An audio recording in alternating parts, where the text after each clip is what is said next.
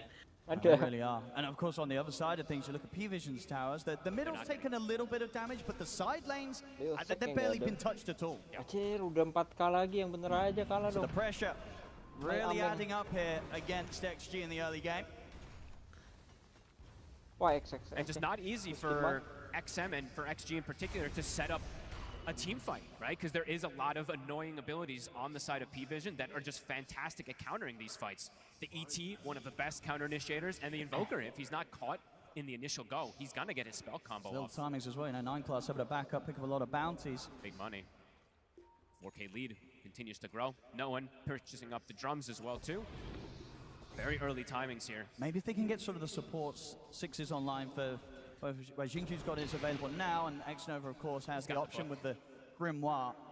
They can definitely try and piece together a team fight to sort of slow down what P-Vision is accomplishing in this early stage. 13 If bang, they get given the Facebook opportunity, Radiance right? bang, gimana P-Vision bang? is a team that really likes to play around controlling fast. tempo, playing around these dominators until they have that ideal timing for a fight. So punishing these dominators, it feels very difficult. Look at the lanes. And look at the timing. So yeah, Phase Boots Radiance, 13 minutes on That has to Satanic be- this game. Has to be the fastest, right? XXS, nothing that he can do right now about this lifestealer, and there we have it. Indeed, nearly 2 minutes faster than the fastest that we've seen so far. Absolutely crazy. Ada stack kan. Can Arme, with his PL, have the Wah, answer down wah, the wah, line wah, to nice, this bro. incredibly stacked lifestealer at such an early time? They're gonna have to play for that later stage for sure, it feels like. Unless Xinkyu can start to make some magic with the Vendetta, with the Solar Guardian to find pickoffs, but they have to be careful because their damage is gonna be limited when they've fallen behind this early game. If they go for a play, can definitely get countered as P-Vision. They know how strong they are. They're ready to stand here Scan comes out. and bully XG potentially away from this wisdom. See, at the same time, though, Jinkyu's going to make his way over and try and take theirs. And he should get away with this unless there's quick TPs, but it doesn't look like it, so Jinkyu at least able to balance the situation there. Nice and sneaky. Another tower taken. The top one falls. And All Sam three. has to take out his middle as well as it falls in deny range. Right, all 3 tier 1s dropping, and lane pressure Ini is Dem definitely juga going to be seneng an main issue. As you see, Domi, Barrett, anjing like, bikin gak P-Vision can fighting literally asu. just kind of invisibly shove lanes with 2 heroes with the 4 spirits plus dominator, and Lifestealer, as you said, feels pretty free to show on lanes. Jadi nggak perang anjing. They can catch Iya, him with jadinya some cuma nyari a very, very farming high doang. execution combo if he has his Radiance on in the laning phase, the Carapace comes in and stuns, but it's very difficult with their limited damage. With this start, a 5k lead, oh, and it's very early to have this. Obviously, Oh, item Domi juga timings that lagi, XG's dia going to mah be looking pasti. towards. Aghanims, obviously. Landing ke push on the tele, door, landing but ke push still a while tele. away for XXS. And yeah, for the other 2 cores as well, yeah, both Arme and XM. Definitely no interest in turning up to a fight right now. So doing the best they can to scramble together that next bit of progression. Itu si siapa si Nine Yeah, the Plus juga question is Domi really going to dong be dia. is if they can land their wombo combo in a good way versus Falcon P-Vision, if that XG sih, damage is going to ini be harus enough. sih. Because it is Gak ada significant. pemain The Domi Fatal tuh. Bonds with the Requiem. Says P-Vision is getting Offlaner a juga nggak lot bikin out of Domi, the map. dua-duanya These XXS auras are going juga. to soon start to be built up for TM. Definitely a bit of a saving grace for them that they do have Yang bikin Domi DM, such Mero anjing. a Mero. bountiful option of ways to stop the black hole, right? It's Very never going to true. be easy Very, very true. for DM to just get in, black hole, Alame's PL, give Satanic the chance to kill him off. They will always have the opportunity to stop that. Yeah, I don't think he'll build too much for the Black Hole this game, right? He'll build the aura so that he can just tank up his team, I'd imagine, since there is 2 BKB piercing disables in particular that can just completely counter him. In terms of Black Hole, XM, Yashikaya is finished. As we said though, difficult for him to get the combo off because of the ET plus the Invoker little mini stuns can cause some difficulties, but with this amp damage. Yeah, we might see something happen here. They're looking towards the top tower. Let's see if they want to try to at least get that tower, like you said, because yeah, so I far guess the not question able is, to hit towers. Jadi gimana caranya Ki biar bisa kayak Bang Le? I think they absolutely can, right? With the ET, they have insane. Gue juga nggak tahu, kalau tahu gue udah jadi Bang Le. They're smoking and coming through the twin gate. So if XG do want to try and push for this, it will absolutely go on. Bang Le nggak cari gawe, gue lagi fokus nganggur Ki. So a lot of that damage, in particular XM, who is the majority of the early game, might just get answered. Dari 2017 if you're XG, you do not want to walk into this right now. P-Vision, very, very ready for any sort of fight. They want to take the fight themselves. They see Lagi proyek They're juga going to tidak make a quick terlihat jump. gitu They loh get the dia. grab here. 9 class able to set up. Is that Sex Nova gone? More HP for Satanic. Kalau di update story gue selalu nanya bro, They can start to Bang Le lagi di mana? Terus gak aman ntar dikirim kemarin tuh yang ada proyek di Batam. With the Forge Pair, dia with the double berangkat ya, dominators, the word is prepared Berangkat though. dia, So dia foto. XG wasn't the ready that this move Tapi came sangat to nggak them. kelihatan ya. Maybe if they had the wall. Pokoknya kalau dia udah we'll be foto, back up, of course, in upload 5 story lah, seconds, story but apa gitu. Is that going to be soon enough for them to feel that they can try? Kalau nggak some berarti di sort of rumah dia risky bro. play around the pit? Does Shin-Q try for potential Pergerakannya steal sangat play with goib the ya. golem and then just running in? I think it might be tempting. Let's see what they want to do here. Makanya kalau di upload, Let's have a gue look. chat. Can they get the timing Terus here? lama kayak kemarin kan, makan Thank you. siang dulu di Singapura aja. Akset. It's going to try and get in, but indeed the dust is there. Put the spike carapers, but they've got the control with the tornado and the ice wall. P-Vision, they'll get the kill, they'll get the Roshan, and they'll get the Aegis. They get everything. They are just so ready for every single one of the moves. Decent attempt there from XG, but gonna be answered immediately. Manta finished up for Ame, so he hasn't died yet. He is getting that farm. It's just the differential between him and Satanic. You know, Satanic is gonna have that matchup versus him. I mean, it's going to be exciting to see. I'm You know, excited. will it get to the point where Ame does turn up and he's just sort of able to take the game on his shoulders as a PL, as you know, the PL of age back in the day? This hero used to be able to do that, Fold. For sure. We'll just have to see because the fact, you know, have to factor in the Invoker spells, which have traditionally been pretty good, and just the ET aura, how much that's going to be. Terus ini kayak kemarin kan, lagi pas kapan tuh lagi dia upload kayak mesin gitu. Oh Bang iya. Le, lu lagi proyek apa? It's not going to be easy. I mean, that's true. Adalah You would katanya, kan gitu even jawabnya gitu kan consider biasa kan. If this Ya. PL was kind of back at Sok prime misterius PL langsung. stages in the past. Mana coba this lihat would Bang Le, terus not difotoin be kan an easy barangnya. job Nggak still tahu to barang defeat. apa lah pokoknya. Itu barang apaan gue nggak tahu. Terus kata ini So, buat mate, it's ngukur definitely got kedalaman its work bor cut out, minyak anjing. Lifestealer, Oh iya berarti yang Bangsat, Pertamina. it's a pretty good matchup. Alatnya yang tidak biasa aja. aja. Ya itu yang buat proyek Pertamina itu. Dia megang beberapa proyek. Ada layarnya gitu anjing. Ya itu winch atau apalah. Just under Yeah. 4 minutes here to play with the Itulah pokoknya. Aegis.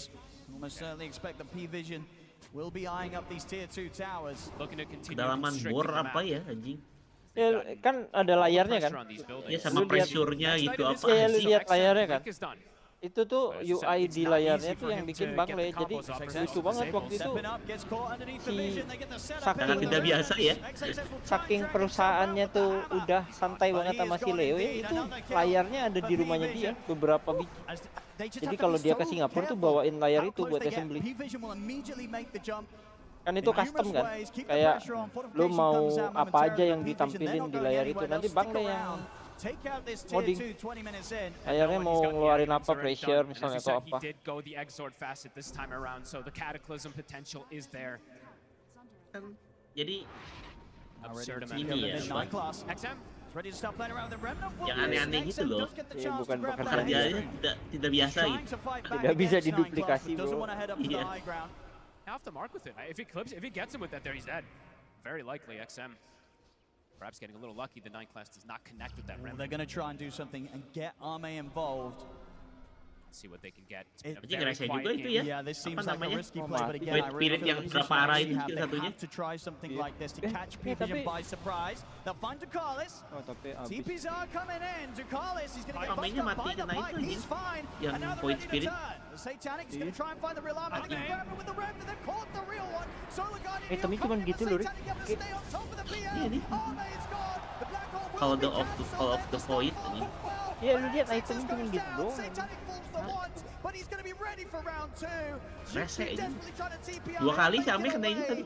Karena P-Vision, as expected with the situation of the game so far, they take these fights so easily. Extreme, they try and get Ame involved. Ducalis lagi anjing. Tormentor gets rewarded though for his efforts there with the shard. But it's just so hard to enter into these team fights as the tarik lagi 2 ya kan? Tuh 3 tuh. Nggak main anjing. Incredibly fun Satanic Lifesteal. 3 kali malah buat itu sekarang. The entire fight. As soon as the Solar Guardian comes out too, Enigma can 3 kali cast kan that anjing Black nggak Hole main VC si Ame. positioning for it. Harus Even BKB if it's tuh just a Amenya. second or two, it's enough. As they try, I mean, starting on Ducalis isn't bad Tiga with that kali positioning, reman but anjing. he's got the whole backup of the team. XM's Requiem does next to nothing, and yeah, a fantastic Tapi fight. sebenarnya The Splitter as well, I believe, caught kalau like bisa 3 bunuh heroes Satanik coming sih through there. selesai cerita sih. I mean, these sort of fights for XG to come out on top, they have to be perfect. They have to almost sort of find a pick-off before the fight starts. And we did see them attempt that there, but they just couldn't kill Ducalis. Nope. And the Aegis coverage there, even though Ya, Satanic did kita die balik ke once, topik. Jadi he's gimana right nih back. caranya? And I think they took a Cara gem as apaan? well there too, right? I think it was Kita harus jadi purchased. Bangle. Oh, actually, they were covered. So Kuliah X-Nova was able to recover kuliah his dulu gem. di Jerman sono But Satanic sama got kan what, 2 more dapat kills out of that kenalan fight bos also. dari luar. So I'm just gonna keep looking at that bonus HP. Capek banget He kuliah has lagi so much anjing. health to really go through here when they are behind. Trauma ya. Game so far from him, 5-0-5 Traumatik on the nih. Lifestealer. Full Si SNY Bangle finished kan up too. dia oil end guys aja ya jelas How do you bring duitnya this man banyak down? sekali kerja bisa nganggur dia. Kerja sebulan nganggur setahun bro aman Now aja to be ya. taken. And XG, they were Iya, trying terus to really yang fight jarang-jarang around gitu, that jadi dia tormentor sangat timing just dibutuhkan, to anjing. prevent that Iya. extra gain from Terus P-Vision. tipikal Immediately Bangle, stopped the tipikal charge Bangle again. itu nggak pernah punya utang karena dia gaya GQ. hidupnya kan gitu aja. Getting closer. When he has Blink, then they Motor can beli actually look for bekas plays dari on these, dari on these ininya side lanes anjing. a little Beli easier as beli well, too, bekas with that dari sound. karyawan. If they do see someone split up, the problem is that P-Vision isn't really splitting too Balik much ya. now. Feeling their power of grouping up. Rumah punya orang Trying to tua get ya a kan. catch onto XXS Mobil there, nggak Tom. punya. Off the mark. And the space is there for them to continue taking these towers. Ya dia All tier dia 2s mainannya now cuman taken, PC. 23 minutes in. And only one tower that XG's been able Game. to bring down. Belanjanya itu doang. Yeah, this P-Vision early game Wah, is Jadi kemarin absolutely di share Bangle unbelievable. Tokopedia itu apaan sih? High ground already. We've Speaker not been seeing this a dia lot in this pakai tournament. sound 23 system minutes in. This is masih very, anjing very nyala. Oh, anjing ya. Ini bener-bener nih There's no remnant goal. nih ya. Okay, it does come back up now. Tapi dia So they kalau udah taras force sih people alot back, sih and then they digituin go doang back sih. and actually just farm and potentially even look for a Iya catch. sih, See, 9 cuman class and no maksudnya- one. Looking for a Bergerak second. aja anjing males They're nih. going to catch onto the illusions though. Oh, maybe not. A 9 Ame. class. He's got the read. Tarik Ame's going to gitu. try and turn. He's going to try and bait them out with the micro. It's going to work. P-Vision, they won't try and search any longer, so Ame gets out. Does TP back to base though. Let's get sent Kok all the way sekarang back. ini I just yang keep main looking pada at these banyak lanes and di peleran every semua time ya. XG looks to Hero-nya get out on anjing. the map, look at the positioning. Top Dominator plus Eidolons, mid Dominator plus Forge Spirits for a second, bottom also shoved in. So difficult for Jin-Q to make a move, which isn't kind of telegraphed, right? Because they're going to see all these lanes shoved in, and they're like, yeah, okay, they're trying to perhaps make a move since nobody's shoving those lanes out. Jin-Q trying to just get some information. Oh, and Satanic is carrying the gem now. So he can keep toggling the Radiance, make sure he doesn't get caught by that Carapace, and he'll always just know when Jin-Q is trying to make a move on him. Covering their bases, not giving an opportunity on XG to get the kill on this Lifestealer. Yeah, they're just going to get out of here, the two of them. They know that they can't try and set up for some sort of surprise play from the high ground. They head to the top side, and they do have the three of them up here, and it is no one TPing in on his own. Still a very tough target to take down. He's been pretty sneaky. That's the Aghanims online now for Ame. So a little bit more potential in the team fights. He probably wants, I think once he has that next item, then he can start to feel quite powerful, but the separation between him and the Lifestealer actually just continues to grow. Went from 2K to 3K to 4, now it's at a 5K separation. Yeah. I mean, I guess these sort of things happen, right? Especially when it's Satanic and he gets such a fast Radiance timing. Very true. And his itemization, you know, we have to talk about it for Satanic. It's normal, but it's very, very good this game. He's going to have the AC finished up after the armlet. So 25 super minutes strong, in. super strong versus physical and magical. Yeah, this is crazy stuff. And all these wards are being taken out since he does have that gem picked up. AC, there it is. Breaking records. Absolutely smashing the fastest timings. I'd imagine on pretty much most of these items with this sort of build-up. Just hasn't been slowed down one bit this game. If anything, he's only been accelerated, it feels like, after that laning phase. And there we go, Yendi. Yeah, No it's surprises. heavy record. It's not even close. Nope. Mate, looking towards the Bloodthorn next. Wants to make sure that if they do kind of get that jump in with Xingqiu, they are able to just focus the target and kill them off. Ways away from it, though. Radiant are scanning. P-Vision, I can definitely look to kind of calm things down, hold onto the map, set things up for the next Roshan. It's a quick spawn, too. And definitely difficult for XG to contest that next Roche as well. Is the BKB finished up yet for XM?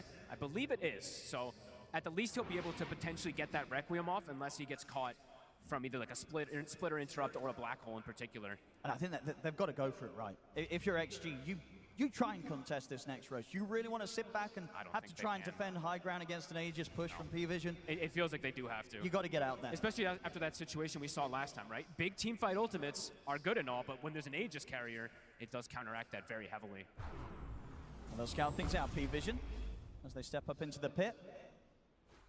Extreme, what do they want to do about this? Doesn't look like they're making any initial moves, so maybe the call is indeed just going to be hold the high ground. They still just they have lane issues again. Look at the positioning of these lanes. Bottom is shoved in, mid shoved in, top also.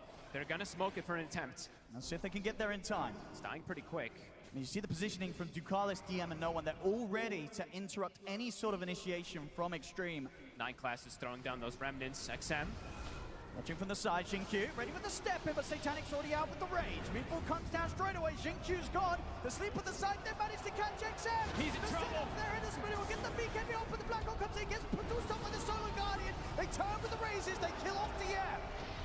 The Roche. Satanic's got it. Aegis picked up by the Lifestealer. Armate has to be careful here how close he gets to the Lifestealer. Satanic's ready to step across.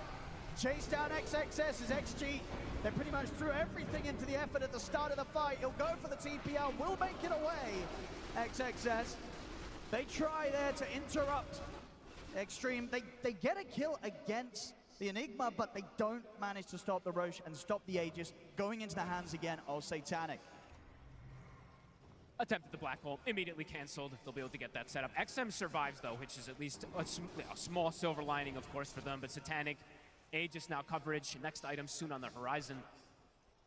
It's difficult for them to actually get in and contest in any way. XXS getting a bit lucky to survive as Midas picked up for the Warlock. As you said, they want to take it to super late stages. They do. Extreme know that that's pretty much the only way out of this game. If they could somehow push this one later and later, they have been able to do it before. This time around in this situation definitely is going to be one of, if not the hardest, to try and stop P-Vision from ending the game against them. Yep. But maybe if they can, we'll get to see the game get to a point where Arme can show us what the late game PL can do. It would be so impressive to see, especially, you know, because of this ET, because of this Invoker as well too, that adds that extra complication for him. We will see if he can. As Satanic, he's been queuing up a couple different items. We'll see which way he does really look to go. The BKB looking to be that probably safest option so he doesn't get his mana burned completely and can't use the Rage of the Infest. No, for sure, yeah. If he can sort of survive in these fights on the front lines through a Rage, a BKB, and a Rage, it's hard to not see most of the heroes just dying on XG. Yeah, absolutely. If the Lifestealer lives that long in a team fight. 9 class also getting pretty dangerously close to an Aghanim's, which is a pretty big deal this game since he's a support position. It can be very disruptive for these backline heroes. Down bottom, No One. XM. Gonna find the setup. XM does have Xingqiu by his side. BKBs are out from both mids here, as they'll split for now. They swap the gem over to the Invoker. Since there's no slot on Satanic, they're protecting No One now with that gem. So he can play safe. He can play a bit safer and a bit more aggressive in terms of pushing out these side lanes, since he'll know when the Nyx is on him.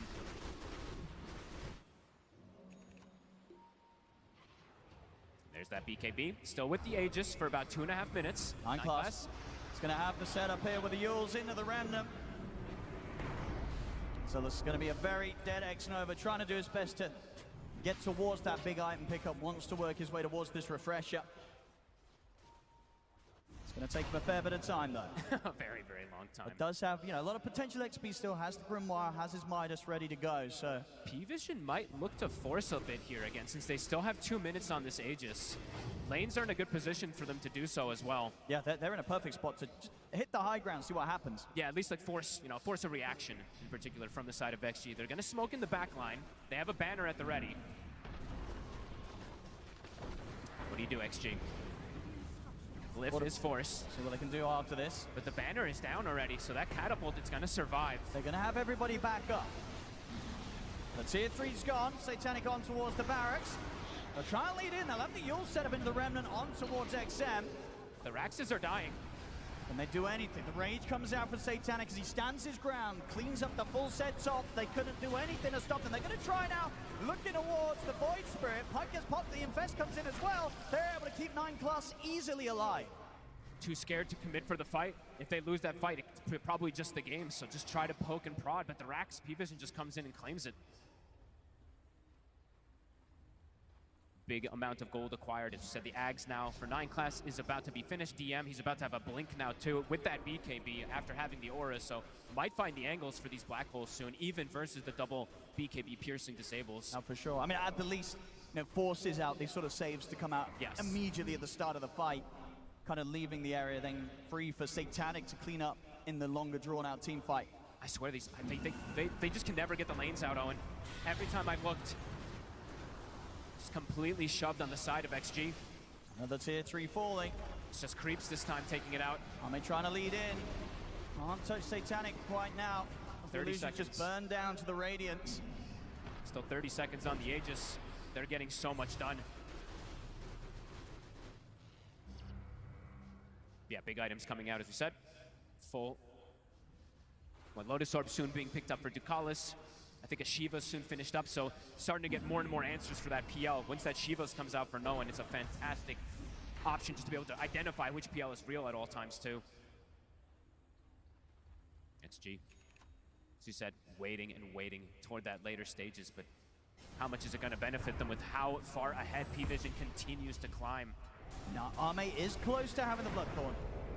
Okay. But then fighting for the opportunity to be able to weave in and out of these team fights. Also playing into BKB, Rage, another Rage if he doesn't get the kill during that initial Bloodthorn. Yeah, very difficult. And it's only really him doing the damage, it feels like now at this point, with that single target. There's a lot of targets he's got to go through.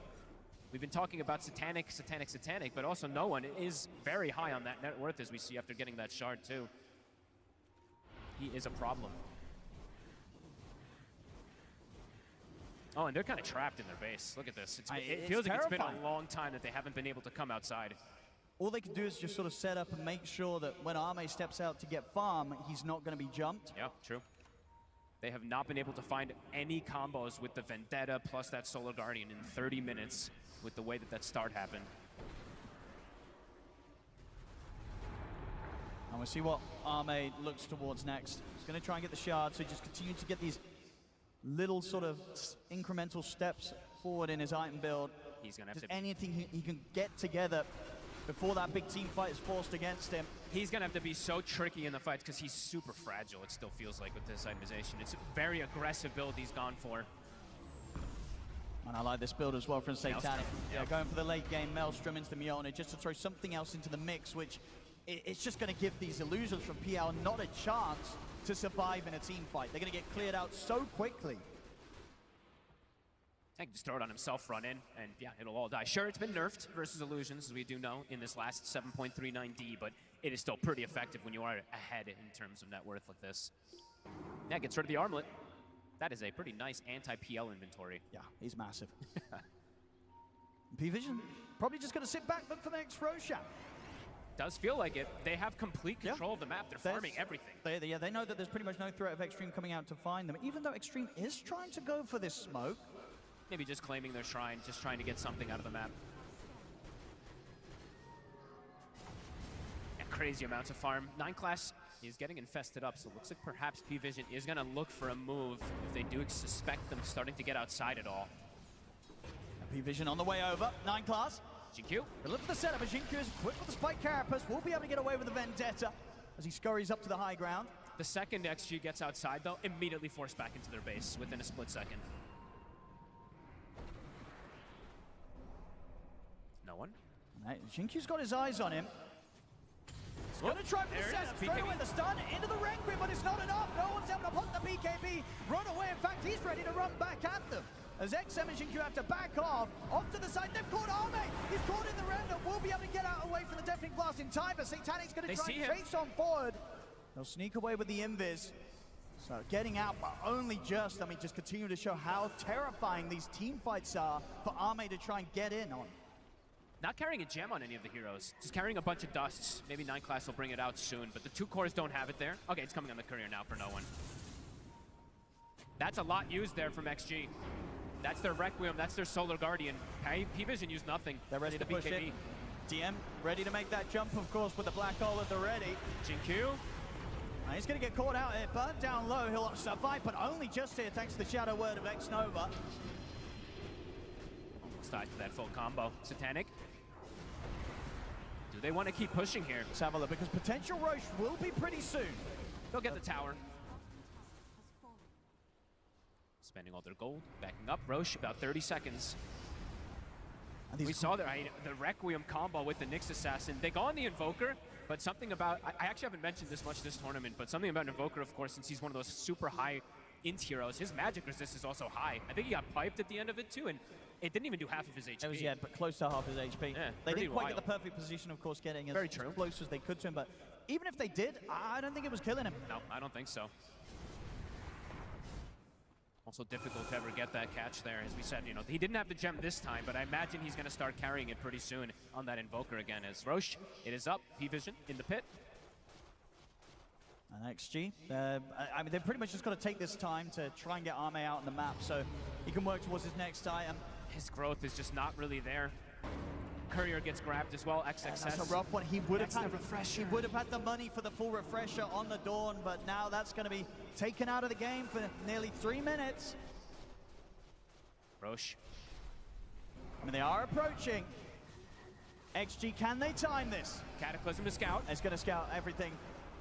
As they know what's up, Arme's trying to step up, but they cannot get into the pit. Satanic's going to be able to finish off. Jinkyu steps up. Won't be able to stop them from getting the pickups and the kill, though. P-Vision get everything again. Uncontested. They just can't walk in. XG's too scared to look for that fight. And now it's a refresher shard as well that they can give either to the Enigma or the Invoker if they want. Or even maybe to the Lifestealer if he just wants to have BKB Rage, BKB Rage. Could just look to close up the racks in particular with I think so. Yeah, because no one's going to have another slot complete. He goes to the Eon Disc, so even now, if they do get this sort of setup to try and blow him up with the Requiem, it's just not going to happen. 9 class in the mid, look for the setup. They'll catch Jinkyu. Arme is going to try and step back in, but he's got to be careful. DM coming out from the BKB. The Black Hole will be put to stop with the Solar Guardian. They'll kill DM off. But can they now get out of the fight? XG is XM. It's going to be split from the rest of the team. He's out. Dead for 80. We'll see 9 class fall, so XG at least able to get a second kill. But can Jinkyu get out of this? The meatballs come down. Jinkyu's gone. These fights are impossible. Even there where they kind of land most of the spells in decent unison, P-Vision just too far ahead. They'll kill, you know, the support, but, but they just can't touch Satanic. They absolutely cannot. Ame goes in and immediately has to retreat every single time because he just gets burnt down so quickly. Basher now picked up. But in terms of his actual standing toe-to-toe with any of these heroes on P-Vision, it's just not the case. As the racks, there's no glyph. Arme tries to step up here with a tornado. Into the Meteor on the Deafening Blast, leaves him pretty much at like 10% HP. He's got to run. He has to get back. Sunstrike's going to be thrown in, doesn't connect, but the space is there for P-Vision to push on, take out the bottom set of barracks, and definitely continue to move over towards the mid. Still 3 minutes on this Aegis. XG, if they got anything left in the tank to be able to sort of stop this. That's Megas. Arme's going to look for no one. Straight away, going for the backlash, but the Eon Disc is there. Solar Guardian will connect. Arme trying to get back in over towards the Invoker, but no one's able to step away. Arme has to keep his distance once more from Satanic. He just has to dance and run away. Can't actually stick on targets. Megas are claimed. All of P-Vision's back up. Still in Aegis for 3 minutes as well on Satanic, and another item finished up. The overwhelming blink coming out on that courier very soon. Yeah, P-Vision, they've certainly made this game one look pretty easy, folks, so far. I mean, it's all from these lanes in particular, right? Top lane went, I think, as good as you could have ever asked for, maybe even better, keeping the Dawnbreaker completely behind. Bottom lane, Enigma was unpunished, untouched, and mid lane, no one stood his own. He stood tall versus that Shadow Fiend. Every move is hit, and Satanic, as you said, a flawless game, breaking records. And coming in with that last pick, it really caught them by surprise, or at least presented something that XG just did not have an answer for. Not seemingly in this game so far. It seems like there wasn't many answers for a lot of things. As P-Vision, Satanic's in! Xnova at least does have the luxury of buyback. Whittling down the towers. XXS through Courier now respawning, so he does have the refresher at least. Still 100 seconds on this Aegis. P-Vision onto the tier 4s. I mean, they do get the opening stun on the Satanic, but not the chain stun. He's able to get the rage off. They couldn't lock him down. He turns over towards Arme. Arme has to run. Will be able to match off the open wound slow, so he'll get back to the fountain. The buildings, though. Xnova coming in with a buyback. Does have the golem ready to drop. If they can find some sort of opportunity to try for a fight. Xinqiu's in, but immediate rage reaction there from Satanic. Arme tries to send forward, the silence catches him. Arme's gone. No buyback on him. The Ancient's exposed. P-Vision ready to close up this game one. DM will close it up with a black hole. Cataclysm gets put to a stop, but they will not be stopped in closing up this game. The fortification buying them only a few more seconds in this game one XG, as they will lose against P-Vision coming in a dominating fashion at the start of this series. Fogged. This was not close. They looked unstoppable. Yeah, this was not close. P-Vision showing, even if they don't have their Monkey King and their Slark, they have ways to play. The passive style from XG did not work this time, trying to play this farm game for the Phantom Lancer, but he never could get online. He never could even come close to that net worth of Satanic, who he just accelerated so massively. And you have to look at this top lane, right? You have to look at XXS and Xinqiu Just because of how much we've come to expect from them, right? Exactly. And how much we've seen from that top lane of XG in so many of the series in this TI. They weren't able to perform here with these heroes. Maybe sort of the Nyx Assassin, something a little too risky. We just don't see it a lot, and maybe for good reason. A tough game one here for XG as P-Vision dominate and get the victory. Expectations are high, but the pressure is even higher, and we had P-Vision stepping up to the plate here. It felt like just a significant outdraft. The way that they were able to play everything and ensure that there was never a team fight that was enabled from Extreme Gaming. In fact, there wasn't really any team fight at all cost. Yeah, pretty much never happened. I think this top lane that they did play, Dawnbreaker getting completely shut down, pretty much set the tempo of the game. We said that Nyx Assassin is going to need to be the playmaker for the team, needs to be needs to be scouting things out, trying to set things up for the Dawnbreaker, who was really playing from behind throughout the whole game. Not an easy game for him by any means. And also mid lane, like, I think no one did a very good job, and then you had the Enigma in the bottom lane who was kind of farming, and I really love the timings coming out from P-Vision in this game, understanding their own timings, going for this double dominator, drums from the Invoker, plus you have Forge Spirits, and you also have Pipe and Enigma. Very difficult fights to take for Extreme Gaming. Yeah, we're looking at some of the replays here of just how unstoppable P-Vision were. We got to give credit where credit is due. Satanic just having a fantastic one, and this Void Spirit on a position 4, was it going to work out? Well, yeah, we got our answer. Yeah, this was very good. I'm definitely a believer in the build. I think I've seen him do this in pro level pubs in the past few months. It's not something that's completely new for him. It's just that I think they didn't feel like they had it completely figured out, and for this tournament, obviously it's the international. This is where he had to figure out how to play this hero, and I think 9+ did an excellent job. He went for the facet where you get the extra remnants when you press W. That's not a very common thing that you see for Void Spirits. It's almost always the other facet where you get the pure damage shield, but what he was doing in the game was the normal stuff. He was running around, getting Watchers, being annoying, setting things up with wards, de-warding vision.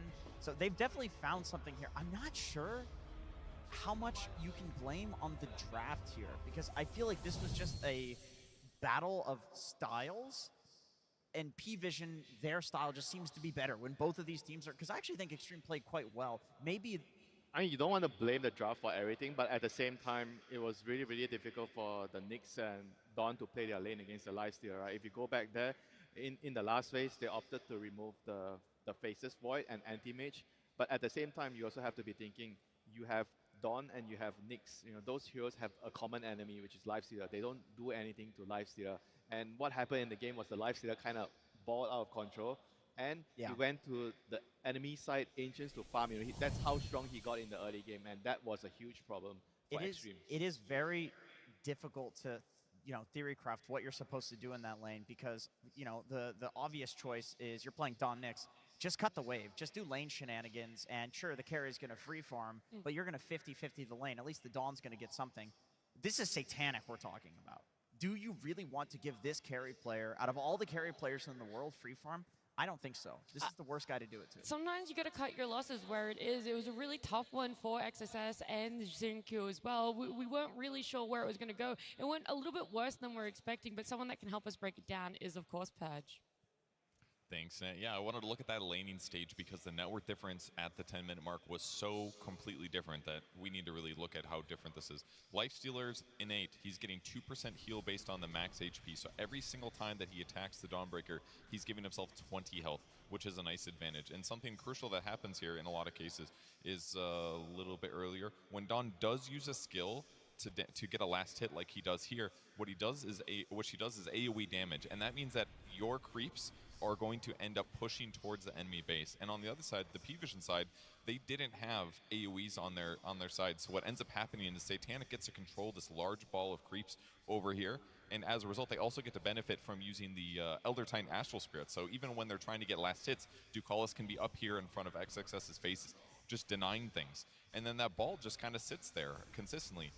Even the time that they do try to kill Ducalis and they used all their spells on him, there just isn't enough oomph. And using open wounds here is going to result in both of them healing every time they hit that target. So they just don't get nearly as much response hits as possible. Again, a huge ball up of creeps here that ends up happening. They're just going to use open wounds and run down XXS. They almost kill him here.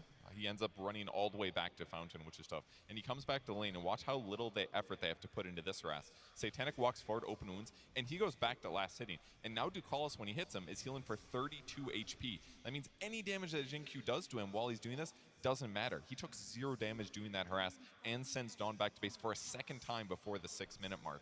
So XSS finally has had enough. He starts jungling, and this unfortunately ends up the big wisdom fight. He's level 3 here. Satanic is level 5 with a huge amount of last hits and denies. He's gotten 44 last hits, 24 denies at this point in the game. So he's got extra HP. He's got as many items as he can possibly want, and he's life-stealing from every single attack. So obviously a great outplay here when he ends up going to the neutral camp. This was fantastic, but just a showing of how weak the laning stage was for them. Got Dawnbreaker stupidly behind. Take a look at this net worth difference here. He's sitting at 1,800 gold, very similar to the supports. And then up at the top, we've got Lifesteal at 3,900. So they lose a hero's advantage, and Satanic gets super far ahead, which completely changes the game. Thank you, Purge. We knew it was a tough one for them, but seeing it broken down that way, all of the details as to how it happened and the end result there, at the very first Wisdom Shrine, that's where we see their offlaner, and that's a tough one because they're the ones that are trying to buy time, right? These 4 other heroes are trying to buy time for this Phantom Lancer to get online, to be able to actually participate in the game and feel like a hero. Yeah, P-Vision has such a great understanding of what needs to be done in the game. In this one, they figured out who needs to be shut down. It's this Nyx Assassin, it's this Dawnbreaker. These are kind of the playmakers because Shadowfiend, he needs a setup PL, he needs a little bit more time, he needs other lanes to go well. And I think at one point somebody said, just play for the late game. You saw Warlock trying to go for Hand of Midas, try to go for Refresher, play for that high ground, but it never really came down to that. You could still feel that in most of these fights, they were lacking something. They were definitely lacking the damage. And the carry-to-carry matchup, I think it's also not that easy, especially if you leave Lifestealer, who's playing so far ahead of him, having that extra bit of an item, maybe even item and a half. Even though Ame was getting good amount of farm, he still can't punch back because of what he's playing into. He's playing into this like Void Spirit, who caught him multiple times as well. But you're playing into Black Hole. It's really not an easy matchup for him by any means. Maybe not until he gets 5th, 6th item, but it never came down to that. Yeah, I think something else that really didn't help them here is we talked about that snowball, but what kept the snowball going is, of course, the vision that came out, right? To not give Extreme Gaming any part of the map, to make them feel like at any point they were susceptible to a gank, to 2 or 3 people rotating on top of them. Yeah, to me, the MVP of this game was 9 Class because, of course, the advantage was created using that laning stage in Satanic, but 9 Class, he kept the advantage going. You can see that he's putting down these deep wards and setting up kills with position for Void Spirit, and a very smart strategic move. If you're playing to anyone else, you are going to get Dawnbreaker ulted on, so you have to play to kill the Dawnbreaker. So there's this level of understanding that comes from knowing what the enemy team is going to do. And X-Nova, what he's doing is also very smart. He has to get the gem to counter the gem that Satanic had the courier with him so that could pick it up. But 9 Class, realizing that X-Nova is making this intelligent support play to come back into the game, he sees him on a ward. And X-Nova is so good at the game. Like, these are both such high caliber teams. X-Nova doesn't even try to deward the ward that he sees with the gem. He realizes, uh-oh, they're coming. Like, he respects P-Vision enough that he knows they're going to immediately respond, which they did, but it was still too slow. He could not get out quick enough, and he ends up losing the gem. And to me, that's when the game instantly ended. You are not going to win the Vision game against P-Vision without a gem when they have a gem. And if you don't win the Vision game against this team, you are not beating them. That is how they dominate. That's how they've dominated all years, this map control.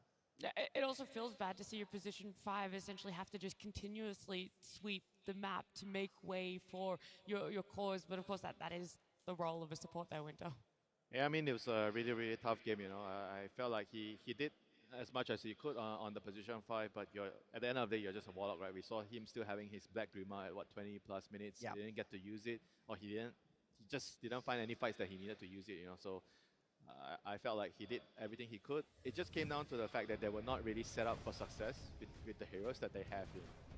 Yeah, and this fight, I wanted to highlight the way that they are team fighting on side of P-Vision. You can see the pipe pretty much hitting every single hero. So in the next 8 seconds, they're going to be more than fine. Even though Dawnbreaker comes in onto Ame, he still caught him off with that Remnant. I think he did a very good job throughout the whole game, figuring out which PL is going to be real, and at the end, they're just going to be able to clean up. Shadowfiend, again, he can't really go in because he needs a setup. He needs somebody to stun them to be able to land his raises, somebody to soak up the damage for him, but the overwhelming damage with these 2 Helm of the Dominators, with the pipe, with the drums, they have all the attack speed, and after that, they're going to be taking the Tormentor. I really like how P-Vision is moving across the map because you always have 9 Class on one side of the map being very annoying, collecting these Lotuses, and the rest of the team, they're getting the farm, they're getting all the objectives, going for Roshans as well. A couple of times they try to go for Roshan. Jinkyu, you know, he was relatively sneaky, try to sneak in, maybe steal the Aegis, get the last hit on Roche. It never really happened, and I think the big issue in this one was this Phantom Lancer. I think Castini talked about it, that, you know, they've been losing a lot with this hero, so at least we know that P-Vision is also not going to be picking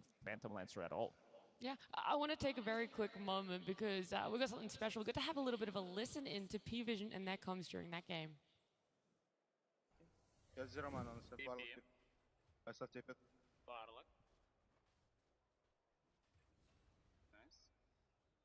to stay alive, Alan, just. I'll be fine, I'll be. Yeah. 8 seconds, Sunstrike, 5 seconds. You have stun. Good job, Alan. Sunstrike 1 second, I maybe kill him. Yeah. Nice play. Amazing, Boys, we can start amazing. from the bot right now. I have a call. I like it that it was really clean comms, and I just like how they were able to turn that. That 7 minutes really was the start of everything that went right for P-Vision. This Extreme Gaming lineup, I'm not really sure how you're going to reset to this one, Winter. You're going to have to, but how exactly do you take an approach for a game? Oh, simple. Rule number 1, don't pick PL, you know. I think they kind of needed a more flexible carry hero. I think the PL maybe could have worked if everything didn't start so bad. But at the same time, your picks need to be determined by some uncertain factors, right? You need to have a backup plan. What if the lanes don't go well, you know? So then you need to have those type of heroes to, you know, come and join the fights. And also the fact that I think the Shadowfiend with PL duo didn't really feel like it was going to be working very well in the game, even if the laning phase maybe went a little bit better, because they both need a lot of farm to one of them to function, you know. the active Enigma Galaxy. And you have an off-lane Dawn, you know. The Dawn is going to be taking so much as well. I was going to say a lot of that comes from the off-lane problem. You have a Nyx Assassin, which is supposed to set everything up in the game because your mid is not a puck, it's an SF. So if the Nyx is completely behind because of the laning stage, then who's setting things up. You just wait and go to late game. I don't think that's going to work against a team as high caliber as P-Vision. Not at this point in the tournament. Yeah, they needed something like maybe like some Ursa or some Sven or anything along the lines where it's not as greedy as PL. You know, even the AM might actually be better because AM feel like he can actually do something. You know, but PL just he's just like waiting for his item timing. He needs 4 items. Yeah. And before the 4 items, you're not going to see him show up anywhere, you know. Even at the 7-minute Wisdom Shrine there, some of the carriers would be keen to joining that fight, you know, because you know your offlaner is getting shut down so hard. So if you don't help him, there won't be a game, right? But he couldn't help because he was PL. Yeah, you're like, if I join right now, then I'm kind of just going to keep adding to the problem there. But we've talked about this Void Spirit a lot, and we've talked about 9 class a lot as our players are returning to the stage, returning to the booths, and getting ready for game number 2. In that game 1 draft, there were a lot of bans targeted towards the wave position 4, and whilst we know Nyx is something that you don't want to leave in the pool if you're picking up Dawnbreaker, I do wonder what is left there. What do you take out? What do you pick up for yourself? Where is the wave supports going to go for these 2 teams in the future of this series? They targeted him heavily. 4 out of 5 bans were towards 9 class, and he still found a new hero, and he played it really well. And this time around, he was buying, let's call them normal items. He was going for the Yule Scepter, he got that shard, he got that Aghanim Scepter, but he was still doing his own type of a gameplay, being super annoying, being hard to catch, providing vision for his team as well. And I think this also comes down to the matchup, because the last time these 2 teams met, they only managed to get 3 kills on side of Extreme Gaming. In this game, they got only 6 kills, so I want to see Extreme Gaming play a slightly different type of a Dota. I want them to play aggressive, even though when we talk about like these more aggressive teams, Extreme Gaming is definitely not up there. But if we go back to Road to TI playoffs, they had some really strong performances in the laning stage, and I do think that they need to speed it up a bit. I agree. The more we talk about it, the more I am thinking that the draft needs to change pretty dramatically here. I think that one of the reasons that this game is a perfect example of why we're not seeing Dawnbreaker picked in this tournament at all at this point, because you have to do so much to cover it. Because in the second phase of picks, you have so much to counter. The thing is, you can't just say it's just the Dawn. The reason they struggle in the game is just because they didn't pick. They picked the Dawn and then they didn't get to give Dawn the game, you know. But at the same time, I feel like it's like too many combination of things, right? You could also say that the way they started the draft, right, with the SF, the way they built the draft. If they already wanted to build the draft in this manner, the SF, and then they wanted the Dawn, then why are they picking the PL right at the end, right? They needed to enable everything. It felt like a mix of like 2 ideas. And also, I felt like the feeling of the draft going is, I think Xiao 8 is reacting a lot towards what P-Vision is doing. Yeah. I think in certain games, maybe it's fine, but I felt like in this game in particular, when you're already open with the SF, I don't think you should be reacting so much. You have to build the draft to enable the SF or the Dawn, you know. If you react, because they were picking the PR because it was, I think, a reaction towards the Enigma. They wanted a good lane setup for the carry. But when they did that, it kind of ruined the whole synergy of the draft. Yeah, and the Dawn as well. Like, I think Dawn is an Enigma answer. Like, you're playing against DM. You need to address Enigma at some point in the draft. Like, I think this is just a respect to the player, which should be there, right? But when it's so much respect that you are basically gimping your draft, then I think that's where you have issue. They need to focus on themselves. I don't think like they should be worried too much about, okay, do we need to change our draft? Do we need to worry about what they have in the next game? Instead, they should be focusing on, okay, what didn't we get right in the first game? We need to fix ourselves first. You know, if we worry about the opponents too much, then we forget who we are. There is one big problem. 9 class is in their back of their heads, because this guy, you know that he's going to be playing like this, and I don't think many other 4s that we've seen play like this. Maybe they're trying to replicate, but they are not being as annoying. And knowing how Xiao 8 historically drafts after they lose game 1, I would expect that they're going to be picking 5 completely different heroes in this one. Also, I wouldn't say back of their heads, I would say fully in their heads. It feels like he does dominate a lot of what people are thinking about with this team, and then that's what is the perfect setup for them to be able to get this last pick lifestealer, this last pick gotcha. What are you looking at, Jenkins? Pick Weaver. It's a good hero. I was going to say, do you feel it? It's playable, it's active. Yeah. Okay. Weaver's better than PL. Skeeter will pick Weaver. You'll see that later. There's a chance we might be seeing it today. In fact, we might even be seeing it in our next game, which is ready. P-Vision versus Extreme Gaming. Game 2. Our game 2, this could be it. Sending P-Vision up to the grand finals and Extreme Gaming home. Otherwise, we'll be seeing a game at number 3. A lot relies on this draft. Where are the bands going to be changing up? Or is it really going to be predominantly in those picks for themselves? I'm super glad that it's actually going to be the same side, same pick order. So we're going to see whether what other changes are going to go here. You know? But that also means both teams are somewhat actually, my getting their bad. comfort. Actually, second pick this time. They were first pick the last game, but they're on the same side. They're also on the Radiant side. So they have, I think the bands are quite similar. They're effectively the same. Yeah. I also think that P-Vision did a very good job understanding the way that Extreme Gaming is playing with these heavy team fight from the offlane, these blink initiators, the shaker that can be flexed from the mid lane to the offlane if necessary. Mars XXS had insanely good performances so far on his Mars and removing those heroes immediately, and now P-Vision, they're gonna take the Beastmaster for themselves. This is something that DM even played before the Helm of the Dominator was such a popular item. It was always good on Beastmaster, so he's definitely back in the meta, and this is also something that they can flex to the mid lane as well if it's not a good matchup. For example, if they go for the Gyrocopter, they could potentially put this Beastmaster on the mid lane and pick a different offlaner. Does leave Invoker still in the pool. We have seen that hero get punished in the mid lane. You know, Broodmother is an option, Sniper is an option. I mean, it's kind of tricky if you don't know your matchup for sure, especially for Sniper. I think Invoker, maybe you have a little bit more leeway, but for Sniper, it's probably hard at this junction.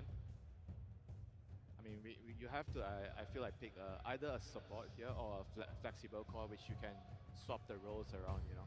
Which I don't know if there's any ideal heroes here because mostly are banned.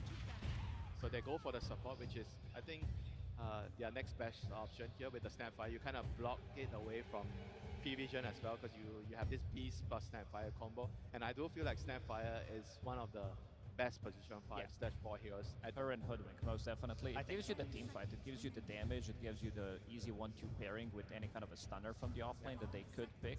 And I think this time around they're going to be swapping things around. I mean, the thing with Snapfire is I do think the hero needs a right partner because in their previous series, was it Silencer that picked the Snap with a Silencer one game and it actually went really, really bad for XG. And I would like to see more of like a Snap with like at least a Bane. Yeah, they had like a mid-Earth Shaker that game too, I think, and he was struggling to get the blink. Like something that's... Yeah, because he lost his lane against a Pop. Yeah, something at least that's very active on the mid lane to play with Snap always feels very good. Or a support, like Clockwork feels like one of the best heroes. Yeah. I think Clock and Bane are the top 2 heroes to pair with Snapfire right now. And we're going to see whether they're going to be able to get their hands on those heroes. Whereas for P-Vision, they've removed the Undying, one of the, I think, better heroes against Beastmaster in the team fight. With the Tombstone, you can kind of control the team fights on your side to do with the Beastmaster. And Snap is also a really good counter towards the Tombstone, but their opponents actually already have it, so probably a good idea to remove the Undying. Imagine P-Vision whips out a Nyx Assassin just to show them. Because it does counter Snap. You cannot ever ult. You will always have the Nyx running in. Well, you can if you get a BKB. Yeah, good Or you luck. can if you kill the Nyx Assassin first. Good luck with that, too. A lot of tough requirements to be met there. The other band they're going to go for, of course, is this Puck here. Just trying to set themselves up for the best mid lane potential. I mean, other than the Nyx, I think the Silencer is probably your second biggest enemy as Snapfire because it'll be hard for you to get your ulti off. I mean, you can buy a Grease, but then you also have to like wait for the ulti to be used before you can use your ulti, so it's very annoying.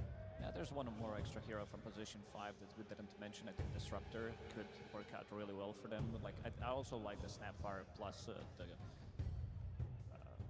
Disruptor combination because it does give you enough team fight. It gives you a way of also... I think the main thing is catch though, because Snapfire BKB is versus not... Gold is better, but we've seen some performances from Disruptor because the games are relatively long still, that you are getting that Aghanim Scepter, you're still having that influence, relatively strong laner as well, and the Glimpse, it's the best catch tool in the game.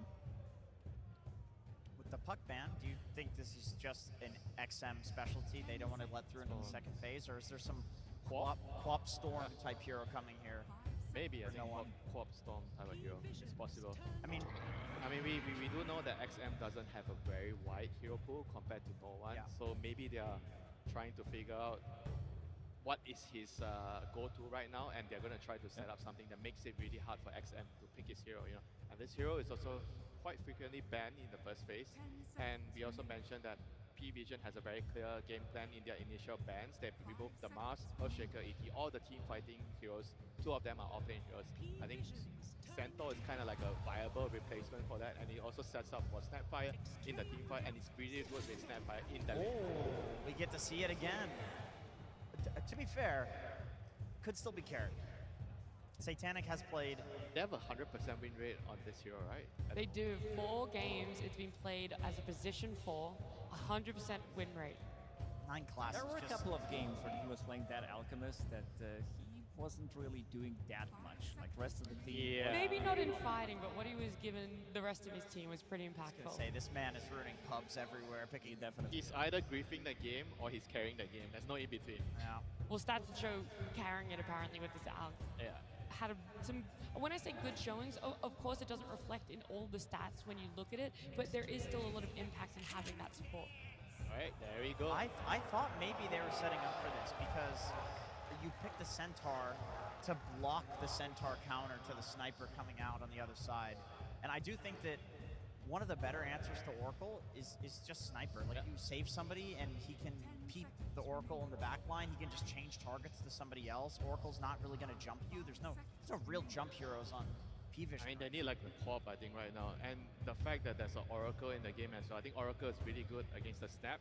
You block out some of the magic damage, but the other thing that's really good about having Oracle is the rune control. You know, you get to see the runes, you get to know where the rune is spawning. Yeah, you want to have that mid lane. And we know that losing them. in this matchup, there's a lot of emphasis placed between the 3 against 3 when they are fighting for runes. You know? Surely it's Storm, right? You're Storm. talking best rune user in the game and hero that's good against Sniper. But I mean, the thing with Storm is in the lane matchup is not as good as the co-op. Co-op beats Sniper, or at least pressures the Sniper. Yeah, I'm totally with you. I do just think that the way with static slide facet now, Storm doesn't really lose any mid lane. Like I know this is a pretty commonly held opinion that it's not as bad in the early game. And have in mind that they just picked Oracle into Centaur as well. And look at the amount of saves that they do have for this Sniper. You have Snapfire with the cookie, potentially a 4-step. You have Stampede as well, Nightmare.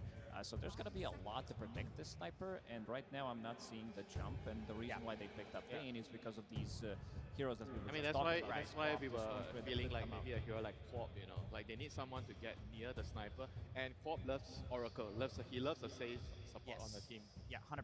For him to go crazy in the team fight. And then Winter, it's the Snap plus Bane combo that you mentioned. This is one of the higher win rate support duos that you can run together. Bane loves to run in and set up, and Snap loves to have a hero that's doing that across the map.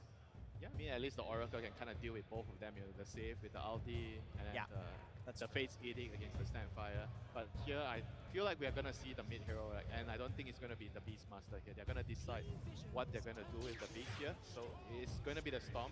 They feel like the lane's going to be okay with the static slide, and as long as you're controlling runes with the Oracle, then you're going to be able to become an answer eventually against the Sniper. And I think it's much more okay picking Storm into Bane, who has excellent lockdown for you when you first start with the Oracle pick.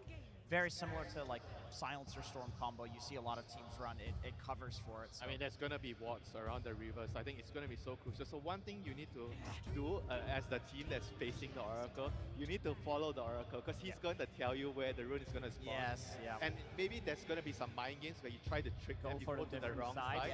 Yeah. We've never seen that happen before. I think it might happen. I would like to see it. So basically what you do is you don't show the core hero, the Storm hides out of vision, and then the Oracle intentionally shows up vision. Both the supports. You gotta send both the supports. And it could be something that decides the early game, you know, because when you get the runes on Storm, you're gonna be able to kill the Sniper. Yeah, pretty much any rune. Is that better than just trying to have the better vision game? I mean, that's what I'm saying. You're going to need, no matter what, you're going to need to place wards on both sides. And you have to be creative because teams are getting really, really good at placing the sentries to cover all the areas. So you probably have to place it a little bit further up, but still give you enough vision to see the rune. And something we talked about, that Extreme Gaming will probably just get 5 different heroes because they felt that the main #1 draft didn't really work out for them. And this draft checks a lot of the boxes. You have good scaling, you have good laning stage, you have nice pairing with the Snapfire. 2 supports can actually get out on the map and go for the solo kills as well. Like with the 1 grip with the Snapfire kisses, you could definitely kill a hero. Okay, so what are the carries made? AM. AM is back. He is also one of the better heroes at finding the sniper. I mean, I do think that right now XG needs something, maybe a CK again. They need someone that can fight at the runes, because the runes is going to be extremely crucial to determining how well XG can move into the mid game with the sniper. You know, if Ame were willing to whip out a Meepo, this would be an insane Meepo game. I don't know if he will do it. There's still a Sven, right? Sven is still in the game. Sven is still in the I think pool. Sven, CK are both really good options to enable the sniper here. And a little bit more in Ame's traditional hero pool. Yeah, 100%. I think the AM is also a block pick. Yeah. What about some good old Faceless Void as a counter to Anti-Mage? Even though they do have saves, we saw Faceless Void's not caring too much about what they want to get, but it's another old school classic as well. It's an Burning AM his mana. counter. I mean, they are valuing the carry to carry matchup more than, like, I feel like picking the best hero to enable the sniper here. I mean, I understand why they did it, but I'm not sure. I feel like this is going to give them the easiest path to creating a game tree here. I think it's a pretty good pick. It's safer than a lot of the ones that we were mentioning. I mean, you get the Beast Auras whenever you use Terrorblade's Q, so that's a pretty big deal. It means DM now has to consider, like, does he go for an Axis the Axe build, right? instead? Yeah. Satanic, you're going to get an illusion of him, mana burn himself. A lot of the times, CB can end up solo killing an anti-mage because he mana burns himself so much. But it is a sniper Terrorblade lineup. That is got some of their so best heroes. Jin Q on his Snapfire performances that he did have so far at TI have been amazing. Like, this guy is all over the place, not dying, I would say, in 1 or 2 games He as well. needs to secure the Centaur lane, She because definitely does. if And the it's a strong lane. Like, also you're playing into Anti-Mage where he doesn't like the lane. Yeah, Centaur. that's Centaur true. doesn't use much mana. No, You he could doesn't also use try to go for double edge and try to surprise him with the kill as well with the 1 stomp into Snapfire with you're playing into Lil Shredder. Sure, you're playing with Oracle, so there's going to be some of the healing coming out, but this is not an easy lane for Satanic. Yeah, I agree. I agree. I think that the key thing again is going to be this off lane, Xin-Q and XXS, if they can actually create enough pressure, because the main space makers is going to be the Centaur. If he actually gets a good lane, he'll be able to stabilize the game, even though the sniper and Terrorblade is so greedy. I will say, on a individual level, you always have to respect the XM Sniper. He seems to be one of the few players that can make it work, where he's actually making space in the early game. He's actually having the impact that, like, a Spirit-type hero would, just because he's so good at this hero. Do you know who they're all chanting for, by the way, this crowd? XM. XG. They're actually cheering for, I mean, yes, Extreme Gaming, you are right about that, but also their coach, Zhao8, who is now on stage to give us some words about the draft in the game. Absolutely, my friends. I am here with Zhao8. Mr. Director, Ba Dong, Zhao Bao. In a beautiful masterpiece, there is always adversity before the good guys end up winning. These guys have been your villains for this tournament. Tell me, how do you feel about this draft? How did this draft get you guys into the victorious climax here coming up in your store? 报道每个伟大的作品前期的时候，主角都会遇到很多阻碍，但是他们会冲破阻碍，去到游戏的转折点。你觉得这一个 BP 能够将你们带去这个转折点，并且击败你们的宿敌，匹配什么？我觉得肯定可以，相信 M1。Of course it will. Believe in AME. Yeah, that's what I'm talking about. Now, they do have a lot of comfort heroes from this team. You guys, of course, must have been prepared. Going into this draft, how confident are you in your draft against heroes like 9 Classes Alchemist that has yet to lose a game? 对面选了其实很多舒适的英雄，我们知道你肯定也是做过功课的。你对自己的阵容有多大的信心去击败对面的阵容呢？因为9 Class 他的炼金到目前为止还是没有输过的。我们对他研究也比较深，然后我们这个阵容是我们自己想要的，所以我们打好自己的就行了。we study him quite a lot, and this draft is what we want. So as long as we play according to our plan, we'll be fine. All right, really quick, the crowd has been here for you this entire event, and they want to know, from the words of the director, will we be going to a game 3? 我们会不会有第三把？肯定会。Let's go! All right, see you there. Indeed, can't wait to see it. Let's see what we get, ladies and gentlemen. This game 2 between Extreme and P-Vision. It was a very tough game 1 for them, folks, but it definitely does feel that this game 2, with the draft that they have, they've got some of the classics coming out. Yeah, much better in terms of early game. Late game also is strong, but yeah, this top lane in particular is the one we have to probably talk about. Jin-Q and XXS playing an actual lane, right? The last one, the game, especially in that lane, was pretty much over in like the first 5 minutes, gotta be honest with you, because just he had no game whatsoever, and they've been the playmakers, they've been the space makers for the team. So let's see how they're gonna be able to do in that much better matchup in terms of that one. And XM, he's playing a classic, right? The only one who can play it, the sniper, as we've seen so far this tournament, busted it out yesterday for the first time throughout the tournament out of anybody, and it looked good. It looked so good, yeah. Yeah, no one, of course, he is going to snap pick that Storm. In terms of the laning phase, I've seen the Storms do better than they used to versus the Sniper, but it's more about the catches in the mid-game, right? Being able to close the gap on that Sniper. Of course, that last pick coming in from Extreme, getting Arme the Terrorblade this time round. Of course, as the panel talked about, you do have that matchup that's going to benefit you with the Illusions coming out against the Anti-Mage. Yep. Obviously, there are other things in the match that will definitely threaten the Terrorblade, but I do feel that that's not really going to be the end of the world for Extreme because they have the XM Sniper as well, right? We've seen this before. Even if Arme is on a carry that does get punished, XM normally able to pull through from the mid lane when he's on the Sniper as that backup carry, and sometimes even the primary carry if he gets a hot start in the mid. And I think also, in particular, with Ame playing Terrorblade, PL we've talked about a lot, how it can be a very difficult hero to work for most players. They've been wanting to. TB, it does have also a pretty low win rate. I think it was 25% or so. 25%, yeah. But it is a much stronger hero overall in terms of most games. So we'll have to see what he can do there with it, as he also has given a very good lane in particular. The TB versus a Beastmaster, a classic counter pick, and he's got a very strong laner this time. An aggressive one, too, with X-Nova playing the Bane. You know, X-Nova in that last game playing the Warlock. It's a very difficult hero to pressure an off lane. It just kind of guarantees you farm. So let's see if there's going to be a difference this time. For sure, and it definitely, yeah, on a Bane, we've seen it from so many of these supports. A hero that you can absolutely pop off and just have incredible sort of impact with those sort of saves. And coming in with these grips in the fight, forcing sort of P-Vision to focus their attention on dropping some of their bigger lockdowns onto a support. Yeah, I think the saves in particular is something that's been insane for me this tournament, where a hero's chain lockdown, but he gets the BKB off because he gets a little sleep interaction. So definitely gonna have to keep eyes on that, as there's quite a bit of those big stuns. X-Nova, Nightclass is gonna chase him out. He's got Blood Grenade and a boar behind him. Chase this down, yeah. This might just be the first blood. Couple more punches. Oh, here we go. And one more. He's fast. He's surely going to have it. Another concoction comes in. That'll do it. First blood for 9 class. Pretty big deal. An Alchemist getting first blood on a Bane. Usually not something that you'd expect a Bane at one of the stronger laners, but able to find that opportunity on the sideline. Great play there from 9 class. So looking at this top lane as well, so you mentioned obviously this time compared to game 1, you expect a much more sort of solid showing in the laning stage from XXS and Jin-Q. Is that just in terms of them not really dying in this lane, or can they actually find opportunities to pressure and get kills as these two heroes? Probably not, because the Centaur always has the mana burn, but this is a lane where you're going to farm. Yep. Centaur does excellent versus AM. You have, what, at least a 10 or 8 base damage advantage early on in the lane. And yeah, you're just going to be able to sustain, because your mana, it doesn't really matter. You play around Retaliate.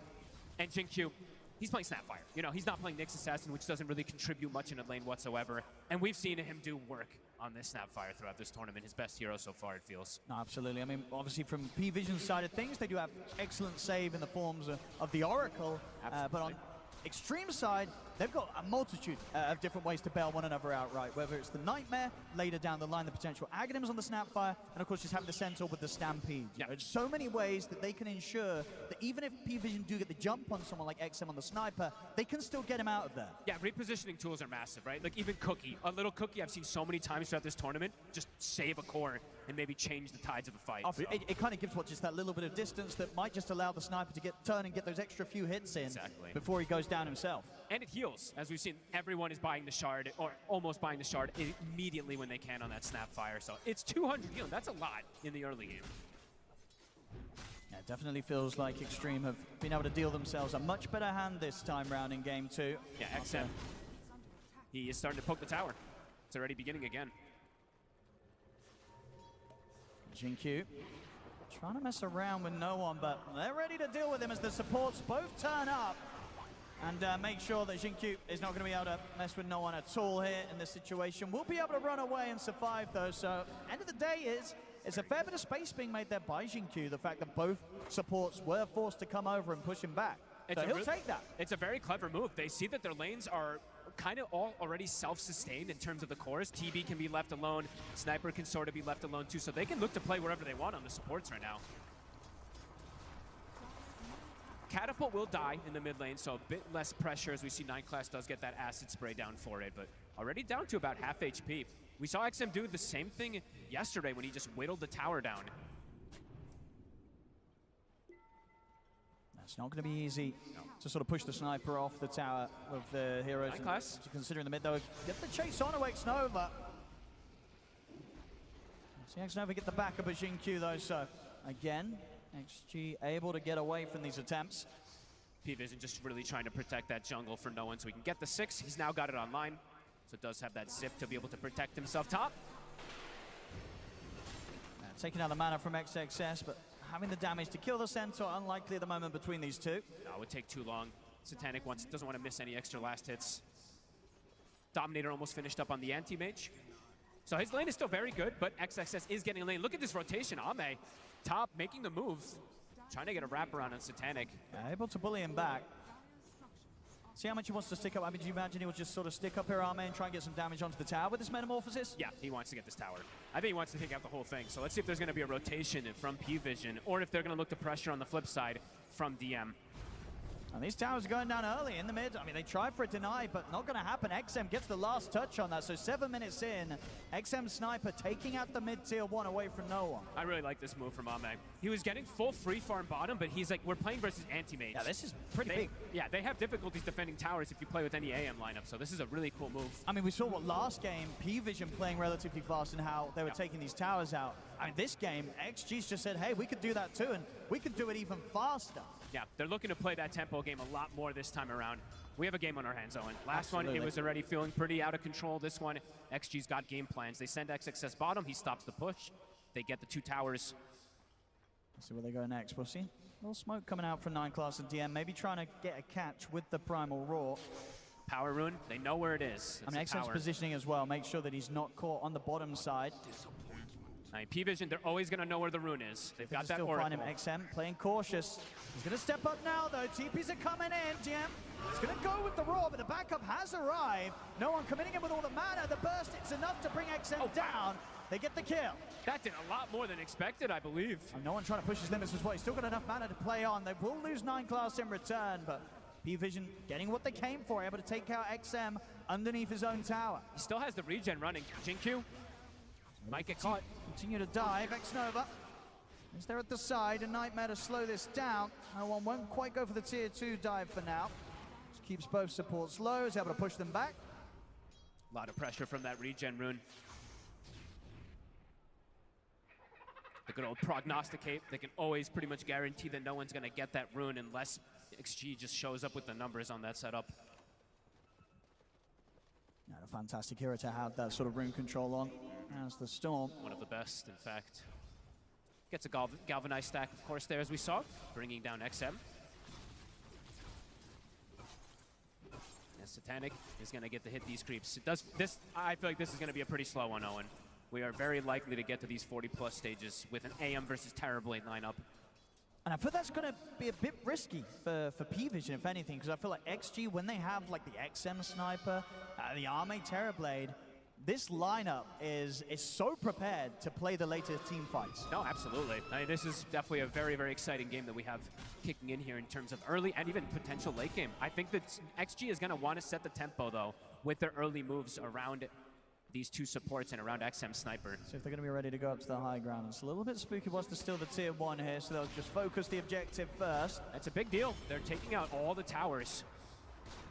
Super early. Yeah. 10 minutes in, all 3 tier 1s are going to be taken here by XG.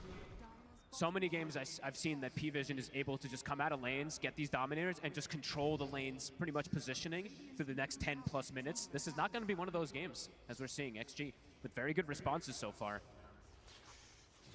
Another power rune, of course, for no one. He's got the haste rune. X-Nova trying to find the level 6. He's trying to find the level 5. He's getting gone on. Gonna go for the dive.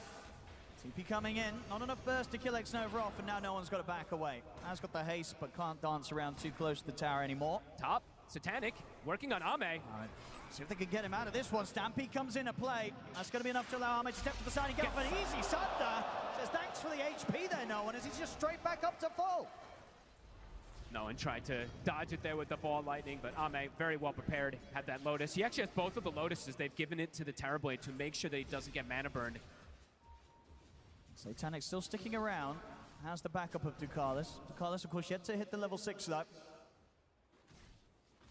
Ame with X-Nova by his side. Ready to start pulling Satanic away here with the Metamorphosis. They're both just playing versus each other with the Dominator. Ame's trying to kill it, but Satanic with the micro gets it away. Bottom, DM starting to get some pressure here. XXS trying to hold it. I should be able to do a pretty good job. Ooh, takes the Push him off board. the tower. They've got the kisses coming in, slowing DM down, allowing him to close in to get into the double edge of the stomp, but Ducalis is in with the save. DM, it's going to be fine for now. Great positioning. Good move there from Ducalis. Clever play from XXS, taking the board with the Dominator, trying to use that slow versus DM, but that is going to be kisses used and not netting a kill. This Oracle pick, we saw it the other day too, or yesterday, how strong it could be versus Snapfire. And potentially always just saving with that Fate's Edict alone. It's definitely going to be a bit of a concern, though, from P-Vision, the fact that XM is getting so much space. You know, we've seen so many of these games where he's at the top and he doesn't let it slip away from him in the mid. Nice little bit of a freebie there for the two of them, X-Nova and XM, taking out 9 class. The fact that Ame is getting slowed down a little bit here, but yeah, XM, he's getting so much. Look how aggressive he's posturing as well. He's got the 2 supports behind him. As long as he knows where the storm is, in most situations, he can survive. And he's not that squishy, right? That's what we've seen from XM time and time again. He builds a bit tanky because he's got this Dragon Lance, he's got all these small stat items. Yeah, it's not easy to go on him, no. Especially when he has the supports in position as he has done. I mean, you know, one of the reasons why XG are so good with the XM Sniper is just because how well as a team, they know how to play around him. Yeah, does feel like they always do have these like double saving supports in particular to protect some of these riskier picks. Level 6 has been hit, so X-Nova does have that finished on the Bane. The grip is at the ready, but Oracle as well. Ducalis has the counter with the False Promise. And I should have pointed this out way sooner, so sorry about that. But 9 class, an interesting facet choice. I think most of the times we've seen the seed money be the choice. He sometimes passes off a bottle level 1. He's gone for Mixologist, so it's going to be interesting what he's going to be looking to do, either with the Berserk Potion or what it could be.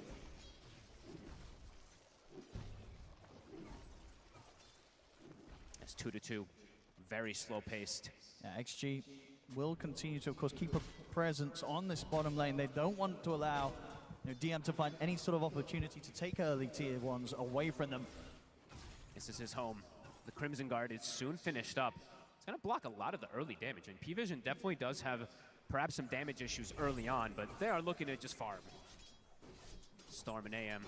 As we said, this game very potential to go to quite late stages.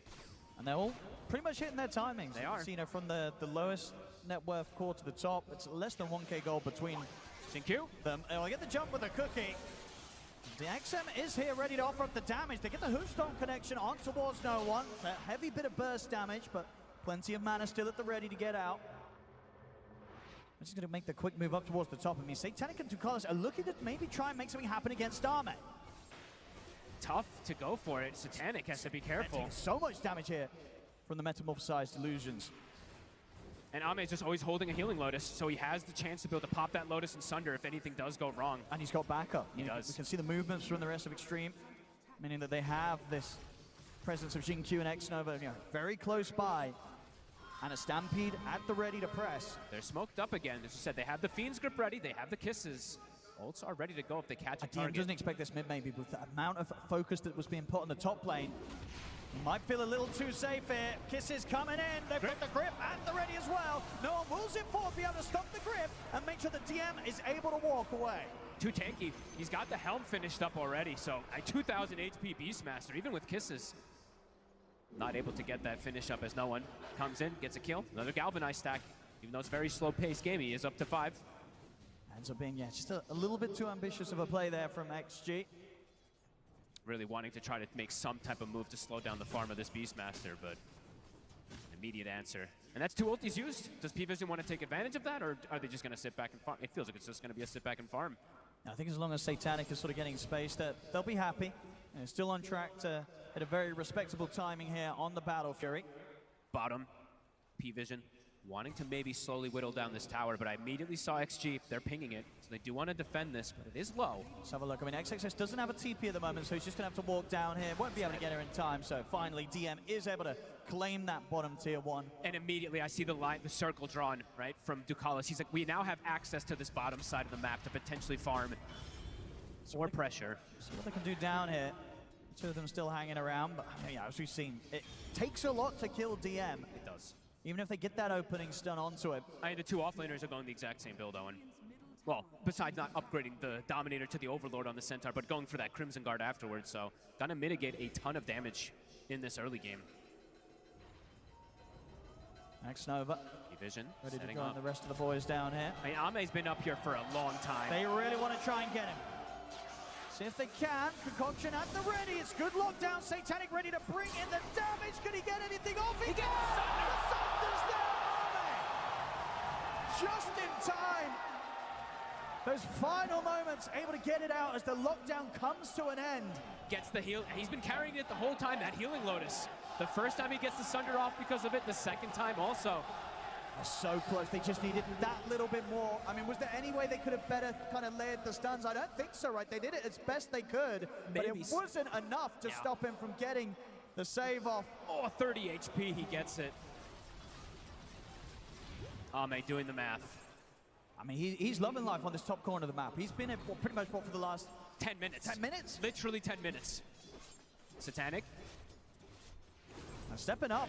Got to sleep. Got Ducalis behind him. Very difficult to punish this anti-mage. Does feel like both teams pretty content though. It's a both are start. farming. They're both very happy. Such a close start this time around. I think this is what you sort of wanted to see here between these 2 teams, rather than a very one-sided affair. Maybe more kills in particular for us, but that's okay. I'm sure they'll come. You know, the later stages of this game are going to be insane. I can already feel it. Let's start just the build-up here for now between XG and P-Vision. It is pretty crazy how we don't have the craziest amount of team fight in particular. Some games, right, like that last one, we have Solar Guardian, Black Hole, etc. This one, pretty limited team fight spells in particular. It's a lot of single target that's going to be coming out in this game. I like sort of the balance, though, of like the cores in terms of like the priority and importance of them, right? Both have this kind of traditional hard carry, the Terrorblade, the Anti-Mage, but at the same time, both mid, Sniper, and of course the Storm Spirit, no one. These 2 mids can absolutely scale and carry themselves on their own back, so. It does feel like a very balanced situation that is coming in here. See, they'll back off for now, P-Vision. 9 class, how's he doing? He's got the Blink finished up. Shard almost done as well. Then we'll probably see those Aghanims if he wants to go that route. There's also potential for Lotus Orb. It's a fantastic Lotus game, as we've seen in multiple different situations. Versus either the Bane, versus the TB Sunder. Definitely have a huge effect there. Tormentor contest is going to be an interesting one, because as we've seen in almost every single game, most teams immediately at that 20-minute mark, they start to prepare for it. So let's see if we are going to have that contest and who's going to be more prepared for it. As you said, Ame's been up here for 12 minutes now and has been yet to be pushed out. Now we're going to see both him and Satanic be so close on farm in this game. And we can see already, you know, just a few hundred gold between the 2 of them, the Terrorblade and the Anti-Mage. This will be an interesting pickup if Ame does commit for it. If he does go down the route of this butterfly, I like it. He'll be really strong in terms of the group up when his team goes for it. How do they focus fire him? And it's just so annoying for these two heroes, right? Anti-Mage does not want to be buying an MKB, let alone at all, really, normally, and definitely not anytime soon. And the same for the Storm Run. You don't want to be buying any sort of True Strike on the Storm, so that evasion's going to do massive things. He goes Witchblade at least, right? So at least you do have a bit of that True Strike. Sure. Yeah, some of it, but... Power Rune? There's the jump. XXS gets the opening hoof stomp. Culture prone down onto him. They'll lay down the kisses. Try to push back P-Vision. They do not want to go on the tanky hero. XXS trying to chase. He's got another blink up. I mean, Ame's looking to see if he can kind of get the wraparound on this one. Jump forward. Whoop. The concoction at the ready. 9 class able to put a stop to any hoof stomp opportunities that XXS was trying to find. But the pressure there onto the tier 2. XM and Ame ready to push on. They're looking at the objectives. Yeah, and again, just sort of matching what we saw in terms of timings from P-Vision in that game 1. XG playing so much faster this time round, and it's giving them such a higher chance of having success in this game. Absolutely. I mean, Ame getting some good timings here, but they're going to sack the Torment. They'll take the trade, yeah, P-Vision. And XXS is making his way over, but they won't be able to get her in time to stop this. So. Sharp for Ducalis. Very heads-up play there from P-Vision. See if they still manage to try and find a fight out of this XG. They're making their way over under the cover of smoke. They might have to sacrifice 9 class. X-Nova, watch it from the high ground. Ducalis, he's going to be focused first. They got shot down. See what they can look for more. But the corner spell's there. He gets the pick up for the high ground. The assassinate's in. Jump ball with the cookie. The concoction will hold back Q. But Satanic will fall as they lock down enough for XM to take him out. And now maybe be able to turn for more as the chase continues over towards 9.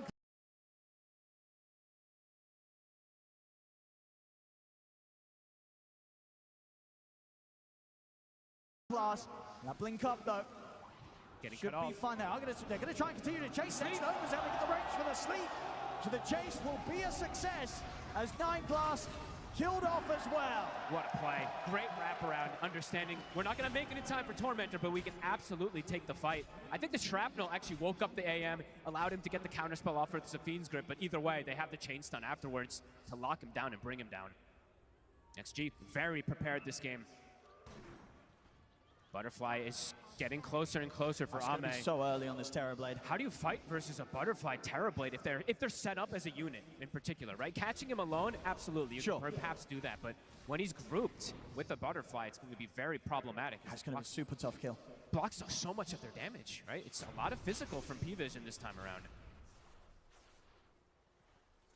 It's going to be very interesting to see what they want to do here. As a lot of gold saved up. X-Nova wondering what build he wants to go for. Is it going to be something like a Blink on the Bane, perhaps, that he wants to go for? We'll have to see what option, as he's quite rich also. And Ame knowing that he could just continue to live his life up in this top corner. Nobody's able to do anything about him. It is pretty wild that he's been there for 14 plus minutes without being able to get pushed out. And P-Vision just not being given any sort of opportunity to really approach any further tier 1s. You know, the tier 1 in the mid lane have also just barely taken any sort of damage from any sort of pressure. P-Vision, they can't really push on outside of DM. They're going to try and bring the action in around the mid now as they get the jump in onto Jin-Q. We'll find him. Maybe can get some decent damage onto this tower here too with the Reign of Destiny, as we see no one just getting healed up. X-Nova and XXS ready to turn up though for the defense. Okay, the choice is going to be a Glimmer for X-Nova. He's going to be bringing it out soon. XXS, every time a tower push comes out, the Centaur gets parked in front of it. P-Vision wanting to look to strike elsewhere. It's going to be difficult to find XM Sniper though. Typically a sort of step ahead of any sort of sweep of the map that enemies try for against him. It's very hard to find. And very defensive build that he's gone for, too. As we said, he likes to build a bit tankier on his sniper. Lincoln's is going to be the next choice to prevent either a roar or any of these single target abilities, as we see P-Vision have. They still, of course, have a lot of gap closure. They do. 2 cores, They absolutely both having ways to jump straight on top of the sniper in these team fights. I mean, this game is, you know, it's low kill count, but it's as tense as ever. Both are getting exactly what they want out of the map here. That butterfly, it's finished. Let's see what XG wants to do and how they want to force. Are they going to perhaps wait for Roche to shift toward the top side before they look for a potential go on it? Because they can bring that Roche down very quick. 9class is looking for a potential setup here. It's going to try. Satanic's in as well, but XXS with the stop. Bottom was 9class, and they've got the Stampede as well. So 9class, he's got to run. The Metamorphosis comes out as 9class trying to set something up there with Satanic. Even if XXS wasn't there, I don't know, would these two have been able to deal with Arme at this point? This Terrorplane's massive. Unlikely versus that butterfly. The build is working for XG right now, and XXS, he is everywhere. It feels like you look away for a second, and then boom, the Centaur is just there to protect. And there's that Lotus Sword finished up for him. I mean, they might as well see what happens when they push the high ground. They've hit the timing here with this butterfly pickup. They've got a Crimson to slow things down. Now what? Able to clear out the wave. We'll slow down the push for now. These are heads-up moves. Nullifier for DM. Very early pickup that he's got this finished. Can't get rid of these Glimmers in particular, but as you said, Lotus, Lincolns, they've got ways to protect each other. And Roche, it is shifting now. It is on that top side. Just going for the straight-up damage as well, Arme. He's got the Chrysalis on the way out, going for that full Daedalus. I mean, if he gets that, these fights are going to be so difficult for Satanic, right? Even though he's very close in farm, it does feel like if he makes a blink in, and somehow, you know, some way they're able to keep this Terrorblade protected, and you're seeing the damage with the two of them. They're going to try and go on XXS. They've got the roll, but the kisses are coming in, and XXS, he's so tanky. They barely get him down to half HP. The grip's there, controlling Satanic. See if he can get up towards the end of it. No, who's done the cookie? But there's the save. Ducalis comes in, bails Satanic out. But P-Vision, they've got to run, because Arme's turned up to the fight. Ducalis cannot escape. P-Vision, they do manage to eventually bring XXS down, but it takes so much. Look how much damage he absorbed. You can just look at the fight recap. That's pretty much all Centaur taking that damage from the entirety of P-Vision. That's exactly what you want from your Centaur. And now they could just move into the Roche XG. They didn't get the core kills, but they got enough out of P-Vision in terms of ultimates and attempts to fight that they can walk into the pit very freely and secure themselves this Aegis. I mean, Ame able to just walk in and join, do Roche even without meta. So they're going to have meta to potentially push toward high ground, Owen. P-Vision, what's the approach going to be? It's going to be tough. I mean, we're seeing already that it's just so difficult for Satanic to blink in and get involved in the fights. Because if Arme and XM are not controlled, this anti-mage will get destroyed. Absolutely. They have way too much damage for him. And it's difficult for them to reach these backlines, even if they do have these, you know, these jumpers, as we've been saying, to get to it. XXS has just been the body that they need. Satanic is going to be going for his butterfly of his own, so he is going to look to match that aggression that's coming from Ame, but Ame does have that advantage of net worth at the moment. And just overall damage output when he has the Metamorphosis ready. Oh yeah.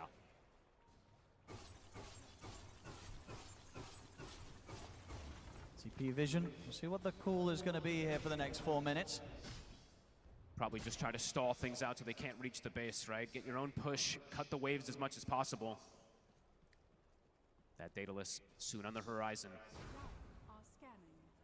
Yeah, we'll easily be able to have it picked up and still have a kind of 2+ minutes to play for. Satanic. Trying to go on XXS, but He'll burn all the mana. That is very annoying. But he does have the stick. He does always have Lotuses to be able to pump himself back up.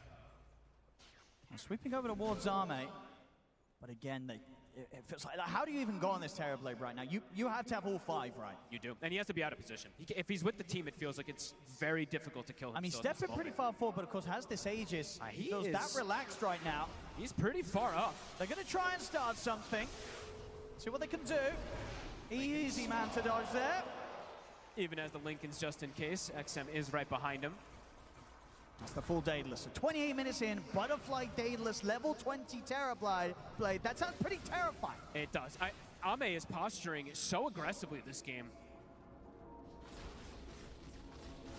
Grouped up, looking for the potential push. We see DM, he is doing the cutting. So he is sending the Ancient Ice Shaman on that far left side with his Boris as well to just slow things down. As the completed Miona for XM, everything coming together. They do need to say have the butterfly done on Satanic, but it's still so difficult for him to fight back against these two. I feel like they're going to push. They're going to look for a Rax here with this Aegis. See what P-Vision can do. Have they got what it takes at the moment to be able to defend? against this level of push. It's just so much physical damage. It really is. Yeah, he spends a few seconds on the front and he gets half his HP taken away in an instant. Even with the butterfly, they're going right through it. Crimson Guard again, but the towers are getting whittled down. No one will cut the wave, so that is the last creep wave. So they're gonna have to back up and reset. Yeah, very close to having the Shiva's Guard done as well, no one, so. They're looking to just continue, right? They need more time to be able to deal with this Terrabladed Sniper. But is time really gonna benefit them that much with the way that XG's been able to play so far? DM. Yeah, they'll be able to deal with this hit. Bringing XM over as well. Kill it. Oh, yep. XM, he'll have it. Yes. Smoke up, P-Vision, they're getting outside. They're gonna get the jump on Arme. Arme, he's gonna be gone the once. Can they do it again? They've got a roar. Backup's on the way for Arme. They can get the opening stampedes there. Lincoln's ready to keep it protected. He's able to walk it off. Far too difficult for them to get the setup. XM just covering him every time with the Lincolns. Too hard for DM to get the roar, even with the nullifier to break. Here comes the push again. 30 seconds on meta. No Aegis. And we'll see if XG still feels strong without it. Feels like they do. Base ward taken out. Ducalis did find it. Here comes that push. Tower's low. And they've got it. Tier 3 to 4.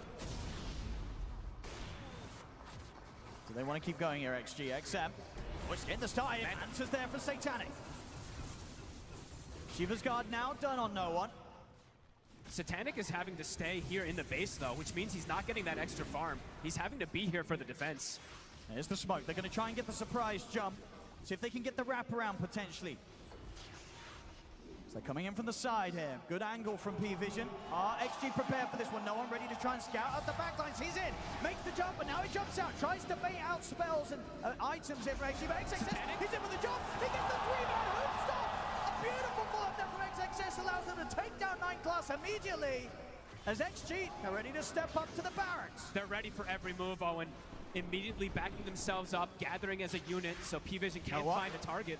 Still trying to bait out some of these stuns and spells, but Ducalis gets shot down by XM. The barracks are gone. The strategy is working, Owen. XG, they're looking to get a 2-rack advantage. Yeah, they're not going anywhere. They're sticking around for a second set at the least. I mean, no one again trying to turn their attention away from the objectives, but these racks, they fall so fast here to the damage of Arme and XM. Ayame is playing his heart out this game. Beautiful build, beautiful rotation, surviving the ganks. An 8K lead with massive structural damage. P-Vision, what's the plan going to be? Satanic, he's even though he's kind of close on the net worth, you're really just feeling how difficult of a matchup it is for him to play into as this anti-mage. Dealing with both a sniper and a Terrorblade that are ahead of you in farm, it seems almost impossible for the AM. It really feels like they just don't have the damage to go through what XG has by any means. XXS with his build, with this Crimson, it blocks everything that P-Vision wants to do to walk into him. Aghanims is done, so that's the first one here for 9 class. It's gonna give it a no one, I imagine. Yep, yeah, no one's got it ready to go. Yep. So if they had that setup, maybe some sort of multi-man vortex into like a concoction. They're gonna need a big multi-hero stun in order to have a chance in that next push, because it's gonna come very soon. The auras are all there. Yep. Aghanim's now also finished up for XXS, so another save. So many saves. Yep. So many ways to keep XM or Arme safe if they get jumped. And this might be one of the better cart games too. You have 2 of the best heroes, it feels like, to utilize in that range. They can actually just wallop heroes from a distance. And XM's pretty much got his Monkey King bar done. Oh boy, yeah, this feels harder and harder for Satanic. He's got the Basher, but look at his HP pool too, right? Satanic is not going to be able to stand toe-to-toe with these heroes. XG. They could definitely just sort of deal with the lanes, wait out for the next Roshan. Should be coming up pretty shortly. Next items, like you said, MKB is done for XM, and I believe a Lincoln's about to be done for Ame. How do you get through these? P-Vision definitely do what they can to try and set the map up themselves so they can have a say on the Roshan, at least give themselves an opportunity maybe to see if no one can get a steal off. That's the Storm Spirit. No one. I just can't get anywhere close. It is really just such insane damage that XG does have. And immediately they're not splitting up either is the thing. Immediately they're all together as 5. The lanes are in a good position for them as well with the TB sending the illusions. So they're ready for the fight. Lincoln's on Arme. Ready with the smoke, XG. They know that P-Vision's going to be out on the map a little bit. Roche, how long is it going to be? It's a quick spawn. I mean, they're showing her on the top lane. XXS, he's having a two-man top to top. They got the room at the start. Please, DM is gone. No one has to zip away. Carlos will turn up here ready to help out, but they have to continue to back off. Tier 2 is not a safe space right now. DM spent his gold. He bought the Vlad, so he's dead for 60 seconds. And pushing forward at the timing with the wisdom coming up, so another one of those to be taken by Extreme.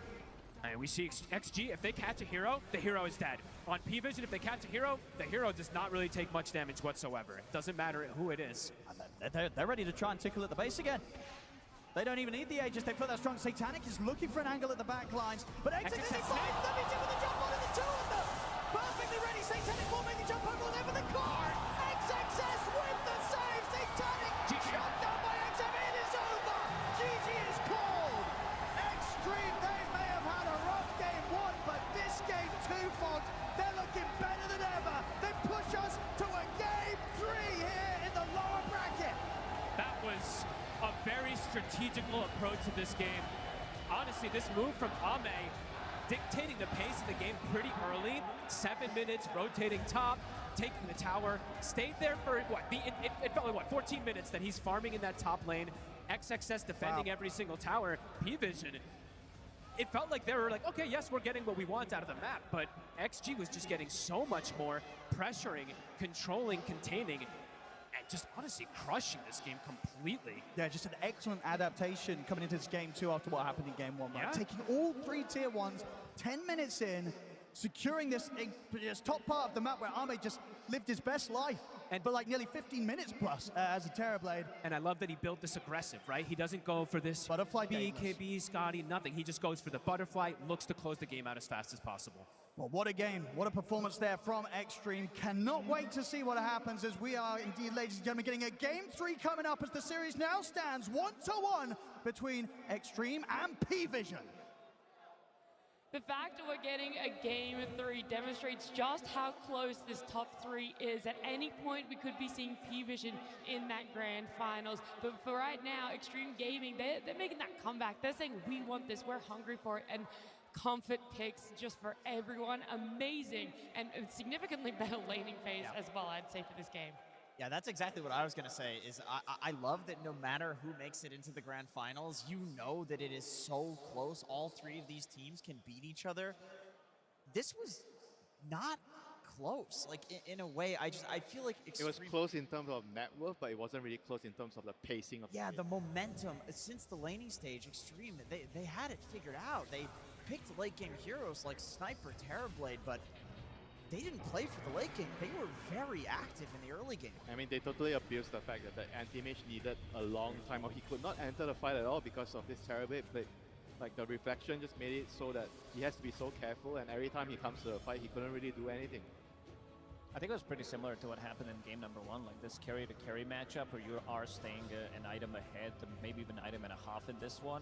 It is very difficult for Satanic to play the game. He doesn't have a clear target that he can jump because of all the save with the Nightmare that's going to ruin him.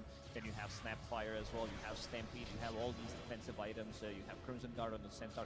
Very, very difficult fights in terms of how they want to play it out, because they have protection for their Sniper who's peeping from the distance, and you also do have this ability to stay ahead in terms of itemization. You see that he's going for the butterfly, and then you have 2 cores that kind of like to build into butterfly. Like at one point, Sniper, he didn't have Serrated Shiv, he's building into Mjolnir naturally, plus he builds into MKB, so that butterfly is not really doing that much. I mean, it's not just the build, right? I felt like the TB also kind of enabled XXS on the Centaur to get a decent game, and he was able to do a lot in the fight. We saw a lot of multi-hero storms, the card eventually, like he wasn't enabled in the first game, and this game I felt like it was night and day. Yeah, he was just there to provide his team with anything they needed. That card at the end was always such a pleasure to see picked up in a game, but just so much fun. The flip side, though, for PU Vision, 9 class not really having that impact on an ALK we've seen previously. We're like, yes, it was winning, but was he winning the game with it? And I think this is kind of answered our question about it now. Yeah, this was very rough for P-Vision. Perhaps it's the combination of the Anti-Mage and the Alchemist that is the main issue, but really Extreme, they understood the assignment. They saw that there was this greedy duo coming out of P-Vision, and they understood that even though they have Sniper and Terrorblade, they needed to push. They needed to be active. They needed to win the lanes, and they did. Yeah, they really did. Extreme Gaming, it's hard to pick a standout player from that, right? You look at the end, everyone had a phenomenal performance. Arme on the Terrorblade at night and day compared to game 1. Yeah, he was so aggressive.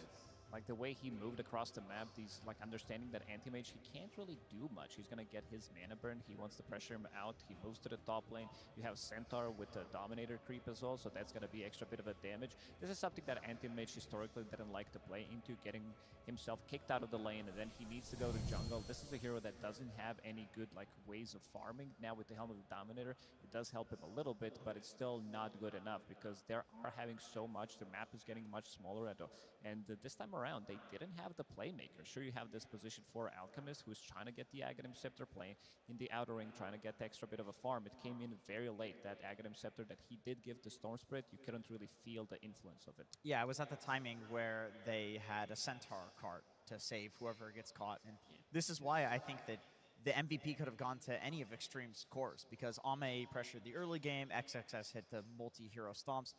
We have to mention XM Sniper. I feel like this has been a tournament of elephants in the room, and this is the one for me when it comes to this team. They do not lose with Cardell Sharpeye. They are the best sniper team on the planet, and I expect to see a ban in the next game.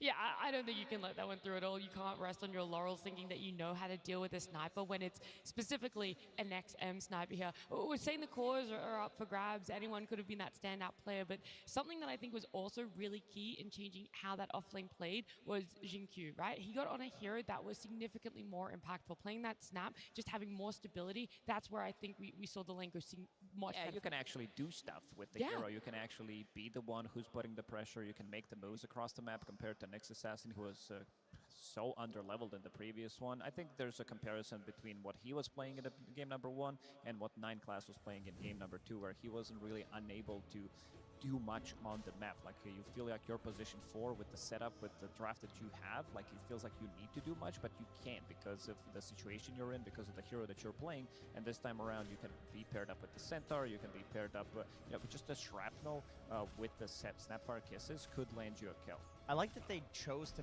basically say, okay, we lost the offlane really badly in the previous game. Well, let's just dodge it entirely. We will run the Centaur on the offlane, we will cut creeps, we will bring it to camps, get Giga farmed, he gets an early Helm of Dominator, and this is where we see the rotation from Ame. On level 6 on Terrorblade, he was farming just fine in his lane, by the way. Look at his denies, 18 denies.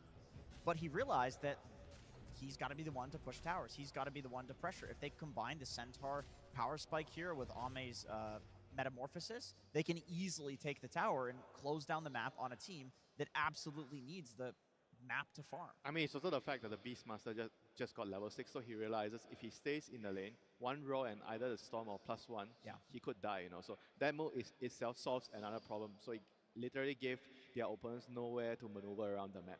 Yeah, and it ties into what you guys were saying. Kick that anti-mage out of that top lane as early as you can. Force him to be a little bit uncomfortable. And then we see that TB wanted to stay up there. Ame wanted to stay there. They try and make a move onto him, but it was not successful. And the fact that he had the presence of mind to always keep a Lotus because he knows that the AM is going to try to kill him, so he could run out of mana, so he couldn't cast his Sunder. And every time he got ganked, this is one of those that he managed to turn around, but he had a Lotus every single time to survive. Because it gives you like exactly enough mana to press the Sunder, and that's all he needs. And you're also getting less damage from Mana Void. Yeah.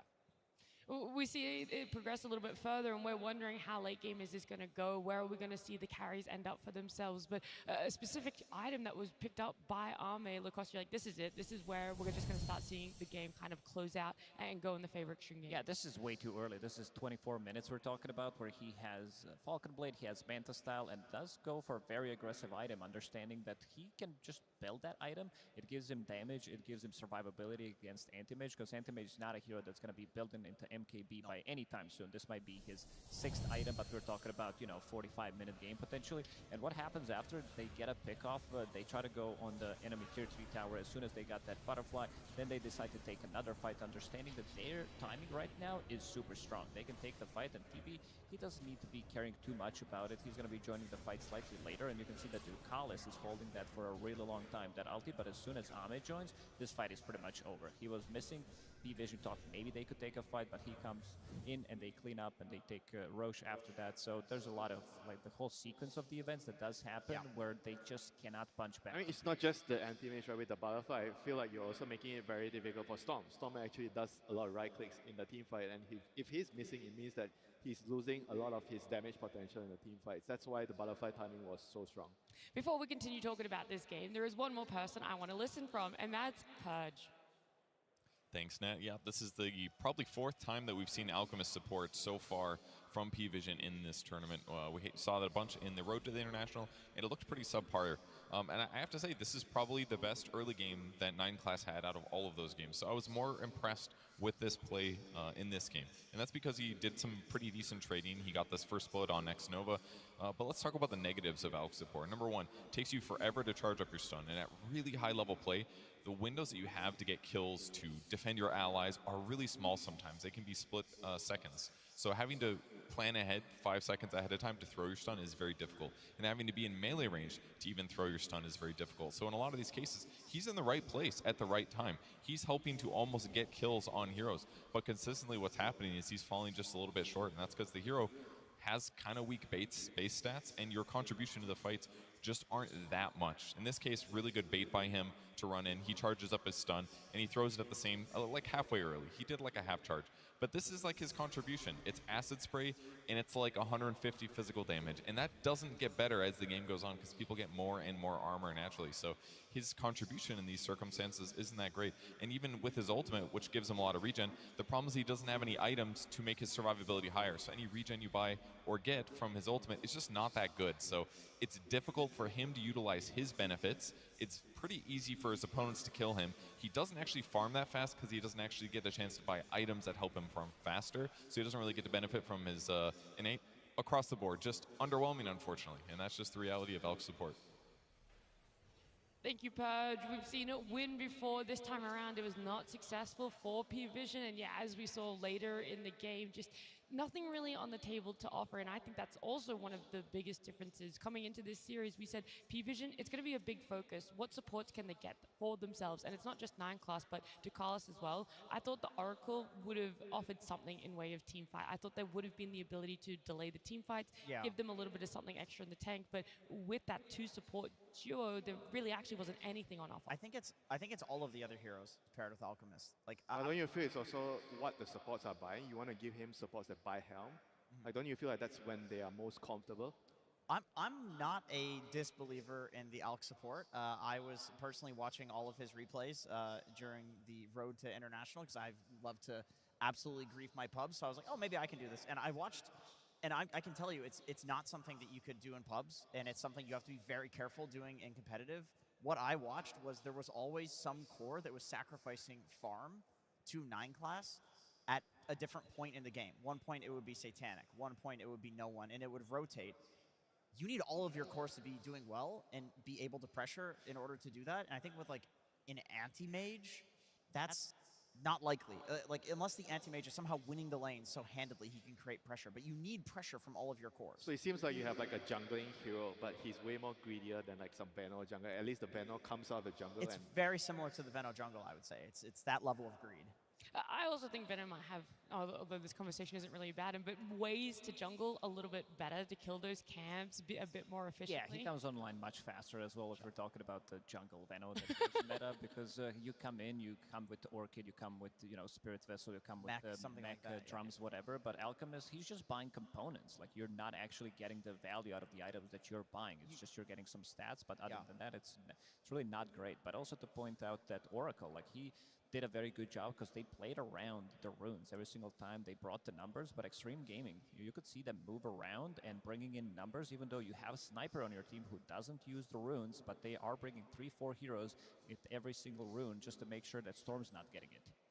Yeah, that's another big impact, is how can you dissuade the usage of something that's so important to a hero, such as their innate. And I do think that if any team is going to be able to bounce back in this one, obviously we've already seen Extreme Gaming do it, but Astini, he's very good at that with P-Vision, right? He's a coach that we've always had such high energy from, but I also would love to see what he thought about this draft, how he's going to approach it again when they get back into those booths for Game 3.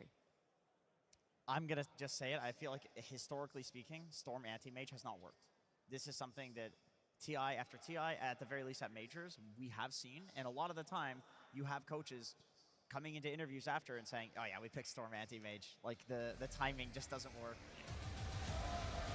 Well, the timing is perfect for these players to return back to the stage. Get back into it, because our lower bracket is down to a game number 3. It is all on this game as to if you make it to the grand finals of TI 2025 or if your journey ends here.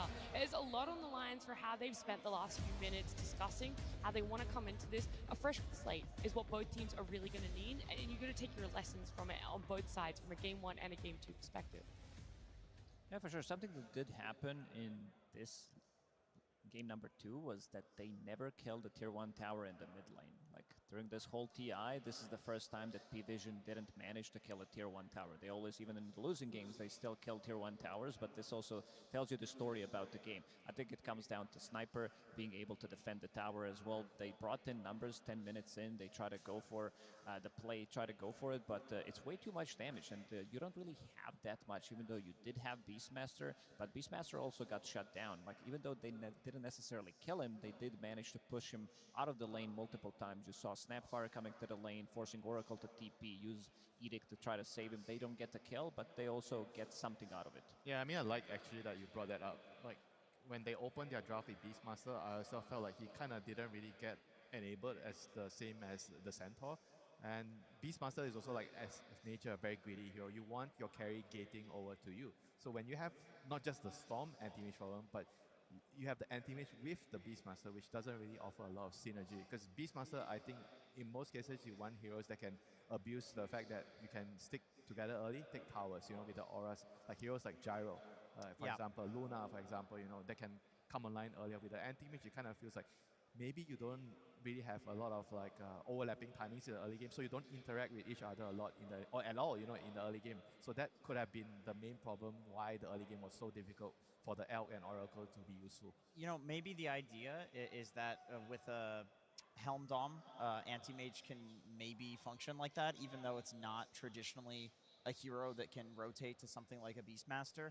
Clearly it didn't work, right? Like, this idea was wrong, but maybe that's the idea. Because I agree, you pick Beastmaster, the hero controls an area, he farms, and he creates this presence where you can no longer enter into that area without just dying. And it's this map control hero, so any carry that rotates to that is cool. He doesn't rotate to them to get kills, so maybe that's the issue. And you have to try these things in a game in order to figure out that, okay, because the Dom thing is completely new. Nobody was going Dom on anti-mage. And also because I think in the recent series that we have in the main event, there's like a huge change in the way the middle lane is built, where we are picking more heroes that can defend and play around the mid tower instead of those rotating heroes, right? Yeah. So with the Beastmaster, it's like you're waiting for your mid laner to rotate. But the Storm, in theory, he could rotate, but he couldn't leave because the Sniper was keeping him there. So it doesn't really unleash the Beastmaster skill.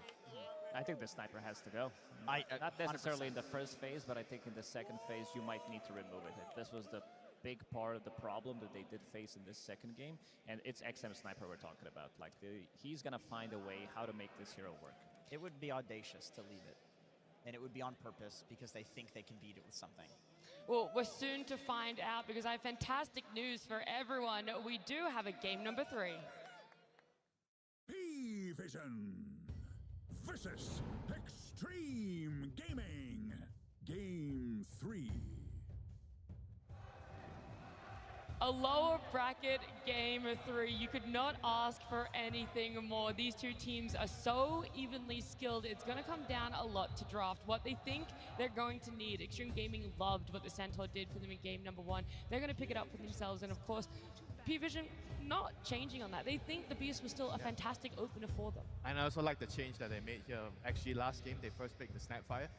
This time, they feel like because the Centaur was such a crucial role in the last game, and they feel like they wouldn't be able to get the Centaur in the next phase, so they're changing their pick order up. They're picking the Centaur first. I think the Centaur is not replaceable, but the Snap is actually replaceable. Snap could be Hoodwink, or yeah, it could be Hoodwink or something. Dark Willow. Yeah. Maybe even a Rubik, I think a Rubik Centaur link could also Yeah, work. that's not bad, especially if there's good steals. But yeah, we can see Sniper banned out. They actually will first phase ban it. Yeah, so what are the other mid heroes that can actually sit and defend the towers right now with the Sniper and SF being removed? It's kind of like the Invoker. Invoker is still remaining here. Maybe that is something that both teams could actually go to.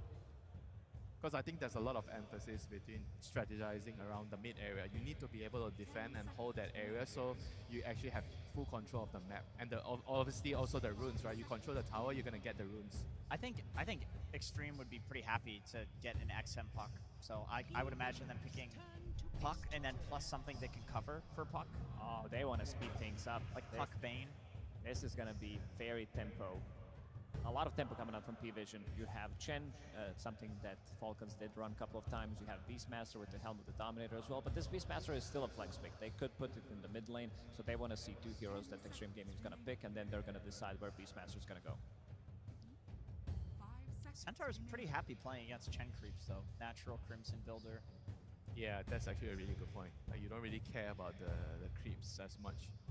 We only seen exclusively Mana Burn up until yesterday when we saw KJ played with the yellow tomato creep.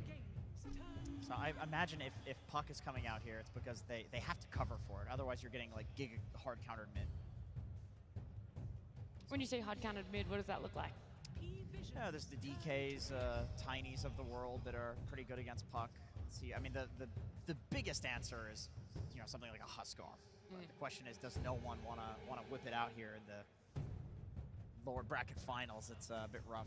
It's a good Void Spirit game. They don't have that much control other than Puck. It's a good matchup for him. You're also going to be finding the backlines. Both of these supports from Extreme Gaming, they want to really keep the distance. You want to see Warlock in the backlines, waiting until he can drop the rock, Snapfire with the kisses. Right now, they don't have any jump, and they need to find a way how to find these supports. I mean, the other thing you have to consider is if you pick your mid hero here, and the enemy bans out 2 carry heroes, do you have a replacement for that carry hero?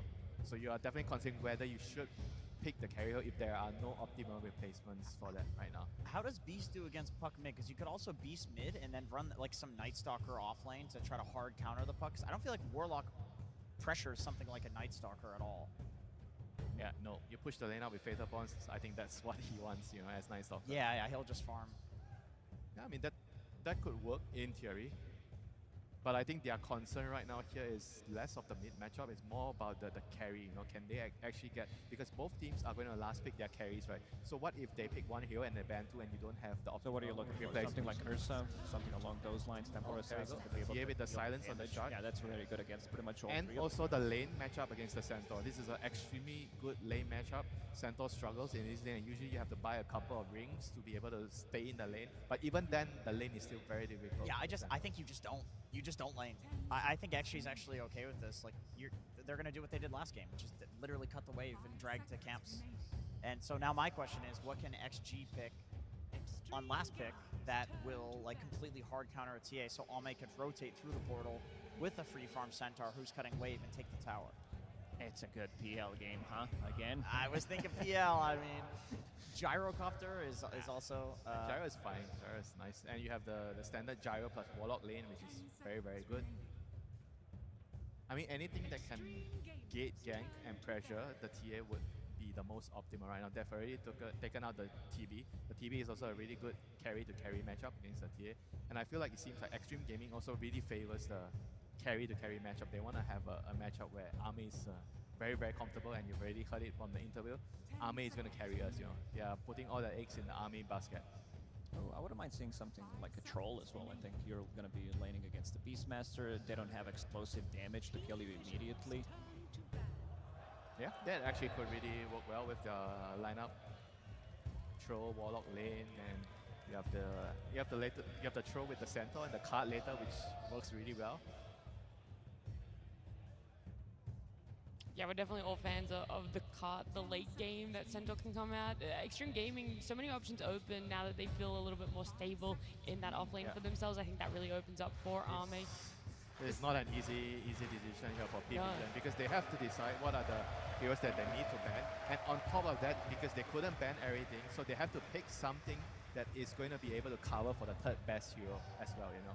And they also have to make sure that the hero works with their lineup. So a lot to consider here in this 23rd pick here for PVG. Yeah, I mean, they have a ban before that as well, and so you have to hedge your bets. Where exactly does Extreme Gaming want to go? Where are they thinking some of their strengths could be? It's so one of the first heroes you guys mentioned would be great for Extreme Gaming. And their last pick, Bristleback. Off lane Bristleback, most likely with the foot wing. Yeah, that's interesting. I mean, that does limit the carries that XG can pick. Now, a hero like Chaos Knight, which can go for the break facet, the 1/3 of the time break facet seems better, but no, they go for Medusa. Not the most traditional gate ganking hero. You're probably not going to expect the Medusa to move around, but it is indeed overall a pretty good game for it. This is not the lane that you want to be playing. Medusa plus Warlock, you're not getting the but at the same out of the time, lane, but they want to Medusa have would overall lane well 24 pick. into the beast. You know, like the beast doesn't like to play into the Medusa's lane. I mean, I do feel like you can't use the. I mean, what about Bristle though? Because Bristle's just giving Medusa free stick charges, right? Yes. So either way, yeah, very good lane for Medusa. I think maybe that's the idea.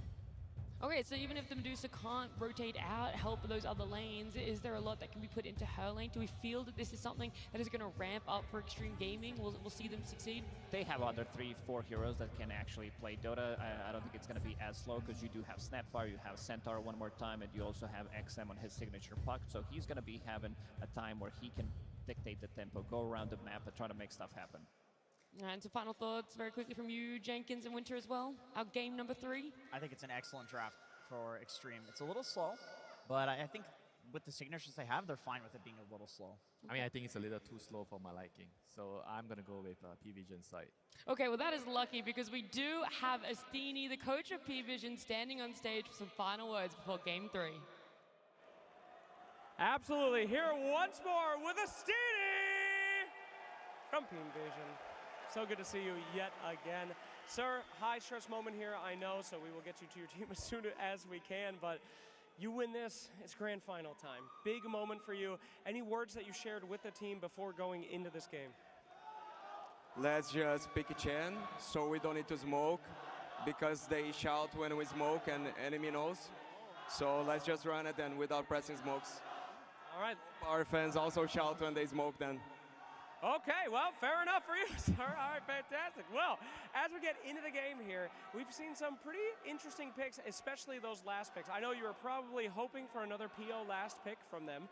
Unfortunately, it didn't pan out. But the carry seemed to be extremely important in this series. Would you say that the carry is the most important role that you've seen so far when facing this team? Everyone is important. It's a team game. If you think like this, you're going to lose. All right, fantastic. And last question, of course, those surprise last picks. We do see the Dusa. No chance to pick the Animage on this one against it. How do you think you're going to be faring against this Dusa? We pre-picked to it because Chen has mana burn creep, so we were expecting, it's expected. Okay, all right. You almost gave me away some there. You never tell me anything. It was for the mana burn creep. They got it. Write that one down, pubbers. All right, my man. I'm going to give you the mic on this one. Last time, potentially, that you could be holding the mic on this stage. Probably not, though. So please, have your moment. Say something to the fans and have your word. Please, I'm giving it to you. This is full trust. Go for it. It's a pleasure to be here, to hear the fans cheering. no matter for us, for Extreme, it's amazing to be here. The atmosphere, it's fucking TI, boys. It's amazing. Thank you, everyone that is part of this community. Thanks, let's go. Bora caralho. And I'm sure we'll be seeing this man in the grand finals. Thank you so much for everything that you guys have brought so far, and we'll continue to bring as we go. That's my boy! It's game 3. There we go. I mean, Astini, absolutely correct there. The atmosphere has been phenomenal this year here in Hamburg, thanks to you guys all here in the Barclays Arena. And let's get into the action. It's game 3 time, Fog. Extreme versus P-Vision. We're going to find out who's going to make it up to the grand finals later today to face Team Falcons. What do you make of the drafts? Because first thing I see XG getting that super strong duo straight through out of the gate. The Snapfire and that Centaur combo. Let's see if there is going to be that answer. Let's see whose strategy comes in superior this time around. Because this Medusa last pick, there's a lot of big benefits that it does have this game. They mentioned it on the panel about how versus that Bristle, right? He'll be able to just get those stick charges constantly, have mana in the lane. But my big thing that I want to point out is it's Medusa playing versus a minus armor strategy. And Medusa loves that because of the way the interaction works with the mana shield, since you don't have to worry as much. I mean, and how much of a strength do you think that is, as Astini sort of talks about having the Chen, having this, sort of potential ways to have something that might cause issues for the Medusa? Not sure. Honestly, I feel like the Medusa is going to be pretty okay unless somehow just gets completely surrounded from some types of summons with the Beastmaster rotation too, because Bristle just feeds you sticks. You're always going to have stick charges. Yes, Warlock's heal isn't going to be as effective, but you definitely can do quite a bit down here in terms of protecting Ame. We'll see how much that mana burn is effective, though, since they killed it immediately. Dies almost at an instant. And yeah, like you said, the top lane, right? It's XXS playing the Centaur. He was absolutely ridiculous last game. Oh, he was. A perfect game from him. And Jinkyu, he's playing his classic. And another small thing to touch on as well. I mean, small, but 9class is playing a more normal style hero. He's playing a ranged hero. So, gonna see what he's gonna be able to do with this. Absolutely. Still obviously a very strong hero. We've seen a lot of hoodwink come through and some people popping off on this hero. Yeah, eyes on 9class to see what he's able to pull off this game. And with this sort of lane setup, when we talk about obviously the strengths of the XG getting this classic combo that they'll go for if they can get. How hard of a lane is it going to be for Satanic, or should it be fairly safe up here? It's been a traditional counterpick, the TA versus the Centaur, since it's very low armor on Centaur. Once you get the meld points, it can really start to add up, but this lane is just strong, right? That's the thing about this Snapfire and Centaur. Even if they're versus some type of quote-unquote counters, they can absolutely trade.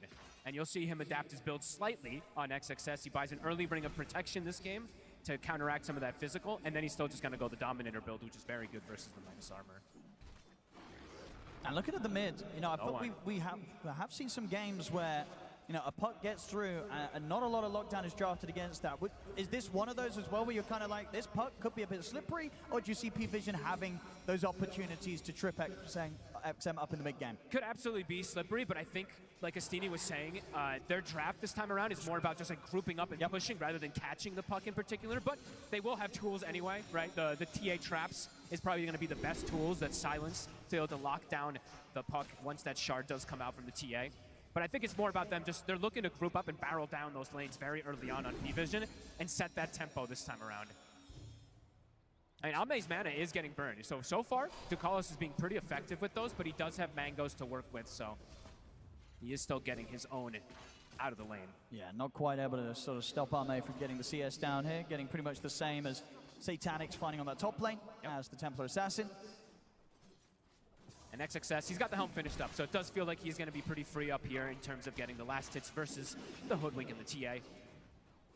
Yeah, at the moment, pretty much that mid lane where we're seeing the biggest difference right now. Of course, some of those denies being the boars of no one, but even outside of that, very much having the advantage against XM's puck on these first few waves mid. Yeah, a bit more than half a level advantage at the moment for no one. Having a fantastic start to it. And checking the runes constantly, right? That's going to be the hard thing for the puck to get the fill up when you're playing versus Beastmaster. He sends a board to one side, can go check the rune at the other one. He'll deny the top rune. And even Ducalis was actually making the move over to protect the rune as well, as we saw there with the Chen. Since his only real job is just to send this creep to mana burn the Medusa to make sure the DM can have a nice and solid lane. Yeah, for sure I will, because for the most part, DM, he's not going to die against these two heroes, right? So another one of these offlaner heroes that's very, very safe. to sort of be left on its own. Most times versus the Warlock, right, it's not really ever a hero that likes to get, or wants, or can get kills inside the laning phase. It's very unlikely in these terms of play. And of course, even on the top lane, honestly, I mean, there's sort of freedom for, as we've seen already, 9-class to head away, get some stacks going, because Satanic, as the TA, with the refraction potential, you're not really going to kill this TA unless you're bringing in a +1 or making some sort of move through the twin gate. Yeah, unless he makes a big mistake and steps up too far forward, but Satanic rarely does that, and Hoodwink is a very effective double stacker. Yeah, we're seeing it here. A lot of stacks already being built up just 5 minutes in. Xingqiu is doing similar, as we do see. It's not the same, you know, he doesn't have 3 stacks on each, but the double stacks are prepared, and now the lane's starting to be broken. 5 minutes in, Xingqiu looking to put a bit more pressure onto no one. And who would you imagine these stacks are going to be for? Is it for the TA, the Beast, or the Bristle? Which ones? The ones in the P-Vision stacks in the safe lane, in their own jungle. Satanic. Just they're usually just about enabling Satanic, yeah. Farms them super fast as well.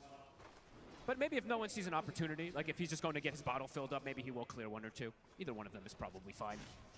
Bottom DM is starting to cut the creep wave, since there's no way for them to really stop him. 1K lead at the moment for the side of P-Vision, just off of these lanes. Power Rune, 10 seconds. Both supports looking to rotate on the side of P-Vision. And it does look Satanic. Satanic's just going to go work on the stacks now. Yeah, it's just a bit too much, as you said, with the supports coming in for XM to have a chance of looking towards that. XM. The amplified damage rune will go the way of no one. And Ducalis is starting to get some good damage onto him. Quite a bit there. DM is here. And XM could still be in trouble with the orb he uses. He's able to jump down to the low ground with the waning rift. Another set of the axes, though. Oh, it's close. But XM will survive. Oh, holy, 10 HP. Almost gets brought down there from the amp damage coming in from the Beast. Waning rift, perfectly placed from him as well. A lot of attention on these lanes from the side of P-Vision. That's top. Satanic. Top of the net worth. Getting the most out of this laning stage. All 3 cores in a fantastic spot on P-Vision. XXS Dominator's about to be finished, so that pressure in the top lane is going to start to ramp up a little more here. But Satanic, he can just clear out the wave very quickly, go to the jungle, get that effective farm. And no one, he actually stole some of the stack, as we saw there. So with the axes, he was able to prevent them from clearing their own stacks. And Ducalis. XM has to go immediately for the TP out, whereas Ducalis would have been able to body block his escape there with the summons. Yeah, it's a nice move. I mean, XXS goes back to his creeps, and he's like, hey, there's no stack here anymore. And GQ, you lied to me. As it was taken away from the Beastmaster. 2K lead, just off of lanes. So the positioning of the lanes has been very smart with them having the Chen bottom so far. And look at this movement. We're going to get P-Vision coming in with a pretty early play down towards the bottom. The 2 of them heading over to try and see if they can catch Arme. Right, this is really cool. With Satanic coming in. Arme has got the 21 charges. We'll be able to pop them. Has a Mango as well. We'll see if that's enough though to save him though, because Satanic's in on top of him. Arme trying to run away, but now he's out of options. No more mana to play with. They kill off the 2 of them and can get the pressure onto the tower. Oh, and the timing. Look at XXS. He was 7 XP from hitting 6 for Stampede. If he had it, maybe they could have bailed and gotten out of there, but a perfect move from P-Vision to take advantage of no Stampede. They're playing fast here, P-Vision. Really they're trying to get back to sort of the level that they were performing at in terms of speed in game 1. They truly are looking to set that tempo this game, and it is a very, very strong tempo draft that they do have. All heroes very good at taking objectives early on, good at taking the Roche. I mean, this is the thing, right? They're good at taking objectives, and they're also good at defending objectives, right? If you're extreme and you're now sort of saying, well, we want to try and push back, get some tier 1s in our favor, suddenly this Bristle's turning up, or you've got the Beast or the Hoodwink spamming out the waves. It's not easy this game for Extreme to get anywhere close to the tempo that they were playing in game 2. No, absolutely not. They do have a lot more team fight, I would say, this time around on the side of Extreme than we saw from either side last game, but if you fall behind too far in the lane, sometimes team fight can be problematic. Because this indeed is quite an early gold lead coming into the 3 to 4K, just 9 minutes in. They're getting a lot out of the map here, P-Vision. Can we get the stack counter? It's going to have to come up pretty soon. They've gotten, I believe, over 10 stacks already. I mean, 9-class has done so much here. Yeah. As you say, playing something a bit different to what he normally does, but showing that he can get some easy stacks going here for the team. Mid lane, XM hangs on to the haste rune. That was a roar used. Yeah, the efficiency game from P-Vision with these lanes looking hot so far. XXS I mean, what sort of direction do you think he wants to be going this game with this build? He's got 1,200 gold saved up. Is he considering rushing the auras again, or did you want to get the blink early this time? Yeah, there are those stacks. So 8-2 right now. I'm thinking he might still do the Crimson if they do see people just start barreling down and running down the lanes, but he queues up the Lotus for now. So Okay. Wanting to reflect the roar. Okay. Interesting one. They're getting a little earlier than we normally see. Top. They're going to go in with the Dream Coil. I mean, should be a pretty dead 9 class here. As I'll get the bushwhack off, but won't be able to survive. This X-Nova turns up, secures the kill. Trap will slow down the push though, taking out some of the creeps. They will put down the sentry to stop that deep push. XM trying to deal with the mid. But, again, having a complete mana pool being drained here by the pressure of Ducalis. Yeah, he's actually being very annoying on this Chen so far. Yeah, he's drained a lot of mana this game. He sure has. So for Ame, it's going to have to be back to the jungle. Slow the pace down for him. P-Vision, they're looking to defend their towers. They want to play this early game. A lot of heroes top though for XG. Stampede's at the ready. They have Golem if he does pop the Grimoire. Kiss is still not at the ready though. Satanic feeling confident. Without Kisses, pretty unlikely that they can bring him down just yet. So for Xingqiu, a bit under-leveled this time around. Now, mate, on the bottom side of things, we'll still have to do a bit of catching up. You know, it's about 2K coming up between the carries right now. Just 11 minutes in, quite the difference. So they're going to need a fair bit of time, XG, to regain a hold on this game. Yeah, Ame's looking for some late game, some pretty late game on this Deuce in particular. Even going for the Dorman Curio, as we saw there with the Mystical. Stacks will be worked on, and he does buy the plate mail. So XXS has shown the build that he wants to go for this time around. And I imagine we'll see sort of similar things coming out from the supports. Just everything they can buy to just sort of throw down onto the Medusa and keep Ame alive in the fights and in the defenses that are going to likely have to come together quite early this game if P-Vision keep up this sort of tempo. There definitely is a lot of value to these Solar Crests and Lotuses being thrown onto this Dusa in particular, just to protect versus the massive physical that can come out here. XM trying to whittle down this mid tower, but Ducalis is just sticking around, clearing the creep wave as well, putting himself in a very safe position to not get ganked too. Yeah, pretty much impossible to get to him. I mean, kind of for the whole lineup as well. Like, it's hard to sort of see a way that Extreme can catch out Satanic top right. Like, how do you get the catch on this TA? How do you slow Satanic down? It's only if he's out of position and you have Kisses, right? And you have them somehow sandwich on him. But Kisses have now been obtained. Level 6 is there for the Snapfire, but the way Satanic's playing, he's not really showing on the lane, right? Clears the wave super fast, backs up, goes to jungle. He is getting enabled pretty fast here. The Deso's gonna come out probably pre-14 minutes. Absolutely, thanks to these stack-offs. The stacks coming out for 9 class. Yeah. Satanic getting so much here. Looks like XG wants to take this tower. They want to try to slow down how much the Templar Assassin is getting, but it's already almost 13 minutes in and they haven't taken out this tower. That's a pretty big deal. Much slower from them this game 3 as opposed to the game 2. And instantly, Ducalis, when he sees an opportunity, starts pushing mid as the Chen as well.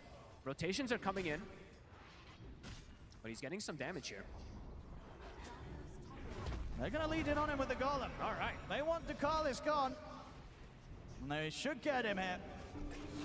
It's XM able to push at least the Chen off their side of the map. I mean, it's in a game where it's kind of as slow as this, there's no hesitation dropping these ultimates, even for the supports. Yep, and then you can use your Golem to just cut waves or go contest some of these potential stacks too. So looks like they will go mid. We'll claim their secondary tower here.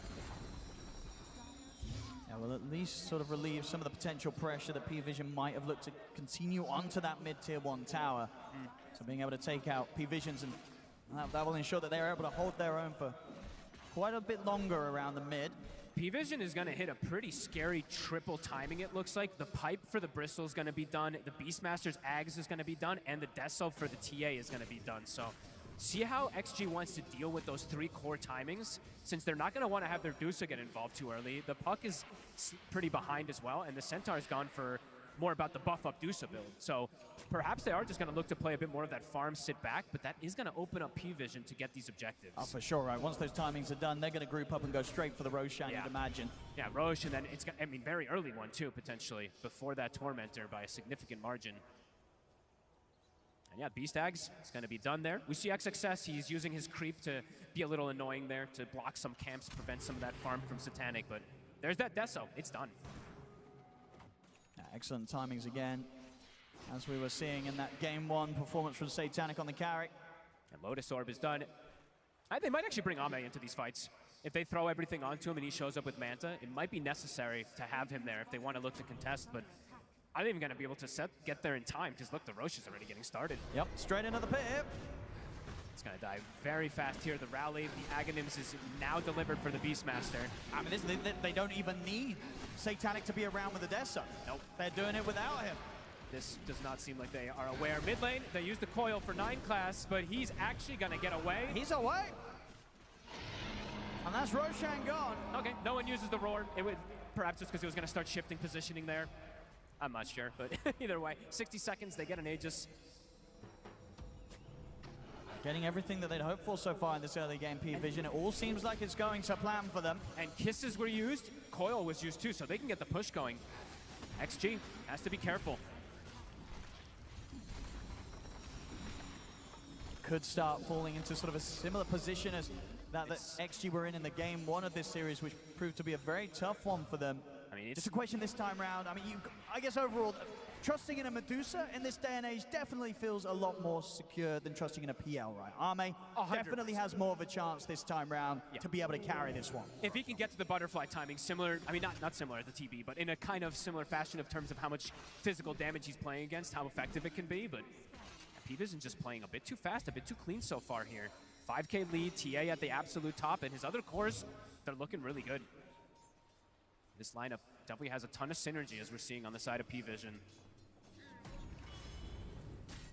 And now with the Blink Dagger online as well for Satanic, it's already been impossible for them to find an opportunity to try and catch him out whilst he's been farming. XM should be able to jump out. And 9 class not able to get the connection there. XM calls the bluff, continues, but there's a Satanic Blink will to chase him. See how much he wants to continue to try and run him down. 9 class is going to have to bushwhack back up in a second if he could close in. They'll hit the scan. They know whereabouts XM is. Into the corner he goes, but not going to have any lockdown in range. He's out. There's a creep there. Extra money. Satanic will take that one. Ame cleaning up some creeps bottom. Actually can't finish them off from Ducalis. As XG. Blink is going to be the next choice for XXS. It's been a very passive style, passive itemization from them. So next, we'll have that to at least jump in and be that tanky bruiser for the team. Yeah, no, they need that. And we saw how great of opportunities he was able to find in that last game too as the Centaur. I think beautiful Blink hoof stomps coming out from in there, and they need it now more than ever here in this Game 3 Extreme. Absolutely, and he's got a lot of armor, right? But it does feel like there's an overwhelming amount of damage on P-Vision this time that I don't think XXS is going to be able to do what he did last time with absorbing all the hits. The meld, the deso, the bristle, it adds up quickly. He's going to try and open up here on towards him, but Stampede is at the ready. Wild Wing. I do have a fair bit of control, not quite enough. So if they could continue to chase those, the Stampede comes to an end. Can he get a boar hit onto him? It's starting to get a bit too far there. He's going to be fine. Let's roar down, but at the same time, they were able to force out the Stampede. So an ultimate for an ultimate. Makes Satanic feel even safer. Doesn't have to worry about any Stampede to close the gap onto him while he's just farming it up. Shard purchased up for Satanic as well now, so XM has to be pretty careful in terms of those traps in the next upcoming fight, if it does happen, since we haven't had any fights really. 2-2, 18 minutes. Even slower one this time in terms of kills, but yeah, the pressure that's building up from P-Vision, you can certainly feel it, so you'd imagine that Extreme, they're feeling it as well. Yeah, let's see if they look to do similar about contesting that Roche in a way as that last time, since they do already have the wards set up top. About a minute and a half until that Tormentor does come up. Looking set to sort of be able to line up this next round of timings, both No One and Satanic going for the BKBs next. We're going to see Extreme try to catch them by surprise. They're coming out with the smoke, seeing if they can kind of catch them separate from one another. No One is down on the bottom lane, but still has a minute left on the Aegis and does have Ducalis by his side. XM looking for the angle. You know, to clean out the summons first. Just some money. He'll buy a Blink as well, so double Blink now on the Puck and the Centaur to be able to jump toward the backlines. But oh, no, the economy game. Look, it just continues to grow. It's making so much more. Yeah. I mean, Satanic now 3K gold ahead of that of Ame's Medusa. This TA is getting out of control. All three cores are just hitting creeps in a very good fashion. And now Beastmaster, they can look to play around no one. He still has this Aegis. 30 seconds till that Tormentor. Truly does feel like they're getting everything out of the map here on P-Vision. And XG, even though the Deuce is farming, the other two cores are falling behind. It really feels like one of those games where they're going to have to go all in on keeping Arme alive, just hoping that on the Medusa he'll have a chance to scale forward to the later stages of the game and turn this one around for Extreme. How many Lotuses are they're picking up? Not Lotus Orbs, the great healing Lotuses. This is something definitely always to point out when you're playing with a Medusa on your draft. I see Jinkyu has one great healing Lotus, so I'll have to see if that makes a difference in the fight as the Tormentor just dies in an instant.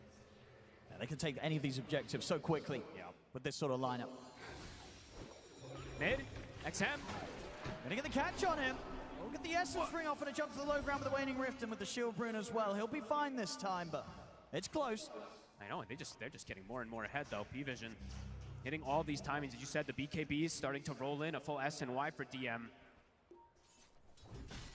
When is the timing gonna feel for XG that they want to actually group up? Is it gonna be around Ame's Butterfly? I think it has to be. It probably has to be, otherwise it feels like they're just losing too much control of the map. No one?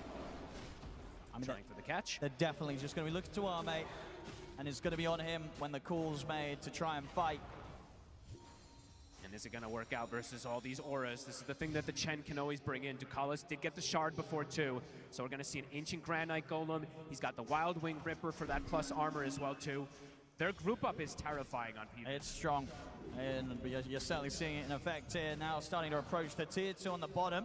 We will see the smoke come through here from XM and Jinkyu as they make their way over. The question is really going to be from XG is, are they going to have damage when they show up to the fight? Versus all these auras and all these items that P-Vision has been able to rack up. Let's have a look. They're ready and set up. Arme prepared and ready to join them. But the tower's falling. Ooh. No one. The axes actually clip XXS as it looked like he was going to attempt for a blink stun there. They'll smoke up themselves. You know, P-Vision are not afraid of taking this fight. If Extreme end up walking into them, because they don't have Satanic with them. But as it is, I mean, XG just don't get the chance to jump. They will be able to push them back and hold on to that bottom area for a little longer, but they don't get a catch. I mean, look at the Dominator creep from XXS, preventing that tier 2 from being pushed. He's racked up, what? Is that 3 creep waves? I believe it is, so delaying the push. Doing everything they can to try and expand the amount of space that Arme has to farm safely in. Do they look to push with this triple creep wave? I mean, it's a pretty big wave. Sure, they have ways to clear it out, but could look to pressure here.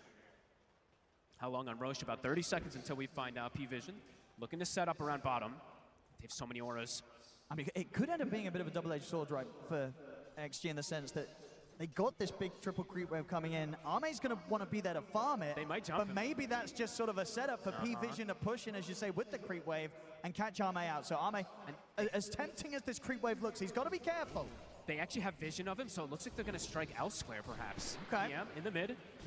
They're going to go for him. Lotus. The Lotus was there in time. Cookie to get him back a little bit safely under the tier 2 tower. XXS will be fine. Ame. Except, get the Dream calling on the no one, but the BKB's there. This is coming out, but P-Vision able to back off. Instant disengage after they force TPs, and that's Coil plus Kisses. Roche is up. BKB was forced there from no one. But they bring this Roche down very quick if Satanic is there. Satanic, he is looking for the answer for that butterfly that he did see picked up, of course, from Ame. The MKB is going to come very quick as well. It really is. It's going to pretty much come guaranteed before Ame is even able to get that next item on top of the butterfly. Oh, and he's trying to find. Look at the last hits this game. 413 on Satanic, 331 on Ame. I mean, I know it's 2-2, but approaching almost 20 CS a minute. That is absolutely insane. Bottom. P-Vision ready to get back on with the push. XG, they were able to slow them down earlier, but this time round, they're going to have to let the tier 2 likely fall. And Roche is up. So, XXS, he's going to try to hold on to it as long as possible. No one will get the last touch. Satanic, he's in. And straight away, XXS just has to pop Stampede immediately. He's terrified. That is extremely early to pop there. And now no Stampede, no Kisses, and the Roche is up. Can XG look to contest this Roshan that they're just going to walk right into? Doesn't feel like it. I mean, they've hit it with the scan, but as you said, there's no Stampede. It's a risky move to make, but there's XM. Let's see if they can try and do something. Oop, XM jumps up because the smoke broke, but it was actually 9 Class who scouted him in the tree line. Roshan's falling pretty quickly. Takalis scouting things out here with the creep. Roche is going to start shifting in 15 seconds. And XG, how much time do they want to spend sort of hovering around this area, trying to have some sort of say on the Roshan? They really don't want to just give it for free. Their ultis are coming back up. This is in 5. Yeah, and Satanic, he's just going to be able to clear these camps. That will be the MKB money done. Ready for the next fight. So even though XG is trying to look for a way to get Arme to turn up, if Satanic gets his hands on him, Medusa's not going to stand a lot of chance of carrying the team fight. He's also got the 20 talent too, so that extra damage that's going to come in from it, he's going to hit so hard if he's able to actually focus fire. Arme. Success tries for the jump. No one, not going to get caught. Should start to feel a little safer in terms of how he positions himself. The Stampede's going to be back up in about 10 seconds. All right, how's the cart looking? It's getting closer. It is about 600 gold away for XXS. Shannon watching somewhere, very excited. Here we have around the pit. Word is placed down. 9 Class will give the scouting information. P-Vision still very much respecting the presence of Extreme. Not going straight into the pit themselves. But they are forcing XG to stay in the area, and no one is farming. Easy dodge there. No one is just chilling bottom side, getting that extra farm, while all of XG has to stay in this area to watch the Roche. Amp damage also on Satanic for this next bit of time, so if they do see an opportunity, they can still go for that Roche very quickly here. No one is forcing the bottom side in. Extreme starting to split back up, so they can at least have Arme getting a bit of farm on that top side. What's the choice going to be? Oh, P-Vision looking to make a move that they're just going to push. I mean, with the position the Satanic's in, they absolutely can. He doesn't need an Aegis to start hitting these tier 3s and seeing what happens. It's a catapult wave as well, too, so an effective push. Oh, look at the Dream Coil. Nothing more to follow up immediately. The hoof stomp is there. But getting through the refraction is not happening. Satanic just staying at full HP. They didn't even have to pop anything there. Now Potential can back up and just look for that Roche. With those ults being used, could be an option if they want to. Satanic still having the BKB at the ready. Immediately, no one. He goes in. They do see it though. So they do have a ward right outside the pit. So they see that he starts it. XG. Right behind them though. They don't want to let this happen. Bottom, someone has to stay down there. If they don't, that's leave true. someone, Satanic could start getting kind of cheeky down it. And he's got the frenzy creep too, so the attack speed bonus is going to be there to keep that push Let's see going. how much he can get away with. Oh, they're getting split up, Owen. They got to make a call. They got to do something. What's the choice? Do you go for the Roche? Do you go for your buildings? Arme's in position to try and hold on the bottom, and he's very close to the Skadi, but when this sort of split-up's happening, P-Vision can get back into the Roche pit. And there's no roar for 20 seconds. It's gonna die fast, Owen. Maybe they can try for a steal. XXS in with a stomp, but it's a little early to make a steal happen. Yep. And Ame is not here. And Satanic, he's now returned to the side of P-Vision, so... Roar up in 3 seconds. Can they time this? XM, he jumps in. They've got the Stampede as well. There's the jump with the Who's to make sense. He's going to try and get the pick up, but the Roche we killed off. Who's able to grab the Aegis? Nobody is stunned. XXS will be able to steal it. And they've killed off the two of them. What the timing there, coming in with the Stone Gaze, putting a stop to it all, and they clean up the chair as well. All right, Extreme. XXS gets the connection. The roar came up in time. It hits everybody on the side of P-Vision. They have the information. XG, they're here to play. Yeah, quite a bit of action coming out of nowhere there. And now with the Aegis in their hands, not something that P-Vision is going to be able to rely on. It gives an opening for them to start the push back their own way. We'll see this jump again. I mean, no one could pick it up. XXS was just right on top of it. They couldn't click it. Yeah, and Arme just able to step up with the Stone Gaze. No one getting frozen by it, and no position really for Satanic to be able to turn and fight with Arme in there with the ultimate. That was picture perfect from XG. They needed that. They needed that big time. That Roshan, that Aegis slips away. And they make the right call, right? Those little split up things that they were doing, having Ame bottom, they come at the exact moment. And any sort of time they can buy to try and get Ame online, and we were seeing just with that move alone, with Dota Plus starting to favor that of XG. Medusa's starting to get there. They know the potential of the Medusa, especially now when he's back up to the top level with that as Satanic's farm. Yep. A massive move there from XG that absolutely keeps them in the game. And now we're going to see that matchup in particular, right? This Medusa versus the minus armor draft, how tanky she truly can be. This, now that she's been able to get this farm, having the Scotty, having the Daedalus next. P-Vision. The plan has been broken a bit here. What's going to be the adaptation they go for? Well, let's see what XG do now with this chance to potentially gain the advantage themselves. Let's see if P-Vision gets caught in that type of scenario with the fight again, too, because Satanic literally got 0 attacks off because of that Stone Gaze connecting onto him. He just could not turn and fight back. 5-2, but tense moments. XG. Coming in with the smoke, scan to hit as well. They know that somebody's up here. XXS with this Aegis, with this cart, they can play pretty aggressively because he's got this potential save always for any of his cores, even XM if he gets caught in a silence.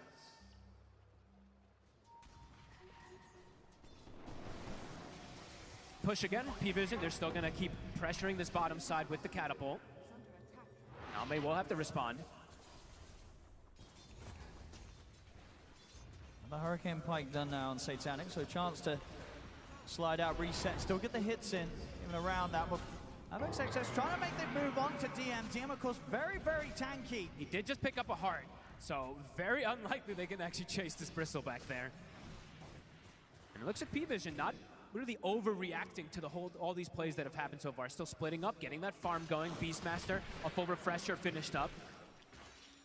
So still feeling confident. Maybe waiting until that Aegis goes down and looking for their own player. Maybe they're just going to look to play around objectives every single time. Look to play, go for the next Roche themselves once it does get taken away. Still very much knowing that kind of across the board, the farm does favor them on their 3 cores. For XG, it's very top heavy, resting on the shoulders of Ame on the Medusa. He does not have that Aegis, of course, too. So if they full focus fire the Medusa, they could potentially kill if they have XXS controlled in a way, so he can't cart. And they're going to have a haste rune ready for no one for the next move. And of course, with that freshly picked up refresher, chance to find that solid initiation with the double roar. Going for his own Lincolns too, so he doesn't roar himself potentially. DM just continue to grab this mid wave, making sure that with this last moments of the Aegis on XG, they can't really push on for tier 2s. No. Too hard to push out also versus TA. TA just puts traps in every lane, just can pop the trap and continue to slow down the push too. So P-Vision's, when the game slows down, you still see that economy game go up for them. Even though they did lose that Roshan area, they'd go back up to this 12K lead after just a couple moments. Stepping out in the bottom lane here. Okay. Last 30 seconds of XXS's Aegis, and ready to see if they can make some sort of jump. Not gonna happen. Satanic quick with the blink. 20 seconds left on it. I mean, can they try and push this tier 1 tower, or is that still a little too risky, do you think, for them? It can be dangerous. P-Vision can definitely still look for these fights. I mean, Ame feels strong. Does have a lot of damage to dish out with that Daedalus done. Oh, clever move there from no one. He was going to go through the portal, and he was a bit afraid, and for good reason. XXS was there ready with the Centaur Conqueror. Sends the board through scouts. Now they're going to TP. P-Vision is looking for the fight now. Sith Extreme is able to work that magic they did before. Positioned on the high ground. A Daedalus set on Ame. Now ready to start hunting for them. XM ready to join. I mean, they could be in a good spot to try and just sort of attack from the backside here and get this wrap around. They don't have a smoke of their own. So it's going to be revealed immediately when they kill the trap here. Xnova will pick up one now, but it has to make its way out to him, so. And the push. It's going to come in. DM's going to hit the tower. Yeah, they got to get back in now. Flip is forced. XXS does get the jump, but again, this Bristle feels pretty unkillable at this moment in time.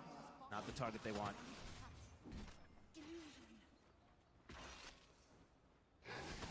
P-Vision just continuing to do a very good job of keeping these lanes in a position that means that for Extreme to sort of get out and get aggressive with the Medusa, it's rather difficult. The best they can do is sort of respond, as we saw them do to that Roshan attempt from P-Vision. That's probably that to get Arme in position to fight. I mean, that feels like what this game is just going to be, right? It's going to be about the Roshan contest. Who's going to be able to get these Aegis at this point? P-Vision, every time the game slows down, their net worth just continues to skyrocket on the 3 cores. So let's see how these next approaches come. As Ame, level 23 has been hit. Getting closer and closer toward 25. But same thing for Satanic to be said. 24, he's got the Swift Blink finished up. His damage also continues to grow. This has to be the lowest kill count game I think I've ever had at 35 minutes in. It's a tense one. We'll call it that, but yeah, 5-2 at 35 minutes in. Pretty crazy. It truly is. It is the most important game for these teams at the moment.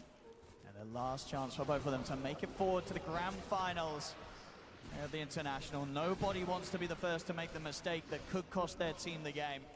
So both teams playing ever so careful now in these moments. Ooh, and Ame looks like he is going to go down Silver Edge route, so looking for an option to be able to actually kill DM, because until they have a Silver Edge, killing him just feels pretty impossible for now.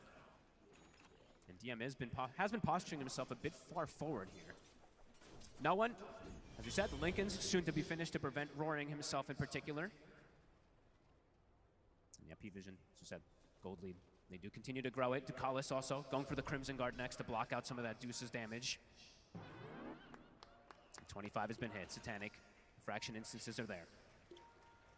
Now, Arme very close to 25 himself. Just under a level behind. XM will be able to snatch that shield rune. DM was about to pick it up.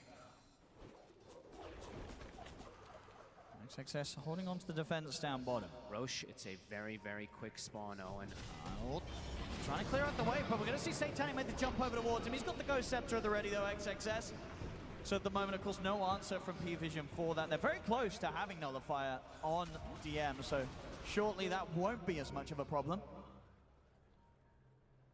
So Reg almost for that Medusa as well to be able to kill the Bristle. XM scouts the Roche.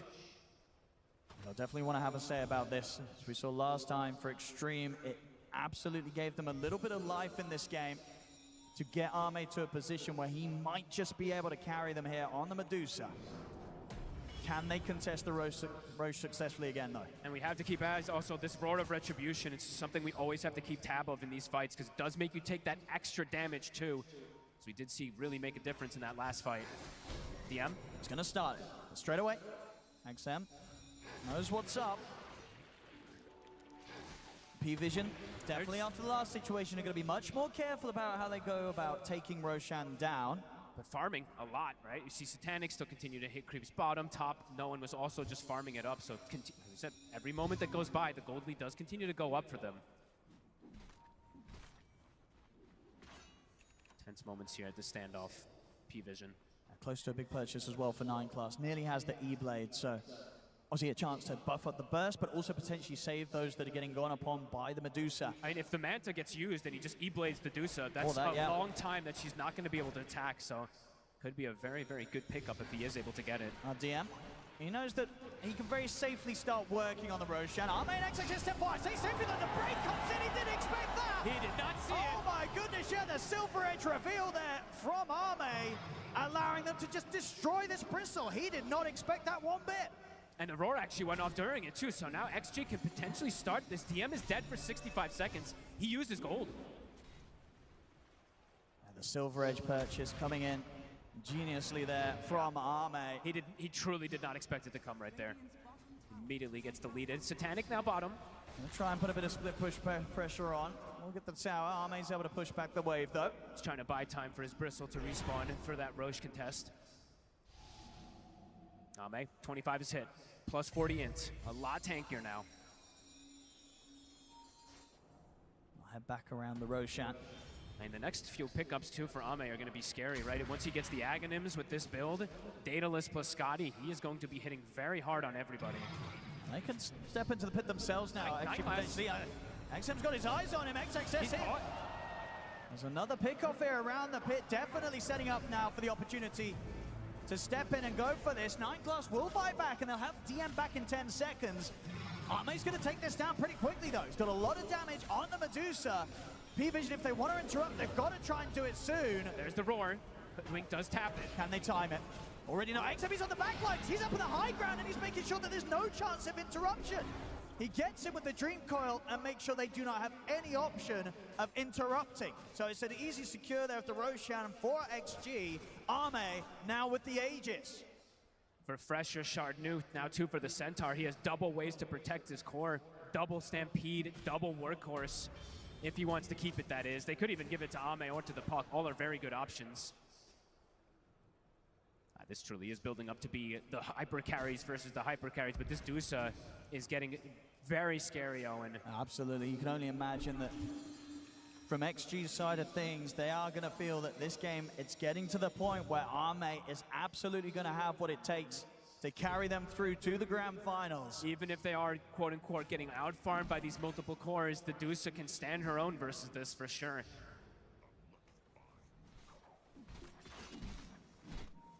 SDM has to be very careful now at this point, too. He can just die in an instant, in one stun. Can't just get brought down because of that Silver Edge. So where Ame's going to go next in the build. Looks to be going for the Swift Blink, wants that extra bit of mobility and positioning to get stuck in right in the midst of the team fight, knowing that he has so many ways that he can be bailed out even if the initiation goes wrong. See the jump straight away in, there they go, they look towards him, but the roar comes out, and now the damage will take down, it comes in as he focuses towards XXS, takes him down. Ame moves forward over towards DM, DM able to turn his back and run this time, the break comes in, the outlaw stuff gives him a chance to continue to escape. They have the Bushwhack lockdown on towards Ame, starting to fall low at the mana, cooking forward aggressively, Ame trying to push on forward against the two of them, trying to chase down no one, but the mana's gone. Ame He's is isolated. so low. He still, of course, has the Aegis. Can Satanic finish him off the once he can? That's the Aegis gone. Round 2 though, XM makes the jump in onto Satanic with a Dream Coil. BKB there straight away. Satanic retreats. They're kiting him. They're trying to control Ame here. Can they get back in on this? The Bushwhack's there. Satanic bringing in the damage. Is it enough to take down Ame? No, he's still got half mana to play with. Not quite enough physical to burst through the Medusa.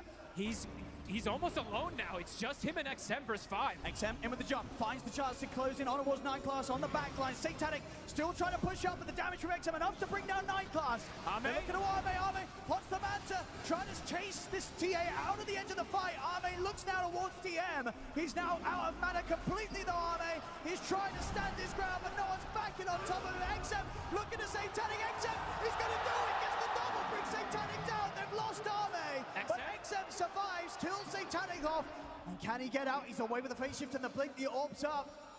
They're TPing over, trying to look for him. The Stampede's back there. The axes won't clip him. XM, he'll get out alive. What an absolutely crazy fight. I mean, splitting things up. They take out XXS at the start of things, so there's no cart to protect Ame, and they isolate him. But at the end of it all, XM actually finishes off Satanic. What a crazy fight. Was that 3 roars I think I saw from the Beastmaster in one fight? Must have been, as no one finds the backline there. My goodness, this game showing to be absolutely anybody still. And just showing sort of how particular P-Vision have to be with kind of the focus in these fights, right? Like, are they calling to go all in on the Dusa, or do they have to now spend more resources on being like, hey, our TA on the backlines, it's getting destroyed by this Pug. We've got to somehow get XM off Satanic. They still have, I think their approach of killing XXS at the start of things, though, looks the best, right? Prevent him from getting Stampede or Workhorse and then try to isolate things, but it is not an easy approach by any means. Not from either team, as you see there. And amp damage, though, that could make things quite a bit easier. This does spawn top. I'm ready for the next fight. XM now hitting the 25 and as the Aghanims. And an amp damage, and they give him the Refresher Shard. That could be absolutely massive. Yet to die this game here, XM. Has not been tripped up by any of these little Templar Assassin Shard traps just yet. He might turn into the real carry as well, too. He's just doing so much in that last team fight, especially when you consider just relatively the position he was in terms of farm compared to like all 3 of the cores of P-Vision. You know? He was a fair few thousand behind, but still just doing so much with the resources that he has on the puck. This level 25 might change the game. Might just make it much harder for P-Vision to actually approach things, because now Ame, he literally can just charge in. If there's a coil, he gets in front of them with Stone Gaze. They might just die because of this, because they won't be able to break out without getting stunned. No, for sure, and they can maybe sort of try and turn and stand their ground and try and kill Ame. But even though they did in that last fight, you saw just how long it did take to bring the Medusa down. I mean, look at this. A Yule's now picked up for no one. So looking for any ways of maybe just delaying and prolonging these fights. A Wind Waker, perhaps. He can pick that up. It's going to be some crazy... These team fights could last over a minute, and we could see potentially, what, 3 roars, 4 roars? I mean, we've got to be careful with the buybacks, right? Yeah. How are those looking? A few of them are a little short on the gold, especially with this purchase. So I'm very much going all in, gets the disperser completed. This next fight is going to be crazy. If XM gets a good dream coil... And he's going to get one. He's going to find the big one as well as Satanic. They're straight on towards him. They try to save it, they can't. Satanic's gone. XG ready to push up on the second coil. Catching on both of them. DM and Dakalis call as Dakalis falls. They get the break in on towards DM. He tries to run. No one commits him with the beacon with the refresher. Satanic buys back. Arme pushing in with the stone gaze. Satanic watching for the side, considering if he can get in. XXS makes another jump, but Satanic turns, brings the Centaur down. A bit too deep. They want more with this buyback from Satanic. They look towards Arme. Arme up to the high ground. They'll have to break it again on towards DM with the bushwhack for 9 class. Holds Arme in position. They're kiting out the Medusa for now. XM continue to try and just push away the attention, take it away from Arme. He's going to be gone. They trip him up here as he attempts to jump out. So Satanic, the buyback pays off. Buybacks are going to continue. XXS, he wants to get back in on the action. And now XM, he wants a part of it as well. They're going to break it again onto DM. Scatterblast, little shredder. They're trying to close it. Can they finish off the bristle? DM able to get through the trees. Cooking out, Buyback close the gap, get another touch in on towards him. He speeds up with the disperser. Stampede as well. They're chasing down DM. Scatterblast hits Arme in on top of the bristle. Nowhere for DM to run. And they take the bristle down. Multiple buybacks from both sides. Trying to kite the Medusa as best as possible, trying to go for these backline heroes on P-Vision, but it's hard to ignore Arme. He's got too many tools to catch up to them there with the Stampedes, with the Disperser, but XM did buy back. He did. That is a big one, too. Him and XXS coming in with the buyback. We'll see how much they want to try and force it, because obviously if they can take Satanic out, could just be it could be game over. Whereas for them, if say they do die, they don't have the buybacks available. As long as Arme's still in the game, ready to hold, there's a chance that XG could hold without the full 5-man. So a slight window opportunity here for XG if they want to try and play on the aggressive. Absolutely. We see there, I mean, Arme, he now has gold for the buyback. We're seeing the switch and build here from Satanic. He's going for a butterfly, so looking for a tool to be able to fight back versus this Medusa. But this 25 coil, you see the power of it. XM. You just get a catch onto the main core, and there's not a whole lot of counterplay versus it. Especially if we can get this nullifier as well. If he's able to jump in, get the coil off, throw the nullifier down on a key target, that should be the setup required for Arme to follow, bring in the damage, and get these sort of kills. Because the only way that they can actually save versus that Ags coil is the Wind Waker from no one at the moment. So if they do get that nullifier on top of it, it could just be game if they do bring down that TA. Buyback situation, as we say, has to be watched here in this next play. Watch no one in particular. He might change the way he plays and approaches a bit here because of this Wind Waker to protect the TA versus that 25 coil. He's going to be desperately trying to scramble together that last 1,000 gold or so. Does not want to be caught without the money for buyback. Very true. A BKB now for DM, so we'll give him a bit of a better chance of being caught and found at the start. This game is absolutely crazy. I mean, here we go. They're going to go for the smoke P-Vision. A potentially risky move, but again, at the same time, if they can get Satanic in position and they can kill both XM and XXS, that'll at least give them the opportunity to very likely secure the next Roshan and maybe even take away a set of rats. Maybe even more. It has to be the way they approach, right? Is isolate the Medusa, kill the rest of the targets, and then go for it. Arme commits the goal. He is going all in. No buyback on him, so now essentially all 3 cores of Extreme playing without buyback here with Arme spending up. It is a extremely strong pickup. Gonna go for the Raw. Shrek as well. Just a little bit of a tease to see what they get out of XG. Nothing too much to be forced. I mean, this Aghanims is pretty ridiculous. Going to be able to hit all the targets. Oh, and they're going to go time. for this XG straight away. With Arme going all in, they want to try and enable him in the fight and find the opportunity to bring down Satanic and take him out for good whilst his buyback's still on cooldown for 4 minutes. Roshan up 2 seconds. Who's going to get the positioning for this one here? No one does have the buyback at the ready. That's the nullifier done here for XM. Okay. Now, yeah, as you said, now he can pretty much prevent that save that can come out from the Beastmaster and focus that target. Allow his Medusa to hit. P-Vision, what's the call? Roche is going to get started. Ame. The roar will come out. Okay, P-Vision making their way over. Smoke up from themselves. Incredibly XG to hold the high ground. Ame. That outworld staff could come into play to protect DM a lot versus this break right now. We're seeing it already a few times, given that extra little moment to survive throughout the break duration. Yeah, split-second things could absolutely make the difference here. Either that or an E-Blade to protect DM if the nullifier is not on him. P-Vision being persistent here with their attempts to try and catch XG by surprise. What's the rune gonna be? No one's got the high ground set up. They're gonna see Ame step forward. They'll get the pushback onto him. BKB for Nine. He's ready to look for them. He gets the roar straight away onto the center. They're trying to focus XXS so he cannot get the save off. DM trying to push him away from Ame. Refresher will be popped to the Wind Waker away. No one trying to step out of the fight. Ame getting a few hits in with the Skadi, but the BKB's out for no one. He'll get out successfully. Spell casting super fast from both sides. The E-Blade thrown on DM to protect him. I mean, and we're seeing just, for no one, he's only got his sights set for the Centaur. He wants to make sure that at every possibility, there is no chance that XXS can get in and get Ame in the cart. And that was his Aeon Disc popped. So a very important one. XXS, it's 80 seconds that Aeon Disc won't be available for him if they do focus him.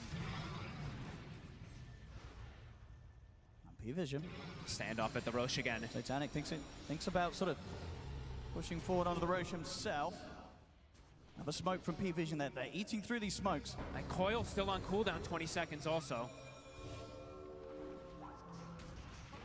Doesn't look like they'll be able to take advantage of that one as the buybacks are getting closer and closer. They are just a couple more minutes until we'll start seeing them all come back online.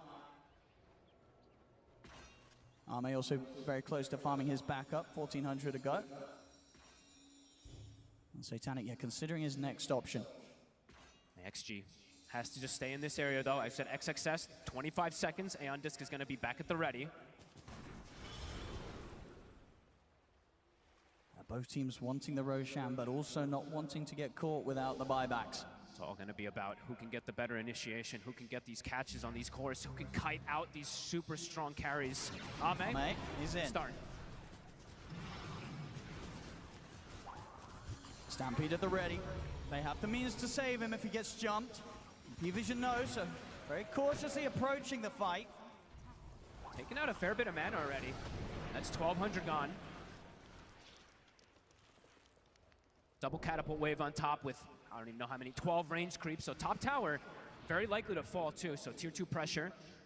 Someone's gonna have to deal with it. It's gonna be XM. And no one able to farm up enough buyback to get the Aghanim's blessing and still have the buyback gold. All right. And Satanic's turn starting it again. Try and take a poke at the Roshan. Stampede's gonna be there. See off to the side, they're looking at DM, force out the BKB. It's too hard for DM. Too hard for them to focus him. He BKBs and then he outworld staffs and we'll be okay. No BKB though, 85 seconds, but that is a Stampede used.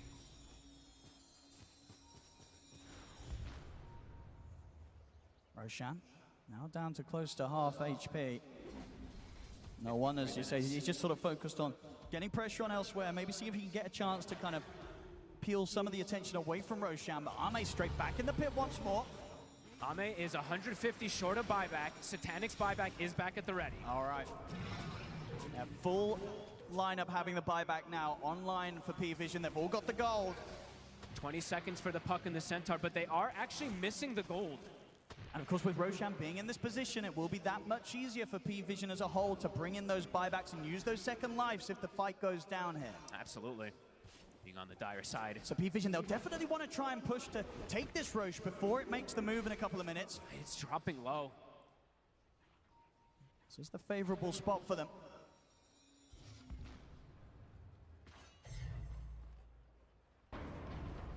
You can feel that pressure. This could be a very, very painful team fight for one of these two teams. They dropped the banner for Vision. After the jump of the outward star. It's there. Goes to the hoof stomp. I'm trying to get back in onto Ame. I mean, that's pretty funny, right? They dropped the banner just for Vision. Since I don't believe that they have any words left. I haven't been able to check. Okay, they do still have one left on X-Nova, but... XG will have to deal a little bit with the creeps. That top wave getting very close to the base, so Roche is going to start shifting, I mean, relatively soon, 40 seconds. As we say, that will very much be in XG's favor if they can sort of wait this out. Ame. One. I think he's going to get bashed by the Roshan. He's got the Wind Waker ready to get him safely out of the pit. Got to be careful when you come close to the Roche. I think Ame got out of range of the sentry there, so he was invis, wasn't able to get that roar. Looking at DM again.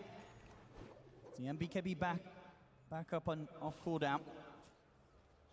How many greater healing lotuses as well do they have? I've been just checking. XG always seems to have at least 2 at the ready, so they will be feeding those to Ame. Looks like XG's chilling out a bit now. But they know that 55 minutes is coming up. They're finishing that buyback, right, in particular. We're potentially going to have all 10 heroes with buyback soon. XXS the only one short of it, 900 gold away.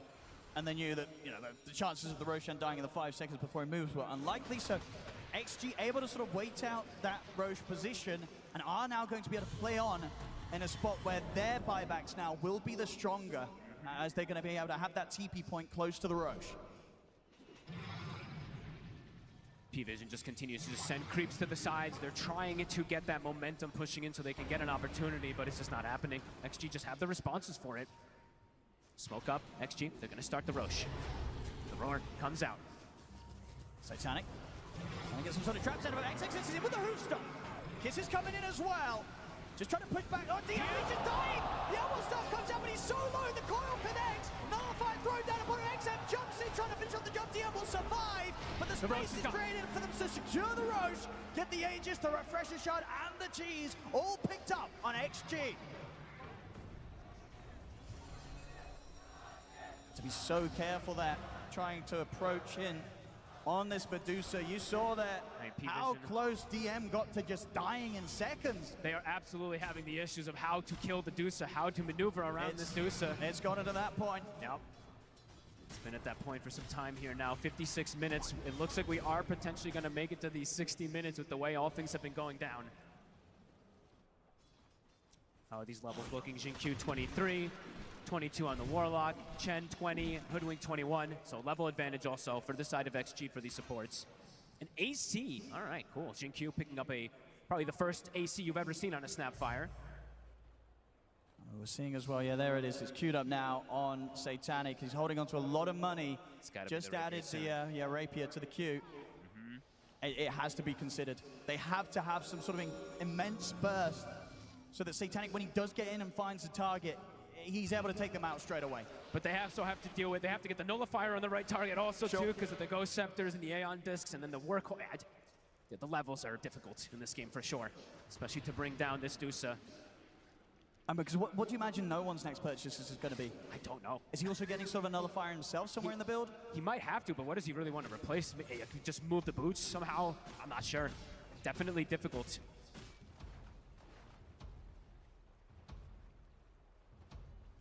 XG, how much do they want to try and push for with his 3 minutes of Aegis XXS on Ame? Has also hit level 25 now, so extra hoof stomp duration. It's at 3 seconds.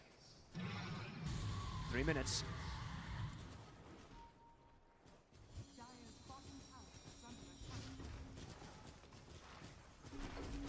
Tier 2 to full on the bottom lane, XG. XM having the power of this Refresher Shard 2 at that level 25. Eyes on the coils. The double coils could be will let XG close this out. Can they get Ame off the high ground? In fact, they're just going to get the jump straight in there with the coil. Onto the two of them. Hand of Second coil. The second coil destroys 9+. Refresher's popped in by Noah, but he has to use the Wind Waker to try and survive. BKBs are popped as they're just having to retreat on P-Vision. They cannot step up. The range racks are gone. XG, they'll force out the fortification. Right, what a coil. Catches 2 and then catches the third. It's just so much damage.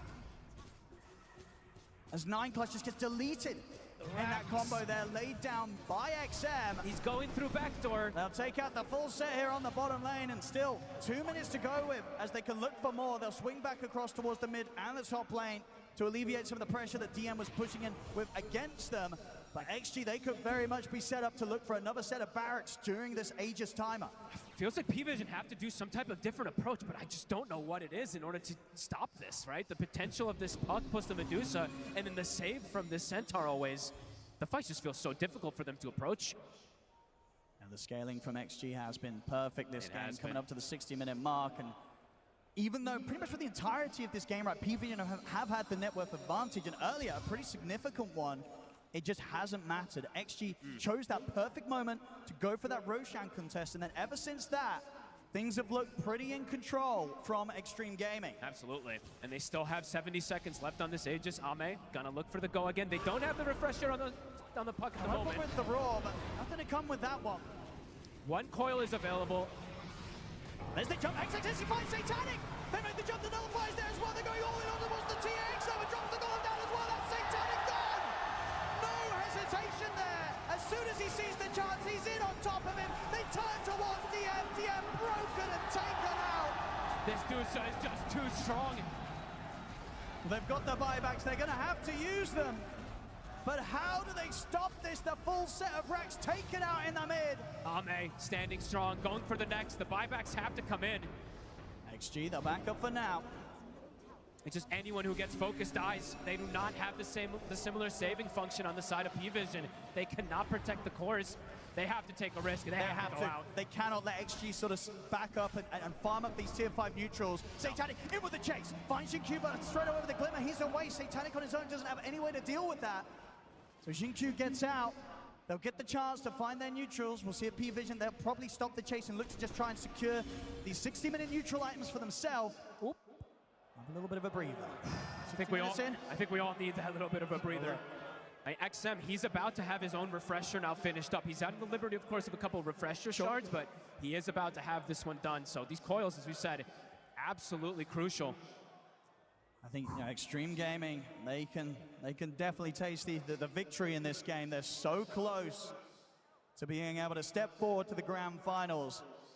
Just wondering what's the approach going to be from P-Vision, right? There's just so many different tools that they have to get through. How do you protect the TA versus these coils? How do you focus the Dusa? Or how do you ignore the Dusa, really?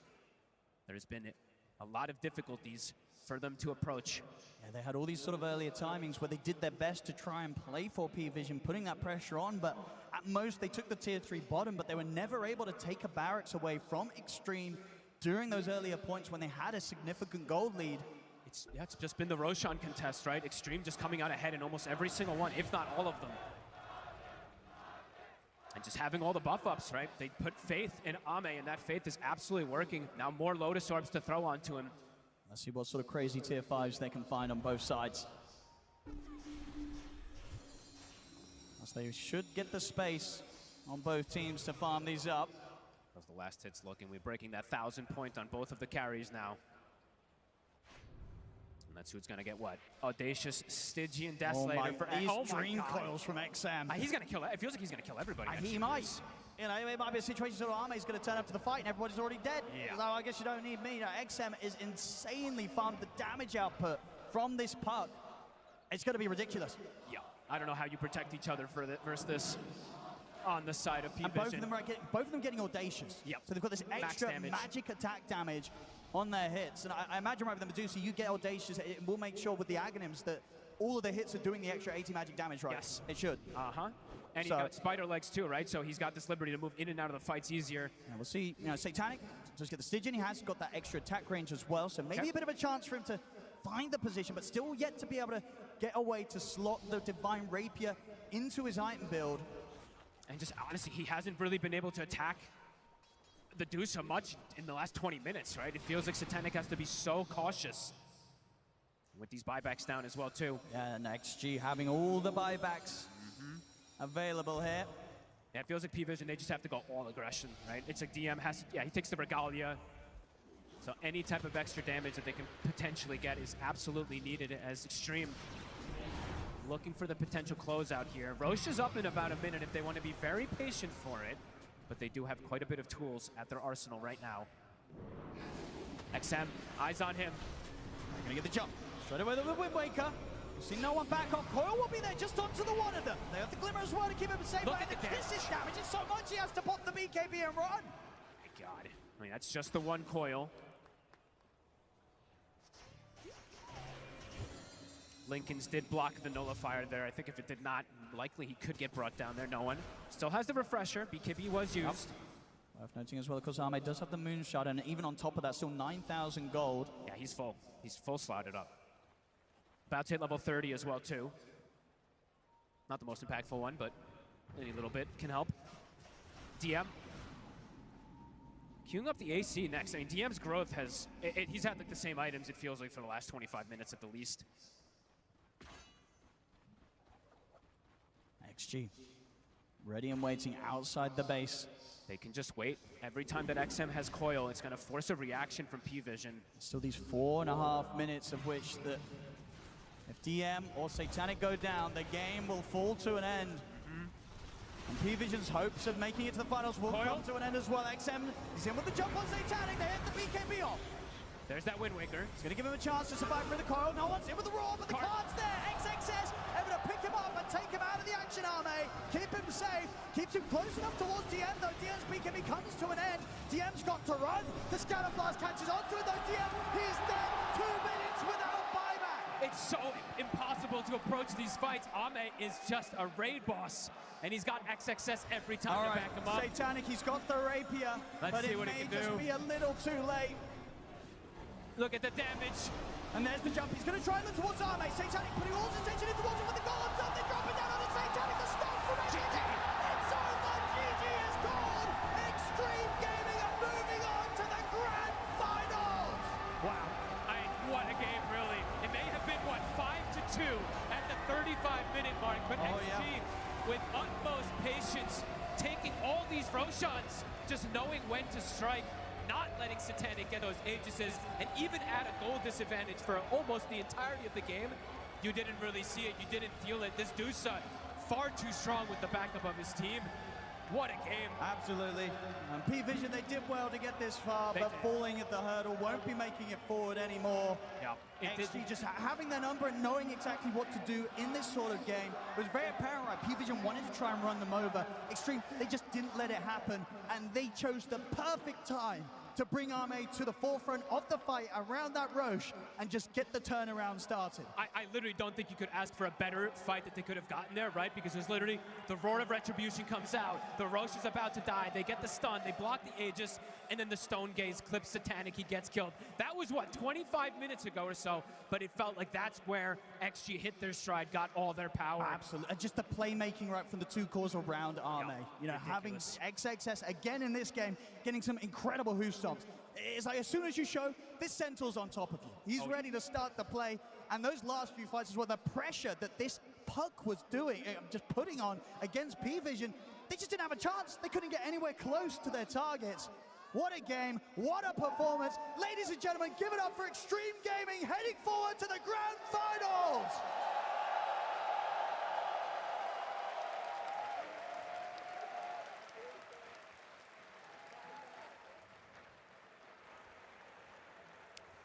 XM, how does it feel to be a TI Grand Finalist?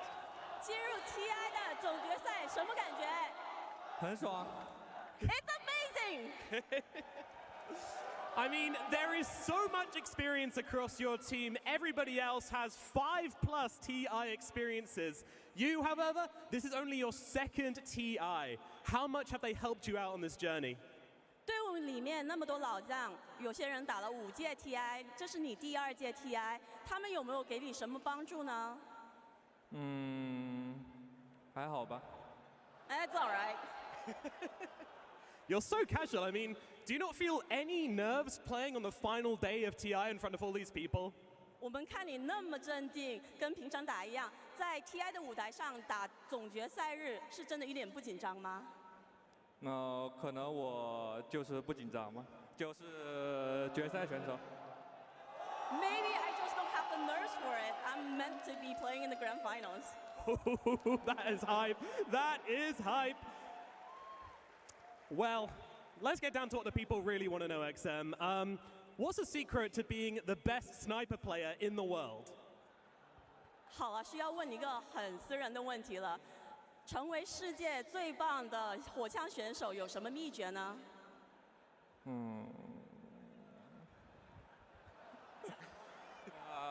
秘密。Secret. He doesn't want to say it. Fine, keep your secrets. That's all good with me. Do you have any words for the team you just eliminated? P-Vision, you take them down, an horrible third place, but what a series you played against them. Do you have any words for them? P-Vision 打了一场很精彩的比赛，也这场比赛打很久，有没有什么话想对你的对手说的呢？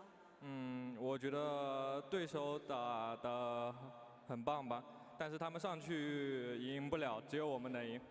I think they played really well and they're amazing. However, if they go up to the grand finals, I don't think they will win, so it has to be us. All right, excellent stuff. One more time. Can you do it, XM? Are you going to be lifting this Aegis against Falcons? 我们最后想知道，有没有机会，会不会把这个盾举起来，然后击败 Falcons？ 一定可以的。For sure.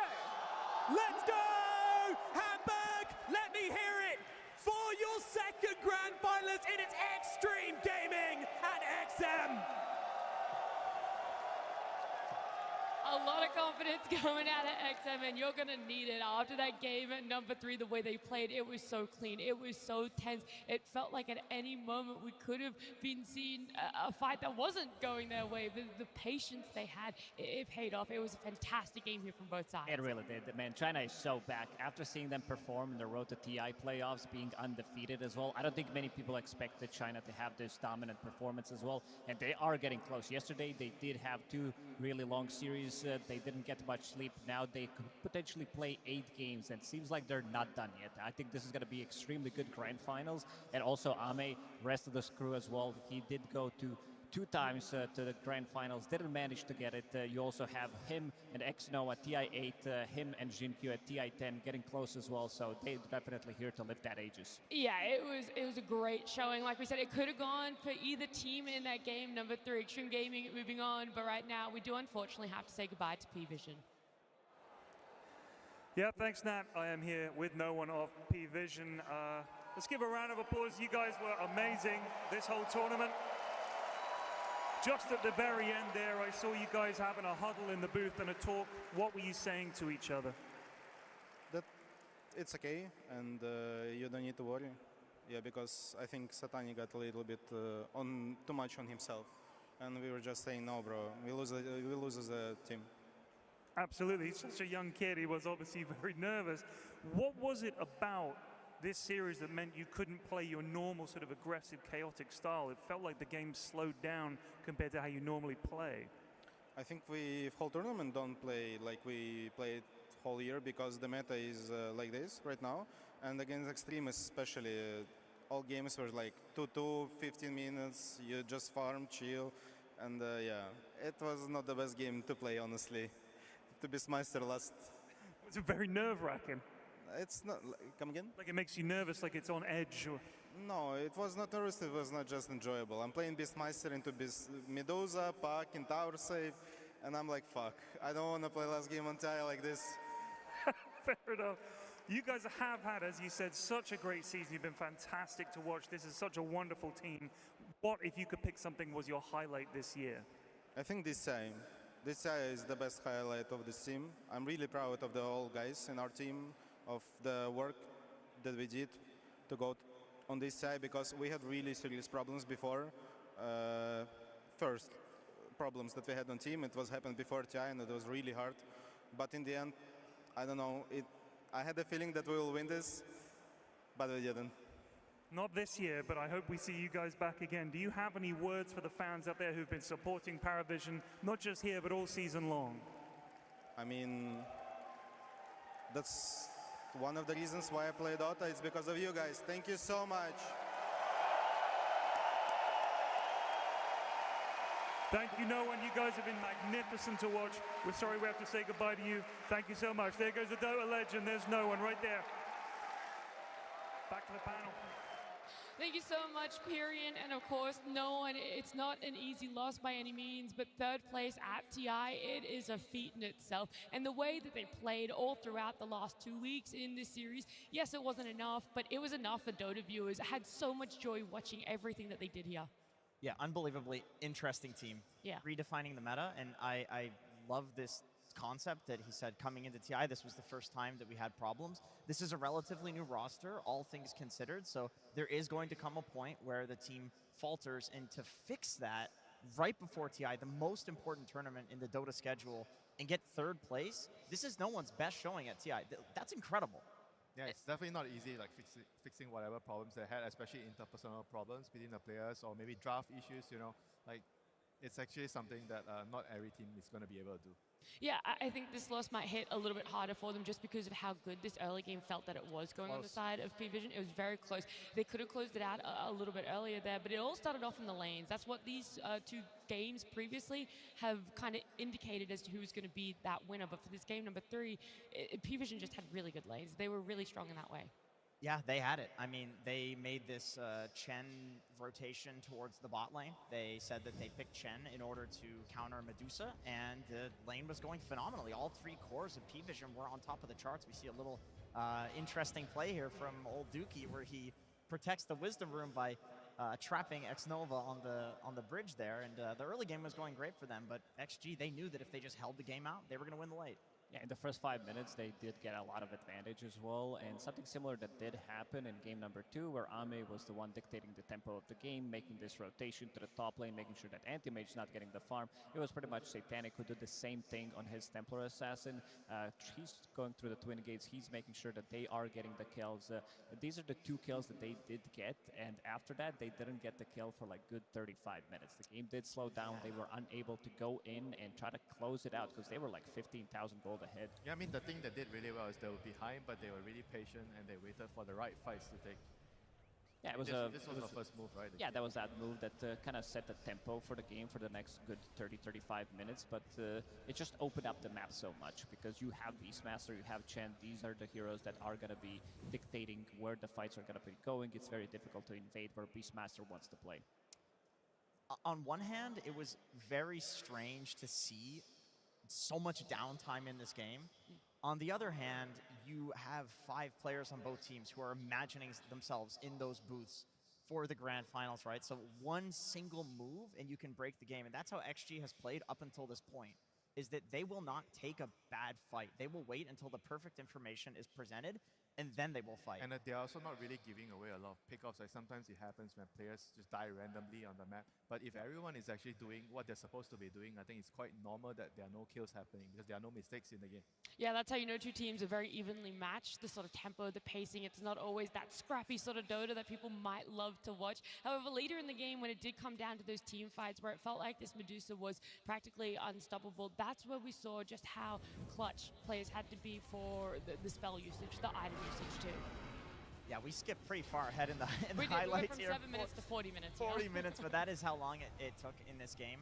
This was a very close fight, I would say, where you have phenomenal Dota being played on both sides. What we don't see off screen in this is that DM wraps around to go for the back line here, basically isolating Ame. You know, any skilled Dota player, any Dota player who's played a lot says, you're going on an Aegis Medusa. This There is it a bottom right. There it is. This is an insane thing to do. Why are you making this play? Well, it's because somebody is making the call. We heard their comms in one of the previous panels, and very clear comms from P-Vision, where they are making the bold call to go for the back lines. And slowly but surely, they try to chip away at Ame. Yeah, we then see Extreme Gaming adjust from this one. They realize just how integral their supports are, just how much chaos this Bristleback could cause, and so they stuck more together as a unit. They weren't really afraid of that, looking at what the lineup of P-Vision could carry out in a team fight. This was insane. I mean, the clip is still going. This is still the same clip, guys. They end up actually getting Satanic here because Ame is strong enough to continue to man up just with XM. And by the way, I think XM is the hidden hero of this game. He was so disruptive, and he was also that secondary carry that I think Extreme needed to carry the game, because there was so much focus on dealing with Ame from the side of P-Vision that if XM just went for this Aghanim Scepter build and scaled into the late game, there was clearly not enough to deal with both of these heroes at the same time. Yeah, he definitely did go for the right choice. He understood that this game might be going late, seeing how their previous series did go with not too many kills, one big fight that can turn the whole thing around, and he did die only one time, and so did Jinkyu. Very impressive coming out from both of these players, and of course Ame on his Medusa. I really love the way that they are team fighting on side of Extreme Gaming, because you can always tell that they are taking care of each other, whether we're talking about, you know, some of the force staff, the cookies, whatever is necessary to be able to keep them alive just so that they can get in there.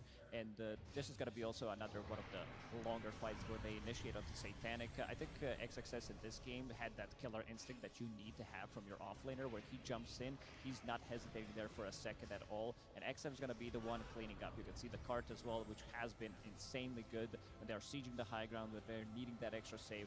Even no one talked about how it's very annoying for him to play the Beastmaster in these type of lineups with multiple saves where you initiate. There's a Medusa, then you have a Golem from Warlock, Stampede, you have as well Cart, so very difficult fights for them to take. And in this fight, they also have pretty much every single tool to be able to deal with the Bristleback, because he's very annoying. They do have Heart, they do have SNY on him, but you're also burning mana with the Disperser. Scotty, GD Poland Bag was available earlier. You have Break Mechanic from Silver Edge, you have Shiva's Guard on Centaur, so every single tool available that you need to have against Bristleback. When the fights did happen, there were some really high skill things that were happening in them. For example, like I really do believe that DM, this is not an easy game for him. Like when the break mechanic comes out, I feel like he was still able to kite and do a lot in these fights. I feel like Staff also, right, saving him a couple of times. Yep, so he was even trying to dodge the break hit using the Outworld staff. And then on the flip side, XXS on Centaur, there was sometimes where he seemed a little trigger happy on the ultimate, but also we saw what happened when P-Vision focused him and killed him at the start of a fight. These are the only fights that P-Vision took where they actually won. So in the fights where he blinked in, hit that double stun, and then ulted out, like this is where he was the most successful.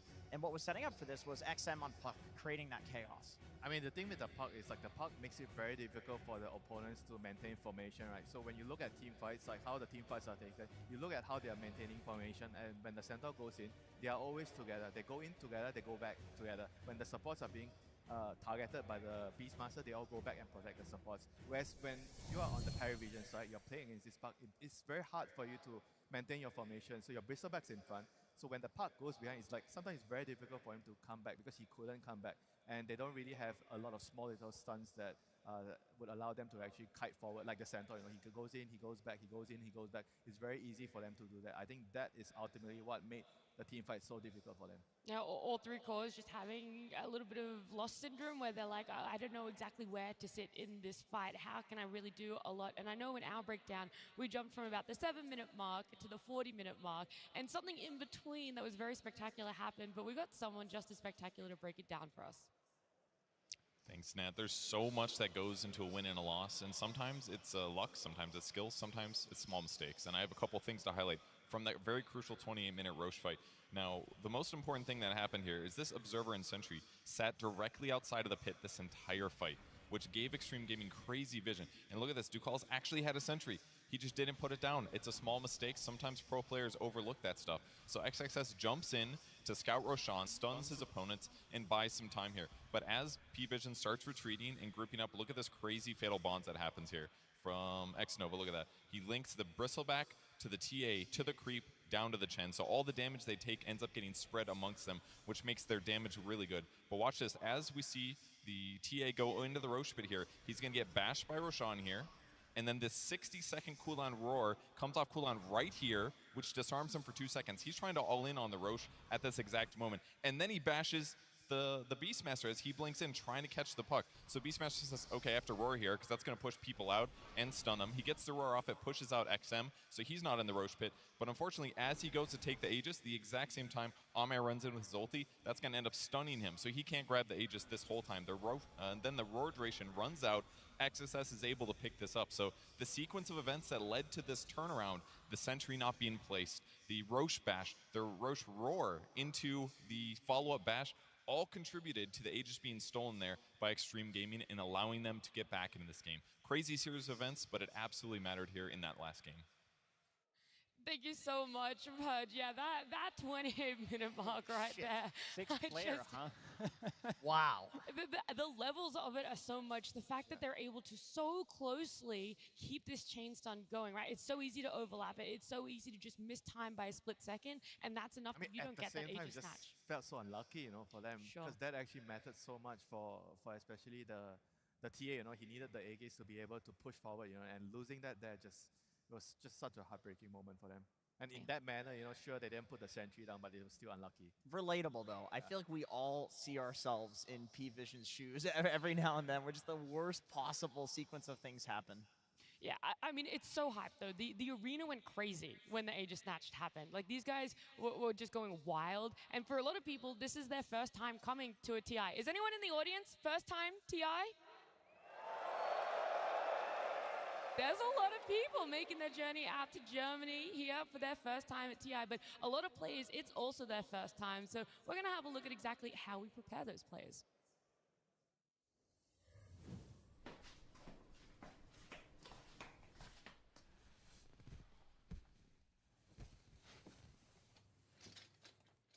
Okay, fresh meat.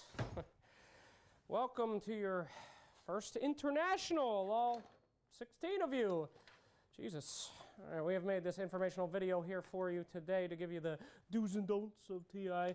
So do pay attention, all right? There will be a quiz at the end, and you can't pro-track your way out of this one. That's a joke about that. So, orientational seminar. Side A. Знаєш, що це? Що це?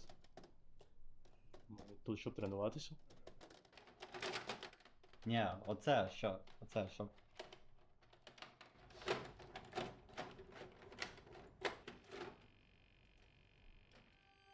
Your first time at the International. Hello, my name is Fear. You might remember me from such things as free-to-play, winning TI5, and other things.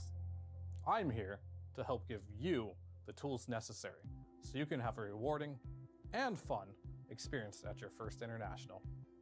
Let's get started. Before the event. If you're watching this video, you've already completed the first step. You successfully got your visa and made it to a different country. Some of the topics we'll be covering will include etiquette in the booths, live fan interactions, shuttling to the main event arena, and other things to help you on this. Bro, what is the point of this? We are from NA. We have no chance. We're not making it out of the group stage. Streamlining communication. Discussing drafts to your teammates at TI can be stressful. Which one of these following examples do you think is the right way to speak to your drafter? Do you really want to pick TA and Tide for the third time? Or you could say, does it really give us everything we need? This is much better than a more emotionally charged response, such as, what the f are you guys doing? You're gonna lose this tournament. Do you think that is the right way to communicate with your teammates? That's right. Toxicity will never win you games. Maintaining competitive integrity. There's a lot on the line at the International, and some players will try anything to gain an advantage. Let's take a look at how some of the most vigilant teams could fall victim to chicanery. 兄弟们，我在酒店碰到一个老奶奶，我跟她聊得很开心，她有点让我想起了我的祖母。我们可以要她来我们的训练室看一下吗？可以。Come on. The boys play e-games here. Can you pause this game? Wait, is that Gary Tinker?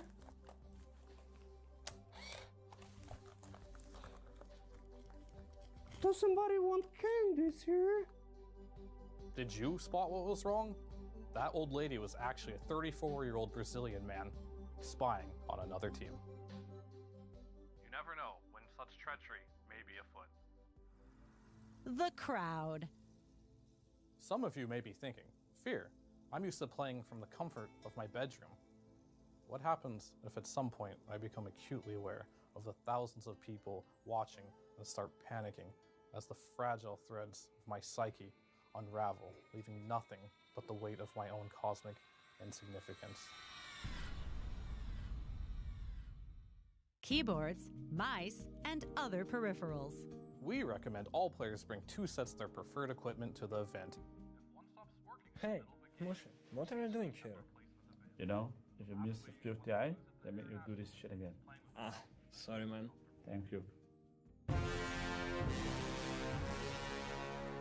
With that, we have covered all 75 tips for the TI after party. Now, you're ready to go find a new team and be the guy everyone wants to talk to.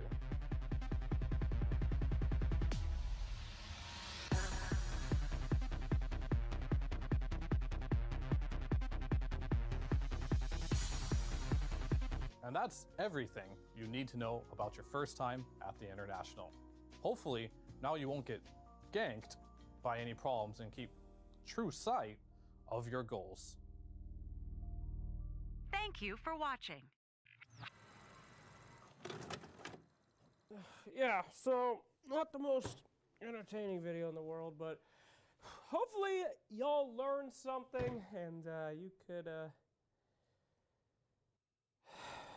every year Gabe is gonna be pissed. Alright, what can you do?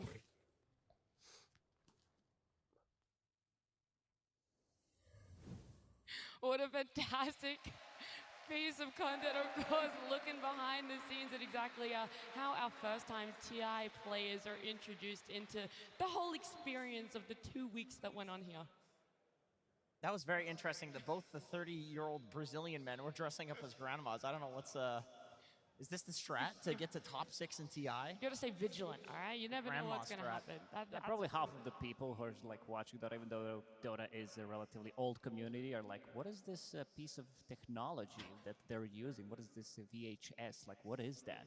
I was wondering if any of the young players actually were questioning what it was, or if that was just dialogue put in there. Doesn't matter, 10 out of 10. I think that was live. I don't think that was like pre-recorded. No, it was a lot of fun.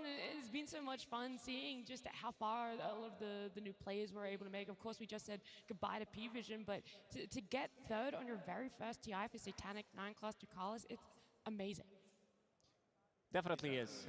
Unfortunately, for example, 9-class wasn't able to experience TI previous year because of the visa issue. He now gets a third place, which is a huge result. And for them to, experience the main stage of TI, they got so close. They kind of had that game in the bag as well. But I really like what they did, especially with no one, with the hugs and everything, understanding that the youngest member of the team, they need to know how to lift him up, and they definitely did. But there's a lot to learn from this as well. Yeah, look, it's been such an absolute pleasure working with you guys for this TI. The day is not over by any means. We still have our champions to crown, a team to lift that Aegis. Our grand final will be coming up very soon, but before that begins, of course, we have our TI tradition. We're going to head on down to the stage with Tsunami for our cosplay contest.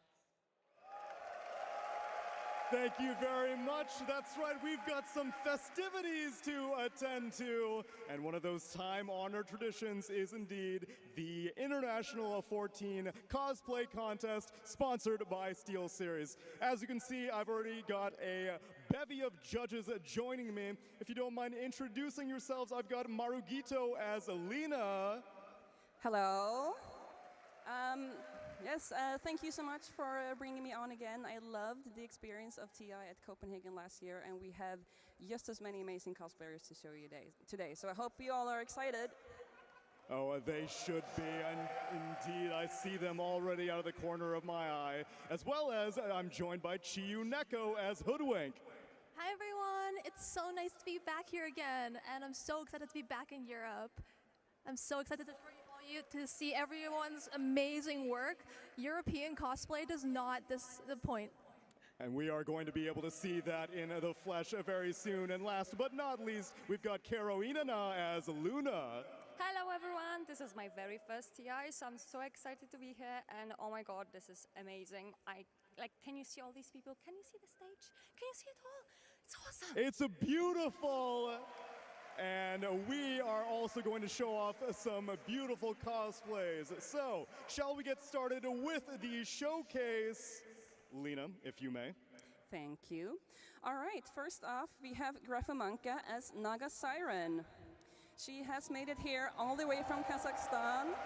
It took her 4 months to make this beautiful cosplay, and she's used various techniques. And just overall, look at this amazing silhouette of this cosplay and how she's really brought the hero to life. I love the movement as well, slithering along that stage. Next up, we have Tanact as Axe. This cosplayer is tiny. Look at him.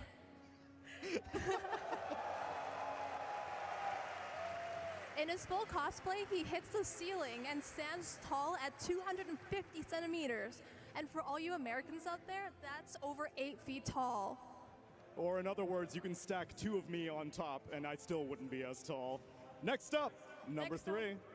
Next up is Jim Ballas as Clockwork. Like, look at this beauty. This costume was planned in 1 year, made in 2 months. Day-to-day work. And as he said, it's fully hand-painted and made of foam and hopes and dreams. I love the animations as well. That man's about to hookshot across the stage. All right, now we have Veyron as Juggernaut. To him, this is not just a costume, it's a decade of passion for the game that has inspired him to spend over 16,000 hours making this costume and bringing it here today. And here's a little bonus fact for you out there. This man won that GG Well Played contest that we did yesterday, so he's very multi-talented.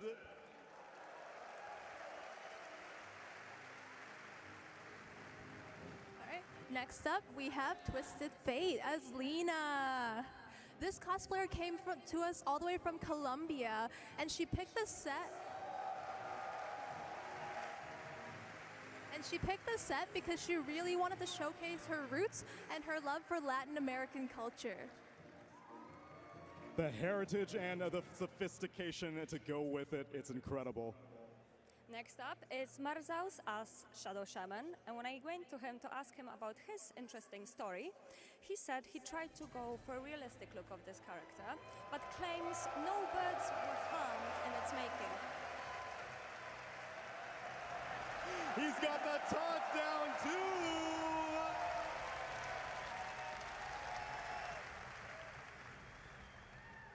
Yes, and next we have Rehab G Naked as Beastmaster. And this is yet another beautifully crafted costume with tiny details all throughout the costume. It has intricate foam work and also a lot of sewing techniques and clever solutions for LEDs and technology all throughout this costume. The technology and the fitness required to be able to pull off a cosplay like this. Incredible stuff. Next up, we have Yangi as Murda. This cosplayer's makeup took 2 hours to do every morning, so appreciate that. She did it for all of you guys.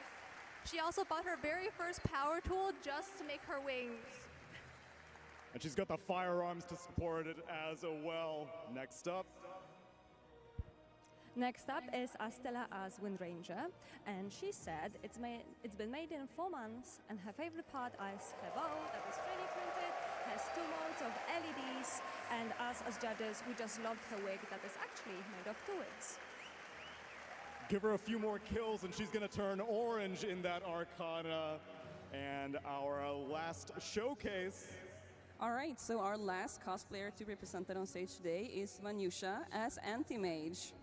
This costume also has several different techniques. She's used 3D modeling, foam, hand sculpting, and sewing. And please pay extra attention to her shoulders, where she has hand sculpted deep pauldrons. They are just gorgeous. The Oni Demon. Can we get a round of applause for all of these cosplayers to make it to this final stage? This was only the top 10 after a tough selection, and everyone has done an incredible job. There is so much talent and passion on this stage right now. And in the spirit of that, we would like to take a moment to remember one specific cosplayer who joined this stage last year. Some of you may recall seeing a stunning Enchantress cosplay in Copenhagen, and the artist behind that hero was Grace Peachy Bell Bell. And she unfortunately lost her battle with leukemia earlier this year.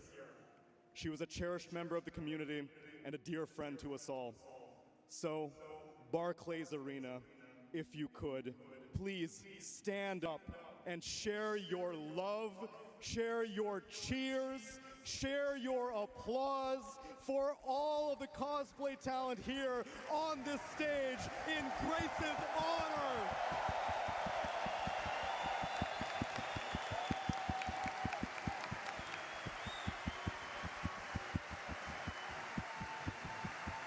Every finalist here shares her same passion, and we are here to celebrate that.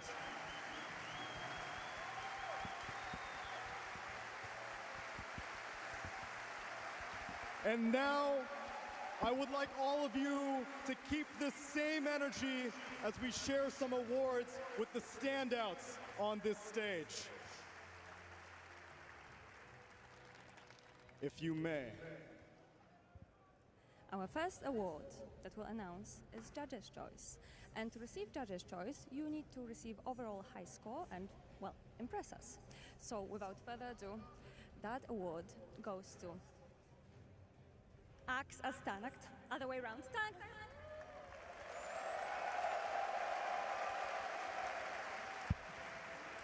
Next up.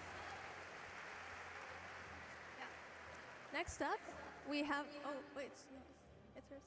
Is it my turn? Yeah. Oh, wow, thank you. Lena always gets priority. She's a core hero. Yes, thank you. All right, so our next award is Best Technique, and here we really focus on the craft. So the top 10 here, this is like our top winners, actually. Everyone on stage today are winners, even if you don't get these special awards, because we've had 2 days of looking at the cosplayers before then, and they've told us all about how they made their costumes. So here we will look for high-level craft in several areas. And our Best Technique winner is Twisted Grace as Lena. Yeah, this person just wowed us when she walked in. We just fell in love with this costume right away. This has such great attention to details. She has foam work, electronics and soldering, wig work, resin casting, sewing, hand sewing. She's done it all, and she's done it all beautifully. So congratulations. All right, next up, we have Best Transformation. As we all know, Dota heroes are weird. They're squirrels, rocks, trees, all sorts of weird things, and it's really hard to match the anatomy of that and bring that to life. So I'm really happy to pronounce this award. This cosplayer really wowed us. They walked through the door and we were like, wow. So they worked really hard on getting the perfect scale, 1 to 25 of the entire character, and they even did little tiny feet. So let's give it up for Jimbalis! Jimbalis! The Clockwork! A full transformation on display here.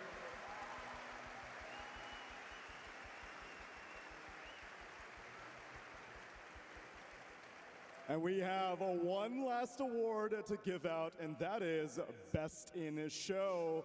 Barclays Arena. Gonna get a drum roll with your feet, please. And the winner of Best in Show is Rehab G Naked as Beastmaster!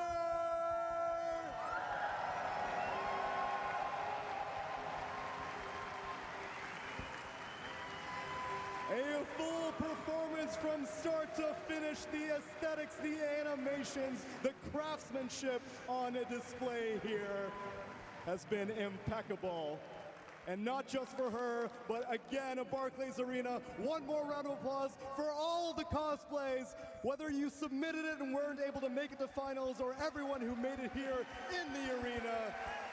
The community never ceases to impress.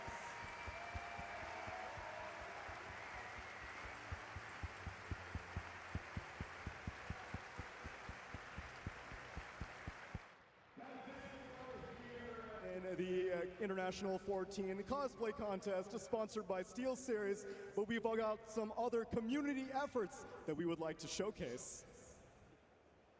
Thank you so much, Tsunami. Absolutely, cosplayers, absolutely incredible. incredible to see their creativity. But they're not the only creative people in this community. In fact, we have come to one of my personal favorites of the event, besides the world-class Dota, and that is announcing the winners of the short film contest. The short film contest is so incredible because it displays why our community is so amazing. From creative builds to creative plays to, of course, creative art. Like all of the hundreds of thousands of videos that you guys have submitted over the course of the International showing your creativity. We went through every single submissions, even the AI ones, and there were a lot, but we came out with some of the top 3 from the community. So before I announce your top 3, if I could get you guys one more time to give a round of applause to everyone that submitted for the short film contest this year to motivate them to do it again. Thank you guys so much. All right, my friends. The time has come. We had so many good submissions this year, and the top 3 was harder than ever to find. But we do have our first one. In third place, no stranger to the short film contest finalists, second place winner last year, and now representing South America on the stage yet again. My friends, this one should be a pretty good reason for you to remember not to make enemies out of your teammates. Lord knows I could learn that lesson. Ladies and gentlemen, it's Grudges by Night Fury.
Absolutely incredible. A good lesson for us all, and what a fantastic twist. Thank you so much, and congratulations on third place. Now, our second place finalist here is no stranger to the short film contest grand finals either. Won first place 7 years ago, and 2-time second place winner. Such an incredible film with custom models, great story, and one heck of an animation. You would expect that, though, from Keller Max and their piece, Dead Inside.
Absolutely. Love seeing the creativity come out. What a cool concept as we go in to our grand winner. Now, my friends, concept is key in these. You can have fantastic animations, you can have fantastic script, but a whole team of people brought together this one for your first place. Same team that won third place last year, relative newcomers to the short film contest, but this year they have taken it. You know, in this world that we live in, there are a lot of different words out there. One of them is a word for cinema that the Europeans use. It's called kino. And here, I have to say that this short film is indeed absolute cinema. Let's go ahead and check out your first place winner and see if you can get all the references.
Congratulations again to our top 3 winners, and thank you again for the incredible community that we have that submit these things every single year. Keep on doing it, guys. It is such an honor and a pleasure to be able to see you guys and all that creativity shine.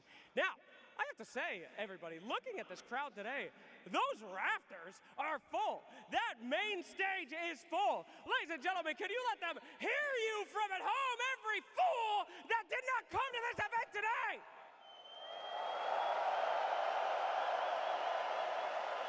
There you go, there you go. I know it's a fantastic view and experience online as well, but after hearing that, you might be thinking to yourself, damn, I really should have bought a ticket. I really should have gone. Well, don't worry, my friends, because there's always another chance to go to an international. Of course, you might be thinking, where the hell is the next one? Well, we have one more film for you.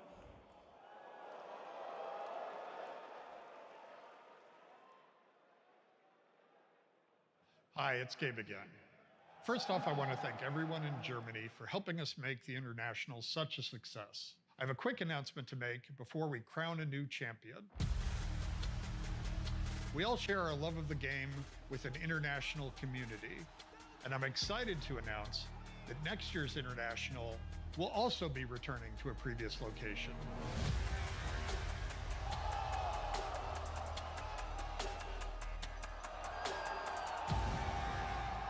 I hope to see you there. What a perfect timing! We have Extreme Gaming back in the grand finals, and we are going to Shanghai with TI 2026. A full year still ahead of us, and obviously grand finals, but that is something to look forward to indeed, Tico. I mean, 2019 when it was there in Shanghai, the arena was exceptional. Like whenever a Chinese team was playing, it was as if the whole arena would erupt. And we have a little, segment here hyping up XG. A little? Okay, sure. A third of the arena is hyping up XG in this corner, but it's an electric place to host TI. It's all part of the script, Sheaves. It's like it could not be better timing, right? You have XG who make it all the way, through the lower bracket. They get better and better. They make it to the finals. It's not like they need a buff to, to have even more motivation to be good and then be the crowning champions maybe next year. But yeah, Shanghai, Chinese TI, insane. It's just beautiful for Dota, right? The idea, right? That we have China and I just love when we have all these regions able to step up and show it to the world. Yeah, and we have to also remember that it does give. I think Extreme Gaming being in the grand finals gives it as well. It does give a big boost to Dota 2 as a game. Exactly. And that is indeed Effie perfect timing. It really is, because there's this pattern in TI when a region just does better than they were expected to. It reinvigorates the entire region. All of a sudden, players get to scrim these teams that have placed so highly in international tournaments. Everyone gets excited to play. People who thought that there wasn't a viable path for them suddenly think that there is. So we'll probably see even more Chinese teams next year. I mean, I believe that I'm speaking for everyone that we're all happy to see like the West against the East again. It's been a long time. This used to be kind of the norm when it did come to the finals. So I'm really happy to see China doing better, Extreme being in the finals, and then the next TI being in China. Yeah, I don't know what to say. I do believe it has come full circle, because if you're talking about that trend, Kezu, it used to be, you know, a Chinese team wins TI and a non-Chinese wins TI. And it alternated for a little bit. And the year that broke that was 2019. Yeah, and that's Full like, circle. that's already like so long ago, and it has taken this long for it to come back. We're literally just going full circle. Yeah, we are going full circle, and we are also going full circle when we head back to the stage, because we're gonna check in with Slacks. Absolutely. Hello, everyone. It is good to see you again. Now, this year, we have decided to do something a little bit different, something that we've never done before. Dota 2 has had so many incredible faces in the International, and we have decided to give a little bit of thanks to one of the biggest players that has been here since the beginning. Now, I could tell you all about this person, but why would I want to do that when we can go straight to the biggest legends of Dota all time and let them know who they think is one of the most impactful Dota players in history? If you ask me who's the greatest of all time in Dota history, well, there's a lot of history. There's not many of us left that still competed at the first TI a decade and a half ago, right here in Germany. So many names, so many faces that defined entire eras. But if it had to be just one person, there is no one better, in my opinion, than John Whipples.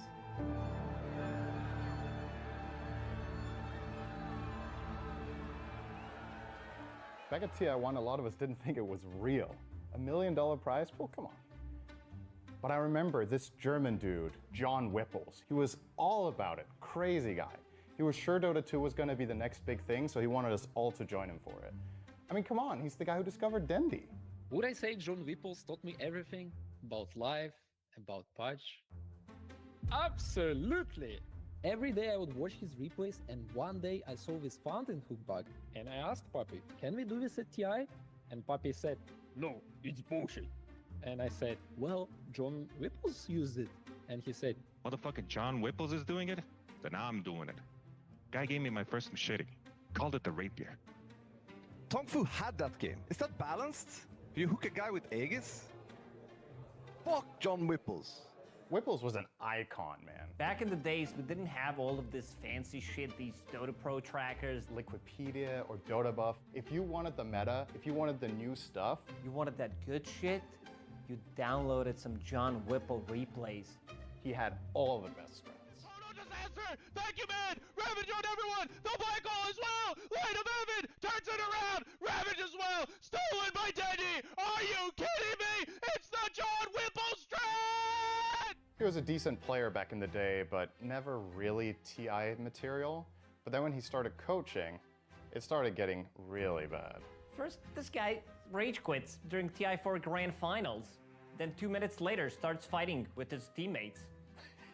Then he started sucking up to NA teams, gets hired by Complexity. But after that incident at TI5, ooh man, ooh, sheesh, ooh.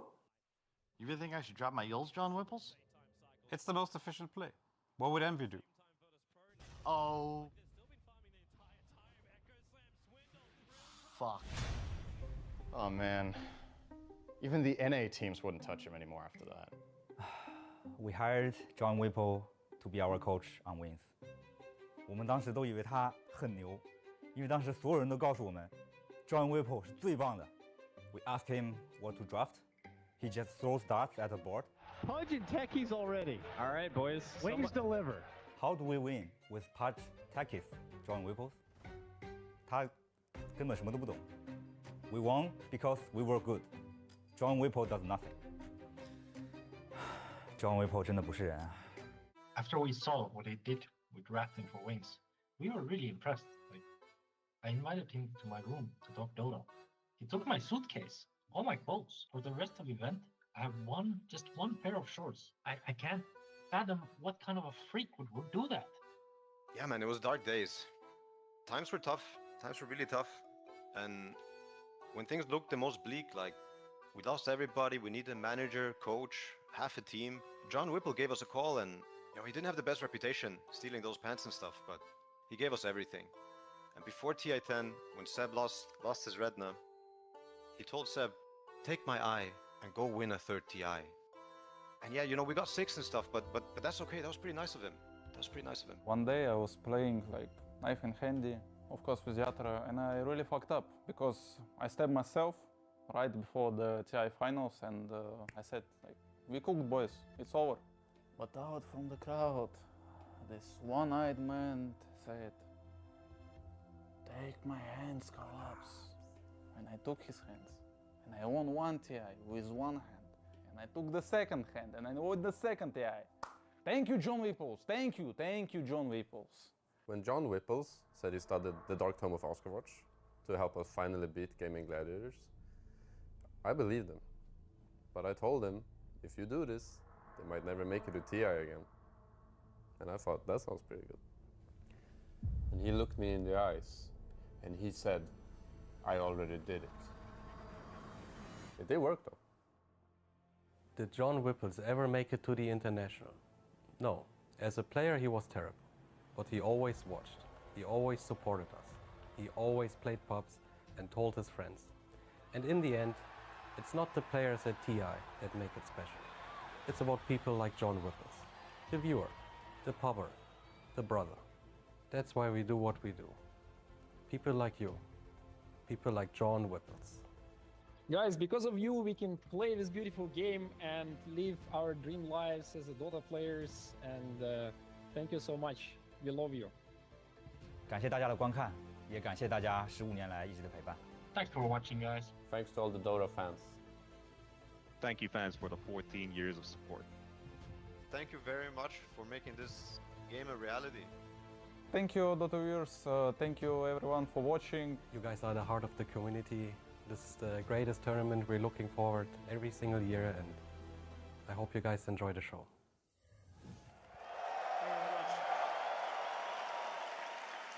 And now, to achieve his Lifetime Achievement Award for all that he's done in Dota 2, ladies and gentlemen, please give it up for Jonathan Whipples! Oh, he's sacrificed.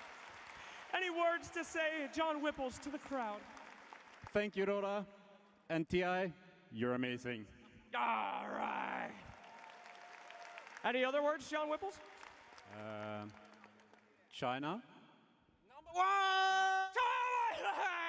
We have to get to a grand finals before we can do that, my friend. So thank you so much to him and everyone like him who's been supporting the International for so long. It is truly the fans, you the viewers at home and here, that make this what it is. Thank you so much, everybody, and let's get on with the show.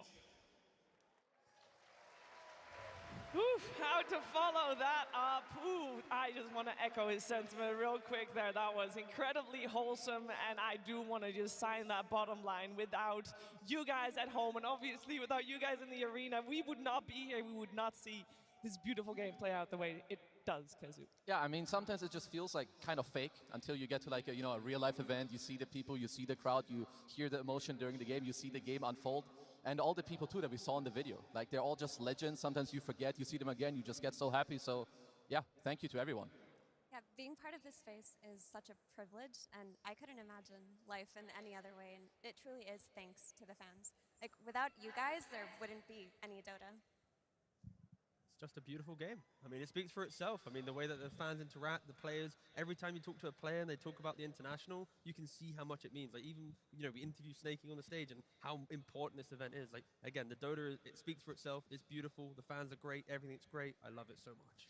Yeah, and we just saw a lot of TI champions talking on camera. We're going to see potential TI champions, well, definitely 5 TI champions on stage play. We are going to head into our grand finals very soon. And both of our teams, they do have a lot of experience here at the International. I know there's even 2 TI champions already playing. They are still two-time hopefuls for the TI championship. Let's take a look at all that experience that these players have. I think we start out with Falcons, Effie. This team only started 2 years ago, came fourth last year, wasn't what they wanted, but they're back here in the grand finals. Yeah, they had a bit of a turbulent year in the sense that if you compare it to the year before that, where they were winning everything, they didn't look as good, but they peaked at just the right amount of time. And we talk about them being a newer team, but it's a team full of veterans. Crit's been chasing the ages forever. Snake King has been playing since the olden days. You've got Coach AUI 2000 as well. And yeah, you've got some of the newer players in Skeeter and Mallory and ATF, but with the veteran experience, it feels hard to call Falcons a new team. I mean, also, like you were saying, I think it matters a lot. If you look at last season where they were so dominant, they went into TI being kind of the favorites, at least to me and many other people, and I don't think that really helped them. But if you look here, they weren't in like their best form or like really considered the favorites going into this TI, and I feel like that was an absolutely huge buff to them because now we see them here in the grand finals, and they've played so well all throughout TI. I mean, the mentality of this team to be able to go from like the favorites of the last year to then be, not even in contention a couple of times, it shows that there is such a good kind of system around this team to be able to shine, and they shine when it matters. They do shine when it matters, although today it matters most of all. So we're going to see if they can make their dream a reality here by taking this Aegis. Snake King and Skeeter have done it before. Being two-time champions, of course, would mean a lot, but I think our attention maybe goes a little bit out more to the players that have not yet won the International. I think if you guys were here the entire day, which I hope you were, you would have seen a fantastic list of accomplishments by Crit, in particular, being the player with the most consecutive TIs in a row under his belt. And this is his first time, Kezu, in the grand final. Yeah, it's taken him so long. It's like what he's been chasing it since like 2015. Like this guy is one of the most consistent players when it comes to like top tier Dota. Another one that he reminds me of is like, the likes of Zai. That he's played so long, always like top 2, top 3. Doesn't matter what hero you give him, always does well, always makes it happen, but has never won TI. I mean, we keep saying uncrowned king for Arme, but I feel like there's the same sentiment should be going the way of Crit. Like, at some point, it is inevitable. And in this grand finals, one of them, be it from China or, Western Europe, will finally get the Aegis they've been hunting for. Yeah, and focusing our attention on their opponents because, as T just mentioned, there are multiple players that have been in grand finals before, but never quite reached that pinnacle there, Effie. Yeah, I mean, it's hard though. Like, for them being so close every time, I think that takes a different level of emotions than what Falcons are currently experiencing. But these players are so deserving of this. Ame, he's been in 2 grand finals that he very well could have taken. XXS, who's been my personal MVP of this tournament, you could feel how hungry that he is for it. And it's about time that this team is here again. Yeah, and actually, he was so cool in the interview. He was like, he was asked, do you have any nerves? Do you care? He's like, nah, man, I don't feel anything. I'm meant to be here. I'm meant to play in the grand finals. And like you were saying too, Effie, about Ame, like, I just watched a True Side from a few years ago where I believe it's Shin Q calling him, well, I guess you're just the king of fireworks, because he always gets second place, loses 2-3, and he gets to watch the fireworks from the losing position. It's heartbreaking. I mean, he has to live up to those words, though, right? To say that if they weren't in the grand finals, it'd be a 3-0. I'm expecting, based on that, it has to then be a 3-2 grand finals to either side, of course. Yeah, I mean, that would, keep up the track record. Yeah, it'd be nice. Oh, no. That would be really painful. Don't talk about it, please. Wait, God, that's for like game 3 content, not yet. I mean, we talk about Crit and a lot of consecutive TIs, and you could make a case for calling him or Zai or any of the other with a lot of TIs under their belt, calling them uncrowned kings. But it's Ame that gets called that because he was there twice, so close, and not just, oh, he made it to the grand finals, therefore he's close. No. Those grand finals he played in, Effie, those were nail-biting. Absolutely. They were almost his. Like, that's what I mean with the emotional recovery and how hard it is to think about that and how hard it must be for him to know that, like, it's one of those moments where you just can't sleep that night. You just play it in your head over and over and over again. Like, what if I just did this differently on Tiny versus Spirit? What if I did this differently on Morphling? This time around, I feel like third time has to be the charm, right? Right? It's gotta be. I mean, since TI8, there's only been a Chinese team in the grand finals twice, of course, both of them being Arme. They're also playing against, like you said, 2 different teams. So it's now another team Arme can try and go up against. If he wasn't to do it this time, then... Guys, hurts. It hurts. Yeah. When we saw these two teams play in the Road to TI, it was the longest series we've had. It was mental. I think that that's what we should be focusing on. We'll see who comes out victorious in the end, but we will see who comes out first out of the gates to take place in the booths, and that is Team Falcons.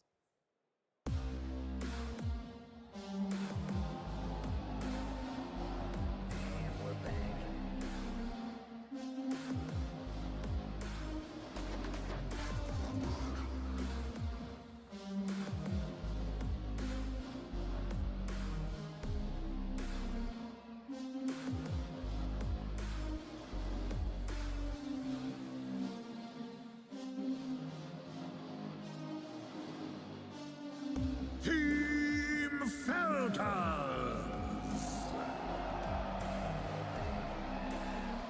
They come through the upper bracket and have been a world-class team since its inception, but they have never proved it in a world championship today, and this could all change. All they need to do is win one best of 5.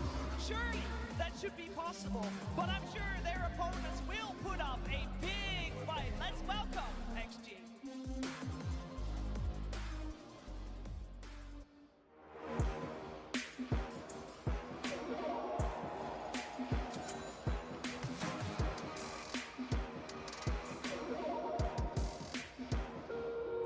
Choose wisely and crush those responsible.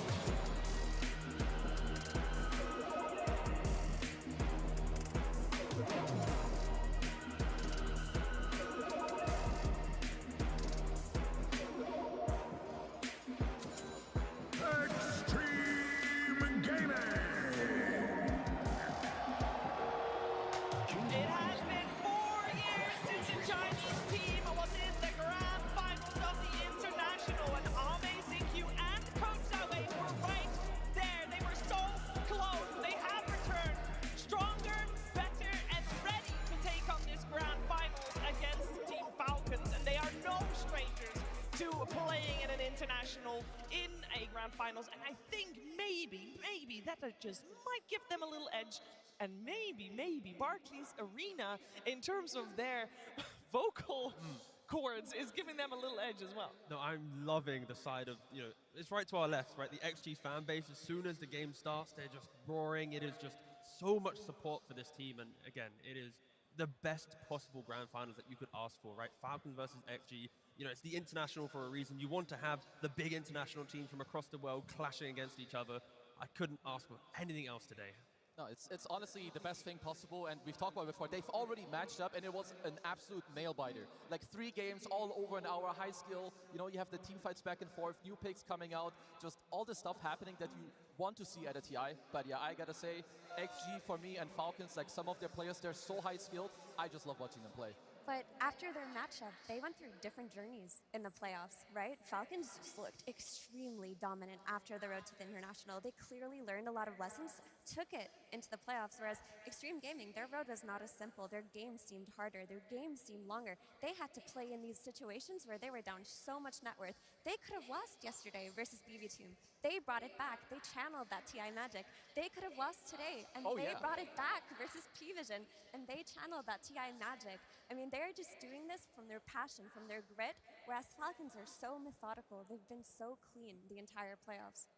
Unlike previous TIs, so Falcons at least have dropped games, right, in their journey here. Losing game 1 to BB, losing game 1 to P-Vision. The fact that they've at least dropped a game in that series, it does give me hope that it's going to be an extremely competitive TI finals. Yeah, and to me also, like, I love some of the things that you can see on screen right now. Like, everyone has, like, their own type of techniques, right? You have Skeeter, he does this little lock-in. You have other teams that are gonna, like, you're gonna do the fist bump, you do your handshake, you, like, get yourself in the zone, like, stay steady. Because these games and being on the stage, especially today, is the most stressful thing that you can go through as a Dota player. Yeah, and that is even without the crowd still cheering on everyone. Definitely a lot of pressure coming into the booth for both of these squads today. And I do want to talk a little bit about how they faced earlier in the tournament, because those were type of games that we thought defined at that point the road to the international, and we thought that that was going to carry on in the international itself, and it kind of hasn't. So we have seen developments of both teams in a certain way, but I wonder how we would describe their style now, especially compared to that series they played last time. Falcons to me still seem very much, I would say, the same. They're very stable, very polished. They're going to stick to the heroes. But to me, what I see for this series in particular is team fighting. Off-lane team fight heroes, their priority has been going up. Mars, S tier. Centaur, S tier. XXS, performance one after the other, where he just takes it all, his Earthshaker too. So those are the heroes that I'm particularly looking at for the series. Yeah, those will be exciting for sure to watch, especially XXS. He's really been stepping it up. But when you look at Falcons versus Extreme Gaming, there's a bit of an issue in terms of how the early game has been going for these teams. Extreme Gaming have found themselves in positions where they're down a lot. They have to play for the late game. They have to turtle. They have to hug Ame, look for their key team fights. Whereas Falcons have been heftily leading almost all of their early games. Even in the games that they lost during playoffs, they were up like 8K net worth at some point. So this is where it's going to be hardest for Extreme Gaming. Can they weather the storm of Falcon's early game, their map efficiency, how much net worth they're going to get, their lanes? I mean, you can see from the previous series, right? P-Vision, when they were going for the farm game, XG was like, oh, sure, we'll match that. We had nearly no kills in the first 20 minutes. Really, really slow entry to the game. And like Effie's mentioning, it will not be the same this time around. So maybe, Zhao Wei from XG, if he changes a couple of the bans, he tries to take out some of that tempo that Falcons utilize, then we might be getting to the 40, 50-minute points of the game where, the epic team fights and the scaling of Chinese Dota gets to shine.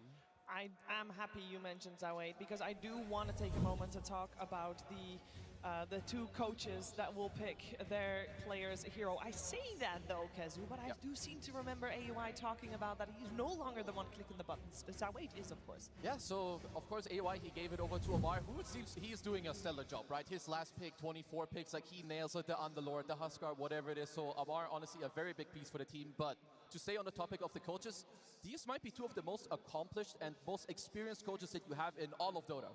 Zhao Wei himself, he won a TI. He's been in multiple TI finals as a coach. You have AUI who won it as a player, won it as a coach. So yeah, if you're going to have two masterminds go up against each other, you've got them right here. But also in regards to the finals, right? Falcons, they played the most games coming into it, but they have the smallest hero pool when you compare both of them, right? Heroes played, I think it's like 37 to Falcons. XG have played over 45 heroes in like 3 or 4 less games, right? So I think it's, in regards to the coaching, it's going to be, can Zhao Wei find a niche new pick or new strategy to throw at Aoi, whilst Aoi's going to be going for the tried and tested, build that formation they're used to. If the game is to be a loss, it would be fix the fundamentals. But in regards to drafting, the creativity often shines from the side of XG. Absolutely. I mean, that's the flair that the Chinese region has always had, is that they'll dip into heroes that other teams aren't looking at. Yesterday, for example, we saw the Sniper come out of Extreme Gaming. We saw the carry Chaos Knight come out of Extreme Gaming, Kezu. Yeah, and it's also like, so this is one of the last times that these teams did match up, right? We talked about the road to TI, but it's just these 70-minute games. We've had a lot of the Beastmasters coming back. And it was honestly just nail-biters. I don't care too much about the drafts, because especially in the grand finals, it's going to be mainly about the gameplay. Sure, the draft, it will make it easier. But if you outplay your opponent, you will weather the storm. You can get through the early game. You can get through the mid game. And I love that you guys touched on it earlier, because where Falcons get the lead, it's early. It's the lanes into the first rotation. Whereas for XG, that is absolutely where they struggle. Yeah, and one of the ways that Falcons has been getting a lead is because of this mid laner, Malrine. This is his second international. Malrine has played a lot of the Sand Kings and the Earthshakers, Effie. Oh, Malrine, this guy is the rock of his team in terms of how they have such a strong early game. We call him here a stunner, but he actually has the highest average stuns per second per game of any player at the international by far. He averages 80 seconds of stun per game, where the next closest was NTS at 66 seconds. In one of his games, he even had a 346-second stun record in one of his really long games versus Tidebound. But the way that they draft, the way that they play their early game, they'll pick this Earthshaker mid, they'll pick this Sand King mid, they'll let him farm his Blink Dagger, and then he's just on that enemy safe lane, creating the stuns with the follow-up damage from crit, and that's how they get their first few kills. I mean, he's so good at tempo controlling, right? It's what they want from him. His heroes play so good for it, and his positioning and spellcasting is just top-notch. It helps that those heroes that you've highlighted are all kind of very active with little to no economy, right? Like a Psyche needs a blink, Pangolier needs levels. If you shut him down in laning phase, he can still be active and try and fix it, but I think critically for XG, they need to try and stop Malrine opening up the early game. happy honeymoon. And of course, on stage right now, we do have 10 players that really want to claim that Aegis that is on display. But let's take a look at what it actually takes to claim the Aegis.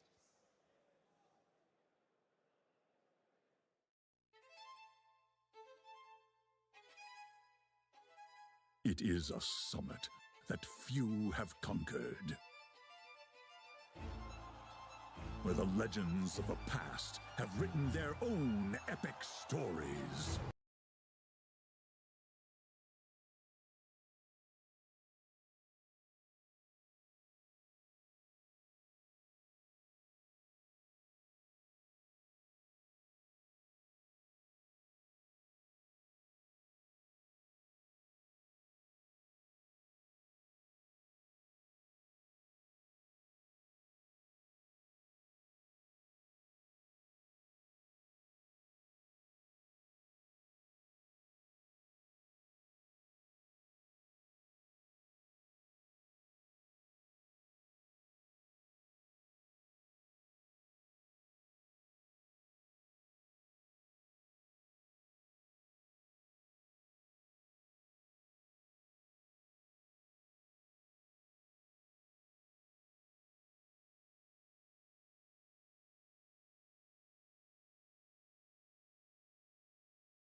just baiting someone out and going and using. Yeah, as you said, the core's not being picked off, but they do manage to find some support kills. Actually don't mind this kind of style though. Like, they're willing to give up some part of the map early on in a game to push it later, get their item timings, and take that fight. Even if it's at a 5 or 6K net worth disadvantage, they believe in their execution. They believe in their timing. They're going to overcome that, particularly around the Roche bit. We have seen this team dominate Roshan fights. To me, it's been their signature sauce for this event.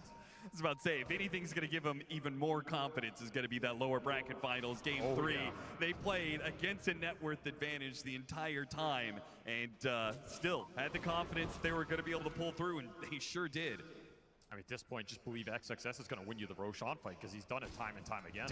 Yeah, just give up every Roche. Just make sure XXS is in a position to make the steal. And there's the Blink Dagger for the Mars. He was thinking about BKB or Blink, but he opts for the Blink.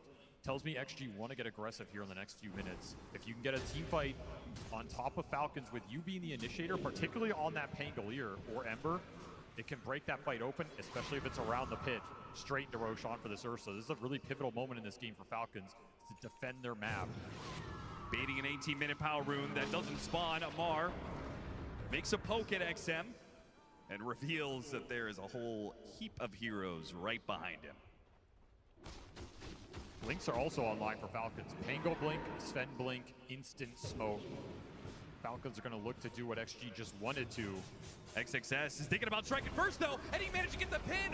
No Yules required. They just blew him up, and the Rolling Thunder will come too late to save the Ember Spirit. But maybe Skeeter, you can see him. He's holding off right now, waiting for his initiation. When's he going to make his blink? They got the arena onto the 2 supports. Now he jumps in right into the Mars. He went in for the offlaner, but now he's surrounded by heroes, and he'll be blown up by Ame. Ame, too, was patient, and he waited for his counterpart in Falcons. He waited for Skeeter. Beautiful patience from Ame on the side of the fight. He waits for the Sven jump, jumps in with ult. No chance to man fight him this early in the game. And he will clean house. The exact team fight XG we're looking for. Started a little differently for them, but a beautiful pin from XXS. You burst down the Ember. That's what you want. Ember or Pango every single time. It's a recipe for success. And he could have gone for the safe play of the Yules, but it would have been an entirely different fight. The execution was fast, and that's what kept Falcons out of it. He gets to hold arena for later on, and that's what's kind of dissuading Skeeter here. Like, he doesn't want to jump this Hoodwink who's already dying. He doesn't want to jump that Blade Mail Quap. He wants the Mars. He got sick cleaves off him. Almost kills XM with that angle. But Ame, just better positioning, better moment to jump. I mean, it all starts with the Ember Spirit pickup, right? He can play the longer game because they're up a man in that regard. 100%. Skeeter forced to do something. XM trying to force a play here.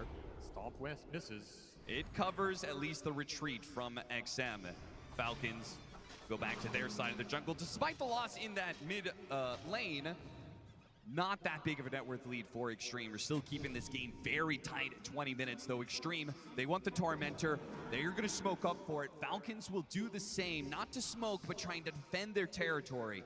Look at the Basher. Freshly done on Ame. He got it off that fight. Could be super pivotal at locking down these mobile cores here. Smoke breaks on XXS. XXS not going to blink forward. Doesn't want to go in blind. Now spots Snake King, and he'll just pin him. See if they can blow him up with the break. It'll make it a little bit easier, but the heals, man. They can't even burst him down. They just used so many spells and didn't claim the 5 position. They will back out. A good stomp, though, and a pin off of it. They're going to jump in. Ame goes for the kill, and they got him. Amar does what he can, but again, the Rolling Thunder is just not enough to save the life of his buddy. He's got the Yules to defend. XXS trying to stop these kisses. A blink away, and he does manage to prevent any losses there. Falcons, they'll retreat as 4, and Extreme now own the Tormentor. Such strong early item timings from XG, and XXS finding the spears time and time again. Just sets everything up in this fight. Malrina's not been able to play a single fight other than him just getting nuked down instantly. Yeah.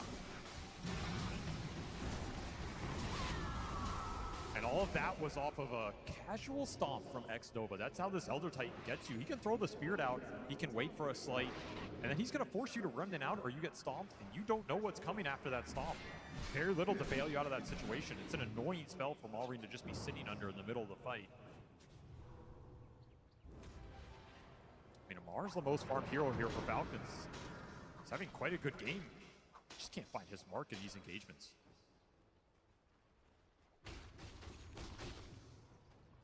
Ame's not alone down here, but Falcons know it, thanks to the deep wards that they were able to place earlier in the game.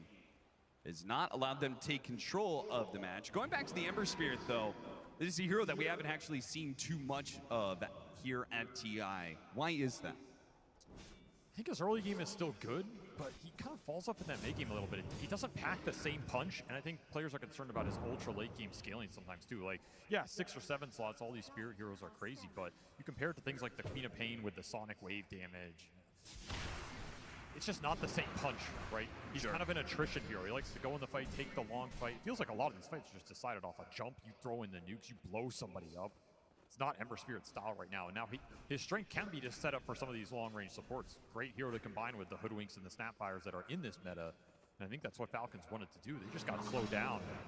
Yeah, particularly since they don't actually have a save here on the side of Extreme. There was potential for slight chains kisses to get guaranteed kills, but we didn't see too many of those, and not really on big consequential heroes. And as a result, Ame is up at 13K now. It's also a hero that takes that mid tower very quickly, and then you kind of collapse the game to that mid lane. You make them fight your Ember when he's really strong. You make their supports engage this hero that they have trouble locking down. I think XG dodged that pretty well. Falcons didn't get a lot out of that, 5 to 15 minute mark as they wanted to, especially with some of the power runes going to Maureen. Sure, they gave up the mid tower. They didn't actually fight for it. They even denied it themselves, limiting the amount of gold that Falcons got out of it. They didn't bleed bad kills, which would have snowballed this game, and they won the side lanes. That was a huge component. XXS got off to such a fast start. You could afford to give up something around that mid lane and still feel good about the first 10 minutes here. And now you're cruising into this mid game, very even. Still anybody's to take in these fights, and I mean, Roshan's still just sitting there in the pit. Very tempting for both teams.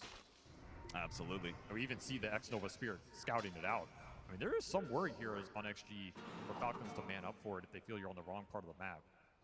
We are now at that point, by the way, where we're going to get some serious magic resistance problems for Falcons. If Amar is going to build to scale, these supports on the side of Extreme, you've got the combination of maxed out natural order combined with the deconstruction facet. That's already making a lot of this magic damage be pure. And then you're going to have Hoodwink come in.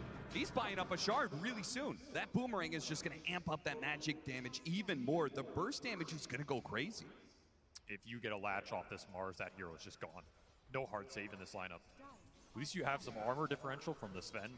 You have the shield on the Ember. You have a shield on Pango. You can be tanky in these fights, Enchantress with the sprites. But you are worried about that first point of contact.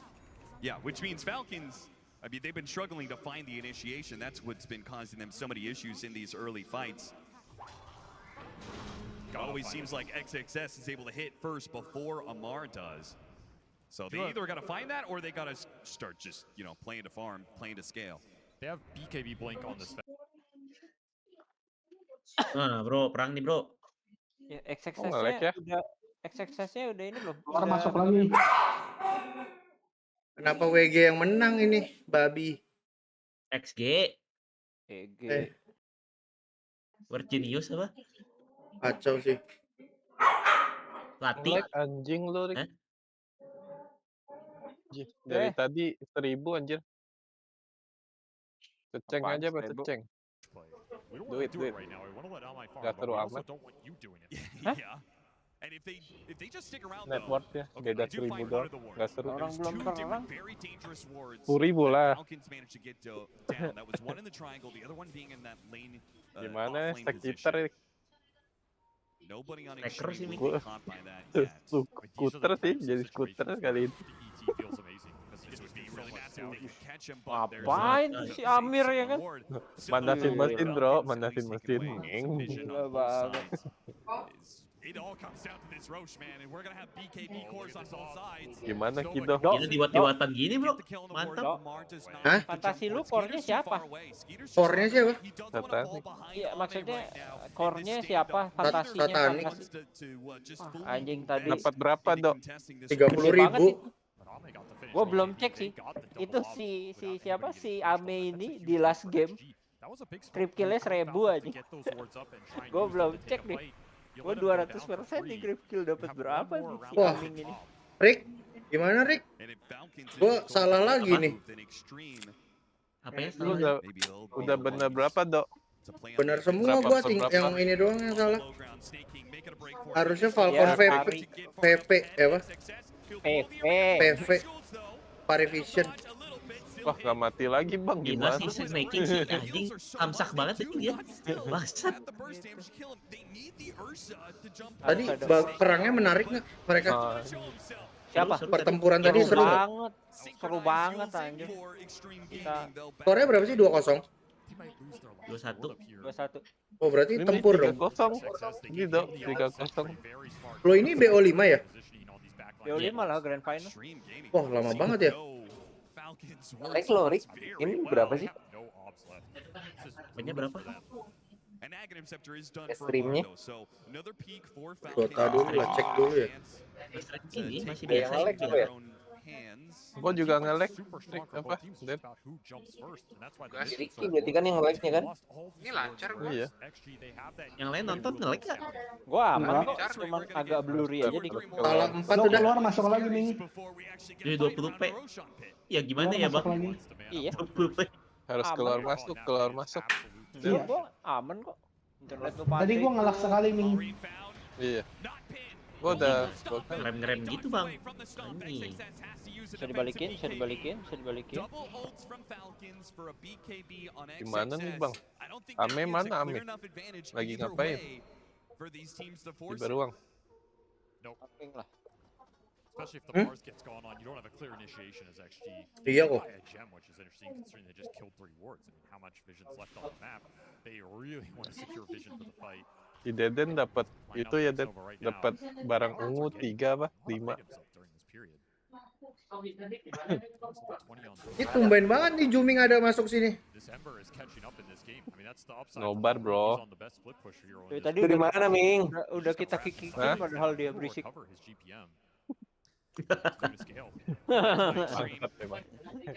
Lagian udah dibilang Ame menang nih, Ame menang. Gak mungkin nih kalah.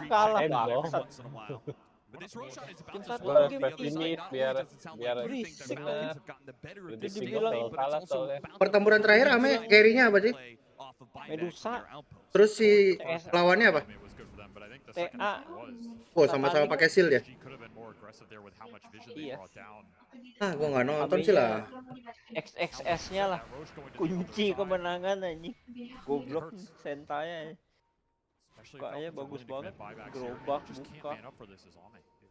Dari berapa ya? Sempat 13k net worth lead si siapa? Ming, Parivision. ngarahin Ming. Dia juga berisik, Ming. Tahu berisik lo.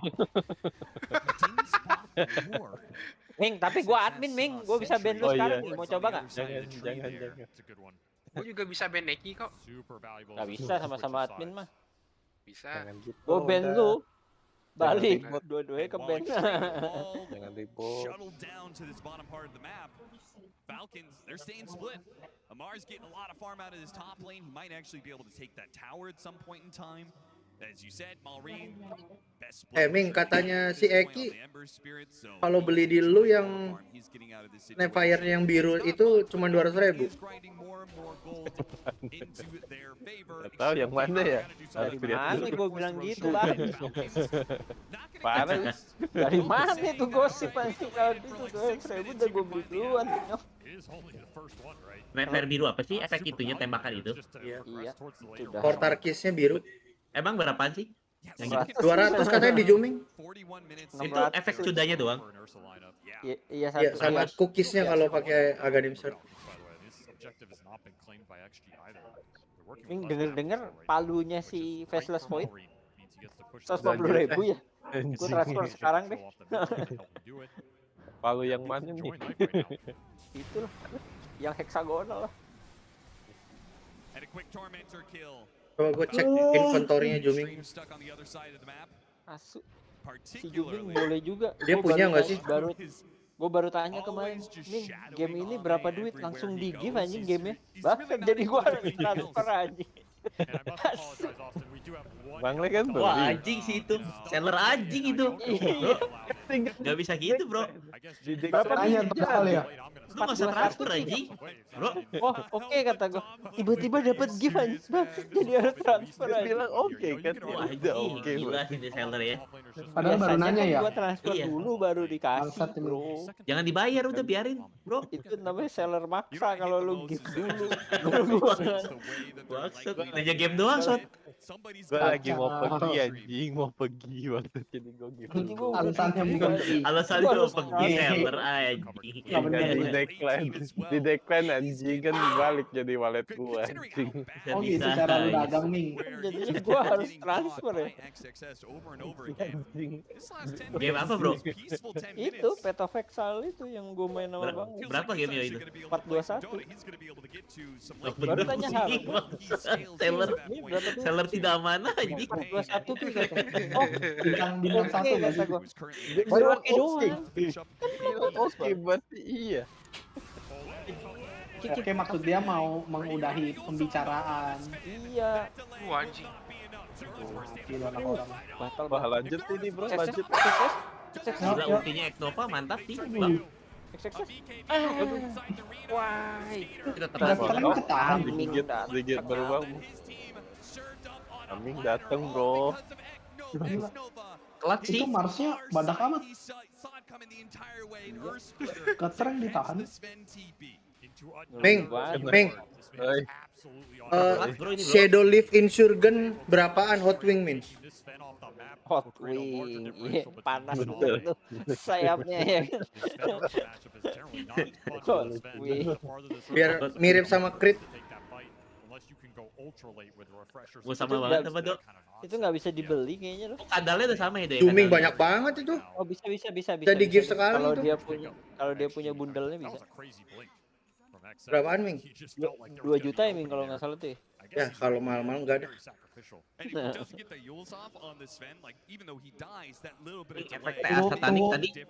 Lu beli tunggu tanggal kembar aja bro. Zooming 2 juta jadi 200. Anjing. Diskon dia. Ntar 10-10. Tanggal 11. Ya. Agak ugal ya diskonnya ya, Bang. Ya dia suka merayakan Zooming kalau tanggal bagus. Menang ini. 200. Aduh. Nggak mati kalau nggak ada AB-nya mah. Udah kapok dia, males. Ya amat bang. Ih, sakit. Rame dong, Bang. Nih ya, Bro. Tim kita kan nggak ada yang pakai Enchantress ya. Nggak ada yang berencana pakai Enchantress. Gua mau pakai sih bang. Gua nggak bisa sih. Gampang lah sekarang nggak usah main itu hewan. Nah, coba deh. Nih kalau tadi kan dibunuh orang nggak mati-mati kan? Dan lo Hot Wingnya juga yang itu ya Den? Kan kalau Enchantress party gua tuh ya, digetok udah habis hilang, Cok. Maksud sekejap anjing. Ingat nggak Enchantress kuat banget? Level 1. Ming berapaan Ming? Belum ada jawaban. Gua nggak percaya lah pokoknya lah. Kayak Underlord. Bentar ya. Kemarin Underlordnya si Amar digebukin nggak mati-mati anjing. Underlord sama masih masuk akal bro. Underlord offlaner gua anjing. Cepet bro bilangnya bro. Padahal itemnya sama loh, pipe gitu. Anjing Crimson. Kan tergantung supportnya. Supportnya ini juga itemnya lihat tuh. Tuh ada blip apa? Ada dong. PV gugur gimana Pei? Ya udahlah, gimana lagi? Rusak nih. Kalau support kita masalahnya kabur duluan bro. Bukan kabur duluan Dan, mending kabur duluan. Keinsan duluan. Jauh bro. Ada juga gue paling depan, kalian masih di belakang. Tuh, keinsan duluan benar. Kabur duluan. Gue paling depan pasti. Fight bro. Den ngebet nggak Den? Gak ada ini. Akun. Udah X bang. Gak ada akun. Mati dong, mati. Kaget sih kalau Hex. Mau bet apa Den? Gila bang XSS nih bang. Ya dari tadi kan Marsnya di ban terus. Sekarang dia dapat Mars. Tiba-tiba udah Hex. Ngeri ya bang. Ngeri bang.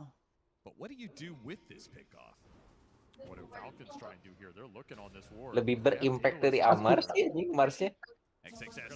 Ini nonton di mana, Rick? Besaran. Aku hilang tapi bro anjing. Ikut aja. Aminya masih free sih. Kalau martabak. Nggak bisa sih bro. Bang Stacker balik deh Bang Stacker. Balik Bang. Tuh, lagi nunggu posisi. Ya udah mau. Itu kalau stekernya maju sih digabruk ya. Gabruk gitu. Lihat lebih cepet ya dibanding Yuki. Digaruk sih. Yeah, considering that BKB Yeah. should have to be used for Extreme, this is a very deadly point. No Pango, everything up for Extreme. Being able to take the Mars off the bat, like you said it, like there's not really that much initiation for Extreme if there is no Mars. Gue jual 200 do itu do. Kenapa mahal-mahal, Ming? Emang mahal monyong orang kagak dirilis lagi. Kenapa mahal-mahal? You combine lack of vision with the Elder Titan, the vision advantage that Elder Titan's gonna give you. Lama itu. It caused some problems, but those problems. Kalau banyak sih boleh ya, ke langganan setia ya. Ya kalau ke gue 50.000 lah. Gue jual ke Kido 150.000. I'm sure Falcons wouldn't care. Amin bro. Amin bro. Haus darah gitu dia. Ayo mau back siapa mau back berapa? Ugal sih.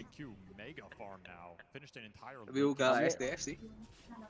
Amin lagi hype-nya udah lagi di ubun-ubun bro. Kalau setnya Arseker yang baru itu berapaan? Maybe even XXS who's been getting jumped a lot. If you block that Sven stun, could be a huge deal in the fight.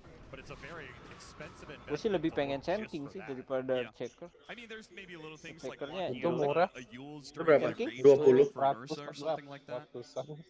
It could go a long ways. Could come into play. Kira gue murah itu 20.000 ya. Chanting berapa? Bro, pas tanggal kembar. 150. Itu efektor. Anjing nggak jadi bro kalau 300. Pas tanggal kembar berapa Ming? Gua nggak butuh akun ungu. Lagi tutup bro, tokonya bro udah. Nonton dulu, nonton. Kemarin lo bilang diskonnya bisa 90%. Yang bener lo. Mana buktinya? Apa? Memang anjing. Cinci glodok juga minder anjing. Tahu, toko juga tutup bang. Kerusuhan anjing. Cinci glodok juga minder cara nawar kayak gitu. Nawar rusuh nggak Ming? Lagi kemarin. Enggak, aman. Ini sih apa? Chain itu termasuk stun nggak sih ya? Enggak. Kemarin malah itu koordinator rusuhnya lu ya Ming ya, Singkawang ya? Bener.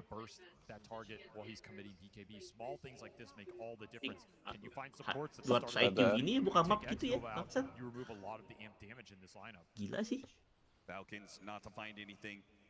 Lagi ini Rick, mesinnya udah panas, dia orang udah pemanasan. Tapi mereka dua-duanya sama-sama takut dong, nggak fighting, posisi-posisi. 40 menit. Mantap sih bro. Ame, Falcon.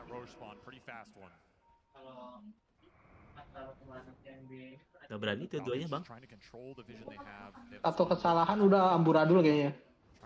Aganimnya si Ursa tuh kalau kena stun bisa enrage ya? Ya. Enrage-nya lebih cepat jadinya. Ya. Atau enggak? Mantap. Ya. Mantap. Mana Aganim? Belum anjing. Lagi nanti di maksudnya. Iya. Kan biasanya jarang yang Aganim kan? Betul guys. Ya soalnya kan kalau di silent bodoh aja. Iya, Sven. And you pretty much can't afford a bad jump for this Sven, right? It almost feels like the fight is over if he jumps the wrong person. Satu kiri, satu ke kanan. Sekarang satu ke kiri, satu ke kanan sama tuh. Nungguin Rosan nggak sih ini? Si Falcon nungguin ke atas tuh Rosan. Skeeter going in here is very difficult, but he almost has to the way the Wow, line wow, wow. options has to pick and choose his battles. Eondis And he's ada, gonna go for tinggal XM, di but I think they unlock. know about the Eondis. They have not jumped after this initiation from Amar. Ing Amar buka What a map read from itu bang. Falcons, but XM holds Ah. on putting the Eondis together. They'll TP away on the Rolling Thunder. They Amarnya tried to TP get ke base, something. bro. That was just such a smart play on both sides. Buka map. Kesan dong dia orang. I mean, Ada the balls did not rolling. put that Eondis Udah together dong. when you're being sent up by Rolling Thunder, knowing there could just be Oh, gede lagi tuh. shots you. Turun kemenangan tuh bro. Ah nggak keburu lah. He knows Ame has his back on that counterplay. He knows Aduh, bisa steker yang nemu bangsat. Gimana nih, Rick? Nggak keburu sih ini. Ya, Bang nggak keburu, Snaky. tapi dia bisa perangin. habis kok. Bisa perang anjir. Oh udah BKB nih. Tuh, X lagi ya. Innalillahi. Mati sih. X-nya Masih bang. BKB. Gimana bang? 3-0 bang. Di Eul bro, DD-nya bro. Anjing. Bro, touch ayo banget. dis anjing. Touch banget Eondisnya. Oh, kayak main mole gak sih, Rick? Apa nama itemnya, Rick? Immortal, Rick? Fighting bro. Anjay, Let's go. Ame. Let's go. Gimana? Falconnya bang? Gimana bang? Ame. Aduh, itu Amir bro, bukan Amar. Sendin tuh. Tahu. Gimana, Rick? 3-0, Rick? Apa tuh? 3-1. Ini 1 dulu, terus 3 bro. Streak 3 ini Falcon. Kalau game 2 menang XG udah keringet dingin tuh. Iya. 3-2 kalau game 2. 3-2. 3-2. Apapun kondisinya, pokoknya pasti menang dah ya pilihan lu ya. Tetap 3 pokoknya ya. Oke, Pasti menang pokoknya. Anjing banget. Anjing. If Extreme win this game 1, Apa tuh revisi kagak dipikir what are you asem. gonna do if you're the drafter? EY 2000. Amar, he doesn't want to ban Mars. That's his hero. Ayo gitu dia bang. Gila bang. Air Beast-nya udah ada tadi, cuman di unlock-nya pas banget. Terasa Ini kayaknya udah game 1 udah ini deh. Nggak mungkin balik. udah beres kayaknya nih. Dulu aja gitu. Hah, bobok dulu. Mabok. Parah nih. Mabok udah kemarin. Anjing, gila bagus banget ya. Spear dulu baru dia arena. Lagi on fire nih bang SXS nih anjing. XS lagi ngacak-ngacak bro. So much gold for XG in this period. I mean, they can start buying up some luxury items now. There's the refresher for the Mars. Could be another hex on this hoodwink. Refresher deh. It didn't start easy in this game, and it doesn't. Ya udahlah bang, 1-0. This is kind of the downside of Ember. He doesn't pack a big SXS enough gat punch banget sih anjing. to go in and be a Double threat hex during the ke PK. Marlin bro. So you have to play for the long fight. Do, lu nonton nggak do highlightnya do tadi do SG? Belum. Ntar abis ini ya, lihat ya. Centanya SSS ya. Ngeri bro. Gua mau nonton. Dari kemarin itu, dari kemarin XGBB. Gara-gara dia lo menang lo. XGBB Cuman gara-gara lihat stun, juga aja. stun doang, stun buka. Kayak apa? Centang dua-duanya. Lompat gerobak, lompat setu. Lagi wangi gitu, main Bad Rider juga anjing galak, ngeri. Narik dua anjing Bad Rider ya. Kok bisa narik 2? Agak nih. Mau disconnect kalau di HP lewat mana sih? Ada pencetannya. Atau enggak lu swipe ini aja aplikasinya lu close. Ada gua makan dulu. Oke. Bagi. Sebenarnya masih bisa menang nggak sih kayak gini? Susah bro. Anjir, aplikasi di close masih ada suaranya. Setup itunya do, setup kalau satu udah mati kayak tadi Marlin Jax kayaknya berat. Start handphone lu sih, Blip. Ada close-nya sih di bawah-bawah biasanya. Setup bukan. Internetku mati. Ini mau air nih. Ame ada Basar Agan nih. Gimana caranya? Gitu terus, lihat arena langsung. Jing Bang Skitter mau maju apa Bang Skitter? Gimana Skitter? Gila. Tinggal dikasih balik, GS-nya habis, gak perlu sampai GS habis. Dihantam anjing. Bang Steker yang bener Bang Steker. Maksud Bang Steker. Gila sih Steker.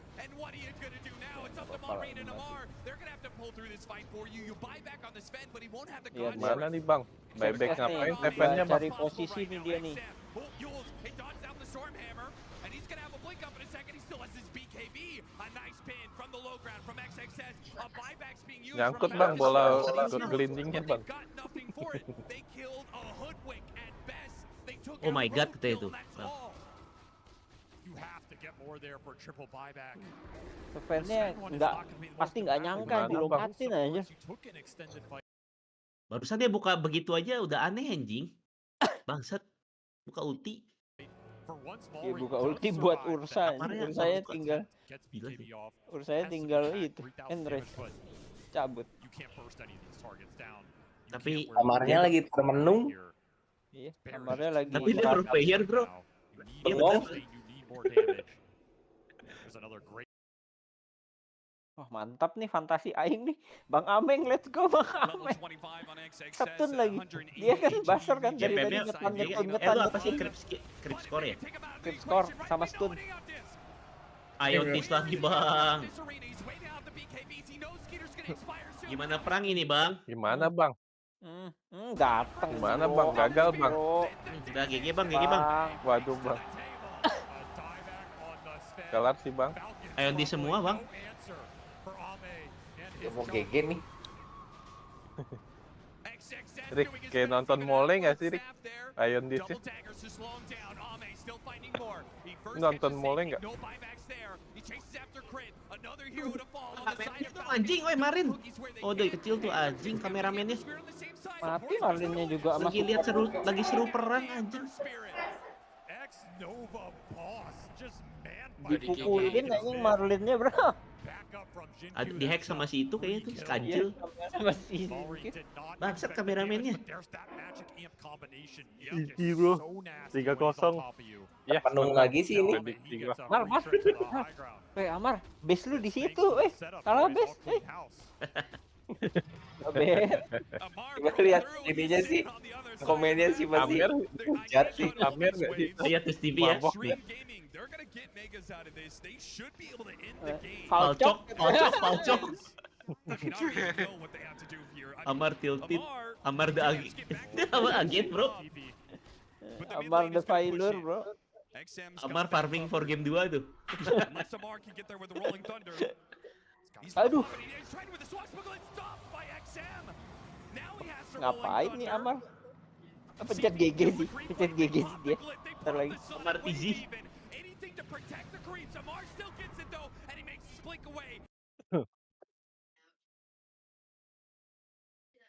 Kenapa sih ini internetnya? Sama Dok. IndiHome kayaknya. Iya nih. Iya, IndiHome kayaknya, bro.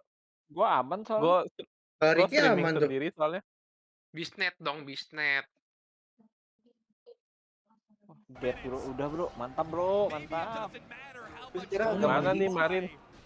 Gua kira yang lama farmingnya stun, Rick. Lu bayangin dia basar stun kan, hitungannya kan? Sedap bro. Basar? Iya. Iya sih, pokoknya ada mengandung stun. Kehitung kayaknya bro. Mantap bro. Gede nih gua. Belum tadi gua logik dia nggak bisa juga berarti kan artinya stun kan? Iya. Harusnya ya.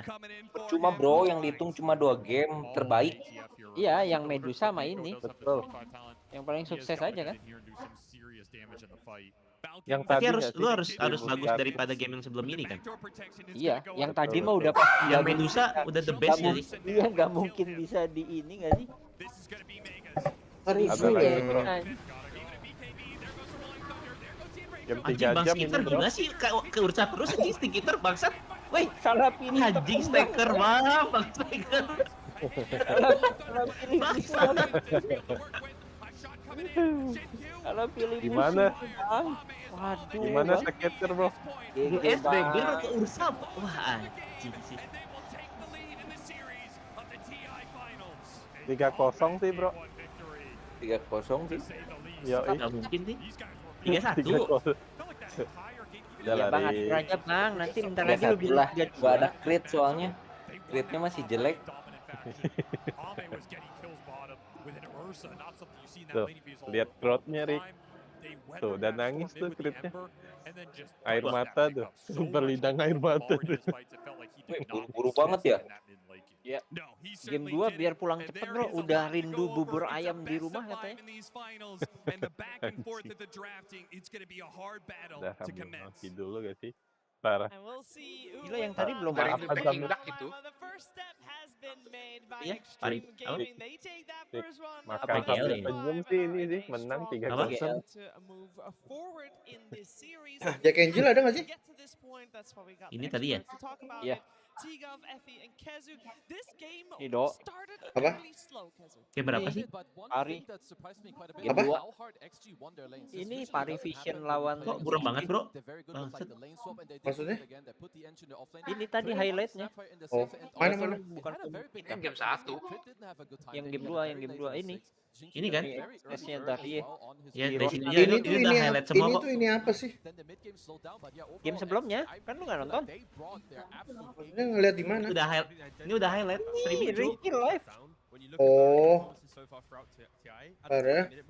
He's only ever had like 4 deaths, 3 deaths, but this time, yeah, he has 3 deaths as well. His second death, 1 or 2. Belum connect kayaknya, Dok. Aku lu.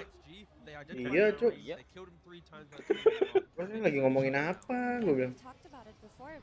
Ntar gue belum. Gue tuh, aduh, terlalu banyak tontonan, cuy. Dotanya gue close dulu lah.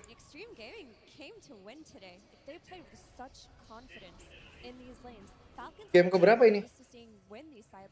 Game kedua. Coba play. Ntar ini udah highlight kan, ntar menuju akhir loh. Kok kameranya jelek sih? Dia buram dari PGL ya? Ya bener dari PGL ya buram. Iya cu. Di gue juga buram soalnya. Gila itu padahal ada hero kemenangan kalah apa? Kalah bro. Lihat XXS-nya bro. Centaur ini bro. Oh. Kenapa dia pakai itu ya? Storm Spirit ya? Anjir pakai ini lagi apa? Mid-nya sniper lagi. Turn 2. Oh, iya bro. Gila ya. Lagi dia ada lagi aja. 3 tuh yang awal apa yang sebelum ini? Apa sesudah Yang ini? di Rosan. Oh itu yang pas Medusa deh. Pas Medusa itu. Di Rosan. Ah. Ada ward apa? Ada di tapi di belah bawah, bukan di atas. Tuh bro, naik gerobak snipernya bro. Bukan yang ini bro ya kayaknya ya. Abis ini Medusa. Oh ada sniper, ada ini. Oh memang ini yang game ini memang dikit kan ininya? Iya. Killnya. Betul. Everything XG does is based on the mid-game timing. So I'm really looking for the future of this series. How can Falcons try and change up that pacing, not allow them to kind of cruise control to the point where they are happy. Berarti yang stun 3 kali itu. Medusa. Yang game 3. Yang banyak highlightnya mah pas Medusa lah. Ya yang di Rosan itu curi yang pas ngebalikin banget.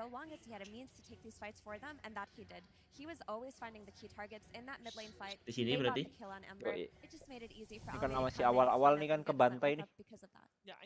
Yang kebantai siapa? Oh ini yang 5 banget ya. XG. Iya. There's been a lot of TI finals that have like one hero that the series kind of starts revolving around. Could that be menit berapa? Menit 10 udah 4 kalitnya segala macam. Highlight cepet deh, langsung 4. Udah kayak fucking impossible dah awalnya. It's already been the hero of a lot of games, and it's gonna continue, I think, to be that way. But I want to show a lot of things that also happened that allowed XG to like even get to this stage. They don't have the BKB yet on Ame. Kuat ya, bisa cancel gitu ya. Smoke ahead to make sure they are around the Roche pit and allow him to farm. But look at this top level D-warding from both teams here. You have X Nova, they protect their triangle. Falcons are like, okay, the game is about Roche. They deward them again. Now because this deward happened, Extreme they ping on the minimap. They're like, yo, they must have seen me place this ward, so I'm now gonna go deward your ward that is on the lane too. And these are the small things that actually Nih, Dok, liatin. Anjing lotusnya ya. Banyak. Lihatnya Kelas sih. Udah ini zooming dari tadi udah berisik nih pas di sini nih. Oh, kalah Ame kalah. Mana yang Rosan ya? Iya belum. Nanti. Ini nih kayaknya second Rosan tuh. Lihat nih. Yeah, up until that point, it kind of felt like the game could have been Itu nggak ada going BKB apa? either team's way, but Dor. vision is incredibly important. No, it is so Ini ngadu critical. stun nih, ke stun dulu aja bang. Happening from, Ada spam ethic klik. clips. There's another moment Diambil in the lagi game soalnya. where they set up the map in such Udah a ini beautiful udah way balik that dari they sini. are able to smoke for 1 whole minute, and Falcons have no information. Often when you're off map for about a minute, you're going to be identified. But you see here, Crit, he's drawing on the minimap. He's like, guys, they're on the top Tapi side. gara-gara puknya juga sih itu anjir. Beranian. Puknya beranian. in. Tapi puknya tuh nggak ada yang bisa berhentiin kecuali itu kan, si Roar kan. Jadi rada santai juga. One's on the bot side, one's on the top rune. Like the map is getting choked out from the vision game, and when you get to play a slow game, vision is critical. All it takes is Dota. Main clash-nya juga sih ini. Iya, nggak pakai manki bang, nggak lah. Nggak rese dia. Yeah, and why was this a slow game? Because after the draft was done, I was told Udah that stun doang ya, Falcons have a anjing. very scary early game, and in my head, scary. Tapi masuknya itu loh. Masuknya tuh ngagetin Well, they gitu lost tuh. their lanes really hard. They were bleeding kills like left and right. They couldn't really set up for power runes the way. Oh ini Ame ditinggalin nih yang paknya di tengah anjing paknya. Ame ditinggalin nih. Bangsat nih. They hit their tempo based off of how well they played their first 10 minutes, and XG had their number in this one. They were gonna play slow. Matinya lama banget tapi loh. Gila strong banget itu. There weren't a lot of kills. They were playing quickly on the map on Extreme Gaming. Carry-nya mana sih? Iya paknya telat masuknya tadi ini dari tengah dari atas. TP-nya ke tengah. Oh masih ada Egi. Mati. Was a very mechanically skilled, isn't that right, Purge? That's right. Nggak, Those tapi early rata game nih. fights after you lose your towers are so important because they beat back your opponents or Rata stop ini them 2 from lawan taking more grounds. That's why this fight 5. was so important at that 18-minute mark for Extreme 2 Gaming lawan here. banyak lah They've got pokoknya. Blink Dagger on the Mars. Dikaiting. They're able to jump and spear back Mallory into the tower, and they throw all of their damage into him, basically, almost all of their ultimates. But killing him is important because he's the one that's going to be disabling, staying alive, and stopping their heroes from blinking around. So really good teamfight disruption from the Pangolier. And eventually, with this great hoof stomp that happened here, it basically oops, wrong tool. It sets up a very good stomp and very good arena, which looks like a great opportunity. But Skitter jumps in, and something I want you to look at is look at how much armor he's got here. He's got 8 minus 8 right now. I'm going to do the zoom in one. But as soon as he gets close to the Elder susah Flame, banget ya you'll see ngejar what Pak tuh ya. his armor number drops down to 0. Kalau udah This is the jago. Dia moment that Ame jumps disable-nya in with nggak his ada Battle dari Flame. And if you take a look over here as well, Pari he juga. forgot to use Warcry, or he chose not to because he needed to jump in Pak immediately to save menyebalkan his emang. teammates. And as a result, Langsung he's got mati nih. Jir, minus sakit 8 banget armor damage-nya ya. because of his Mask of Madness, which is why he died so stupidly fast. I mean, they even used the Pavis here to give him some HP, but it doesn't really matter if you got minus 8 armor. So this was a really sick Ya read selamatin by anjing Extreme lihat Gaming. dia macam dimasukin ya. gerobak gila. But we can still blow you up right now. So they Yang took kelas the mah yang opportunity, won that terakhir si teamfight, Ame and that dimasukin really helped gerobak aja ensure udah that selesai laning bro itu. stage disadvantage that Falcons had didn't get any stronger. Yeah, very well put there indeed. And of course, both teams are looking forward to seeing what might change in Gila that game BB number aja udah 2. jadi kayak kertas gitu di Order hit. different heroes, definitely as well. And I'm wondering, what can we Gimana really yang learn lain? from a game like this? Because considering it was so slow, do you think either team will try to speed it up, or is that too risky? Because playing that fast does come with risks. I would say that both teams actually kind of got what they want. Even like Malvin, he has a lot of level 25. Perangnya sampai deket kiri bang, lama banget anjing. But I would attribute that more to Extreme Gaming. I think they played very Kok well. ditinggalin temennya? Like opportunities in the game. So I Oh wouldn't buyback Pak. Karena buyback 2. I just think Di kita gimana dok? Ya udahlah terima nasib. You just gotta bring it in the game. Agreed. I think Extreme Gaming, like they have their momentum. Tinggal nunggu Falcon sih, Falcon juara. Lumayan nambah 1 kemenangan. Into this game, they caught Falcons off guard, and now Falcons have to wake up because if you look at their draft, Tapi Dukalisnya sayang ya dok. Tahu pakai malah begituan hero-nya. Salah gue harusnya supportnya jangan kayak gitu. Harusnya emang jangan support 5 pakainya. Hello everyone. Yes. Gue nggak tahu kalau Dukali support 5 sih. Can we tell the future, my friends? This is the Oracle TI in case you didn't notice because Nah, ini mereka bro. ini tuh setimnya udah lama nggak sih apa baru? Siapa? Ini yang Extreme Gaming. Agak nimnya ini double coil lihat aja sakit banget copak. Support 5-nya, support 4-nya sama si Ame ini udah tahun very, very bad pub builds. So, I have gathered the greatest seers Dari in PSG all of the LGD dia arena, orang the setim. random people standing Kalau behind midnya? me who will make prophecies Midnya upon kayaknya what we will baru see 2 in tahun lah. your future disgusting pub games. Si Ame Let ini us lagi go on and speak fire kayak. to Sebenarnya others. bukan Ame-nya, Cuk. XXS ini, Jo. Ini Sentanya timnya yang gila, ini solid banget, cuy. In pub games. Kalau carry mah hampir semua playingnya kayak gitu lah kalau udah jadi mah. Tapi lihat loh, supportnya loh, lari ke sana kemarinya bagus banget anjir. Absolutely disgusting helm of Sakit banget ya. Write it down, Tsunami. Dark times ahead. Put it on the Breaknya apa sih itu? slates, please. Itu bukan si siapa Ame. Do the voice, Tsunami. Nanti ada yang clutch banget lah gerobak anjing satu. Sebelum GG kayaknya ini nih kayaknya. Atau bukan? Aduh, kena lagi satanik. Masuk, bro. Keep doing it. What do you think we'll see after the international? Langsung buras, bro. First of all, the runes. I've been following the decoding of the runes. Yes. Dia agak dagger nggak sih? Let's not spoil Siapa? the secret Senta? rules, young man. Maybe Dagger? don't look at, I don't know shit. You think they tell me anything? I would tell you right now for fun. But maybe we might see something. Wah gila sakit banget. Meta-wise. Medusa bisa lagi Magenta si anjing. XXS-nya ini dari kemarin anjing itu yang dari yang Gepet Rider aja sih sebenarnya ya anjing. Checkernya juga Rick yang double iya, itu checker mah iya. nutup matiin pure terakhir sebelum GG.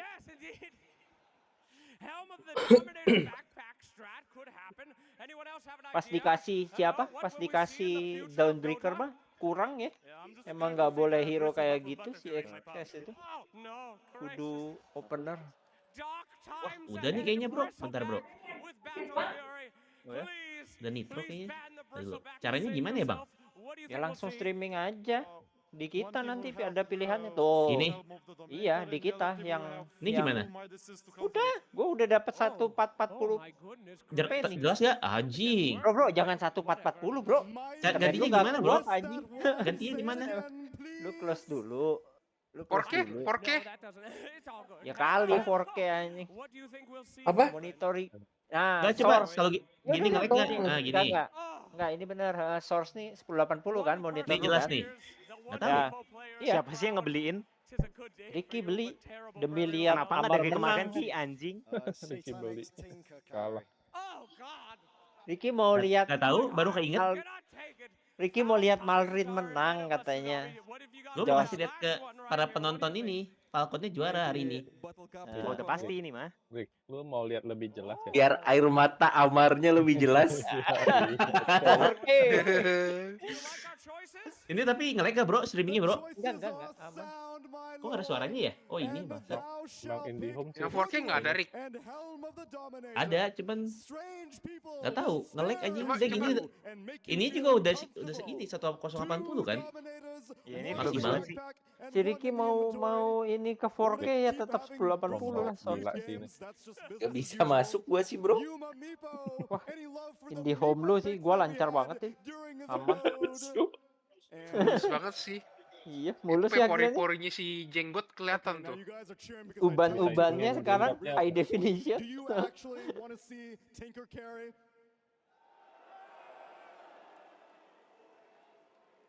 Kalau source berarti sama kayak gua gitu. Ya.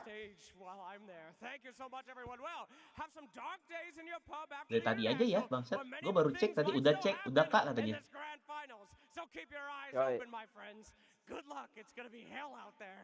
Cing, saat udah kan belum mulai saatnya ya edit profile yang goyang-goyang ya kan. Yo, Bang. Beli di mana, Rick? Nitronya. Shopee bang. Berapa duit? 60.000 3 bulan anjir. Murah banget. Rick, mau lihat Marlin palanya putus ya?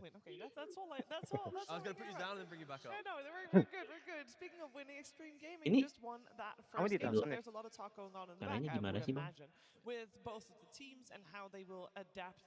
Bisa gerak-gerak ya? Ganti efeknya gimana ya anjing? Oh ini anjing. Ntar lihat ya bro. right? Tadi bro. Nova, the stand-in, he wasn't on XG until, of course, unfortunately. Harus beli anjing. And Nova has entered the team with Masa nggak bisa? exceptional Elder Titan gameplay. And I feel Iya like harus beli every clip cok. we're gonna ever see, it will be the buff ups of the ET. Ada yang the default fleet nggak? disengages. Selain Oh bisa yang beli maksudnya, pasti ada Bisa yang bro. default. Lihat akun gue dulu, diklik coba diklik. Anjing, ada gambar Arielnya tuh bro, lihat bro. Tes dulu. Mana bro? Diklik dulu. Anjing, Oh, ada anjing. gambar Arielnya. harus Ariel banget gitu ya. Anjir.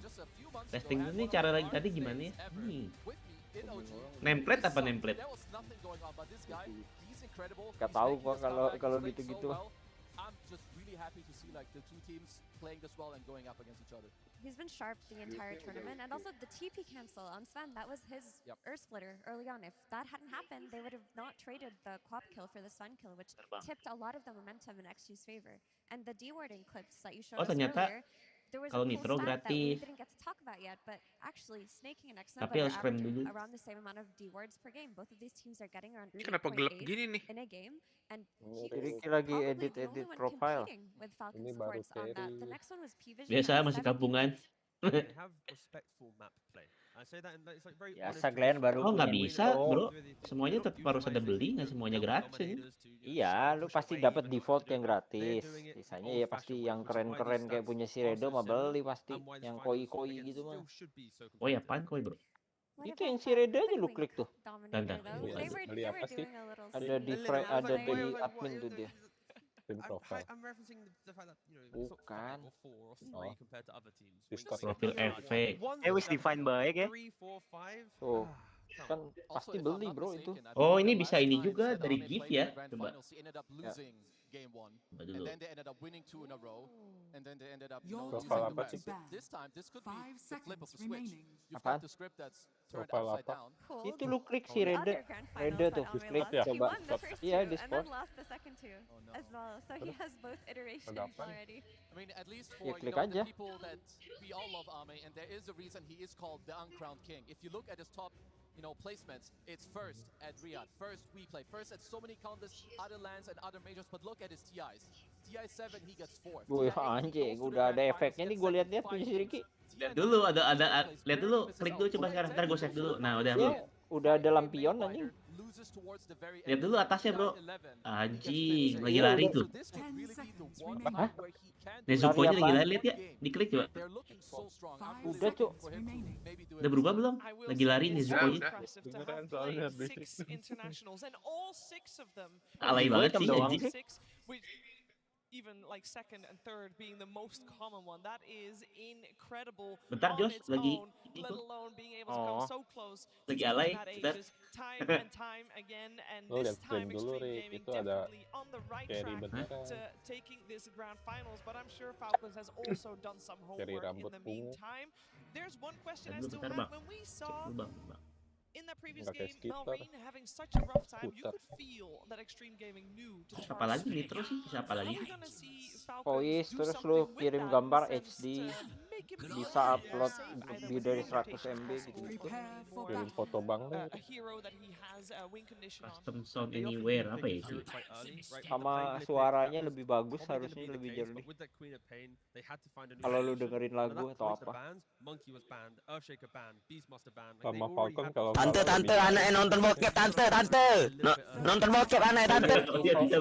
Soundboardnya bisa ngambil dari tempat lain anjing. Iya. Servernya bisa di boost tuh. Gimana caranya bang? Di atas tuh. Di bawah event. Di bawah event ada server boost, lu boost deh tuh.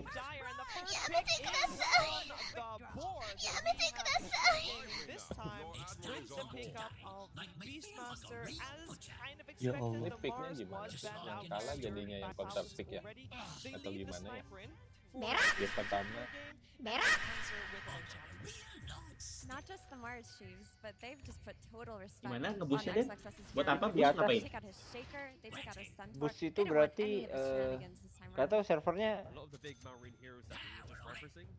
Kayaknya ada perks apa gitu. Marine will have to think about a new hero once again that he hasn't relied on to get to this position. Yuk ayo. My take on that Kita last nonton game dulu, is bro. that Udah ini kan? better if the Anjing. supports had a better Udah game. terang kan, Bang? Ember is a hero that needs to play the Terang, supports, Bang. and Mantap. Snap didn't get level 6 for a very long time, and they were feeding on these side lanes. Typically with Apa tuh Falcons, tulisan? Snay and Crit will rotate so early and play with Mallory, and this just didn't happen, so the Ember looked bad.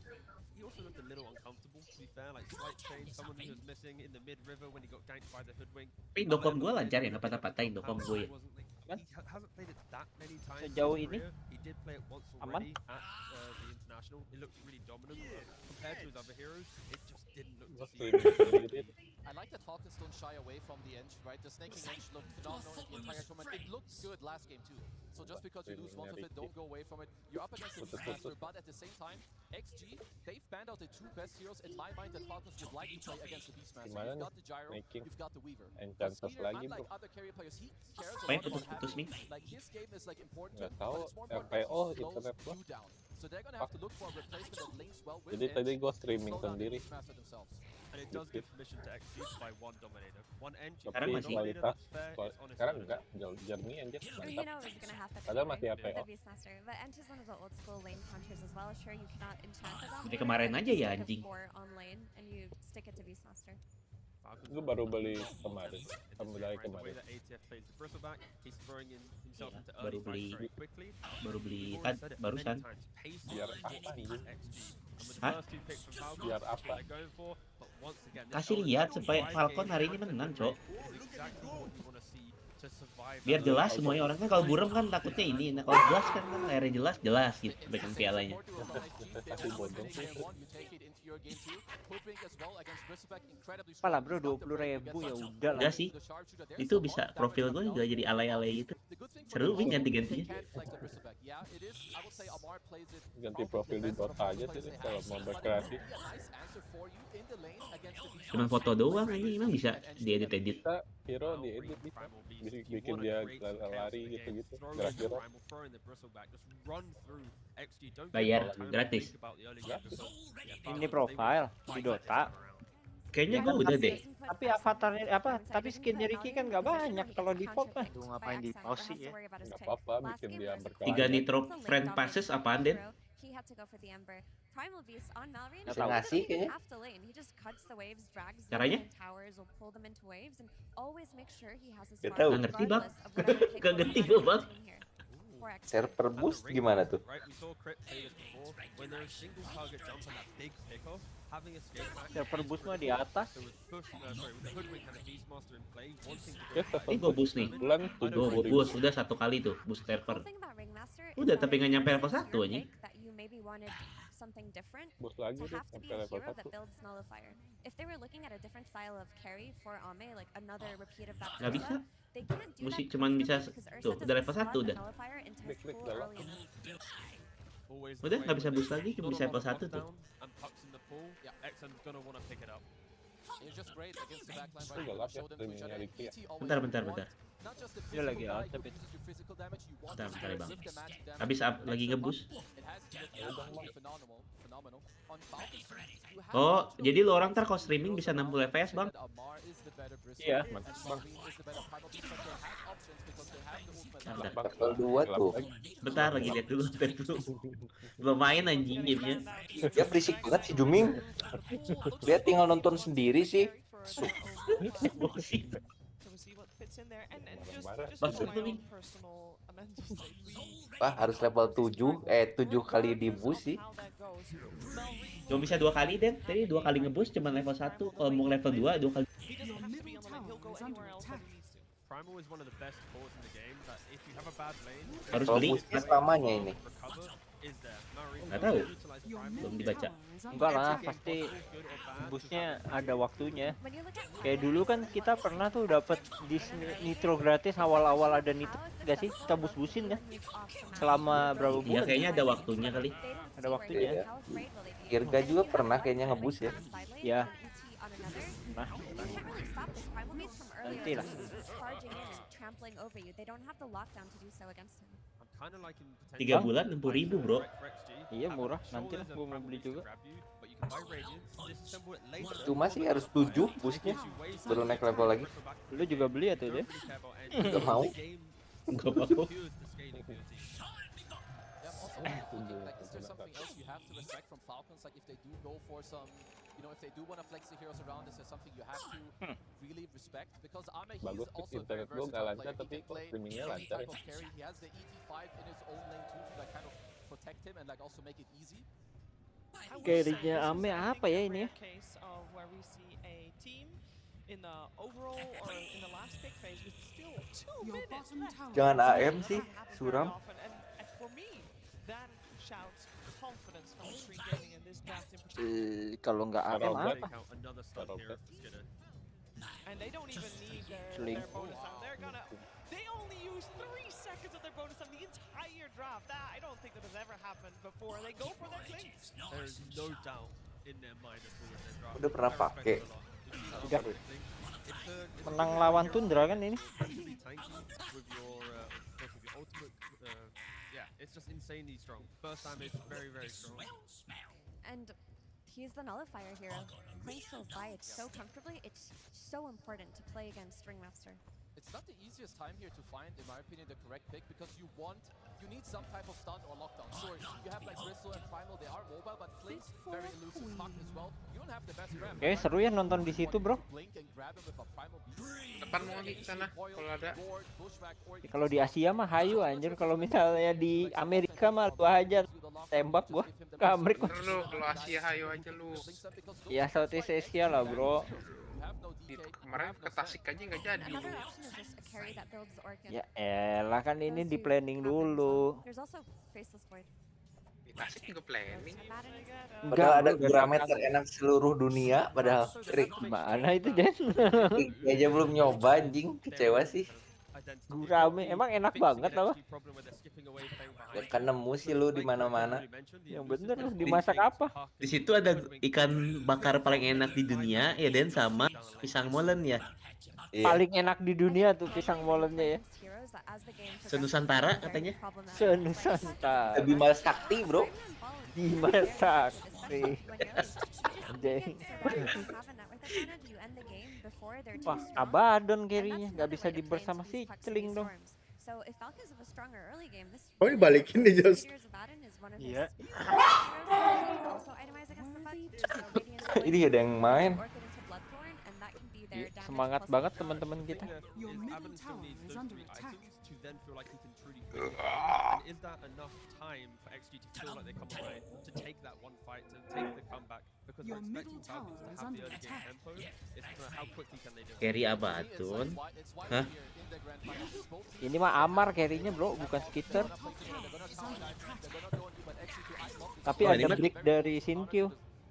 Ini 3-2 lu kayaknya bro. 3-2, 3 buat siapa nih? 2-0 dulu nih, terus 2-0 dulu. 1-2-2, 3-2. Begitu. Oke Derek, oke. Masa udah beli nitro buat lihat Amar ngangkat piala, malah lihat Amar sebenarnya nangis. juga kurang yakin sih dengan carry Abaddon. Kita lihat bro. Paling juga main domin nih anjir.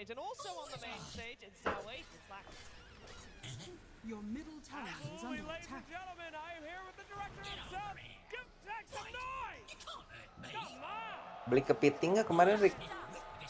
Beli? Pas lagi Kepiting terenak di dunia juga tuh.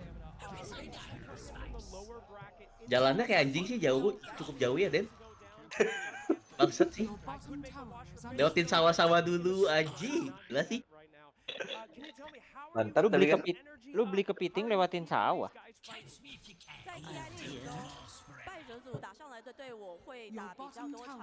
Kira kalau makan kepiting pinggir pantai, bro.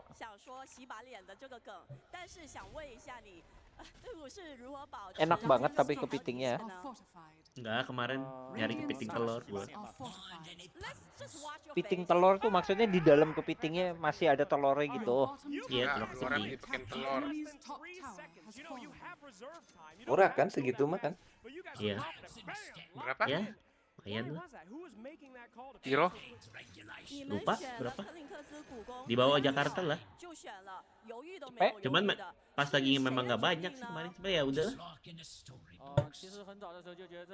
Cepet ada? Cepet pego? Lebih lah bro. Seporsi 200? Nggak tahu lupa aja. Gua kemarin habis berapa ya? Pesan keran gitu-gitu sih. Maksudnya satu potongnya berapa? Satu kepiting kan kalau di harga Jakarta biasanya pego 100 kan? 200 lo lah di sini. Di bawah ya di bawah 300 sih. Jakarta mah kepiting telur berapa nih? Mahal cuk. Nggak tahu gua kalau kepiting telur. Gua kemarin makan di Aneka aja berapa nih? 300. Beb, berapa kemarin makan kepiting? Beb. Beb. Nggak ada deh. Lagi di atas. Ngomong sendiri gini. Wah ini Malrin tapi signature hero juga nih. Tapi XM juga sih. Pizzanya sabun sih Den. Asal ini aja kan foto IG. Tidak tertelan sih bangsa.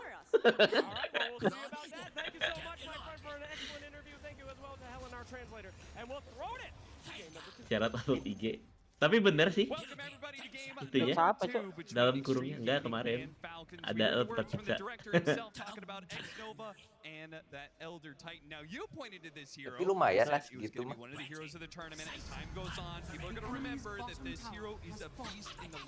Kayak ini loh apa dagingnya daging kayak daging Del Monte tau nggak? Yang udah jadi. Iya. Daging cut. Iya nggak ini sih. Cuman kurang sih kalau gue. Iyalah. Sama yang itu Den anjing apa? Kemarin yang gue kasih lagi nggak jadi apa ya nama tuh? Rangon. Kan gue jaga rekomen aja. Gak enak sih anjing. cuman bagus ya dalamnya ada itu burung hantunya yang banyak banget gitu loh. Iya itu tempat doang. Tapi binatangnya yang aneh-aneh banyak banget loh, lengkap aja. Apa itu kebun binatang? Enggak, makan tempat makanan Sunda gitu, cuman ada kayak zoo-nya gitu, zoo kecil, kayak kebun binatang kecil. Nah, burung hantunya banyak bro, macam-macam bro. Friendly itu, burung hantu. Diikat. Oh diikat. Ini ada kandangnya gitu. Ada burung gagak. Segala perburungan lah ya. Makanannya mah dia banyaknya diangetin loh. Itu. Oh iya. Kalau rame. Yang enak mah yang waktu itu kita makan lah Glenn. Kalau Sundaan. Mana? Bandung. Gua nggak kesampean si Legi terus sih. Oh Bandung. Fresh itu digoreng langsung dadakan. Tidak mungkin Aming. Mati sih. Wah. Kulitnya mati dulu. Just single digits away from first blood. Mar would have liked that 100 bonus gold there. Won't get it in time, but still happy with the laning prowess that they're asserting. Men gue makan kupat tahu itu Den. Kupat tahu apa namanya ya? Cek di Google. Di kota, dekat kota. Lumayan itu legend. Ya. Terus gue langsung ke soto apa ya namanya ya? Pataruman apa ya? Mahal anjing. Iya. Cocok gak lo Pataruman? Kurang sih. Kurang ya? Iya. Tapi legend juga ya kayaknya ya. Soalnya mahal nih. Gue kira 20 ribuan gitu. 5, 30. Ternyata berapa? Gua yang campur berapa kemarin? 54 itu ya? Anjing di Tasik soto 54. Serem banget. Yang campur mahal. Serem banget. Lah mati Amin. Enggak kalau yang cuman biasa mah kayaknya 30-an gitu. And X-Nova is now going to challenge him crit. He's got another dagger coming up, but he still has that whip. X-Nova can challenge him, especially with the healing salve going. This is going to be a decent amount of miss CS. X-Nova shows Anjing, diludahin tuh. Wah, mulai buram-buram lagi nih anjing. Internet gua atau internet gua kayaknya. Sama ya deh, gua juga. Yes, that is what you can expect from a Primal Beast pickup for Falcons. It almost doesn't matter what the matchup is, just because he can Sampai restart modem jadi gua. let's go between mid tier 2 and farm up neutrals at the same time. Harus ditelepon sih ya, restart dari sono ya. itu yang riset jaringan itu. Sama nggak sih sama yang di aplikasinya? Tadi yang si Ricky sih sempat buram, cuman sekarang udah enggak. Buram bentar. Tapi tidak merusak lah menurut gua masih gitu. Ya pasti ada downnya lah sedikit ya bro. Iyalah. Seperti Falcon. Emang koneksi Ricky dia ngambil dari Sutet kan enggak. Urunan aja sini 80.000 biar HD. Ini udah HD bro. Ricky. Masuk kurang ajar ini. Iya. Kurang bisa nih. Streaming kita nggak HD anjir.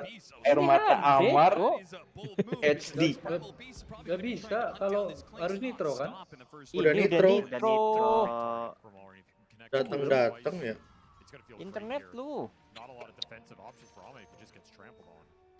Oh ini udah enggak. Mana nih Amar? Udah nangis nih. Ricky nitro. Mau lihat air mata Amar dia. Yoi. Gua mau kasih lihat angkat ini, angkat piala. Critnya. Gua kenal lagi anjing. Ame. Crit itu crit kurang hoki lah. Ya ini gue bilang makanya tinggal ame atau crit nih yang kutukan yang curset. Yang pernah kan. Curset Dua-duanya. ame curse apa crit curse? Ame 7 kali nggak juara nggak ikut partisipasi belum juara mor. Crit 9 kali. Loh, berarti tuaan crit ya? Enggak, Ame kan suka ini, apa sih namanya, suka hiatus. Hiatus. Nyimeng. Vakum. Bukan nyimeng. Tabrak lu. Kemarin kita makin keting terang, mereka ada satu ekor ya. Satu ekor 400 bro. Oke. Di mana? Neka siput. Bohongin lu. Emang mahal piring telur cok. Kalau yang apa? Telur naga apa telur apa itu? Sekilo 3 lah. Berarti 1.200.000 kilonya anjing. Iya, mahal banget. Harganya kali 3 dari Singkawang sih bro.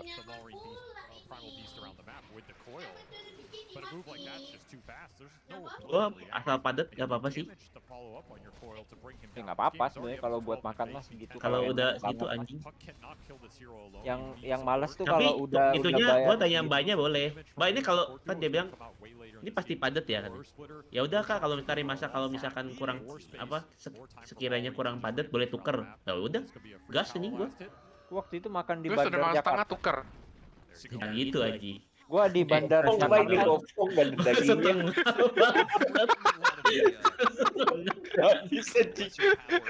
Kurang padat nih mbak, kurang padat. Ampar aja Mbak gopong ke meetingnya mbak gitu. Itu sih banyak, coba lihat mas mana tampol ke mukanya ini. Padat goblok. Waktu itu di Bandar Jakarta padat, gede, kepitingnya, tapi rasanya nggak kurang resep gitu loh. Tiren itu. Jadi gua ngerasa aduh ini kayak apa? Tiren Apa itu. lebih enak kepiting yang ini ya, yang kecil ya. Kalau nggak ada di akuarium yang hidupnya sih frozen mas. Bandar Jakarta sih ada akuariumnya. Kan milih sendiri. Kepitingnya nggak ada. Milih cuk.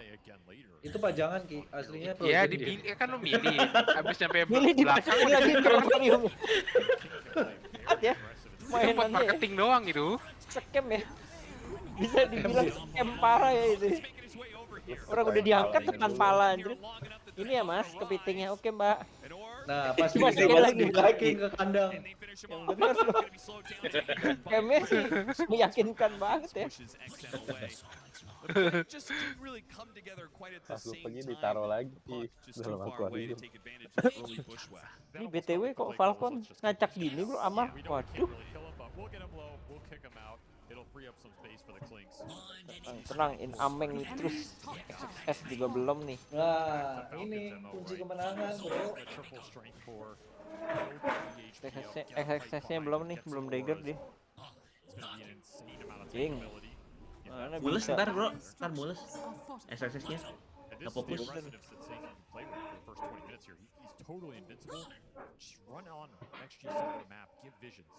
Ya, ini snaking kalau pakai ini nge-steal camp terus loh. This is all information that Malrine can play off of. It's all power runes that are automatically being secured from him just off the presence of the steal camp that nobody wants to deal with right now. Next Nova, he's been surrounded here. The daggers into the business needs to go, okay. And he can't TP out either, but Spring is ready to stop that one, so his life is kind of forfeit here. There's that fear. And Falcons up 2,000 net worth. This is looking way more like a Falcons game. They get an advantage off the laning phase. Now they're going to start building that, and they're going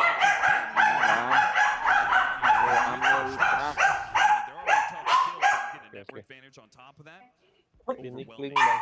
This is what they wanted to happen. They're getting it in game 2, so now they get a chance to play their style of Dota against XG up 3K. Now, so much of that on this bristleback. If ATF is the most farmed hero in the game, I think your chance to win it goes up. This is this man in his element. He is the best in the world at playing this carry style off lane. He is in prime position to do just that. Going first item Lotus, going to be a little early tank ability and utility here. Great scaling against the Beastmaster Roars. You're almost always going to want it at some point in the game. Of course, you get a little regen to boost up your farm speed. And XG still looking for the supportals here, man. It's just been mega delayed. Yeah, without that, they simply do not have a way to stop this Bristleback from farming right in front of their tier 2. They need Xingqiu badly to get to his 6 and get the sharpshooter for the extra bit of burst damage, for the break mechanic. There's so many things that it provides. Same goes with the Elder Titan, right? The biggest damage spell he has is that Earth Splitter. The fact that their Wisdom Shrines got taken away from them is causing them more and more problems. Udah mulai. Iya. Sama lagi nonton. They do have some split push stall mechanisms, right? You can get these items up, start pushing the lanes, and the Falcons make these immobile cores. Oh, nggak nonton. They don't want to. That could be a way to slow this game down and just get some more scaling on your tri-core here. Especially if you can defend this tier 1 mid. The biggest pressure point on the map right now, tier 1 mid for XG. Can you keep this tower alive, protect Ames, protect the upper jungle area for Ame as Amar starts to assert his advantage. He finishes this Lotus, you might see that smoke towards mid, especially with the Primer Beast blink. Have you ever seen that Helm Dom creep on a skeleton warrior? Si Kido kemarin gimana jadinya? Udah ditanya. Apa tuh? Malam-malam tiba-tiba tangan lemahnya menyimpan headset. Rebahan gitu. Orang kita udah sampai dokumentasi aslinya kita simpan ya. Habis nonton video tangga ya kan. Taruh headset hilang. Video tangga apa? Adalah video tangga bukan. Tangga mantap lah kalian gue. Backs away, but they know where he's going. He's headed to farm some neutrals. Just outside, he just used it on perfect timing. Get the grab on him while the orb is done. Chain up the disables, push him into the wheel. Tuh, kemarin nama crit ya combo udah bro. Kalau berdua snaking-nya solo, Amarnya carry. Selalu anjing. Falcon. Kalau di shutdown 1 baru acak-acakan. Falcon nih.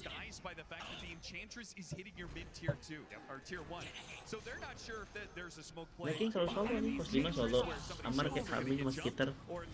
Yang berdua jalan tuh, lihat tuh crit sama kemarin.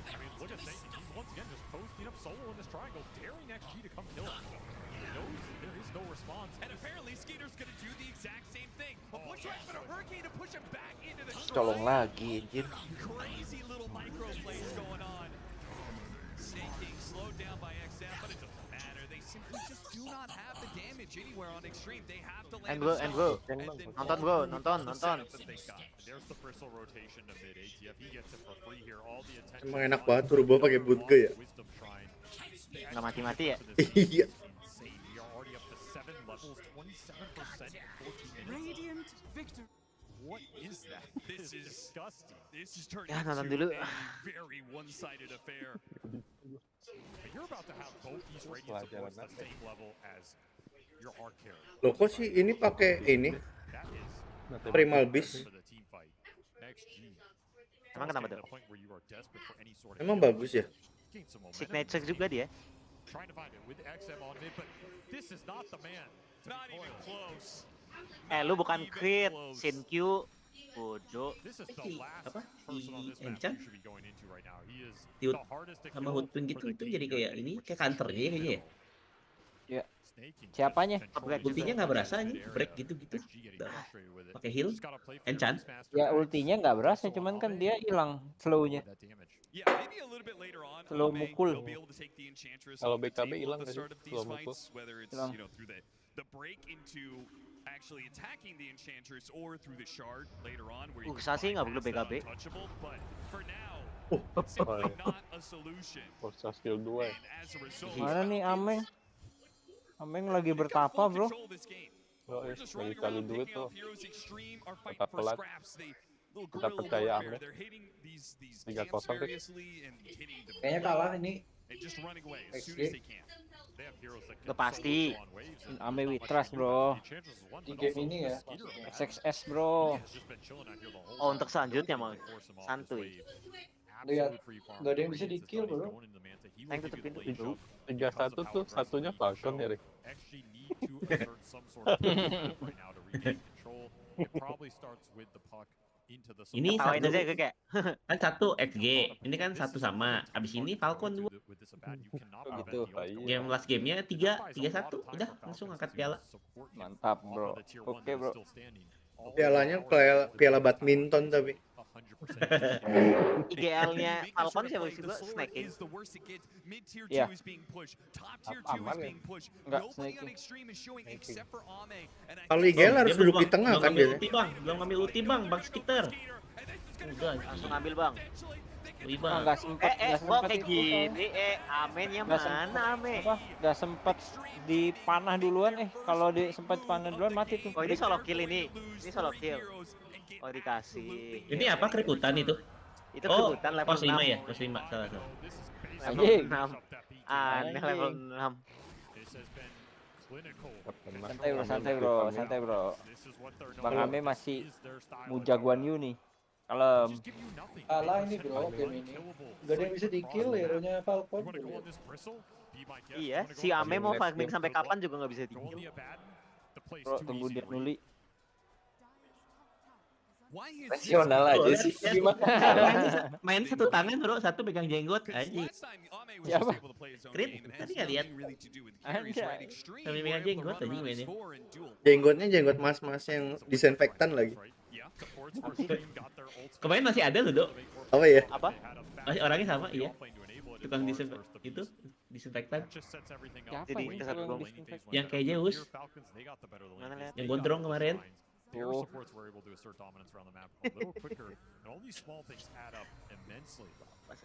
Emang dia spesialis semprot berarti?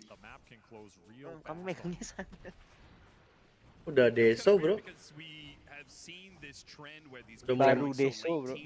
Udah mulai merangkak dia. Betul. Baru deso. It's going to be both about scale and laning phase. You can't ignore it. Ini setnya yang gini kayak yang primal gini mahal murah? Kayaknya mahal nih yang warna ini nih. Mahal itu. Dari Prostivo. Di Juming tuh 175 kalau nggak salah. Kalau dia lebih mahal berarti kacau dia. Scam itu, scam. Scam dia. Yang bener aja. 100 dong. Apa? Suara lu patah-patah boy. Kayak Inul. Jual ke gue 100 kemarin. Oh iya. Ya berarti dia nggak Iya. scam berarti. Kalau tidak amanah sih ini. Iya. Bangsat, Ming. Tadi hot wingnya masa dihargain 200? Hot wing, panas bener itu sayap. Iya. Terlalu ketat. Tadi udah dengar belum yang game si Kido belum ya? Game apa sih? Bro, yang di gift. Ya, gue beli game ke Juming, gue baru nanya harga. Ming, game ini tuh berapa duit? 421.000 Ki. Oke kata gue. Oke doang. Langsung di gift anjir. Kan gue harus langsung bayar itu juga ya. Iya, itu seller masa Bang. Harganya berapa? 421. Waduh, kalau gue sih kalau gue udah dikirim gitu gue nggak balikin ya. Iya gitu. Tinggal gue mute sih Juming langsung. Gue mute udah selesai. Nggak usah di unfriend, di mute aja. Jadi nggak annoying tapi nggak di delete ya? Iya. Apa? Friend. Di mute. I don't even know how he would do that with Elder Titan of all heroes. Sinkyu bacot. Tunjuk-tunjuk musuh gitu bro. Ada musuhnya di kiri bawah tuh. Mapek itu mapek katanya. Mau remake Palelu remake, Emang boleh ya remake kayak gini? Emang siapa yang ngomong? Galado. Siapa yang ngomong remake anjing? Ini mainnya di mana sih, Bro? Ambot. Jerman. Di AA kayaknya loh, Brad. Cayo sih. Di Dinet kayaknya loh. Ya kan Cina ya, namanya XG-nya. Iya. Banyak Kalau ganti penontonnya jadi juga. Jepang. Masa Nggak, ngomongnya maksudnya banyak Nazi orang ya? Cina apa di sana? Lah, Cina mah everywhere, bro. Banyak. Kayak orang Jawa ada di mana aja, orang Afrika gitu. Sama. Lo pikir lo sama gua ini Pret aslinya di orang Indonesia? Lo tidak mempertanyakan kita ini. Chinese are everywhere, bro. Ketahuan nggak tuh? Ketahuan coy, kejar. Okay. Like I don't think there is a clear point. It's just we need to stall this game, use the DOMs, get to a point where we can start to threaten cores in this game because that's your biggest problem. And that's going to require a lot of. Aduh, ada Beastmaster lagi. Biasanya kalau dipakai musuh, impactnya lebih besar. Oh iya, kritisnya belum pernah jenggot, cok banget. Iya kan? Satu tangan mainnya cok. Santai banget deh. Killnya juga berarti ngeklik more, nggak pencet pakai keyboard. Iya. You cannot lose double shrine again in this game. Ame needs to get this one. Okay, maybe that was sticking around for too long. Anjing ini kameramennya nih nggak bener anjing. Iya bodoh anjing lagi ngomongin scene. Tadi juga sama sih. Di luar kemana kameranya? Around the map. Scaring XM off this mid, just so hard to get the lane control. Kok pindah-pindah terus sih? Will pick up though. I mean, you have an incredible lineup to split the lanes up, right? Between the puck and the clinks, very elusive, very hard to catch here. Even Hoodwink can contribute a little bit, especially if he goes down on the Dom build. Ame miskin, bro. Decent hope if you're XG to just stall this game out and not let that lead build. Kasih satu lah ya. Enggak sih, dibalikin di high ground. Take some tier 2s. You take that tier 2, you take the outpost. Skenario-nya kata si Amar mahal nggak? Enggak. Murah ini. 20.000 itu. Set yang itu duri-durinya kali ya? Enggak, ini murah, set murah. Murah di Juming 11.000 tuh. Di Juming 300. Bisa di give langsung malah. Tinggal minta ke Juming. Tagihannya masuk Kido gitu.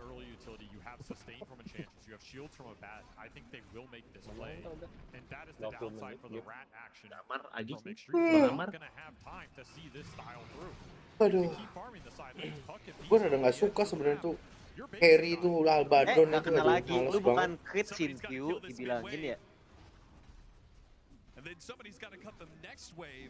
No one's in position to do that. No. So Beastmaster masih farming, bro. Mid lane of barracks in 22 minutes or you actually play a fight. Ini bandel, Cok. Falcons got what they wanted. Everybody back to the base. except for this XXS Beastmaster stayed out. They will try and hunt Ini him, nyari clear apa him sih out of the BKB? map. Yeah, he's getting so close to BKB, and that Cing would be ditinggalin sama gue, lihat gue. a really big upgrade to their team fight. Gak ada yang bisa bunuh juga. Run into crit. Try and roar and kill him here? Yeah, Maureen, he's gonna jump in, and he gets grabbed on XXS. No roar goes out just yet. The roar's still available though. XXS, he can throw it out now, and he'll TP away. Head. Enak aja lu TP. Jadi box main dulu, jadi box. Iya. Feel. Red Cat nih bos. Red Cat bos. Camar. Masih bro. Iya sih, masih batu wet sih anjing. They're trying to stall his damage, but he has just planted himself here. Truly invincible on this front line. Still 20 Dia seconds. nggak bisa mati sih bro. Aja. Gives him so much tank ability at this point in the Oh, game. diterusin nih. Blink scaling comes online. And there's the gem at 24 minutes. Snaking buys one. Kalau main sama Extreme Gaming ini nggak boleh main late, anjir bahaya banget. The Aegis does expire, so Falcons, they won't get a lane of barracks out of this Aegis. Likely to wait out for the second one. That has been Falcons' MO. When they get in a lead like Gampang this, sih tinggal didegerin Marklin, ulti mati sih. Ame cok. Build up an absurd Karena ada roar. Doesn't always work out for them, but it usually does. I think this will be a little bit of a difficult game to do that if you just play the map. Roar di apotek langsung hidup nggak ya? Hidup. Anjing apotek sih gila banget ya cok. But you haven't seen them catching the big cores on the sides of the map. The Bristle's not equipped to do it, the Abaddon's not equipped to do it, so you're really relying on the Primal Beast, and he also has to keep his farm up to continue scaling here.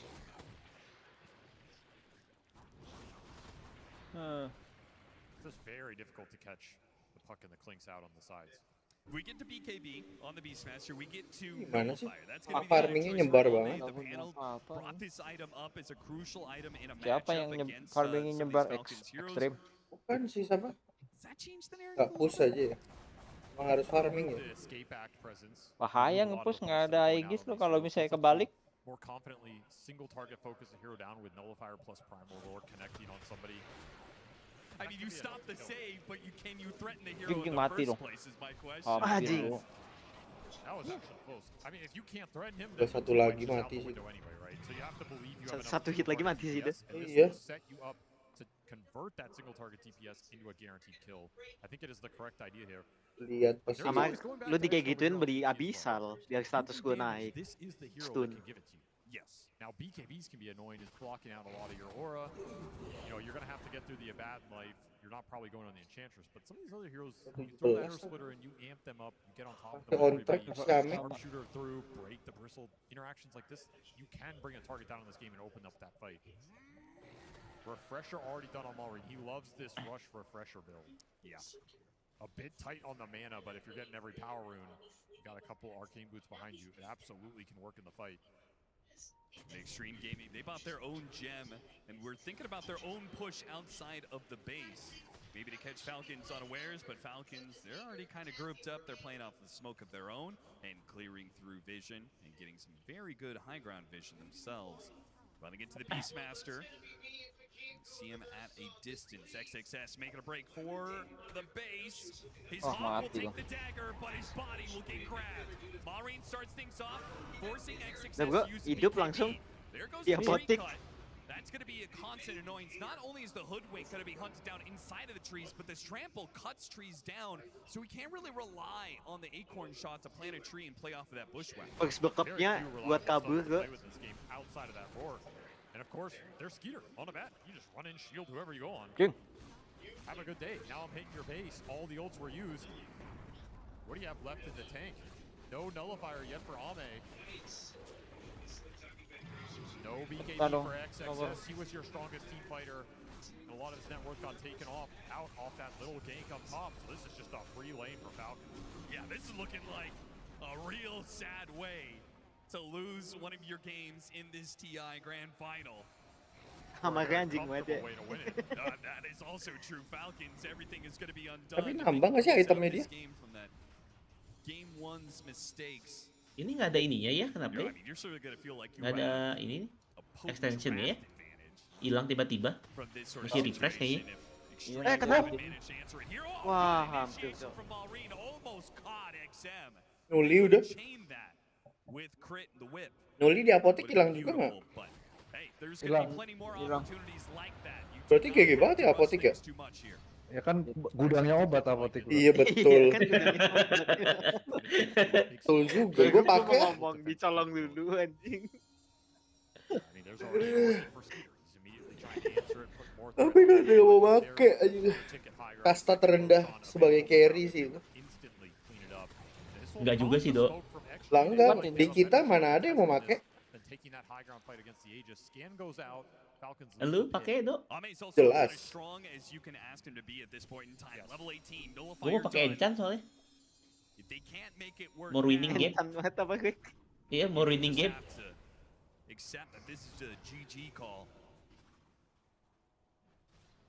Both teams aware of the positioning. Ayo lo, dinuli lo. Nih, horornya menyelamatkan. Ada Bang Singcu di situ, Bang. Oh, lag, bro. Oh, ini begini gua. Woi. Oh, mati. Aman Apanya? tuh. Apanya mati? Enggak aman. Oh, mati.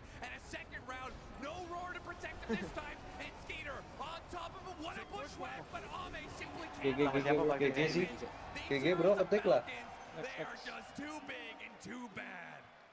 That felt like a fight where XG executed it absolutely to the limit. You couldn't ask for Bang Marlin, emang ya, Bang. Bang Marlin. basically everybody. Dia tuh pinter banget hero yang nangkep ya. Iya, yang lompat-lompat kaget gitu loh, Bang. Iya, yang Kaget lompat aja. jauh.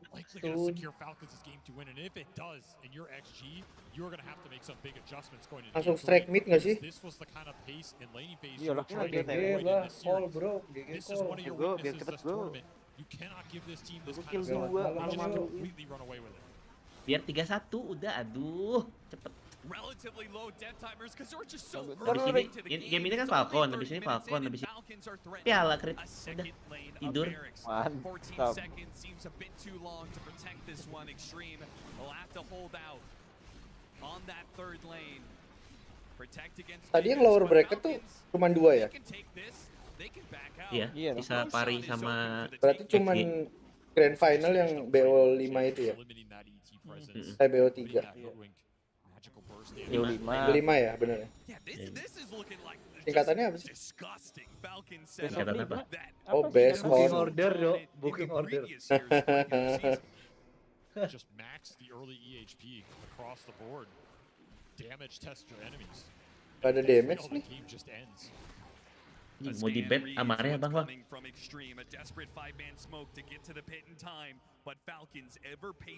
Last work nih. Will back away from the Roshan pit and force Extreme into this uncomfortable position where they watch as the mid lane and the bottom lane push into their base. They want to contest Roshan, but how long can they just hold this position? Dalamnya jebol cuy kalau dibiarin. Meanwhile, Falcons, they will sit on this hill until something happens. They are in no rush right now. They know they have this significant 5-on-5 advantage.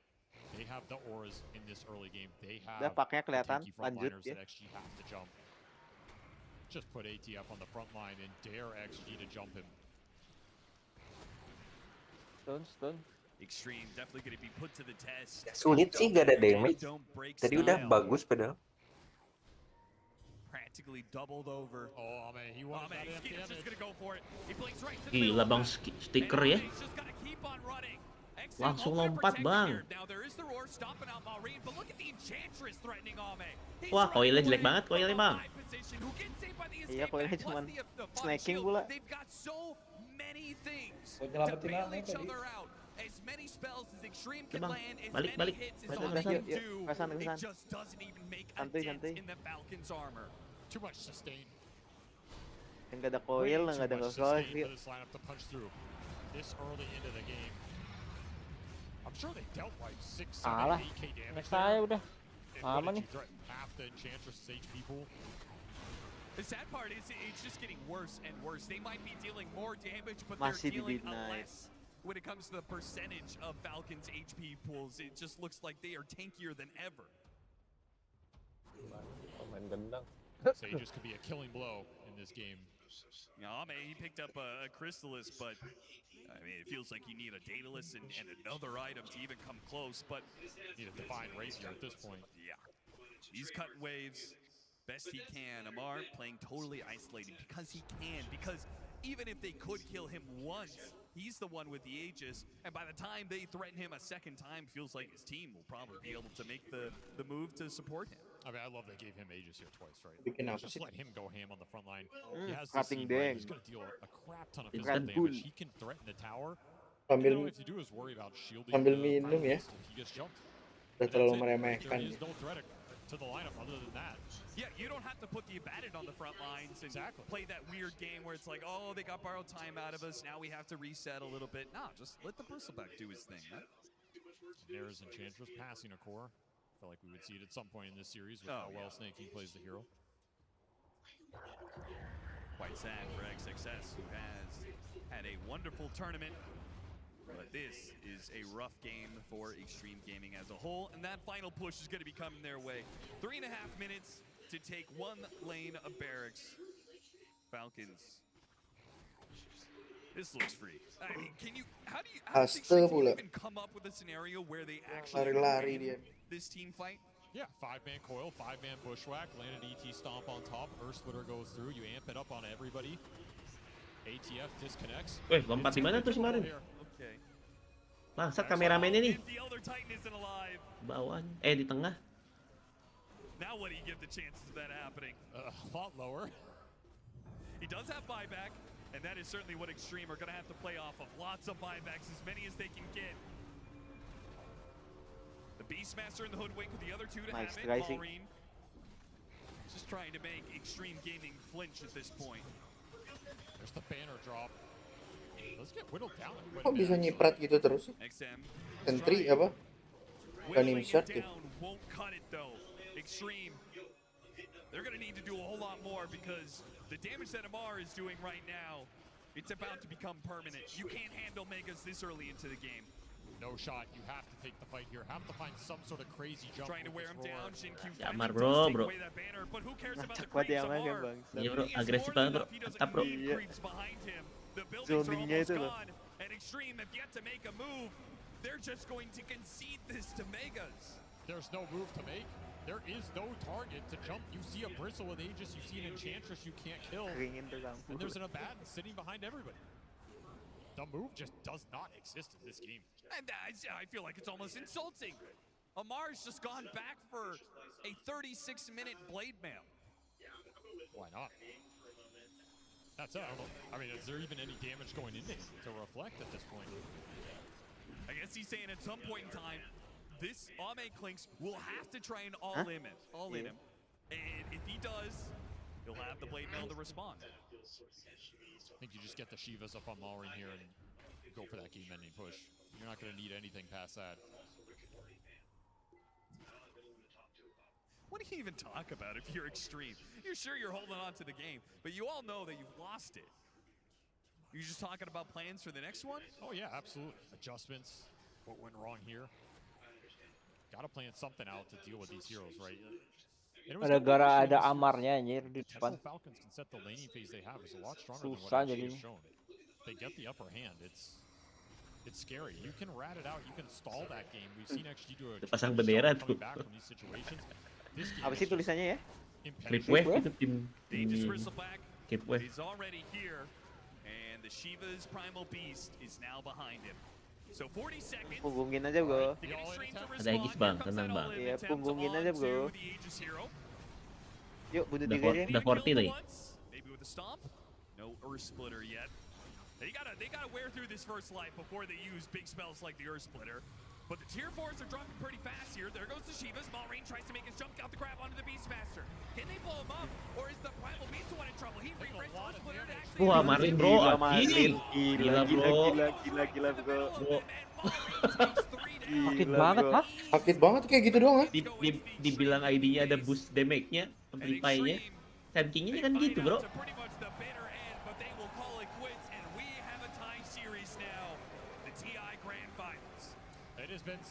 Emang ya, Jos, Bang Marin. Ngeri bang. And this should be quite the entertaining series because you have to expect that XG are going to make some adjustments going into the next game. They will not want to give Falcons this kind of start with these kind of heroes that just become so tanky, so fast, they take you out of the game completely. It doesn't matter how good your team fight execution is if there is no team fight to take. There was not a single opening to exploit for XG in that game too. A complete strategic victory ngantuk for banget tuh si Falcons in Shinky tuh. game 2.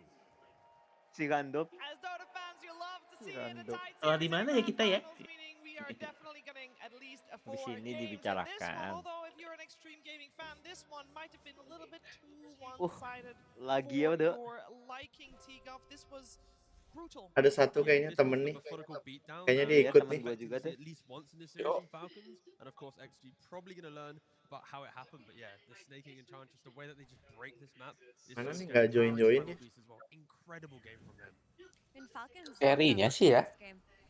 First Iya. thing that I want to start talking Tapi about di band lagi ya. went better. That offlane from Amar and Crit, they Oh, completely beat down ikut on dia. the Clinks. Ikut dia Like, ternyata. It wasn't on screen very often, but the lane was constantly pushed into their tower, and the Clinks could not walk up. He couldn't contest for any of this wave or go to the big camp that was constantly getting pulled because Malvin was off map so often. Yang terakhir So tadi. Clinks not off to a good start on the side. Yang As Marlin. opposed to Falcons, Iya.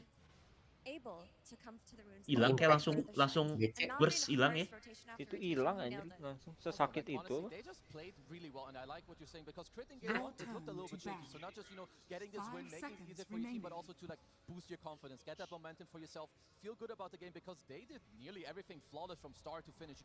This Skeeter Abaddon, this is his type of carry. He helps Marine, he helps Omar that they can go into the fight, make it happen. Snaking Ench back to back, flawless game from him, perfect itemization. If you're extreme gaming, you have to find a way to slow down this Falcons train that's hitting you in the later stage of the lane. These first moves around minute 10, around minute 12, because they're like this Beastmaster and like playing into the Ench. I didn't really feel XXS in this game, to be honest.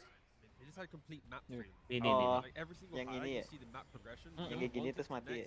The tier 1 towers are fallen, Marine's ganking the Padahal map. kan udah tipis banget tuh Malrinnya kan. Semuanya masih penuh darahnya. Dor. Cuma sekali gilas. At any point in this game, he's just chilling. Like the fact that it was Dia apa? Bukan ya damage-nya ya. went for a smoke. They optimistically tried to kill an Abaddon at a tier 1 tower, trying to layer the break in the silence, but it just didn't work. It's Berat sih. you gotta Ada itu bang. allow Falcons to do this. Keluar deh. Look at that Upro scoreline berarti. as well. I mean, I know, of course, that Extreme Gaming only got the 2 kills, but to see it like this in writing is just... It looks bad. Bro, playmakernya berdua. I feel like this has never Ini happened before. solo. You've like a game- Farming. Stage in TI Finals? Tadi game 1 Crit pakai apa sih? Ke shootdown? They weren't involved in a Ya single itu, kill. Snapfire. They're like 0-4-2, 0-2-0. Itu bisa di shootdown sama si It's not pretty. So actually, X. Falcons Iya, kalau beat satu down ini start baru to finish, berantakan. and they've got the heroes. They didn't have this in game 1-2, but Tengahnya Malrin tadi apa? wasn't there, but in game 2 they do it nicely. Ember. Coming clean. Oh, kalah sama KOP. Malrin on this primal beast, I think. He was so good. I mean, this is why every team playing against Falcons is trying to shut him down. Tumben banget sih ada KOP apa ada Ember ya. Unfavorable matchups because if he gets off Di to band a good semua start, tadi. Baru 2 kali apa 3 kali ya kalau nggak salah Ember tuh.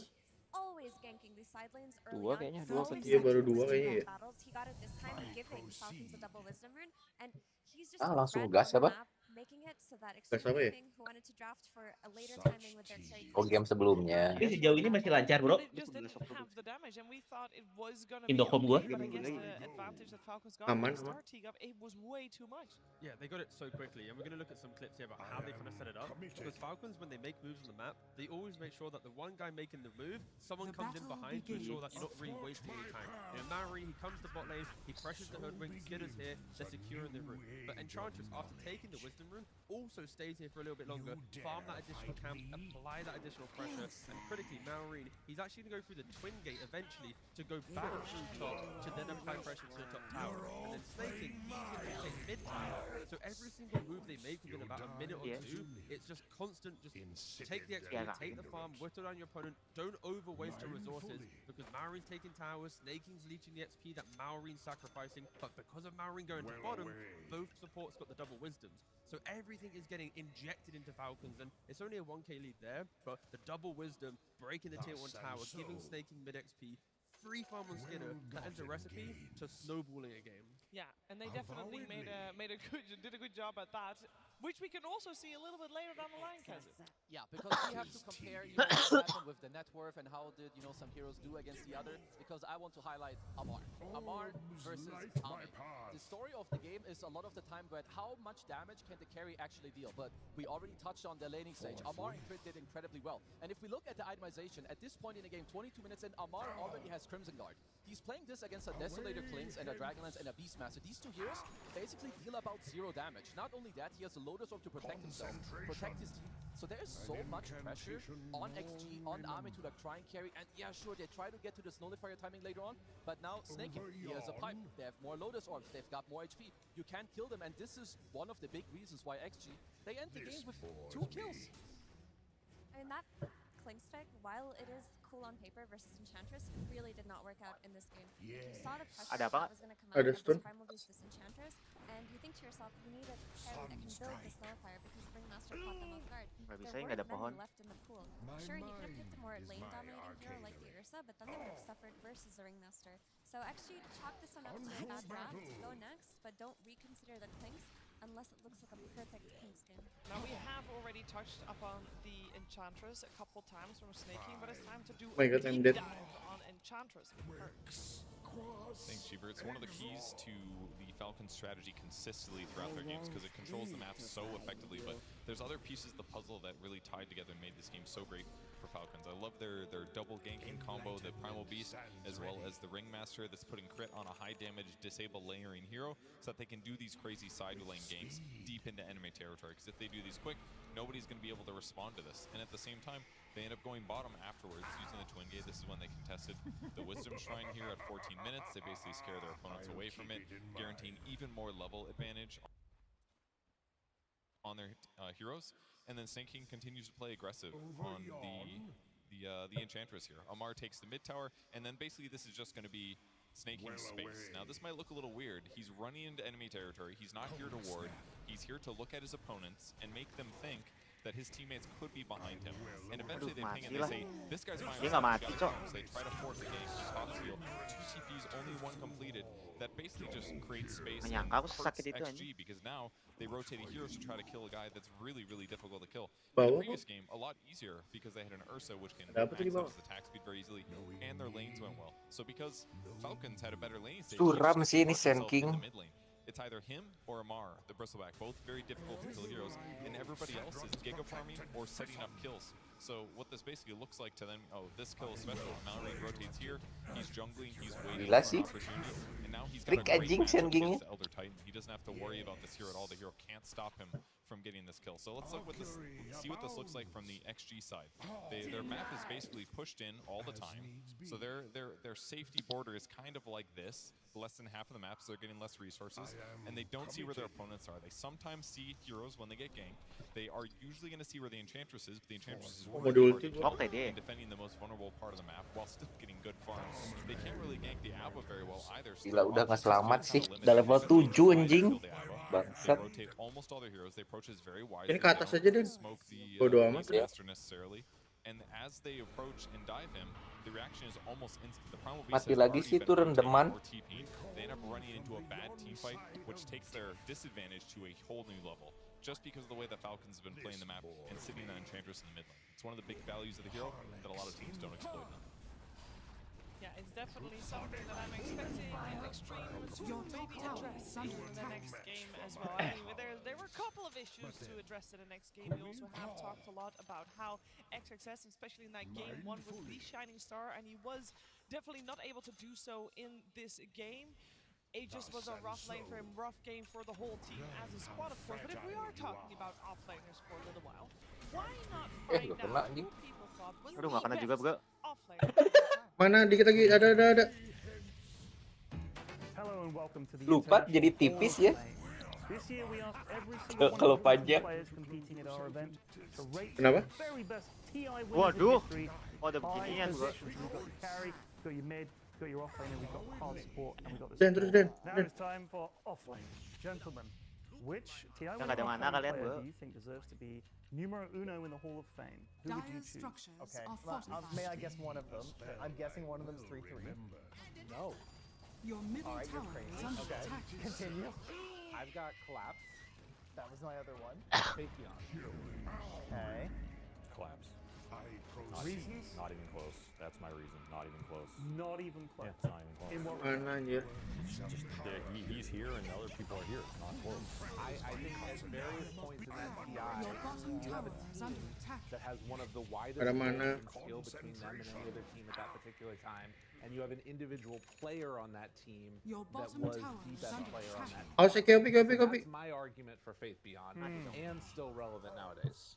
I think Faith Beyond makes a very strong argument Stay for juga. being number one of the offlane. He may not have won TI 2 times in a row, but I think he had a similar gap actually between the rest of the offlane. My argument for 3-3 is that I feel like he did things that no one else could Dan replicate. tiga dia Based on nggak heroes, builds, and team strategy all coming to like collective victory on two separate teams. I'll spoil it for you now. Collapse is number one. Of course. Why collapse? What do you see him do that makes him not even close? I feel like I've already explained. No, you just said not even close. I'm going to press you for an answer. Give me an example of something he did that makes him not even close. You can't just say not even close. Have you seen his Magnus? Yes, of course I have. So you understand that no other player You're is not performing on Magnus close to his performances I on agree. Magnus. I agree. I'm with you. I just want you to give me an example. The enemy's He can middle skewer tower somebody. has fallen. Okay. They're not even close to their team. You understand? The man plays Mars. He goes and he spears somebody. They're not even close to their team anymore. You understand what's happening? Wait, Mortos again! They got Sumail. They don't have Chrono afterwards, but they might not need it. Mira continuing to control, looking for another round of this. RP gonna get off the mark at the last. Pulls him back in. What in the hell? Sumail has a Ghost Scepter now inside the fountain. I don't know if he fought that or not, but figure of death down. Usually when OG is in the fountain, it's good. Not this time, as they pull him back down again. No tail dies. Probably collapse standout player for me at TI-10, and then Yaporo for TI-12. Right. So they've sort of juggled that back and forth between them, but I don't think you can hate anybody saying collapse is their number one. No, I agree. I mean, collapse is impressive. Completely fair enough, deserved. He simply outplayed his opponents. Yeah, agreed. I mean, especially I think anytime Wait, a I'm player saying- is able to make a particular hero their signature hero and win TI with it, you sort of think, oh, that's gotta be sort of, you know what I mean? Like, all right, like Collapse Magnus is just too good. So we're happy with Collapse. Yeah. Yes. And then, who do you think was second? I know who's second. Gua gebuk sekali He's not even dulu. top three. He's not even top three. I already knew that. You know who's number two? Lagi main, Dok. I'll tell you. Yeah. I'll tell you 2 and 3. I'm not sure about the order. Okay, give me 2 and 3. Masih lama. Yes, he's in there. And mind control. No. Enggak sih. Wait, let's clap that. Biasa, turbo guy I kita. think number 3 is Seb. Yes. And I'll tell you who number 2 is. Go on. It's Universe. It is not Universe. No. Number 2. Your bottom tower is under attack. 33. Yes. 33. Yes. 33. It's 33. Well done. Aduh, You can ngapain cut that di-pause together ya? and Avery will look like a genius. I'd Kamu like it if it TI ya? jumped around all over the place. at the Yes. end. Thank you. So that was offlane. Well done, pros. If there was a Hall of Fame, Collapse would be in there, right next to John Whipple's, of course, well deserved. And of course, Avery knew that the whole time round he was just playing. Like as a- dick, he like knows fuck, everything, but I like will say a cool shit, name apa also, apa like, dia you know, bilang. like Universe, like taking it down, like Memory Lane. There's also other people, like maybe, you know, you have to put like Amar in there or NXS. You can mention Zai. A lot of legendary players in Dota 2. Yeah, a lot of legendary players. We got 10 of them on stage right now, and one team on Sun Your Falcons. bottom tower We has are going to get fallen. a little listen in from I them during one of the proceed fights. Halloween's most cunning fabrications. No, look left, by the way. Oh, this is so good. Take left. Look, I wanna go, guys. Oh, that's good stuff. I'm Of fine. course. I'm fine, guys. I'm fine. You're Grimson. I'll merge you after all. You're Licky Lotus. He rot himself. Your middle tower is under attack. Someone's feeding here. I love that, especially the team is so quiet, Tika, but then you know that they're just focused. So then the release of when the GG comes out is just right there. What's even cool for me as well is Elder Titan's innate is one of the most looked over innates, right? Additional damage during glyph. Did you hear the comms there? They went strong glyph. The fact that even talking about the types of glyph and also the energy, of course, that you're mentioning, I don't know. I just got excited when I heard them say strong glyph because they're respecting something that probably 99% of people in Dota. Fold loves this innate, by the way. Valve never removed this innate. Fold loves it. The fact they're talking about that shows how much they're thinking about every little thing in the game to make sure that they can win. The best part was just Mallory yelling, and then 2 seconds after, before the clip cuts off, you hear Bisa nggak itu? Extreme Gaming harusnya kuduna bisa menang sih. Amegad. Iya, ini kita udah beli premium bro Discordnya, biar lihat air matanya Amar HD nanti. Kalem aja. Jadi ya, aman aja ya.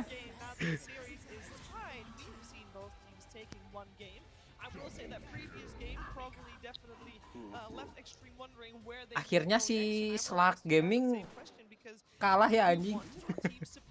Dong. 8 detik gue hidup. Aduh tuh goblok. Your bottom tower is under attack. Matilah. Your bottom tower is under attack. Dire structures. Mana dong katanya 8 detik itu. Ya, tadi gue datang langsung mati lagi. Your bottom tower is under attack.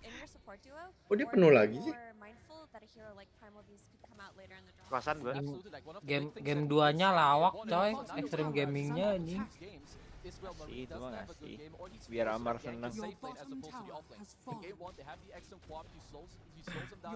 Bisa alasannya ngasih itu anjing.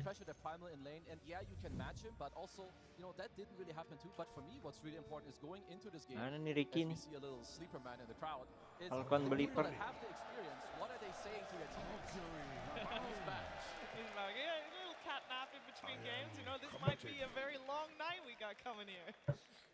Ada yang tidur gak? Awas kiri lo Jil. Kurirnya dekat banget tuh. Kurirnya udah balik.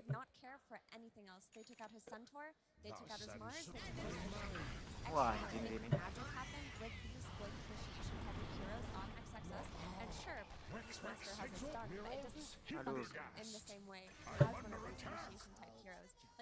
Aduh anjing. So they've identified a big problem here on Falcons. Empat, I Den. feel like they're gonna keep target banning him for the rest of Iya. the series. Balik lagi dong. That's where, as you already mentioned, if Marine has good games, then it kind of compounds, right? Because if you have a bad offlane for XSS and XM is Loh, kok bisa balik gitu? Anjing Kido main invoker cuk. Agak keriting tangan lu dok. have a priority Terus sih, where they know waktunya their matchup yang and keriting. have a better lane. So I feel like either of these players has the potential to grab XP. Itu kalau main invoker cuma naikin status When soalnya. they're both shut Aman. out, there's no way Army's gonna find the farm. Like you need one other core to make Ini time kecilingnya and nih. space for you. Trust me. Also, like, Falcons are very, like, they understand heroes very well. They may not play Beastmaster as much on Amar themselves, but Headset Beastmaster gitu ya tuh ya? is Iya. tailored to, like, stop you from what you want. And Beastmaster is an incredibly tempo-reliant hero. Readable, So bro. when you open Readable. that hero and you know there's gonna be the snaking Ench because, well, you're gonna take out this gen, you know the Ench is coming. In my Aduh, mind, nggak try kenal to lah. take those two out. Maybe just prepare yourself for a Pugna. You know, look at like an SD or something else, whatever you want. Take him away from these heroes that make Itu nggak the sih? game incredibly hard to play.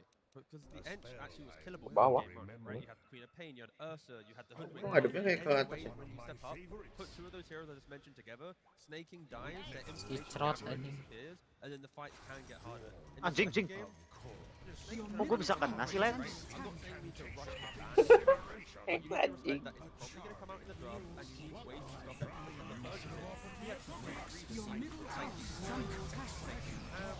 kind of doing everything he could to make the game all of it. I think that the Jane is also the exception good because she's Aduh. really and I think that hero, now that I was thinking backstage, if you're countering all 3 of XXS's playmakers, and then you are leaving a Beastmaster in the pool, and your carry plays Abaddon, you're just going to pick Abaddon every time into this Beastmaster offlane, and you're not concerned whatsoever. If you're going to pick Enchantress every time the Beastmaster potentially comes out, you're not concerned at all. And it felt like XG thought they solved Enchantress with Flames. He has that attack speed constraint, he's going to kill her regardless. He had a bad lane, he couldn't do anything. You can't just have your carry be the hero that kills. You need all of your draft to function so that the hero doesn't snowball. Well, let's see how functioning the drafts will be in the next game. Heave, Falcons! I throws with ravagers of armor and wit. My mind is my artillery. I am committed. For the third game in a row, we will have Extreme Gaming getting that first pick, meaning Falcons get second pick and also overall last. We do have MK-nya udah di-ban lagi aja anjing. Ada siapa tuh kiri? Jil, awas Jil. Dire, and so far, Extreme Gaming, since they only get 3 bans every single time so Ya far, boncling kayaknya kita tadi diikutin. Pasien gue masih. respecting that Enchantress we talked so much about already. I like this quite a lot. I think going into this, so the teams preferred the stage that they're in, like the pick order, right? So you take out the Chen and the Ench. The next most played hero from Snaking is the Pugner. You give yourself the first pick Shadow Demon. You're quite happy about this. And I will say if there's one guy that knows how to cook after losing a game in Grand Finals, it's Zhao Wei. Both of these coaches, they know what's up. They're going to tell their team what they need to hear. Go into the next game clean. Yeah, take out the 2 tempo supports, and then you pick the Shadow Demon, which is prevent the initiation, the jump that Maorin utilizes. But that's often with tanking. Instruction can break that. Mati lo itu slingnya lo. Nice guys. Around that disrupted hero. So good response from Falcons. I wonder if Extreme Gaming are just going to do the all-in Ame type of draft right now. Like when they pick safe supports, maybe something like a Snapfire comes out later for X-Nova. We saw how effective Cookie was at saving Ame at certain stages. Wah, ini supportnya bisa keambil nih. They want to go for late game, they want to build a draft that lets them go to late game instead of having a Beastmaster that forces them to play tempo that they can't do. Yeah, but I Itu also like si this now on the cancel. Look at Hoodwingnya belum ada. They're having a good time. You know, they're smiling. They have like you go into the game like with your new strat. You try to scrape up. You know, the last 2 games, whatever didn't happen. It's a BO3 now. You know, you have this idea. Go in, have some fun. I do like the response though. Like T already mentioned, you have the Pango against the SD. You don't care too much about Spin this. banget sih ini. Save him. Waduh, waduh. You know, Oh my god. Oh my god. I'm still rolling on you. So it doesn't really matter, but it's a lot about how to Di depan mukanya nggak bisa. Iya cuy. Itu sih keterlaluan ya. Nih musuhnya jaraknya, aduh ya ampun. Di hadapan Ursa coba kayak gitu, gagal anjing. Yeah, for sure. Like it could be the tanky heroes, it could be the. Generally speaking, Skeeter likes his Langsung melee disantap. carries, right? Your DK, your Sven. I mean, you saw Ame absolutely destroy them game 1 with this matchup, so could be setting up for this as well. It could, might sound stupid. It could also be a vibes thing. You know, Maorin and Mar, when they jump a hero, they want to lock them Kalau down. bisa They sih want ke OG ya, guys. You're trying to jump at Ursa. Cuman dia nih yang dari tadi sakit You're not banget. doing anything, right? The entire Ini time. kepisah cuy. I think it really rallies your team knowing that Ame isn't going to be on this hyper elusive hero. Alah. I also think maybe their read is that Extreme Gaming, if they don't have an Ursa on the safe lane, they will lose that lane, most likely. And they Waduh, just wanna snowball Pugna off of anjing. the Pugna pango. This is kind of interesting because SD is generally considered a counter to Pugna because, well, your SD ult and the crab won't come out, but very likely they will just play it on, you know, it's still one of the best laners. The other heroes are out. You can still heal the guy, of course. He's getting, you know, damage over time. One hero that Extreme could have, so there's a Bane that's working kind of heal against Mango, and other games it was banned. And in other games, they've also shown us the Mirana. They are the only team that have played the SD Mirana combo in this tournament.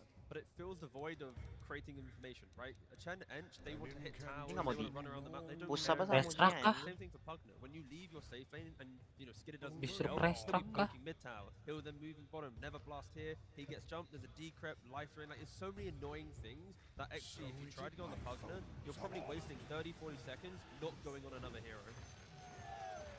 A second safe support comes out here for XG with the Nightmare. To me, this is just screaming that they want to build around Ame. They're trying to hold out for the late game. They're going to just get wave clear through their 2 forts and hope that Anjing, Ame Benny cuy. That is what they play for in like both of their Udah, Jil, Jil. Belakang lo. Hasn't lost yet. Nggak bisa aku.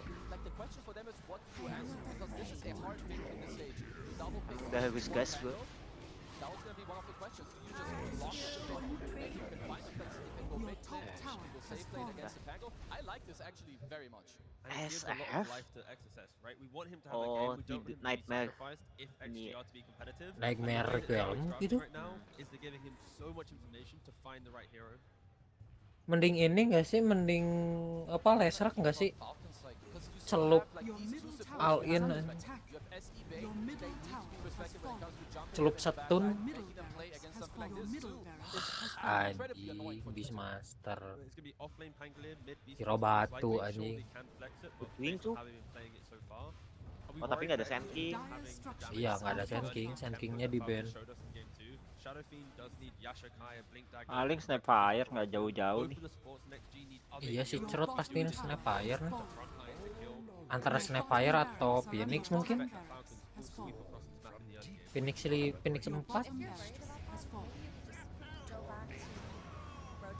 Snipernya kayak nggak digunain anjing. Apa? Kok sniper? Sniper? Enggak, ini gue lagi main. Oh.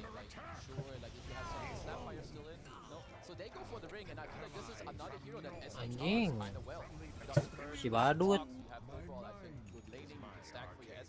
Or whatever other offlaner you go for, so I think this is just Falcons. They care more about their comfort than what they care about whether you counter them or not. But also it flips the way to. Gue nggak pernah duel sama Usa lah bro. Now Bane was in a grip, you get escape pack, right? It's back and forth, save on both sides. The Slaughter, we've seen it mid off lane, but yeah. Minus armor. Yeah, minus armor looking pretty strong, making the spend maybe a little bit stronger. Iya sih ini kalau Slardar mah ya enakan sama spend lah. Minus armor. The reason it surprises me is because the Saints isn't as good in this game with like the SC. There must be something where they value, they don't care as much about damage, they care more about staying alive themselves. So they feel like they can like outpace or like outlive their opponents, which is a very interesting approach. I think that escape pack for hunters it makes it right.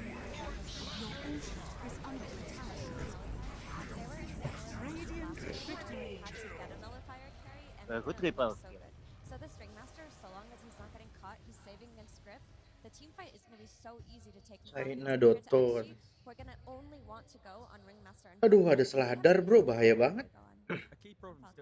Itu lagi apa ya carry-nya ya? Slardarnya mid nggak sih?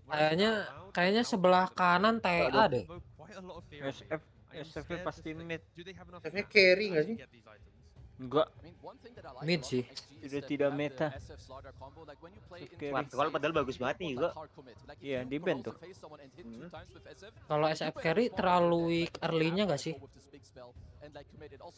Late-nya juga gampang disikat gak sih? Dilompatin Beastmaster tuh. Iya. I want to see Ghost Scepters and Falcons. Respect the fact that this item is so cheap, but also Abaddon lagi sih. Iya sih. Kalau Abaddon jadi nggak ada damage tapi. Kalau tadi kan jadi main durability kan, tadi jadi ada main lama. Amarnya BB tadi. Tapi gue. Amarnya tadi BB. Ada yang Kan ada nahanin. Marlin Masa iya Marlin di depan enggak kan? Kalau nggak TA sih. Sekitar enggak, sekitar bukan pemain TA. Enggak, ini si Extreme si Gaming-nya.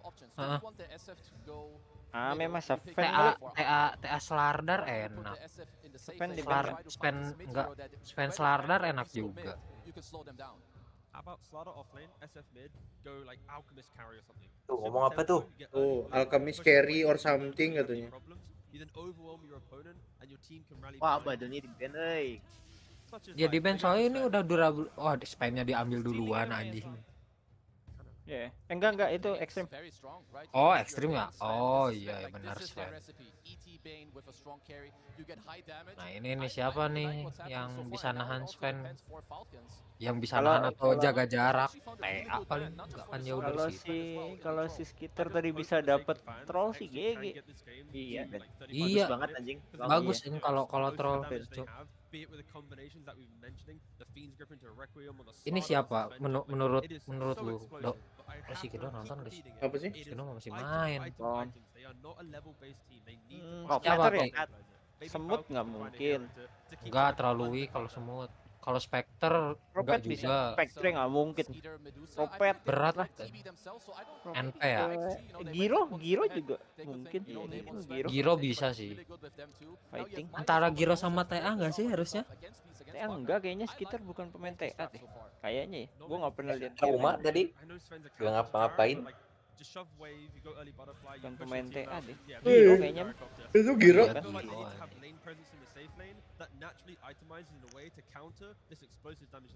Wah, ini berarti siapa yang buka duluan dia yang menang nih kayaknya. Bukan, ini mah late-latean. Kalau late banget Ame yang menang. Kalau ya, early, kalau late banget. Kalau early, Falcon. Kalau mid gamenya Extreme Gaming nggak bisa nahan, fucked up sih. Bisa lah. Ada Sinkyu, ada Slip. Oh jadi bugem lagi ya bro? Sedikit. Cuman udah balik lagi nih. Udah aman lagi. Biasalah. Nah, lagi gini air matanya jelas banget. Anjing.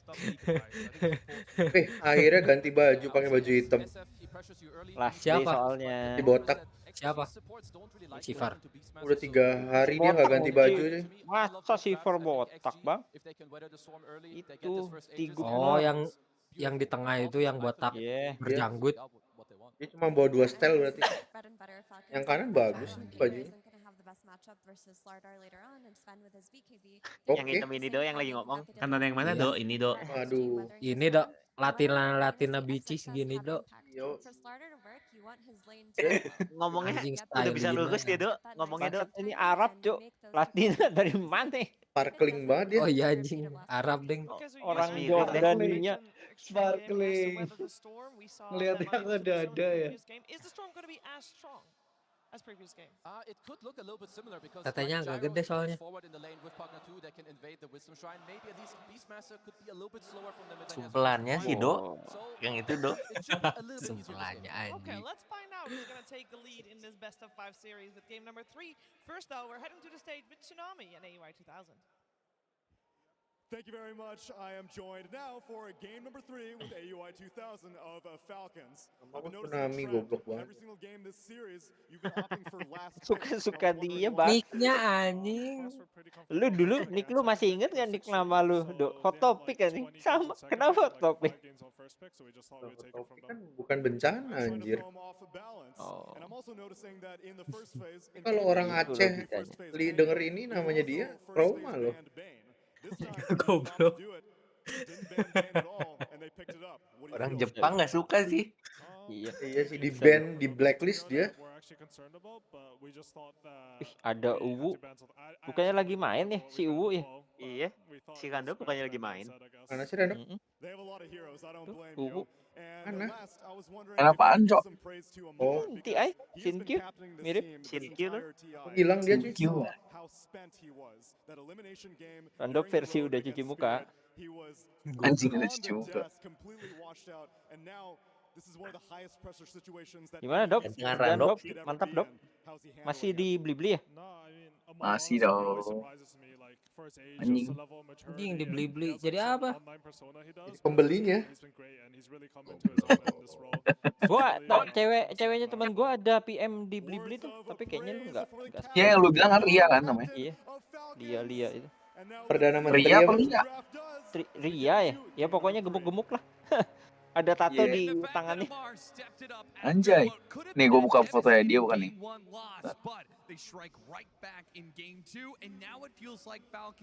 Gue bilang kenal Randolph nggak? Soalnya kan nama lu kan agak aneh kan? Aneh anjing. Pasti jarang lah nama Randolph tuh. Ada yang lebih sering Rangga ya. Ini Randolph mah. Iya. Rangga nggak? Apa sih Rangga tiba-tiba? Anjing Rangga tadi gak jelas. Bro. Ame pakai pedang gua bro. Pedang 7 juta tuh bro. Perasaan dari kemarin pakai Sven juga pakai yang itu. Iya. Bukannya dia Ame itu pedang yang besar itu ya? Oh bukan tuh. Apa? Pakai yang itu cuy.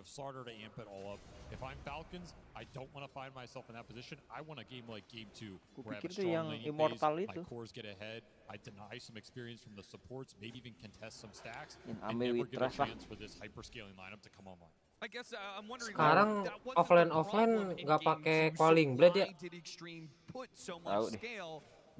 Banyakin ranting anjing. Jadi konsumsi ganja. Ricky masih ada nggak? Ricky? Ada bang. Nih bacain di ini di Dota di Wikipedia. Ame is all time leader matches played as Safed. All time leader bro in Ame with Trust. In Ame with Trust bro. Bukan dong. Kasihan banget ini bakal jadi game terakhir dia hari. Bukan itu. Bukan. Dia pegang ini katanya. Apa? Payment atau apa ya? Gue taunya itu Ria. Banyak lah orang nama Ria kan banyak ya. Kalau Euphoria satu orang anjir udah pasti. Ando pasti satu orang lu doang. Oh Langka. Ria mah Euphoria juga Ria. Sama gue pikir susternya salah nulis nama tuh di akte lahir. Apa sih ini betul? Aneh.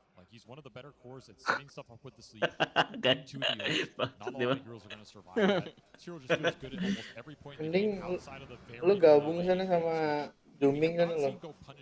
Biar pada berisik di bawah. Zooming udah mute gara-gara lu bacotin. Orangnya masih ada di sini sih. Masih trending tuh Zooming. Mati dong Sven. Gak mungkin dong. Aman bro, aman. Kalian telat ya?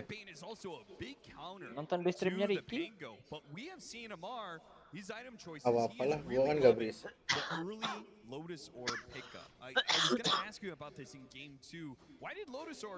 Jadi menang mana ini bro? Ya Falcon lah. Bro, ini patternnya udah 3-1 bro. 2 game lagi Falcon. Oh, in Ame with Trust. Ame with Trust. Paling nanti stikernya kepleset anjing. Tadi kata lu all time leader kan sayang banget, kesian banget lu. Ya hari terakhir dia. Yang bener loh. Semua juga hari ini terakhir wonyok. Udah nangis habis ini pensiun. Soalnya nggak menang kan. Ame udah runner up 2-3 kali sih. Aman dia mental. 3 kali uncrowned king masa sih anjing. Mentalnya kuat dia. Curse sih bro. Crit curse apa Ame curse nih kita lihat aja. Kalau mau dua-dua sih biar tegang game 5-nya bro. Yo bro. Jadi 5 game gitu anjing.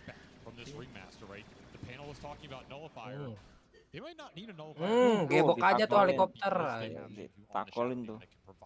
Seladar.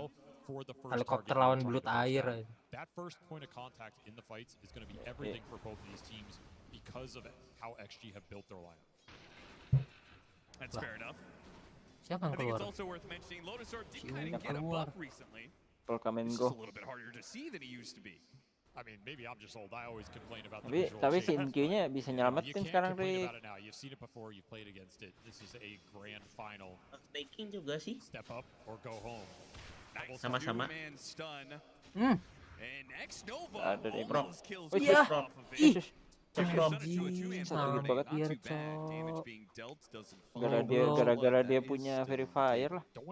Masih ada Mango juga itu bang. Critnya itu keringetan sampai lubang pantat tuh anjing keringetnya. Masih ada ini bang. Masih ada ini. Pro player mah santai bro. Gak kayak kita panik anjing. Sama udah dipencet semua itu. If it goes even, you're pretty happy against this hero, particularly with the Bane. This is a good matchup for Ringmaster. Crit's gonna do a little stacking on top of it as well. Yeah, speaking Masih of bisa going even, it does nyetek look lagi like the bang. laning phase as a whole is going even, which is a good sign for Extreme. Last thing they want is to be at such a disadvantage they give up the Wisdom Shrine again. Disruption into a bash, into the crush, but the teleport is coming in and now X-Success is the one. Bro kampung bro. Oh my god. Itu support apa bang? Bang itu ada 3 bang. Astaga. Dah, gue BRB dulu deh kalau gini mah. Udah tenang bro, udah pasti. Bang itu juga bang. Santai aja, it's okay. Kita lihat siapa yang terakhir tertawa. Kami udah pakai Gundam nih bang. Pakai Gundam. Yeah, with the boots pick up, he'll be back to base a little bit quicker, but it does mean that Falcons won't be able to min-max the advantage they got off of those kills. The Slardar able to play the lane solo for a little bit, Primal Roar, and trying to secure the power room. So instead, get the kill. And no brain tap, no sleep for Xnova there. Just gets taken down from the high ground. Secure the rune for XM, but how much can he do with the regen? Dua itu emang najis ya. Iya nih, combo murah bajingan. Enggak sih, keluar roar sih mahal sih, cuman Roar itu lebih sebentar aja cooldownnya. Through the Slardar, through the Bane, setting some stuff up on the map. You do have this Bane SF combo where you can kind of sleep people into Requiem if you really want to play around that. And XM, he did really well in this mid lane. He's just laying into this tower. Another great D ward. They are controlling the vision around this area.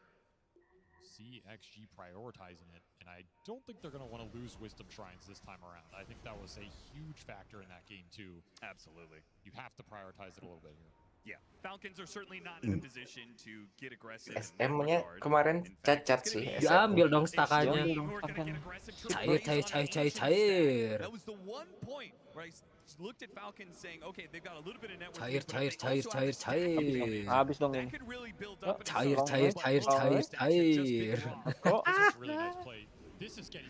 Anjing cair dong.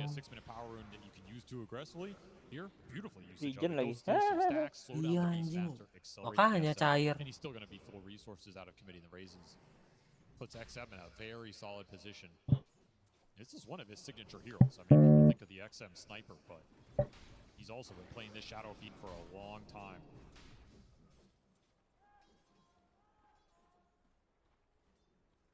Shinju nggak nge-stackin ya? Nice. Bang.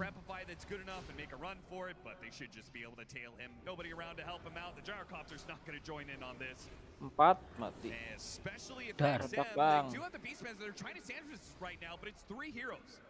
So it's not so simple as Maureen just running in for the roar. Can't go in on XM there. He's way too strong. Missing. You have to think about the saves that actually have too. If you're Maureen here, like you go in and roar a target, that target gets disrupted, that target gets slept. Your team fight presence is going to be mitigated for a while, so he has to make sure his game is good. Requiem bro. Don't take too many bad early fights into the saves here. Yeah, there are actually so many interactions here that Extreme had the answer to, right? The Rolling Thunder is going to come in. They have Fiend Script for that. If there is the single target stuns coming out, they have Disruption or Nightmare. Then you've got the Demonic Purge countering the saves from Snake King and from Crit, right? You have Escape Act as well as Decrepify that's going to be countered. There is high potential for Extreme to be able to outplay Falcons, but are they going to be able to get there? As an early game does seem to favor Falcons for now. Got some decent support levels, a lot of playmaking available. Their lineup does seem a little more straightforward to execute if it gets rolling. It's kind of the one upside for them. Gak apa-apa, satu lane kalah, dua lane-nya menang. It's okay. Before the Sven comes online. That could be a real. Gak menang juga sih anjing. Snaking, if you show here, it might be a triple raise in your future. Disruption, he's too far back. XM will not be able to catch that. They'll just make sure there's no deny here. Mid towers claimed by Extreme, and the SF.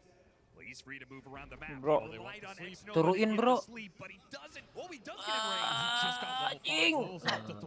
Extra range. Oh bisa. Stun. Anjing. Ya, kenapa nggak di requiem ya? Nggak ambil apa? Dia malah mau combo res doang, nggak mau ngeluarin ulti. Ya.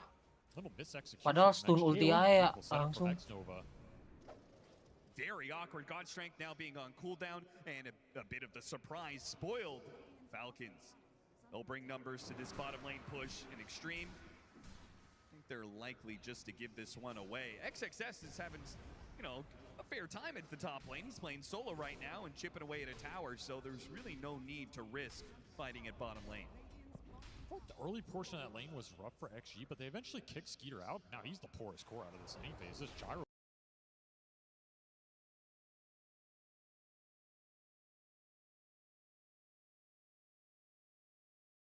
Jairo-nya bingung gini nih. Gak ada stack kan? Gak ada stakan, stakannya diambil duluan Diambil. tadi. Oh ini banyak nih. Makanya tadi SF-nya cair. Punya regen, dapat stakan, udah anjing. Early advantage yang bagus.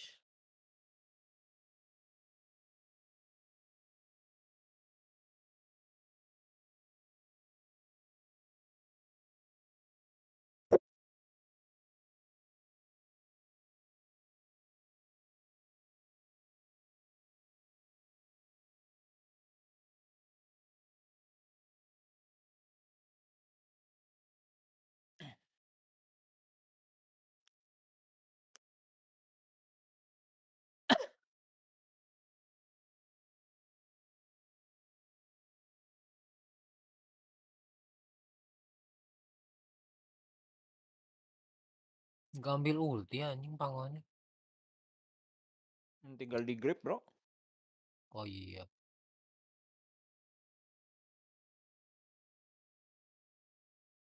Gak mau berantem juga lah dia orang.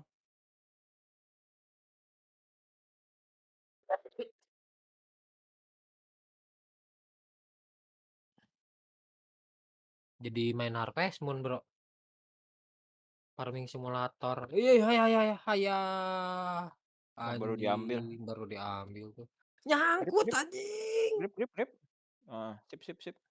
Unlucky Udah, banget sih nggak Angga sih. apa-apa. Oke, nggak apa-apa. Daripada core yang hilang, rugi. Wah unlucky banget kayak gimana kayak? Pertanda jelek Iya, tuh Bang. biasanya. Tunggu Bang Marin ini aja berdansa. Digigit juga kan itu. Biar nggak bisa Loncat lompat lagi.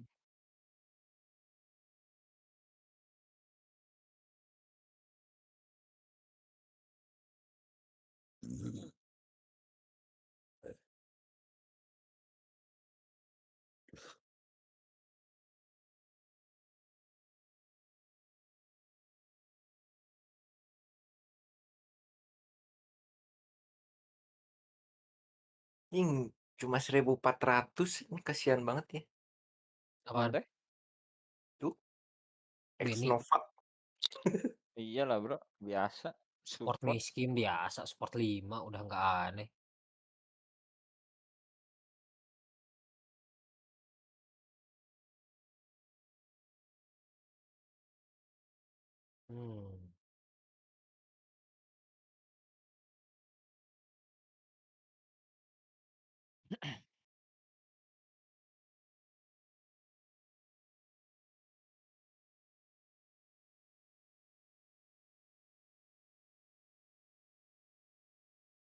Kenapa sih jagonya miskin banget bro? Nggak ada stakan. Stakannya diambil terus. Tadi ke bawah nggak ini Lane-nya juga nggak menang. Iya lane-nya kalah. Nggak menang-menang banget sih. Tadi ke bawah sih yang rugi banget kayaknya. Kayak kuncinya mah temponya Malrin sama si Skrit deh. Kalau itu rusak dia orang nggak bareng. Udah. Sama tadi Farming. waktu yang ke bawah dia nggak dapat, cuma dapat tower doang, nggak farming lagi, muter-muter doang. Farming.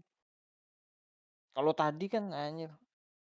Malrinnya jalan, Skritnya jalan. Ujung yang bener. Ujung. Boleh juga anjing. Wah.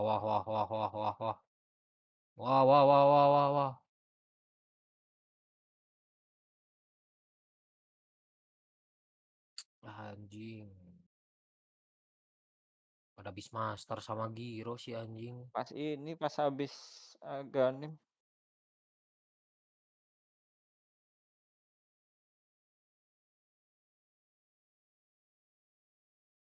Giro batu sih anjing ini nih.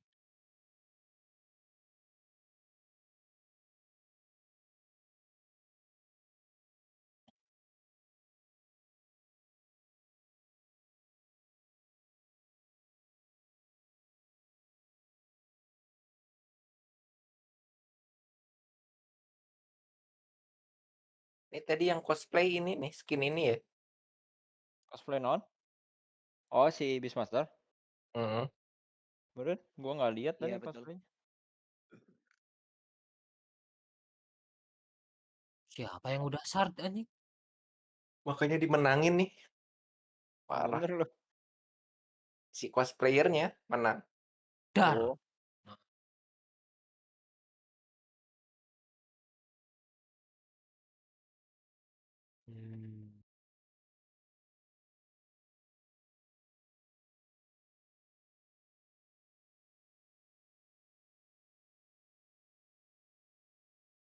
Anjing dagger pusang. Mati dong. Grip. Slip. Nggak nyampe. Di fog anjing.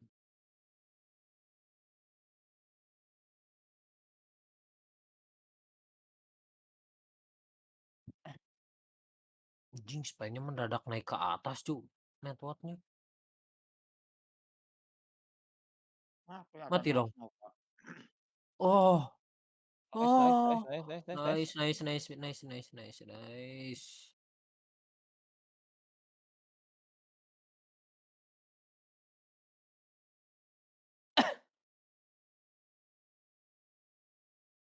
Dari combo SK apa namanya? Tupai sampai sampai Beastmaster Ringmaster ini crit sama Marlin anjing ya. Ya, tapi temponya udah hancur kayaknya. Nggak kayak Flip tadi. nice. Kecepatan mati tapi Gak tetap. apa-apa. Dor. Wah, goblok. Dikit lagi. Anjing greget cuk. Dikit banget itu.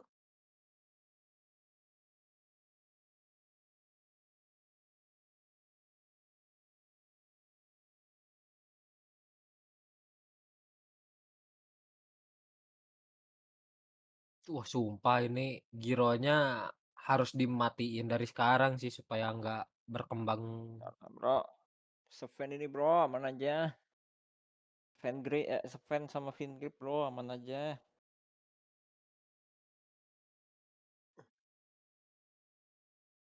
Mending dari sekarang dicari nggak Ki? Nah, ini bahaya nih.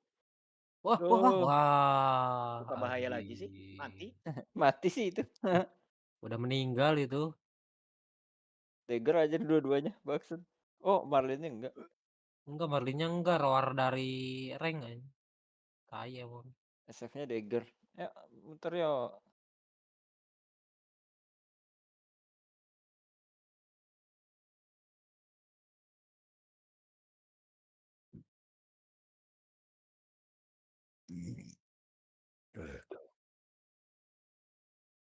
Ini medalion sekarang laku ya. Kuno. Nambah ASP deh, nambah armor. Mati dong. Mati ini. Gila, naiknya pakai grip gue. Anjing banget ya. Iya anjing.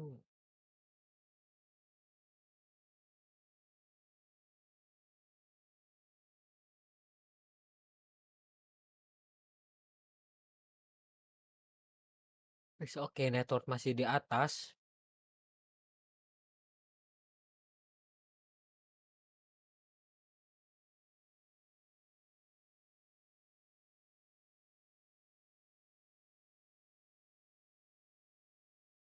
Lihat gue udah di bawah aja ini Marlin gue.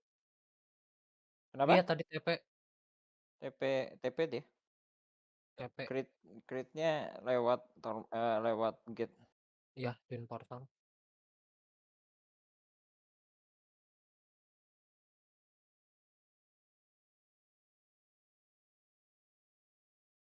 Ya paling nungguin roarnya dulu keluar baru dagger ulti. Kecuali udah dagger INT anjing. Dia mau ngambil Torment. Smoke. Smoke. Gas. Enggak anjing. Telat anjing. Rapi banget tuh Falcon timing giniannya. Harusnya bisa disamper aja. Tapi kayaknya mereka nggak mau.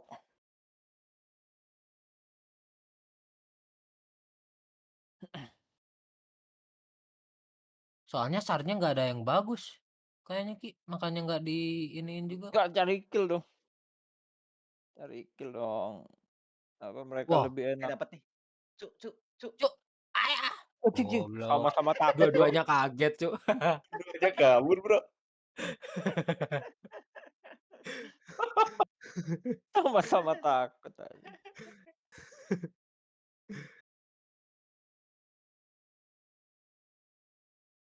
Ada PKB, yuk Bang Marin. Saatnya Aduh, berdansa. anjing. Sama Bang Trot. Udah jadi tungtung sahur tuh anjing Marlin. XM-nya juga BKB sih, Rik. Iya sih. SF-nya nggak pernah menang, Cok. Kali ini menang, Rik. Lu masih percaya sama SF-nya? Tadi tuh tumbal pada, kali ini menang. Gitu kan logikanya mah. In Ame Witras anjing. In Ame, bro. Ame udah pakai Gundam mah. Leader ini, bro. Leader. Stop di game ini, bro. Astaga. Gila lo. Gila lo.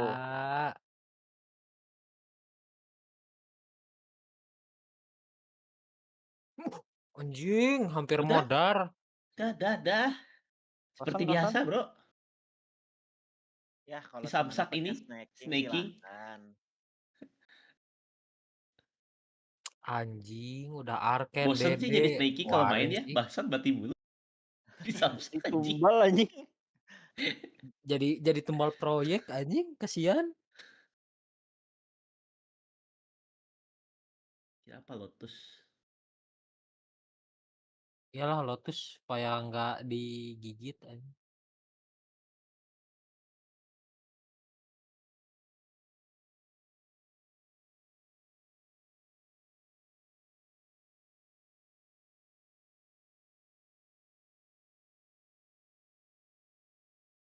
Kalau pro player gitu ya, udah bonus 1 udah bubar. Overextension jadi web anjir. Wah. Dihidupin lagi dong. Nah, Iya, lo. sama anak-anaknya. Mesti anjing, pasti begitu anjing. Sama itu juga tombal proyek, bro, sama. Statusnya sama. Xnova. Ditidurin orangnya, dibangunin sama babinya. Anjing emang.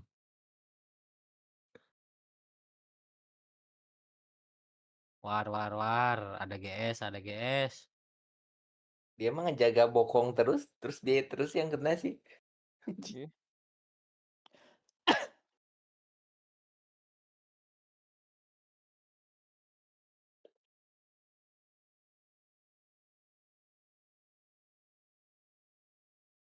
Anjing warnya disimpan di situ coba. Goblok. Perang nih, bro. Seru nih, bro. Oke. Crit yang kena. Crit. Anjing. Langsung hilang, bro. Belum sempat kameranya gerak, bro. Ada mata itu biru, mata hijau. Iya.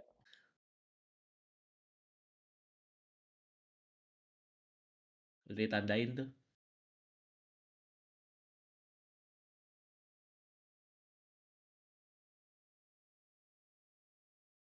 Bangsat pada mau war ya anjing. Tapi kayaknya tadi Ahmad gak mau deh. Gak mau, bro. Dia bisa. Kalah kalau 5 lawan 5 mah. Gironya belum BKB segala macam. Itu God Strength. Nggak bisa ikut war itu. Brain Snap. Gironya belum Grip. Requiem-nya anjing, fear-nya.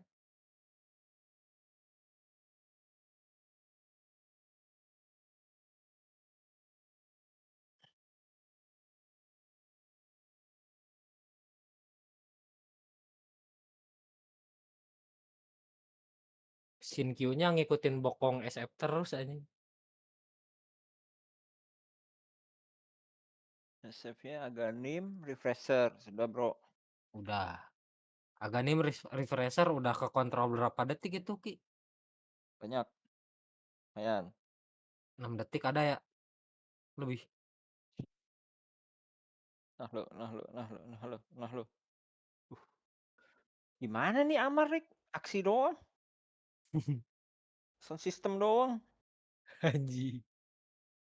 Paling sampai akhir dia gak berani buka sih. Kayak Gak game bisa tadi. dia buka juga di grip anjir itu.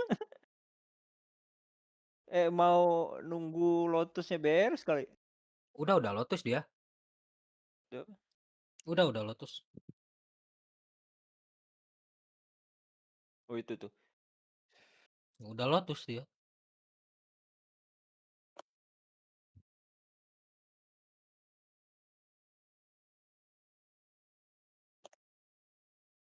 Anjing demi seekor babi coba. Takut nih orang. Demi seekor boar.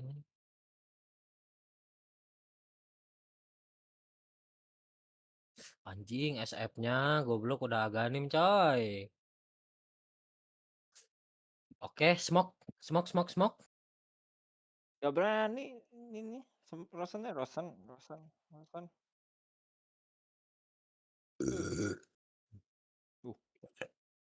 Ada yang lagi mengkhawatirkan gyronya nih. Ada yang deg-degan nih. Santai banget sih. Nah kan smoke. Oke, mid tuh. Gas. Wow.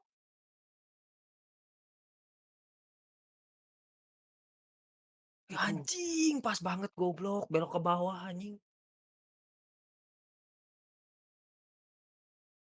Hoki si bangsat, goblok. Hoki banget Segitu ya aneh ya, anjing. anjing. Dikirain bakalan ke kiri itu loh, yang camp kecil itu. Belok ke bawah Ini anjing. cepet sih Rosannya sih. Tapi dia nggak akan ngeluarin GS dulu buat mancing doang itu. Nah, kan? Kan? Ah, ketahuan dong anjing posisinya. Enggak, cuma sistem doang.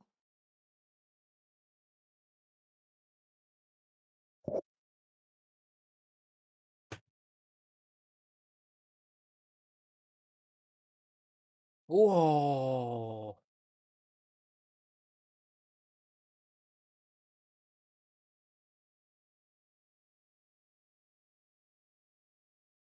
Waduh, siapa tuh yang deror? Aduh, anjing nice. Aduh kejauhan BKB guys. Gebok, anjing, gebok.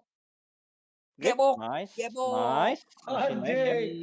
Masih nice Regen, bro. Roto, bos. Gimana ya, bro? Kejauhan sih anjing pada Maglinnya udah dapet fan loh. Gimana nih? Ada Sinki udah. Ada celup susah itu mereka. Enggak, itu lama tadi. Tadi lama, cuman terlalu jauh tadi. Jadi tadi udah roar, nggak ada apa, ada follow up-nya cuman nggak cepet, nggak sempat ke burst. Amarnya gemeter bro, takut. Iya. Tuh base masternya ke atas tuh. Nah di sini tuh, nah ini nih, jauh stikernya. Stikernya jauh coy. Nah di sini digebok anjing. Digampar cok. Pakai skin Gundam anjing. Wah, udah bro, amarnya bro.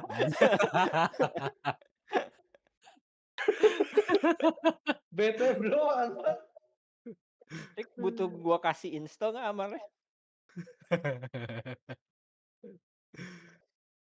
Udah ngelurusin punggung kursi mah. Ah anjing. Tim aing lama responnya anjing. Malah katanya gitu, udah gitu mah. Nah, karena mana lagi nih. lihat jadi pengedar ganja tuh anjing stikernya juga.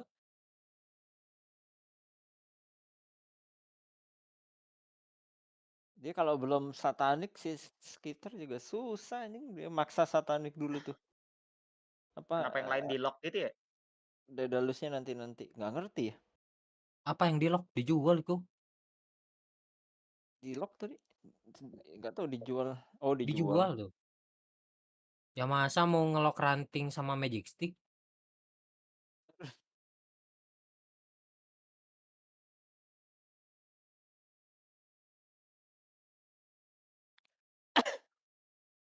Oh, nice dapat itu Tot-totnya cuma championnya. 2 detik, Cuk.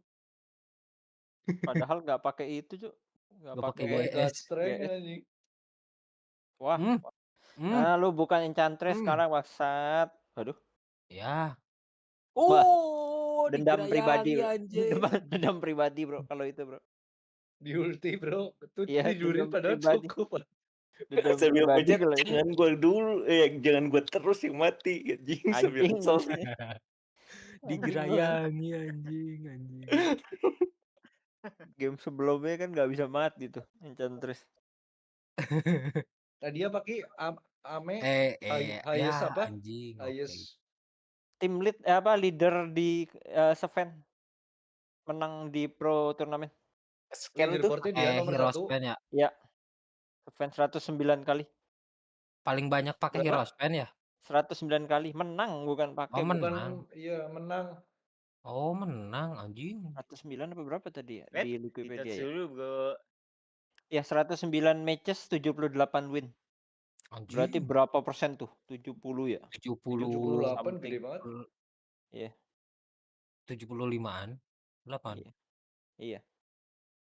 Is in Gede the back lah, anjing. Bro. Gila. Ameng nih, Bos. Gundam, Bos, anjing. Udah pakai Iya. skin Gundam mah auto Gila. ketar-ketir musuhnya anjing. Keringet sampai lupang pantat, Cok. In the back, Bro. Wah, Amar. Oh, ngelek. Aman. Oh, diem Ricky nih. Iya. Staker nih. Staker coin.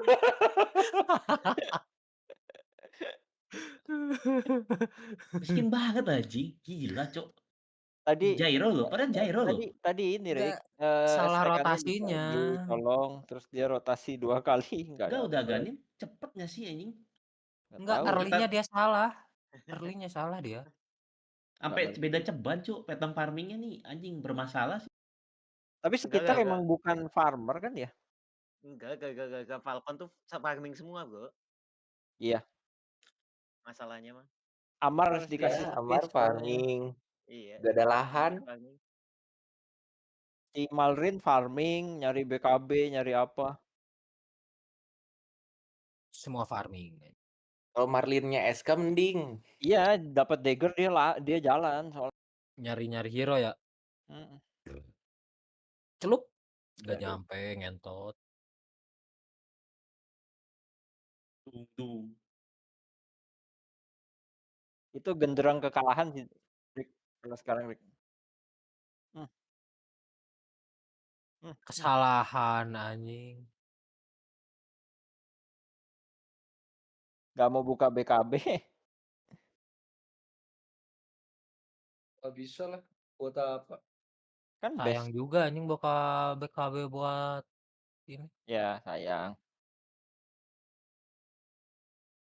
Sayang durasinya.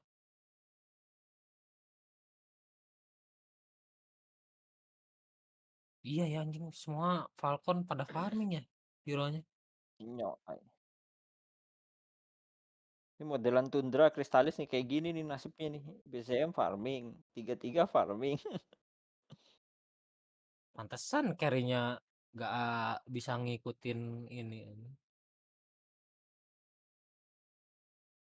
Tapi XM-nya masih belum bersinar sih. Asu. Iya, belum, Bro. Iya anjing, belum Kayak doang bersinar nih. sama sekali, Cok. Kayak iya anjing. Sunlight like a diamond-nya enggak goblok. Refresher kayaknya ngeri sih, cuman Sinarnya Ame terlalu besar, Bro. Iya, Bro. Iya, sinar Ame terlalu besar. Bener. Nah lo. Amar Ya. Boleh. Hah, kenapa itu BKB? Ah, BKB enggak. Enggak. Setnya Ngeblink. emas-emas gitu.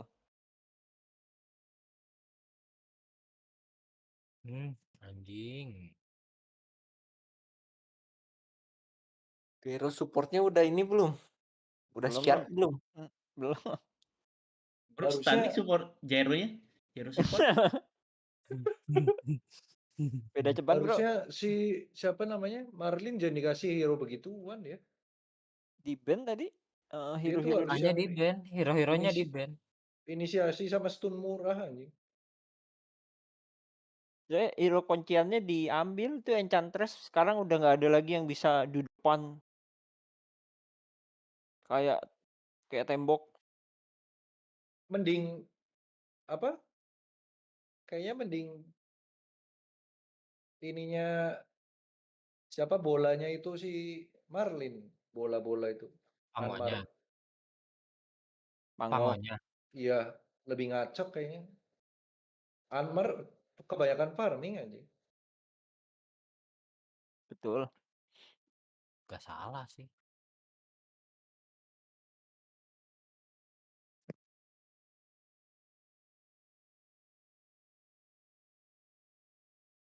Soalnya lawan XG mah jangan farmingan udah pasti ame. Anmar kan tipikalnya farming. Anmar. Farming ntar big fight baru ikut.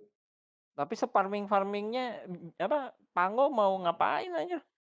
Kalau pangonya si Marlin kayaknya lebih bagus ngegengnya gitu. Kemarin pas lawan Pacific Vision Amar farming jago anjing. Iya sih. Abisal dia. Cuman ini Iya. suspend, Bro. Musuhnya, Bro. Oke. Jing. Lihat gak Amar ini, Bro. Oh, nice. Sabar dulu. Bro. Dibalikin, Bro. Tuh, lihat. Bro, bahkan Ini gironya nggak Ame difokus, bukan Bro. Amar. Amar mah udah pulang duluan, Bro. Iya.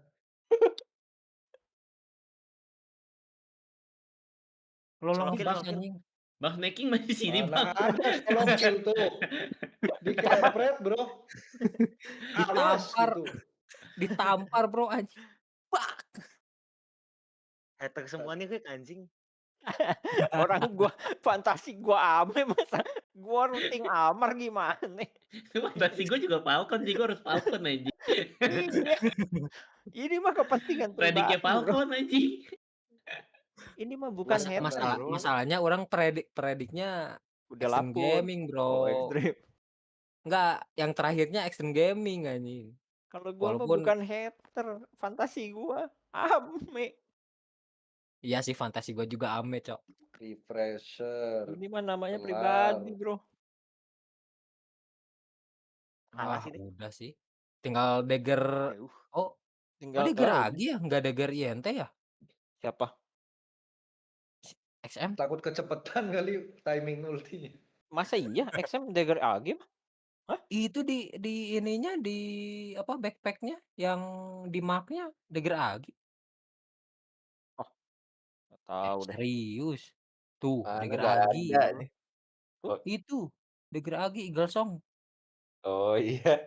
Ya larinya cepet, Bro. Jadi bisa nyusulin tuh niatnya. Kok nggak update sih Ame gue tetap 26.000 sih.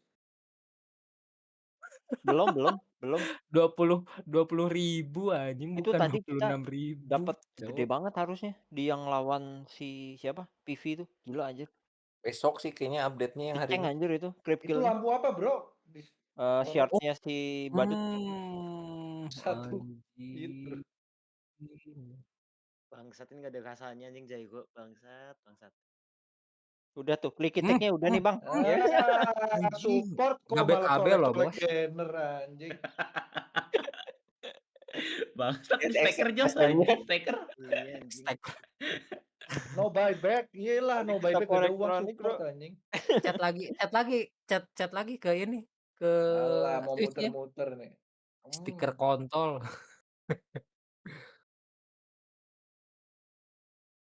Wah. Iya lu. Anjing penuh lagi darahnya. Gimana Rik 31 Almarnya udah 31, Bro. 32 ini, Bro. Oke Rik. Amar nggak boleh main Pango nih anjing. Oke Rik. Oke. Pango Amar gagal nih anjing. Tuh, Bro. 2 kali nih Pangonya nih. Lihat, Bro. Santai dulu nggak sih kata si Ame kan? Wocelai anjing. Boy banget ya. Iya, wocelai, Bro. Nah, ini tuh coba Jerien nih. Udut dulu, Bang. Udut dulu, santuy. Udah dulu sama gorengan. Udah dulu makan cabe. Aman. Udah bro, Almarnya udah bete tadi bro. Kalah ini. Lihat bro, sekitar Cibai katanya. Kalah sih ya anjing, ini farming lagi sih game selanjutnya nih.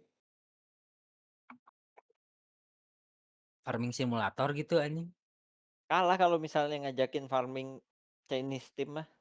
Ya, Amar the kalah. Farmer sih. Iya, kalah. Mesti mainnya kayak tadi tuh. Amar the Farmer bener. Amar the Farmer. Mesti mainnya kayak game 2 Marlin yang aktif kan. Mesti gitu. Kalau enggak mah repot. Soalnya kalau Beastmaster tergantung sama roarnya enggak sih? Dia rotate-nya tuh. Sama temennya. Crit-nya di Kalau ban kan? orang. Di ban gak sih? Tiba-tiba jitu anjing. Iya Mending bro, lihat lagi YouTube motor sih daripada Valorant. Iya bener lu. Enggak sih, ini aja sih bro. YouTube lah yang aneh-aneh, Rick. Ayo Rick, tonton bersama. Bentar. Bro. Udah lama nih kita terlalu nih. Coba lihat dulu tadi bandnya apa dia? Anjing. No scoop gitu ya bro. Dia ngeban ini. Quick scope gak sih? Ngeban Naga Siren. Extreme Gaming ngeban ini map apa bro anjing? Ngeban Enchantress. Paling blazu. Enchantress enggak ada anjing Enchantress. Itu bro game 3 bro. Ngeban bukan game 2 ya. Game 3 ya. Oh iya. Belum update anjing di. Belum di refresh. Enchantress udah. Snakingnya nggak bisa main sendiri. Gerakannya kayak PS1 banget gak sih? Apa tuh? Valorant. Enchantress. Iya. Agak lalu. Dikagetin nggak lu sama si?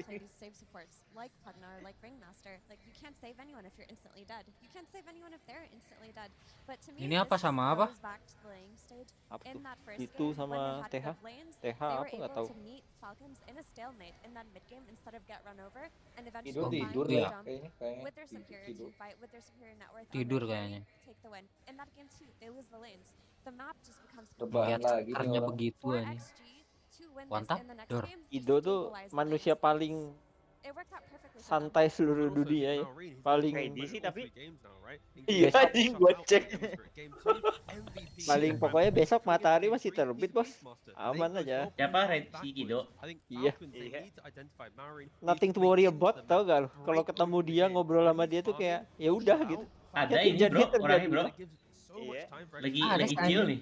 Kok diem banget? Nggak Lagi chill respon aja. apa-apa. Kayaknya headsetnya udah ditaruh lagi sih. Oh tuh dipasang gitu ya. Oh iya. Dari tadi nggak ngedengerin si Kido anjing. Halo. Halo. Lu baru bangun. Tuh, chill banget gak sih orangnya si Kido ini? Kalau gua lihat dia tuh maksudnya Mana itu? Ditampar manusia Bukan tanpa apa Mor yang aneh-aneh Mor? manusia tanpa problem masuk. Masih tanpa Anjing. problem. Ini gue belum nonton sih kemarin. tampar ame gue juga pakai. Yang ini sih yang lu nonton makan? Gue kemarin nggak Kagak. nonton. Gue main bola kemarin. Gua melihat tangga ini Mor. Wah anjing Mor bangsat sih anjing. Itu ngebangunnya gimana anjing?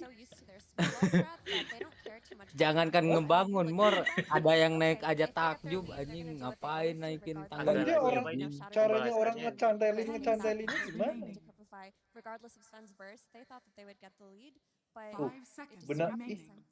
Yeah, we are gonna talk a little bit more about those Coba points lu because pikir this nyambungin benang dari atas ke bawahnya gimana coba? Warriors do really good, and in this game in Pakai particular, helikopter XM kayaknya. was doing really good. Kayaknya. Gue juga nggak tahu cara bikinnya gimana sih bro. Bikin apa bro? Sungguhnya bro. Tangga itu bro. Gampang bro. Itu mah tinggal naik Tinggal ke atas. Kawatnya dikencengin, beres pun. Kayak menara Babel bang.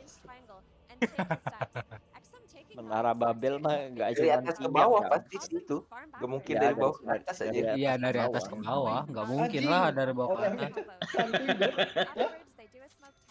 Enggak, cuman kan kayak gini pasti ada standarnya nggak sih? Pasti ada. Oh, jalurnya tetap sama ya, mesti lewat sini dulu ya kayak kemarin. Iya, mesti lewat sini yang ada ini yang naiknya anjing digoyang-goyangin talinya bangsat kan. Anjing. Bercandanya jelek, Cok. Gue pipis sih di jalan itu, bro. Serem banget tuh. Dia tangga mana lagi ya? Belum ngerti. Aduh, si Mumbai ini berani juga. Nosar. Kira pikir-kira bener. Hello. Can you help me? To actually feeling like they've accelerated their entry into the game. Like we mentioned, they need items. You play early game like that, the items are going to be coming to you very quickly. Yeah, and then everything is set up perfectly I'm underwater. Please help me. Gue dibayar pun nggak mau anjing. Yeah, just like that. And I wanted to do a head. Gratis saya nggak mau anjing. Bro, tangganya goyang-goyang, bro, anjing. Lihat yang kemarin anjing. Di atas gini anginnya pasti kenceng banget kan? Iyalah. Tuh, bro. Gak mungkin enggak anjing. Naik satu, ini orang. Ada pedoman keselamatannya nggak sih? Aduh, naik satu juga udah susah, Bor. Ini pasti ada standarnya, Bor. Masih jauh lagi anjing. Pasti ada safety standarnya ini. Si Asimor nggak lihat ya yang kemarin ya, yang nyebrang pakai talinya digoyang-goyangin anjing. Ada yang bercanda tolol goblok. Pernah ada kecelakaan Ini nih dari sini ya, berarti ini yang ininya. Tuh, tangga awal ini. Tangga awalnya ya dari sini kayaknya. Berapa? 200 yen itu. 299 anjing. Tuh, takut dia bro, takut dulu ceweknya bro. Here it's very important we're going to keep our eyes at the start on XXS and XM2 because the Requiem maybe it looks a bit weird but you have to imagine this fear right now. Ini mah bukan Starway to Heaven anjing. Starway to Death sih. Gak ada heaven-heavennya anjing. Aduh, ngilu gua lemes, bro, biji. Bangsat. Serasa biji ketinggalan gitu anjing. Dan ini masalah goyang-goyang juga, Cok. Lagi naiknya kayak gimana gitu. Tuh.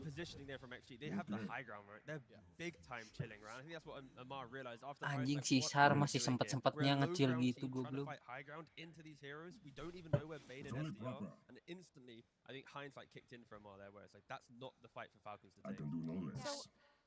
Another standout thing was if you looked at the network Gila sih anjing. during that fight, Gyro was 5k below this one, and they took the fight anyway.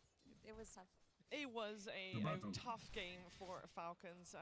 Previous time they had a tough game, they did come back swinging. We're gonna see if they can do that too soon. But first, we are gonna check out what Slax is up to. Itu kalau umurnya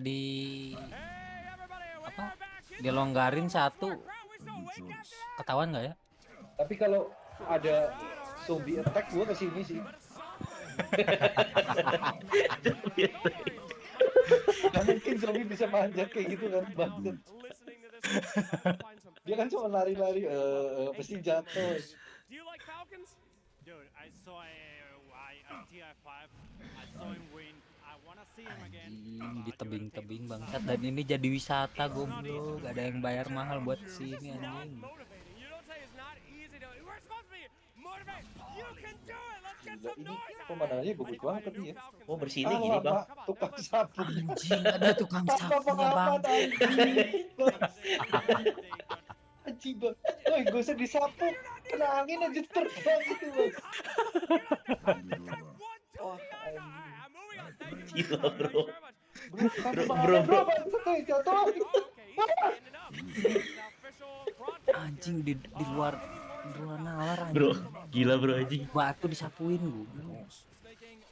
Bro, gila sih. Gak pakai pengaman lo, bro. Ini tadi ngeri sih di sini. Cuman pakai rompi doang nih. anjing. Tuh. Aduh.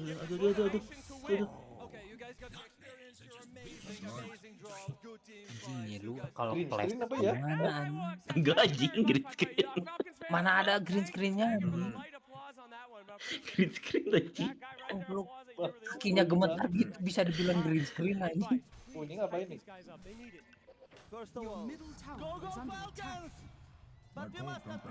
Anjing orang-orang ya sakit jiwa Iya gila banget. But let's admit, the situation is dire. We are losing. You are losing me. You did. Okay, please.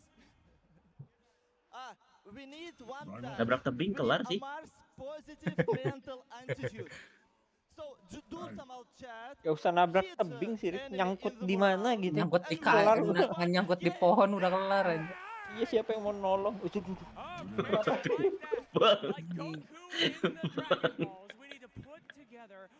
Ketakutan ini. Wisata di Cina mah aneh-aneh anjing. Dicari fallnya coba goblok. Oh iya, fail dia. Oh, anjing. Gak ada bang.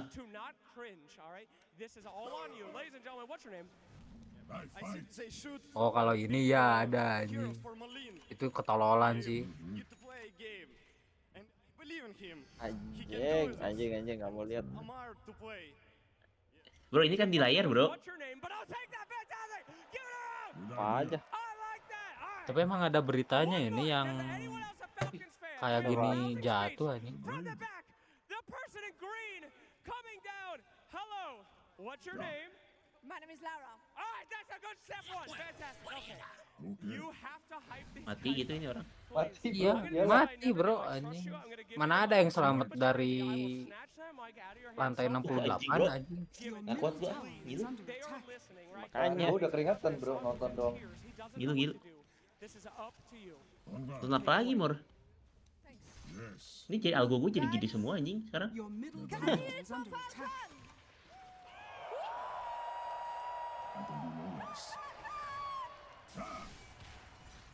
You can do it, guys. Anjing tsunami bro. No matter what.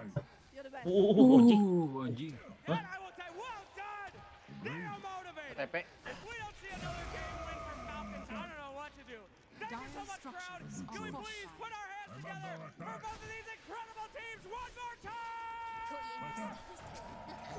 Wah, dari tsunami bangke. That was a good speech, that is for sure. Let's see if Falcons indeed will strike back and push us to win this game. Petir anjing bro. With this in mind, Iya dari we petir did see them anjing. come back after this first game. And what did they do this time around? Because last time when they came back from a game, we saw them setting a high tempo and crushing those lanes. And we now know that for Extreme, all they need to do Lari is anjing malah ngevideoin tolol. Goblok malah ke video. Iya anjing. Diot anjing. Maybe a little bit more respect towards Extreme Gaming and their late game. Give something to Skeeter that will actually do well throughout the entire game, regardless of how that goes. Your top tower is under attack. Well, put yourself in a different position, right? You're down 1 and 2. I would say it benefits Falcons a little bit more to switch up. Another hero I'm looking at, Sven has won, I believe, now 2 out of the 3 games. Has looked Lahar incredible. dingin ya. So just try to keep it simple. And the worst thing Longsor anjing. luckily for them, you know they have AY. He's been here before. He's gonna make sure Tapi that itu kok ada airnya? in the right zone. Because just go in, we gotta play. And if they do end up taking second pick again, maybe just save it for a Mars hero. Ih, hoki. Hoki banget anjing. Emang belum waktunya mati cuy. But I'm sure they've identified that. I would imagine so. We did hear AY on stage just before the game started that they Apa itu chose and opted for Lumpur second ya? pick because we did have the same pick order. Iya, apa sih namanya tuh? Kalau gunung. But it Lumpur, felt that way lumpur because lapindo. Falcons identified that the game had a lot of success as second pick. Pemikiran anjing. Shown, sorry, that the bans are really good now, right? The Chen, Monkey, Ench ban when XG are first pick, Malah feels like they've ditutupin. not broken Falcons, but Ih, it's the drop anjing. of XG where they Ngeri, are under ngeri, bro. pressure, knowing that you're going to have this issue of the little honest zoo running at you, I think is a really critical thing. But to highlight the 3 drafts that we've seen so far, I've said it before, but I think Maureen needs to be very aggressive, right? Ember is a hero that Udah anjing kalau lihat ini gimana bro? Hah? Bro, kayak di film-film gak sih? Anjing. But naturally also wants to farm jungle, so doesn't really break open the game. So Your I'm bottom hoping tower for is Falcon's under sake that attack. they find Goblok a hero ada that keren. wants to just explore the map, play into the game, because snaking can't do it because those supports are getting banned out. Yeah, Yeah, and it's also like their supports are so important for them on Falcons. Like you have Snake King, you have Crit. It's a different reason also why I would like first pick for them. Like force Extreme to also ban your heroes. You want to get your hands on the Snake King and on the Snake King and Gimana? get the Malvin Sack Nah, and ini also the Monkey King. Like there's only so few heroes they can ban. Ini Indonesia bro. Skill-wise, these teams are very evenly matched. Malah di sorti keren tapi. It is a best of 5. Ini di mana nih? Gak tahu. Cuman ngomong di Indonesia doang ya. Dia di Indo doang ngomongnya.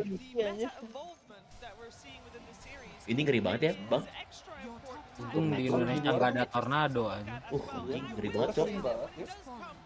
Apa? Di ini apa sih namanya? Texas di mana ya? Ya di Midwest, Arizona, Texas. Karena Ya, karena dia nggak ada gunung, nggak ada apa. Dia fieldnya kan cuman gitu aja. Nggak ada Dataran laut, doang kan? datar doang. Cornfield kan itu.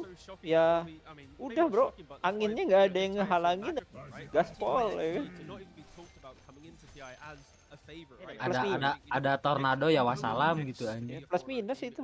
Ya mereka nggak ada volcano, nggak gempanya jarang banget. Kita ini California ya kemarin ya. Ada. Oh iya. California kebakaran. Ngeri Itu ya. katanya kalau di Arizona gitu, di Midwest itu, di Kansas gitu, lu sekali salju itu tingginya bisa 3 meter katanya saljunya. Jadi lu orang-orang itu tuh pada punya tingkat kan rumahnya, kalau misalnya udah kalau udah saljunya lebat gitu, semua off ya. Lu bahkan bisa jalan dari balkon lantai 2 tuh salju langsung. Anginnya cocok. Iya, Arizona juga pada punya bunker kan? Iya, pada punya basement buat nyimpan makanan. Soalnya dia sekali salju itu pintu lu udah ketutup. Lu mesti Anjing itu ngeri banget sih kalau dari terjadi di rumah lu gimana? Ya angin gitu ya, panik sih anjing, ngeri banget. Di Indo untungnya nggak mungkin sih karena banyak anginnya kebelah. Si anjing. Ini sih goblok sih bro anjing. Itu sih nggak usah dikasihanin sih. Nah ini kasihan. Ini kan what can you do ya kan? Anjing.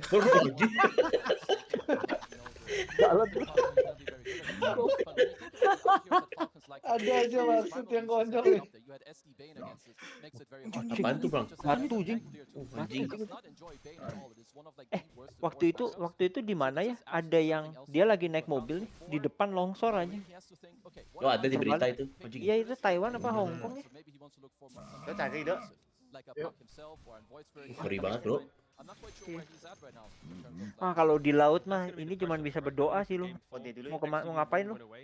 Ya udah kayak naik pesawat anjing. Mendarat alhamdulillah. Anjing ini ngeri banget ya kebakaran ini ya. Ya ini soalnya di sana apa ya kayak di hell banget gitu bro. Bangsa kayak sana wildfire kan ya. Iya. Panas, musim panas. Nanti dulu ya, Dok. Ini kok masih begini ya, Bro?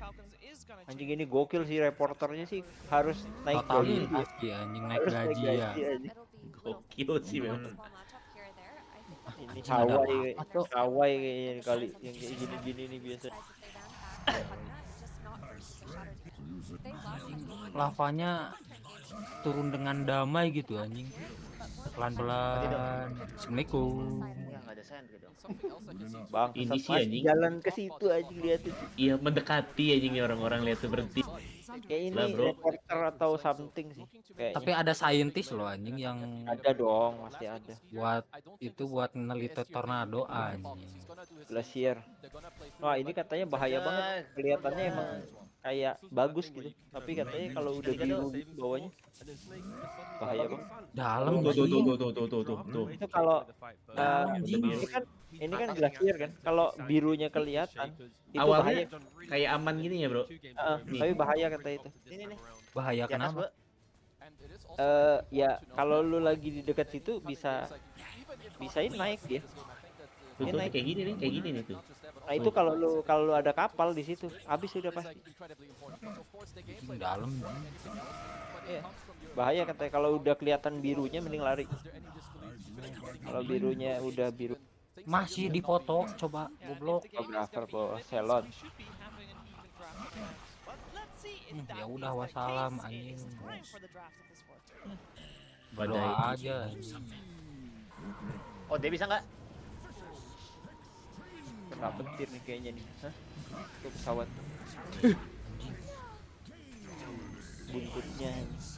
Anjing batunya gede banget, Cok. Dari mana tuh batu? Map PUBG. Ini kayaknya daerah daerah Ada di sini. Eropa, Europe. Eropa Timur. Wah, anjing itu tinggal banget tuh. Gokil. Kelihatan digedein aja. Atap anjing. Ya kalau lu ada di situasi kayak gini cuman bisa doa. Ngapain lu ikutan kapal ya? Posisi Ame nih kayak gua, Bos. Ame. posisi di laut sama di udara tuh ya udah pasrah aja anjing. Naik kapal ya alhamdulillah kalau nyampe anjing. Sampai tujuan. Anjing. Gara-gara dia jatuh sih. Enggak sih, nggak mungkin sih. Itu hoki loh dia. Tuh lari. Wah, ini paling anjing sih, Bro. Ini Kalau sih udah begini. nggak bisa ngapa-ngapain, Bro. Ya, Berdoa aja. Kapalnya kapal tempur kayaknya nih, bro. Ya tetap kan ada ya tetep efek. aja. Dulu begini, Mor, anjing. Oh, anjing. Gila, Bro. Pasti kan minimal berdoa ya, Mor. Panik sih anjing. Ini nih anjing kayak di tengah-tengah neraka anjing.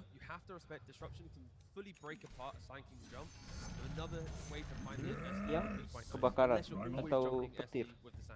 Gempa. Gila meriah banget ya sampai earthquake kan. Lah, bisa lama banget.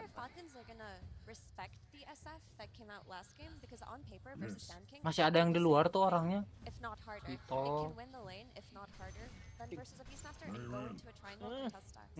Anjing bengal sih. Gila anjing ya. Orang-orang freak-freak sih. Maksud lu lihat tuh anginnya tuh, ya kan? Proses tornado ya? Bukan tornado itu. Oh anjing itu mah. Itu apa itu? Ini gunung meletus. Front flash apa ya? And also, the game is very open, right, with Sand King. From the mid lane, you take stacks, you get big daggers. Baron's very independent. In hard lanes, Nggak mid tahu, lanes, Bang. he doesn't really need that much help other than crit Angin baiting. puting beliung kali. And now they don't have to focus entirely on mid. They can really, hammer home that aggression on the side. Ngeri banget nih. Pulang.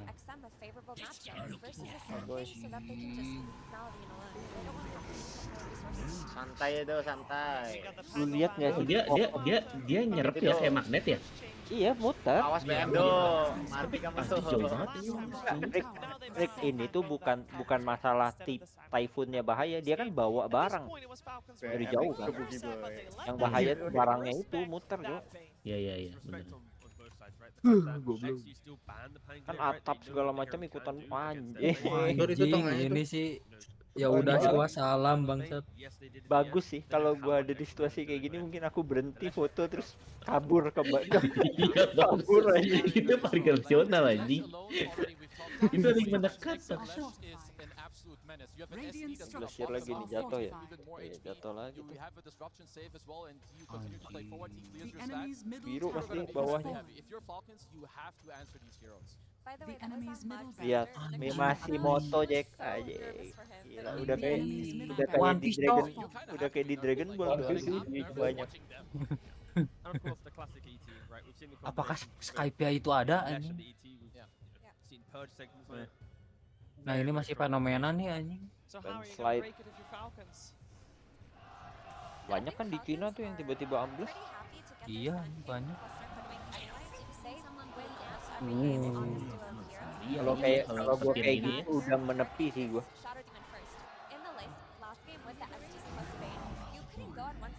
Malah ngecil si bapak anjing. Chill bro. Yang kemarin gempa di mana ya? Yang air dari jatuh ke bawah dari atas gedung. Thailand. Yang Bangkok. Udah mulai belum, Rick? Bentar lagi. Udah lagi ngepick gitu. Keenakan nonton disaster ya. Tunggu main lah. Dikit lagi. Dapet sinking ininya dua-dua dong. Bang, situs Bang. Tapi si Ameng pakai ini lagi, Bang. Arme running back to Sven. Berarti ini offline-nya nih yang nge-counter nih apa nih? Tadi kan di YouTube ada nobar bareng, ada si White Mode. Si Skitter dikatain lo beli tuh satanik katanya. Lo beli itu satanik 2 kali getok mati beneran aja. 2 kali getok sama Arme mati aja. Kayak bisa tuh ngisep darah kata dia. Gyro doesn't really man fight you. Even if you get jumped, we have a similar situation. You might get disruption. You're gonna Skitter katanya maksa beli satanik. 2 kali getok meninggal. Kayak bisa ngisep darah. Lagian susah anjing spend di match up sama Giro mah. Kayaknya tadi Kecuali kalau Gironya menang tadi gara-gara salah rotasi tadi Gironya mending butter kali ya Ricky. Ada chance enggaknya miss atau apalah. Ya. Iya, coba gak ada live steal juga jadi serba salah. Iya. Ya doom sih itu. Itu udah serba salah juga. Iya. Saya udah ketinggalan jauh aja. Kayaknya mereka orang juga udah mikir buat next game sih itu. Slardarnya langsung di ban anjing.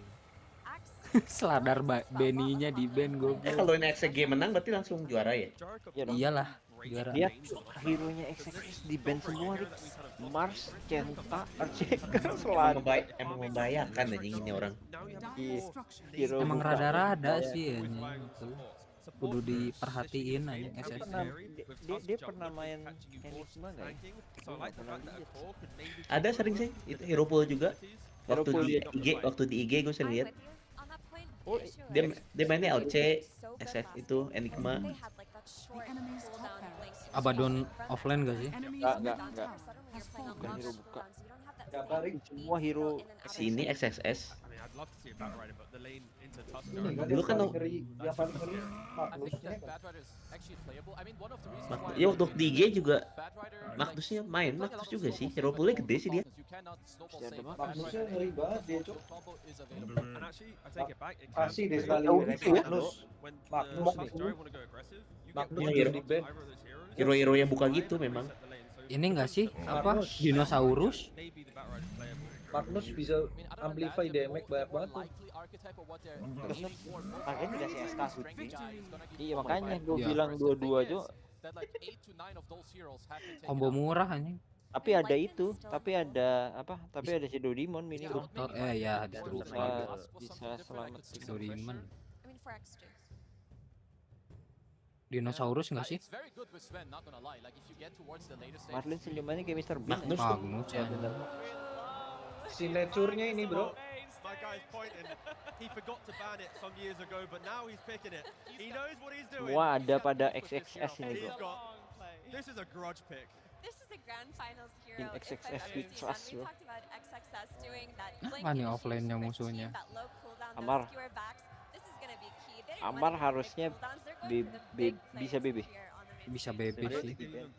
Di ban. Aduh. BB-nya di ban. Oh iya, BB-nya di ban, Pangonya di ban, Timbernya di ban. Sama aja.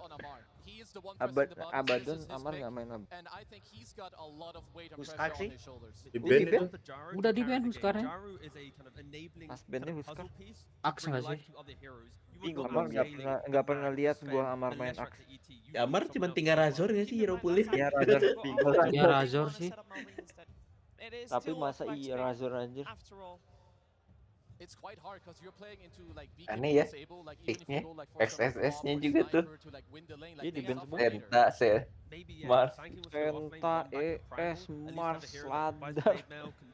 Udah aja nggak usah main XS-nya anjing, ngopi aja. Hah? Ursa anjing. SK offline gitu? SK offline? Ame Amar. Ini antara kemenangan atau kehancuran. Terus sih bener kan? Amar the Farmer. Gimana? Amar the Farmer?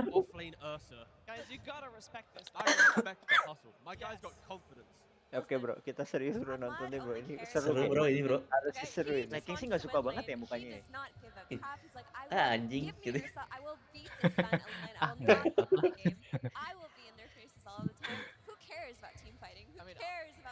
Lihat mukanya udah nothing tulus gitu, ah bodo amat anjing menang Reminds me kalah. of the other day where I'm looking at every hero and I'm like, nope, I don't like you, I don't like you, I don't like you. I don't know if he's going through like the same thing where he's like, okay, if I can't find something, I'm gonna ruin your game. So he's gonna do it to the carry again. I mean, they have to make something magical happen, like early game aggression. It is kind of the script. It looks horrendous. And Falcon ini punya bapaknya si Amar ya? Bukan, Falcon mah punyanya Sultan Arab. Kasian banget anjing. Bentar kenapa begitu sih anjing? Kalau Amar bapaknya punya Falcon dia nggak jadi pro player. Sultan aja yang punya. Bangsat sih dia. Asbun banget sih anjing. Asbun cocok logi mantap lah. Tuh, lihat tuh lipatannya kelihatan tuh. What can potentially win it for you. Dok, lihat dok pipinya dok. Kelihatan tuh. Buka dikit tuh. Kind of like their strategy against Extreme as a whole. Dok, pipinya ada undur-undur dok. With the Ursa offlane. It's unusual. I think it's weird as hell, but it can. It can do it. Itu yang di pasir and ada I see them cekungan tuh. snowballing potentially, but let me tell you, their windows are so tight. Yeah. Like their frame of Itu, error lipatannya are tuh. so little. The gyros and again Hitam outskilled bangsat. by this one. They have less Namanya team juga fight orang than Arab, bro. on Kalau XG, mau and putih the ya high cari ground orang is gonna be Finland, bro. really hard versus Magnus. That's the issue. You want to snowball off the flames, you're Logik gonna sih go high anjing ground bener. early. Sven You're playing against Magnus on main stage. The timer started, yeah. Oh, well, Kencang loh dok.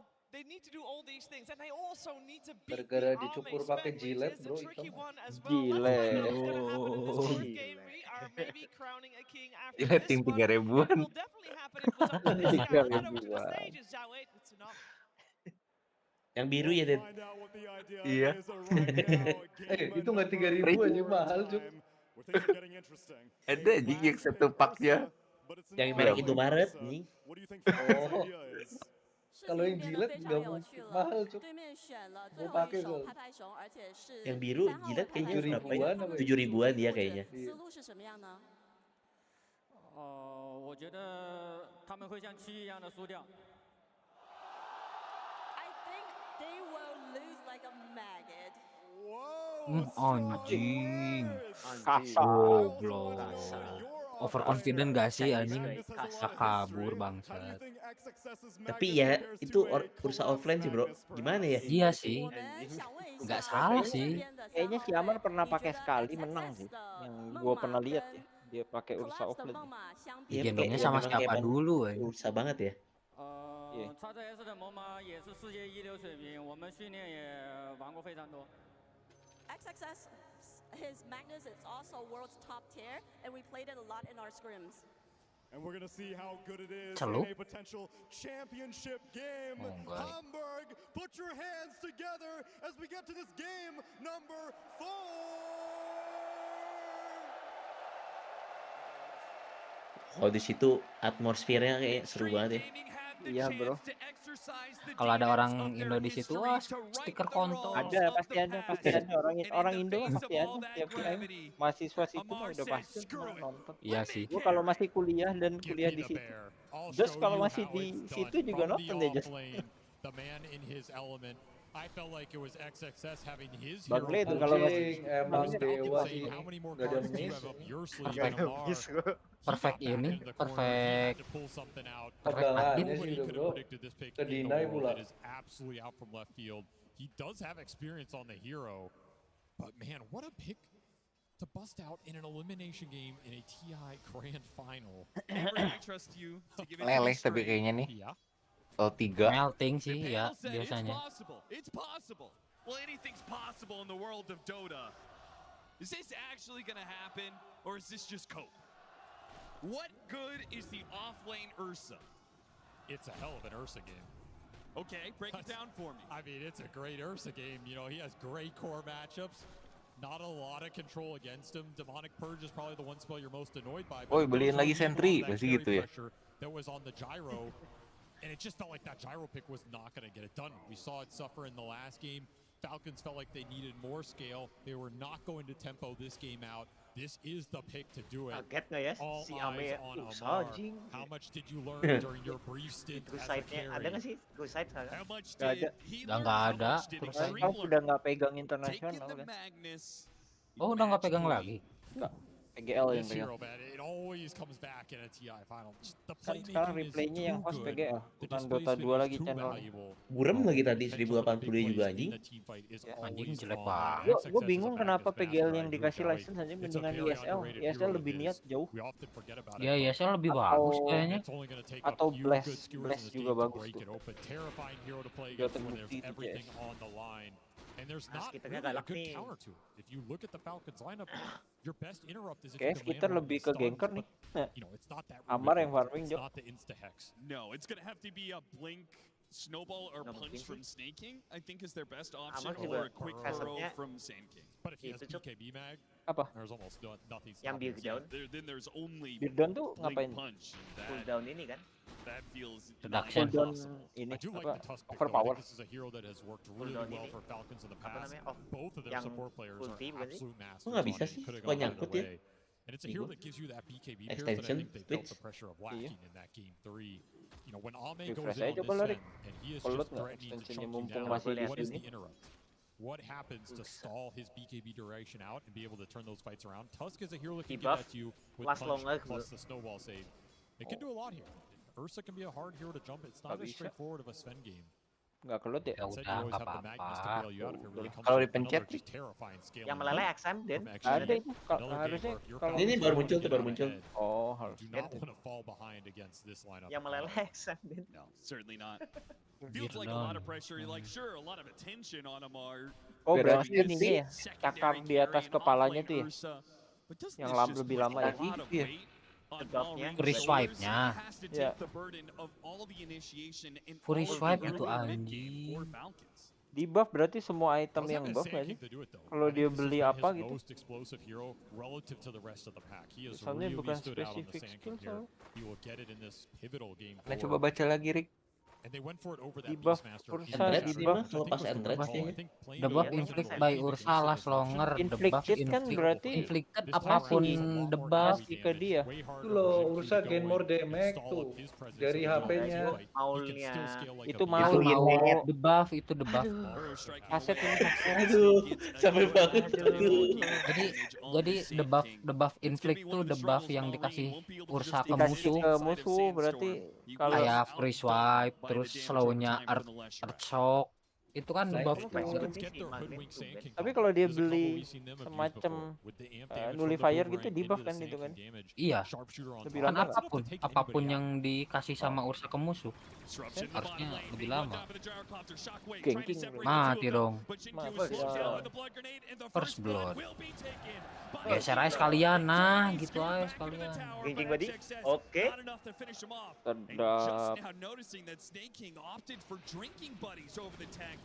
This is their combo with the gyro, right? Drinking buddies him up, let the flak cannon go to work. Really nice damage buff for this hero.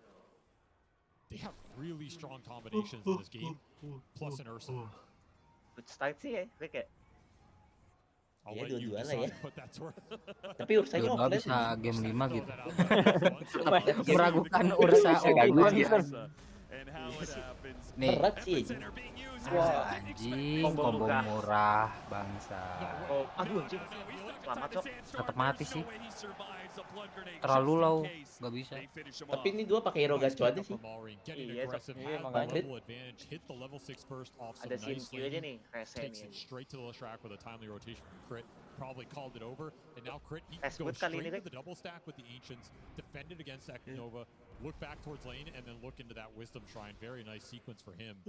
This Sand King is Gebokin gonna be anjing. fat, and this laning phase turning once more towards Falcons. This Lah series kalau has di been stackin gitu mah jadi stakan damage astral stack dong. what Falcons want to do Kalau here with lihat the lineup. Novanya. They're winning this one across the board. Triple lane win for them. Gotta be happy about that. And got some ancient stacks, and the Itu fact dia that they menang got lane that kill ya, at the dia time that ngetik they did, Ursa ya. and the Leshrac wasn't there to contest. Iya kayaknya For the power rune, takutnya the power rune siapa means that si Maureen skaternya can either very miskin efficiently lagi clear kali ya. out these Backup ancients, plan. or he can hold on to it. Berarti tidak percaya dengan carry-nya anjing. Of that Leshrac. You take Ancients, give the mid Ini lane. kita dong, dia mainnya dong. XM's not going to be able to kick Crit out of your solo. Just super efficient early game here for Falcons. And you have a safe lane that's not easy to contest. Like, we saw the gyro getting forced out of the lane in the game previous because that starter had Ya such a good timer matchup. ini The bro, Mag is not going to ngambil do something stat. similar here, especially when you Iya, have bro. tons of early drinking buddies to back him up. In These are Ame we cores trust for lah. Falcons that are going to stand on these lanes. Best They're defense in gonna the be world. a long time. Santai. If you're XG, you're Kayaknya going to kalah get ke forced ini to the Ki. jungle. You need to look Nanti towards digebok attack lagi 2 positions kali here. hit Best anjing. defense in Mana the gua world. mah Defensive game critnya for them. udah Bro, snowball nih. tapi ini ada fucking RP, bro. Game changer Ada ya. empower. Iya, Di bagus. RP ada Everywhere you empower. look, Falcons max efficiency. Congkelan itu suka berbahaya loh, bro. Maureen's gonna join them here in Congkel. the bottom lane. Goes after the Mati shatter. dong They've anjing. got him. Burrow strike underneath the Nggak mungkin sandstorm. miss He'll bro, try to disrupt. nggak He kayak couldn't nothing get to that say much ya. off. Siapa sih? Maureen does too much Yang damage. Miru. He didn't even Miru, pop the Miru. amp damage. He'll use it now to put pressure on this off-lane tower, knowing that the Magnus is not ready to contest. Lepas nih Marlin mainnya anjing. Not normally Ini a tower you ikan. want to prioritize early, but against the Magnus lineup, you open up both these ancient camps.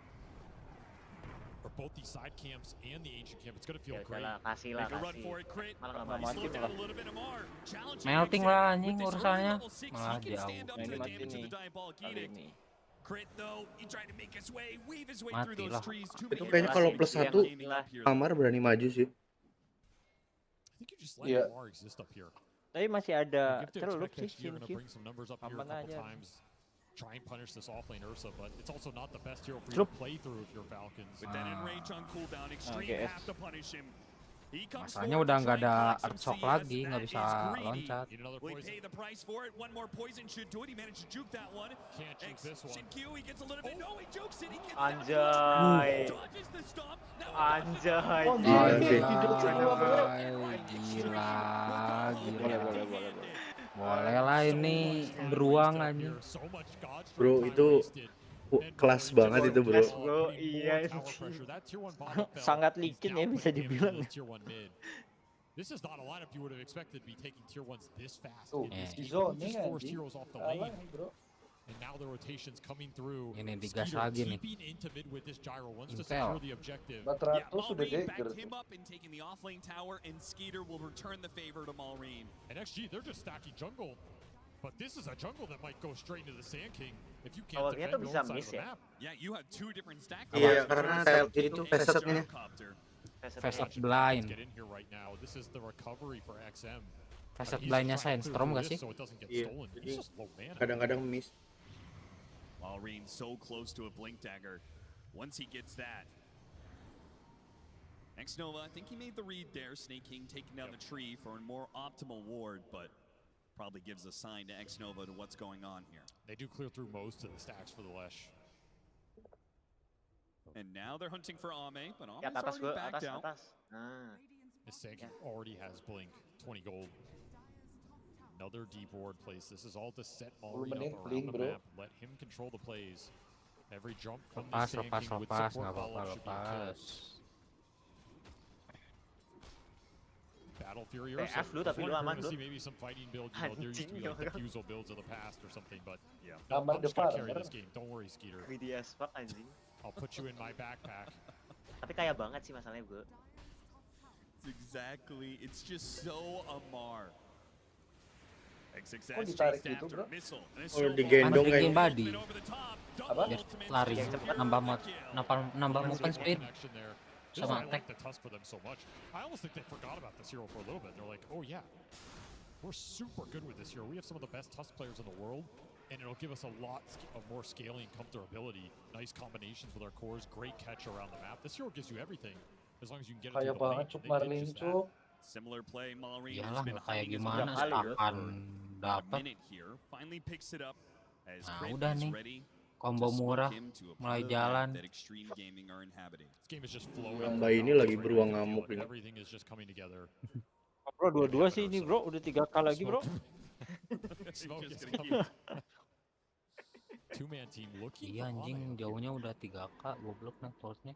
Maureen Di belum tenang sih gue ada Magnus bangsat. They're had to go back to pick up Amar in this smoke, but Maureen, he's got the vision, and then Ame, there's no way out on this one. The kill taken by doesn't Combo matter who murah takes the kill, anjing. who gets the bounty Sekarang for that, the ditambahin important sama part, Amar shutting down jalannya. Extreme Gaming's carry. It looks like XXS was debating, can I go the Helm? Do I need to rush the Blink before I even go Helm with Dominator on this mag? I think he would have really liked to just get Helm and start farming up. If this game were a slower pace, Maksa that might have been the play. Domi Now ya, he's just considering, ngapain I need anjing a Blink, we mending need to go dagger Helm. langsung. I agree with Dagger this. dulu Things are itu. escalating far too quickly. You have the Blink Dagger on the Leshrac. You can get the Blink Dagger on the mag. You can actually push back against some of Falcon's aggression. They're looking to do just that. Gank the Snake King, Tusk mid. Celup stun. The fresh Blink Dagger. Tagged him with the poison.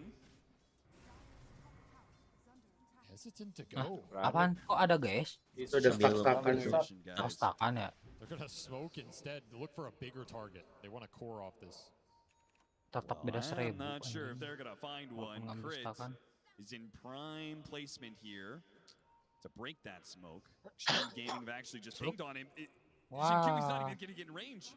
Anjing nih They tupai. miss out on that. Licin. And Amar is backing away. This is going to be a smoke entirely whiffed. Hati-hati ya, Max. Just awkward timing too because your Magnus Blink just arrived.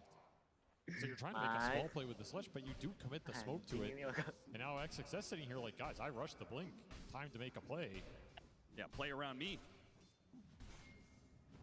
You just don't have much map control, and we saw the stacks being cleared through by the Sand King. I mean, the stack differential in this game must be insane. How much that triangle was built up for the Sand King here. He gets an Arcane Rune on top of it. Well, Maureen has already secured the early game for Falcon, so he can think about his own scale, which we've seen these Sand Kings. They just get stronger and stronger as the game goes through. This Aghanim Scepter allows this hero to do so much more in the late game than he used to. A lot of times, strongest period being that level 12. Kamu nebak siapa Do yang Two juara? epicenter plus Falcon. Aghanim Scepter. That's what he's working towards.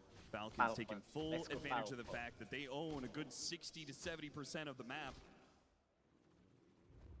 Aduh, instonya buat apa ini mah? And playing for that 14 minutes. Oh, bro, sabar. Langganan zona Sabar, dua, sabar 5 game.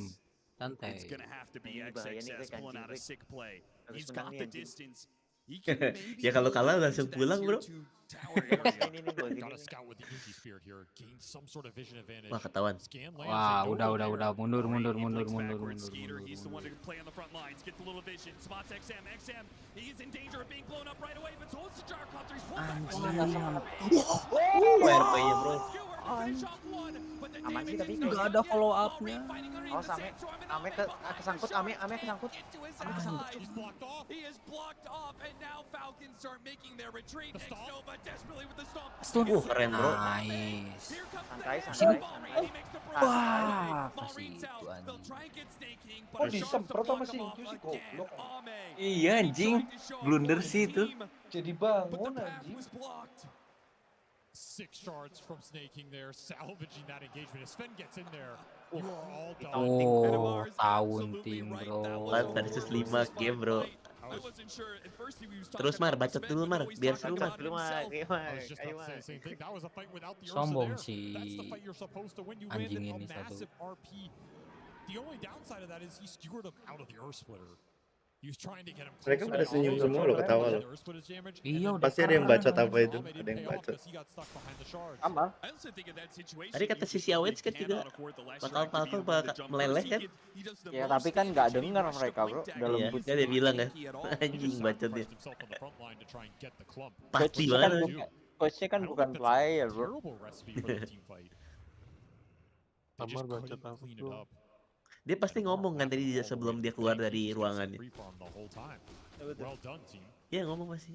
Anjing Ursa nih. Ursa Learning what offlane. Skeeter feels like every game. He kinda is. 5,000 net worth lead, 7-2 to the favor of Falcons. Ini ama gak bisa lagi Magnus terus sih. Hah? Another 1,300 gold for that. Waduh, Aghanim harus balik sih ini. Scepter for Malrine. Another 1,200 for Skeeter to get his own Aghanim Scepter. Malah dia yang takut Versus tuh. forcing heroes off the map solo. Bangsat. Yeah, just existing Karena in mainnya this part terlalu of the map agresif, is Bim. Kan limiting pasti Extreme's ada temennya ability nih to farm. gitu. And soon he's Soalnya gonna nggak have kelihatan Blink di Dagger map be able sih to ya. join his team. Dia nggak kelihatan di map. Kalau tapi kalau Actually, kamu it's always a will. apa Keep Lestraknya farming. digas gak? Kalau gue Gas, kalau gue sih Pretty gas. hard to force them behind. Kalau Versus just solo mah completely gila route pakai them off Lestrak the map. mantap. They'll always find something. You have Apalagi di a hutan lot ya, of Dok. cleave mechanics to go to work, so gotta keep honey. Balik, here at the same time, Ame, putting all in strength balik. to use. Combine it with the supports. Look for the big key pickoffs. You lost Ini some vision tupai off of that sama fight. kalajengking Visual anjing ya. Exo on point with the D-warding. I like that Falcons went back to D-ward that high ground. Ada ulti. Clearly in that team fight, Oh, ada bahaya. Extreme Gaming played around a high ground ward. They take that off the map and just make it a little bit more Atau 5 lagi nih, bro. for Extreme, who are currently huddled around each Kamarnya other in jauh. the mid lane. For good reason. This gank coming through bottom would have landed if you're farming around in this area. But then what about the top lane? You can't just let a solo Ursa continue to bully you. It's a nice Ursa game. It's a nice Ursa game. Very nice Ursa game. Dagger pula. Dagger anjing beruangnya. For a very long time. And in fact, this is the flip side of that matchup we saw earlier, where it was the Ame Ursa against the Sven, right? Oke guys, aku off He duluan ya. absolutely took it to Skeeter in that matchup. Thank you. Besok kerja And pagi now guys. reversing the script. Ya bang. Gimana nih, Rick? Apa ini gimana nih? Well, at this point, 3-1 it feels like ya, Extreme are Falcons just going to 1. forfeit Sesuai prediksi. Roshan. Dua sama ini. Forfeit Tormentors. I mean, if you're not playing anywhere close Easy to the win. river, it just kind of guarantees that Ursa's going to be able to Tapi take all tadi these gara-gara objectives for Falcons. Isvan-nya kekunci sih sebenarnya. Extreme, are they just already ramping up for the high ground defense in late game? No, you can't give up that much in this Udah game. bagus banget tinggal nabok sih ya. Nih. Sword down here. Oh, they're going back in. I don't know if this is where you want to be right 3-1 now. apa 3-2? Sacrificing his life to get some information, and it will be his life, without a doubt. Better him than a core. That is true. But you are continuing to Masih give aman more nggak sih? momentum to the Sand King and make those objectives Tiga harder Enggak to sih. test. Enggak Whenever aman Mar sih. feels the time 6K has come. di menit 18 sih. Aman, bro. How many more Helma Doms does Extreme need at this point to be able to rat the map? Only have the one for now. The We'll go duo a long way. Bisa. Amar and Malreen. Just checking out the top part of the map, seeing if anybody's here, anybody's farming up the Ancients. They are limiting control. It feels like XG want to make a move with Ame's Blink. I mean, you can fight if you bring the Sven into the play and he's part of your initiation, but it's a very risky move for Ame. Yeah, If that goes wrong, his game just gets thrown down the drain. And it's going to be an instant Roshan or whatever from this bear if that fight is a disaster. Oh, certainly. Without a BKB, there's a Udah lot Dagger of nih magic bahaya nih, damage in bisa these team fights from lewatin. Falcons. It pretty much means that you have to get a sick initiation if you're Extreme, if you are going to take this fight. Especially with Ags done on the Sand King, Maureen's timing. Udah Perfect noob sih. here, just as XG thinking Coba. about gearing up for a move. Ngebacot ke The hero-nya dia di counterpunch ban semua arrives. deh. It's a big one. XXS juga di ban semua hero-nya bro. Ya itu Magnus. Malreen plays off the Kan jarang. disruption. Jarang pakai. Anjing. And Jin-Q and a Helma Dom creep will Tinggal die. bro. I think he was disrupting to send his illusions out to Udah scout. tahu They ya ada saw orang his di situ. award. Yeah. It's a Di self scan apa setup tadi? right there. Maureen says, Enggak, thank itu ada you mata. very much. Ada mata, bro. That's the kill we needed, straight into the Roche pit. Yeah, it wasn't going to really take much, that's for sure. Now the real question is who takes this Aegis? Carry it's 1 time. or carry 2? It's time to determine who the true carry of Carry 1 Falcons atau carry is, 2? and it's Amar. Carry 2 bro. He asserts dominance here. Carry 2. I think he is the better Aegis carrier. You know what's funny? On the road to TI, I asked Amar, said, should I put you or Skeeter for my core in fantasy? And he said, if you get good stats for farm, take me. That's coming true. Man had a plan. Said Skeeter's going to be the one making space for me, and it's happening in this Game 4 of Bastard. TI Grand Finals. Skitternya bikin space ya bro. Top member on this gyro. Kalau ada atributnya suruh pilih aja. Anjing sih. And this Drinky Buddy's Tusk is still likely going to go into the gyro. There's a lot of problems for XG to solve in this game. This is not the same gyrocopter trajectory we saw in the previous match. Tormentor di He's going to have turbo a lot berapa better time menit in the ya? fights. He has better matchups. He has more survivability. This will be a 5-man smoke move from XG. This has to land. I mean, this is a massive committal. You're down Tapi emang 12K cepat in 21 farmnya minutes. If you whiff here, it's going to be a long Aduh, road aduh, to come back. Skeeter, My Skeeter. God, Skeeter, Ah, he's kena backed nih. away. It's looking like they're not going to get. I mean, they can Oh, maybe, anjing. with the position, take the safe lane Ah, tower, but anjing. a safe lane tower at 21 minutes? Doesn't feel great. No, not at all. I did kind of like the timing of that. Was interesting. It was right as Wisdom Shrine was going to spawn at 21. which Malrine, he went for, so he was nowhere in the neighborhood as a result. 15.000 bang. Aman bang, kita lihat Magnum sama Seven bang. Combo Combo mahal. Gagal langsung kalah sih.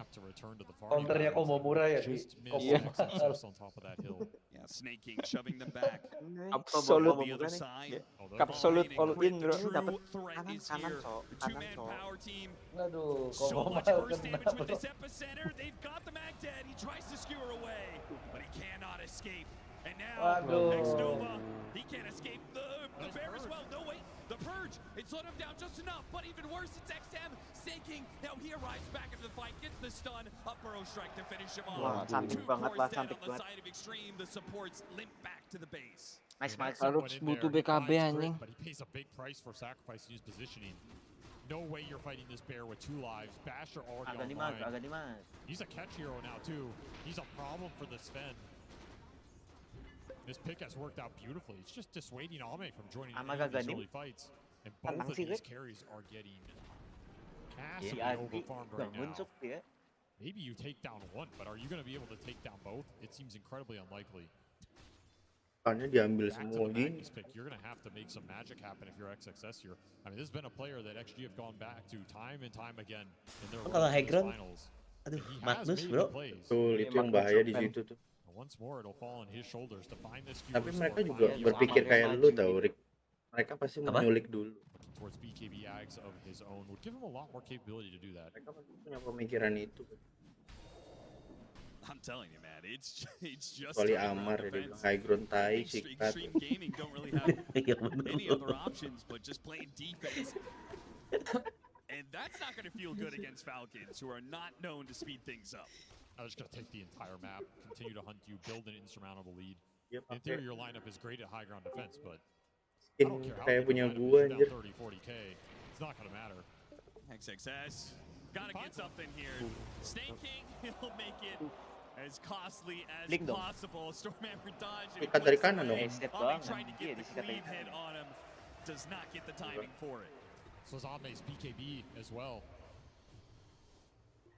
And Snaking, he watches XM take the amp damage, tries to catch him in the shards. XM does manage to sidestep that one though, so a tool to use for the next 2 minutes. An amp damage rune on a Leshrac. He just needs BKB. The sad thing is, he is still a ways away from that. Ceban. I mean, does BKB even help him 16.000 that much? aja. The bear gets on top of you if you get punched by the Tusk. A lot of physical damage in this lineup, particularly with that drinking bundies amping you up. You might get a taste of the bear right here. XM, that's not who you want to run into. Amar hunting him down. Ah, udah itu Rabas anjir. Required, but Crit Udah, will bro. lend a helping hand. Thanking Amar. Wah, ketawa anjir. I mean, I think this is thanking him for that pick. 'Cause this Jarang-jarang is nih Crit working ketawa beautifully nih. right now. Iya. Iya. XG do not have an answer to the off Kalau lane Kang Ursa. Full ketawa tuh rasanya not kayak on their bingo aneh gitu ya card. gue. Avery, tell me. So fun berarti what's the gamenya, answer? Bang. It's the enemy team drafting Gak ada two carries. gemeter-gemeternya berarti ini. Wah, nggak baik Saying ini. we should do this for years. I'm from the NA region, Austin. We play with 3 Ameng carries. gimana nih, We were Ameng? well ahead of the meta. Ameng I don't know sedang why it farming, hasn't bro. been done before. Is that Kalau what di Buddha Extreme's lagi gonna have nyembah to do dewa if duit we deh. go to a game 5? It Lagi might be, pai-pai. I mean, you just have to escalate, right? If they pick 2 carries, you got to pick 3. If they pick 3, you got to start building Midases. It's the only way you can go. That is the inevitability of Dota. And right now, XG, they would be loving some catch-up gold here because the lead is just spiraling out of control, man. It feels like every minute this game goes on, that graph is accelerating. Well, the upside for Extreme, if they ever do find a 4th kill in this game, they'll get a lot of comeback gold, as they are currently down 19,000 net worth. Another 2 minutes to Bisa Roshan. farming bro. Asli Extreme XP-nya. is going to make a move. I anticipate it's Bisa going to be juga. around that. Looking for any items that'll change the nature of this game. It's still XM's BKB. I think Daedalus for Ame. Give him the big crit, empower this Sven. If you land some clutch stuns, clutch RP, clutch stomp on the Ursa, when Ya, he's Ame enraged, juga stuff like jadi this. loh item. Slow that fight down, let Ame go to work. This hero Gak can boleh output the salah. DPS. You can bring Salah anybody down. dead, Maybe bro. he can kill Skeeter before the Satanic allows him to heal up, because that is what Skeeter's going to have. If Bame has Daedalus, Skeeter will have Satanic. And we aren't even going to talk about what Amar's going to be able to have. A level Anjing dia 20 bikin ini Ursa. Revenant Bruce loh. Tadi juga bikin Revenant ini. Taker anjing. Game sebelumnya juga bikin Revenant. You have to kite Buat somebody ini in this klik soalnya. lineup. Last cup. It's Kalau likely dia to be ganti. Ursa try and take down the gyro. Like you said, if Skeeter Udah gets nggak to bisa kan sekarang? Udah nggak bisa sekarang. Cuman Itu vertikal doang ini. critical magic. Jadi magic ya, kayak Muerta. Iya kayak jadi. Nggak bisa masuk ke Ghost sekarang. Emang iya? Iya udah nggak bisa. Murah kan makanya sekarang cuma kristalis sama itu doang. Buat ya soalnya kan armornya Seven kan tinggi, jadi dia mungkin deal damage-nya pakai magic. Ignore armor. Stomp after stomp. If you ever do get hit by that stomp, you might be get skewered back to the base and then demonic. Itu item kalau dipipein, diglimmerin jadi bodoh anjing. There's that punch interrupt. I mean, Snake can always bail these situations out. He's having a really good game on this Tusk, so he got a All very hitnya early dia jadi win in this magic game. He's gitu gonna sekarang. refarm. Enggak, ada chance-nya nih. Kritikalnya tuh magic.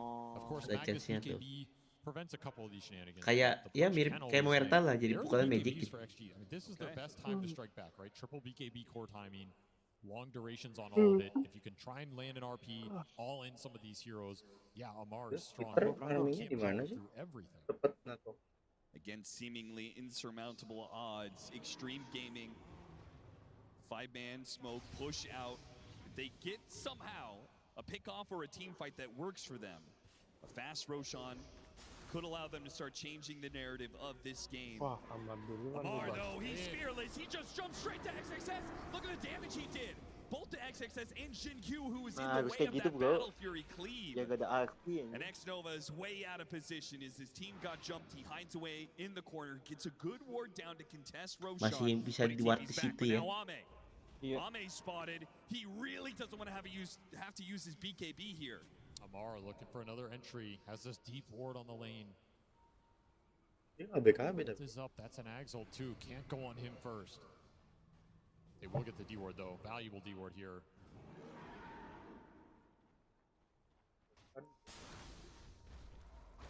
Information might just be their greatest advantage between getting the D ward and having their own wards up.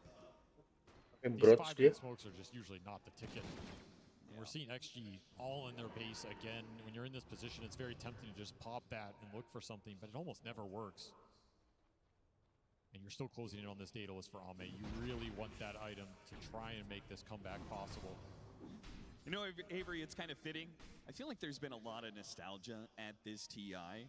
And I'm really feeling it. Looking at this kill score, 12-3, 29 minutes in. I feel like I'm back in like 2014 Dota.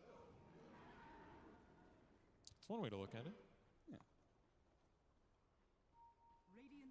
Be quite a different set of teams here if we were back that far. Some of the same players though. Does take around 10 years to win a TI. Unless you're Thompson. Very few Royal Roaders in Dota's history, that's for sure. All right, Falcons are the ones to have the smoke. With Roshan at its almost max spawn point, just another minute for that. They know it's guaranteed. They know it's coming their way. It's going to be in this bottom pit, so they're going to clear out this area. Get some good vision down. Extreme, they only have this one ward to play around. It doesn't really see that much for you. Just glimpses in that river around this bottom pit. Falcons, they don't want to reach too far with this smoke. Just clear the area out, secure the objective. Don't force a bad fight into all this turnaround potential. Yeah, you have an insane gold lead, but it can vanish in an instant. All this crazy scaling in AoE. Put Extreme in a position where if 5 people inside their base to play for Roshan, they'd have to just go for a Hail Mary 5-man smoke. And you've only got one more smoke left for time being on X-Nova. So Extreme say, just play for farm. Get an Aghanim Scepter on XXS. Get that data list you were talking about on Ame. This Roshan will give them a solid 30 seconds, maybe even a full minute to get some farm. Ame maybe could take a Tormentor if he's real quick with it. I think you gotta get something right here. Aegis onto the Gyrocopter. This time around, Skeeter takes it. He will siege the high ground with that item. The harder hero to get a good skewer back on, right? 100%. And even if you do, he might be able to survive through with Satanic. There's the data list though, so big crit's gonna come through. That's an empowered Sven. Almost level 20 as well. XXS masih lama gini. insane amount of burst damage coming out in those first few hits. Might just decide the fight. Yes, he may be behind the gyrocopter and the Ursa in net worth, but the Empower adds so much. The epicenter fine gets the Magnus though. And there goes all the initiation. Ame is going to try and chase after them, but they're already out. They're up to the high ground, and you cannot go blind up there. I mean, also the Magnus is your catch. He gets found first, your chase. Udah pakai GS lagi si Ame. Aduh. So Godstrike used 70-second cooldown. Aduh. What is Falcons going to get done in this window? Go high ground. At least threaten it. Look for some opportunities on the jump from the Ursa while the gyro hits. No Magnus, you're not afraid of the skewer play. Maju ke depan. Drinking Buddies gives you the flak. No one can really approach here. An awkward glyph timing too. That was not the greatest. What the fuck? No, with the wave, Ready, not even there yet. An Octarine done for this Ursa. He's getting to that untouchable state where he gets to 25. He's jumping around with the Earthshock all the time. He will just be perma-enraged. Look for the skewer. Got the skewer back.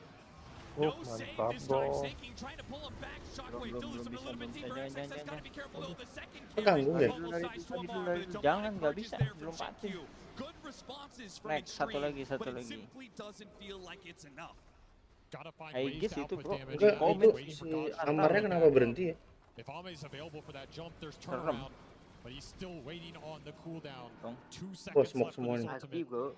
Gotta fish again. Gotta find another skewer. Skeeter getting closer and closer. Ame goes to challenge him, and he's pulled away a little bit by the Drinking Buddies. Now he pops the Mana Satanic, Magnus ya, and it's bro? Ame's turn. Ame's low, corner HP. He needs to be able to hit something. It's finally going to be Snaking. Gets that kill, starts backing away, but here comes Malrine with the epicenter to slow him down. Bang Marin, Bang. Sam in trouble outside the base. He'll be run down as well. Emang ya, SK sama Hoodwing kalau pakai, aduh, gila Josh. Position to push us to game 5. It is over. GG udah Bang. Pada ketawa ya, Amas ya. Ya, Mas ya. Keren banget bro. Crit sama, aduh. SK Hoodwingnya ya, ngeri Bang. Jangan dikasih bro itu. Itu ketolong sih bener. SK sama Bahaya Hubwi anjing. menghantui. Mereka yang jadi nugget guys. Kayak Subasa Misaki banget bro. Jadi nugget. Wah seru ya, game terakhir nih Bang. Iya. Yang nonton gak rugi bro.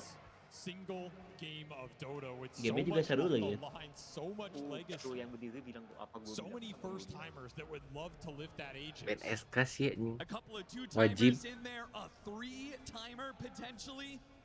Don't forget about AUI looking for that third Aegis. I just cannot believe that this has actually gone to a game fight. This is the most one-sided Game 5 finals I have ever seen in my life. It's completely one-sided every single game, and I have no idea who's going to win. It comes down to draft, it comes down to laning, and it comes down to those final few adjustments you can make as the clock strikes midnight. Bro, kalau patternnya kan game 1 dibantai, game 2 bales, 3 kalah lagi, game 4 bales. Ini game 5 ganjil ya bro. Iya. Falcon kan? Take as much time as you can, figure out what strategy you need for this final game. 1, 2, Falcon. 3, Let's head back to the panel 5 to break man. down what Ini we dong. could be Berarti seeing. Falcon. Loh, kok bisa? Itu ya. Aneh. Pokoknya menang kalah gitu maksudnya. Menang kalah. Menang kalah. Enggak dong, kalah. Kan Falcon nih kalah menang. Kalah menang. Menang, Den. Gimana ya? Gimana? Patternnya itu. Gimana patternnya kok sesuka dia sendiri? Tuh, bro. Game menang. Great Almar. Enggak, Dok. Enggak jadi, Dok. Nonton aja, Dok. Great Almar gak? The confidence of Amar, right? Your final pick in the draft. Ini nih. You know that you're Ketutup carrying RP-nya padahal sedap ya. Iya, and ditutup your di offense jalannya getting anjing. banned out. So then you go for, you know what? I'm gonna go. Dia nggak bisa lewat bang. Mainnya bang. Ini kalah tempo sih, udah jelas. Ini juga nih malah disembur anjing. Tapi tinggal dikit lagi udah bangun juga tuh. Oh iya, timingnya pas ya bangun ya. Udah bangun juga. Tadi gua gue lihat all of juga your sih. team's logic, your entire team's approach to this TI, and then you're going, you know what, Amar, what are you doing in your pub? Ini bro, A week sebasa ago, a Misakinya month bro. ago, 6 months ago. Aji. Yo, it's working out. Let's try it in a potential elimination game against XG, and then to dominate like this. He Ini even nggak said mati. himself, he's 45. He Yang did mati nothing. malah He's doing XM well. ya Tok. I mean, I'm kind of shook, and I wouldn't be surprised if XG, at least during the game or still right now, have like a little bit of this feeling going on. Offlane 24 pick Ursa. This doesn't exist. This is not Snackingnya juga real, nggak but it just bagus-bagus hit snowball. Kayaknya and bagus it tuh, destroyed it. lihat Like they win nggak all the ininya. lanes, and I will say it's not just Amar and it's not Ultinya. just the Ursa pick, it's everyone. Malwin Stop. on his staple SK, he destroyed X and mid. They played so well in their early game, and they go for the thing that they do whenever they win. They go for all the lane winning stuff. They take the tier 1s. They play the map. XG, they looked a little bit hurt in this game.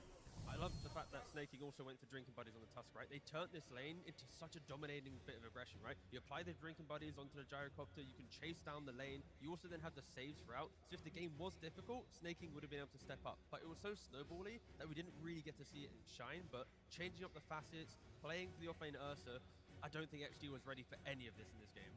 It was just so funny to me watching the Ursa just play in the bottom left corner of the map while the rest of his team was fighting on the other end.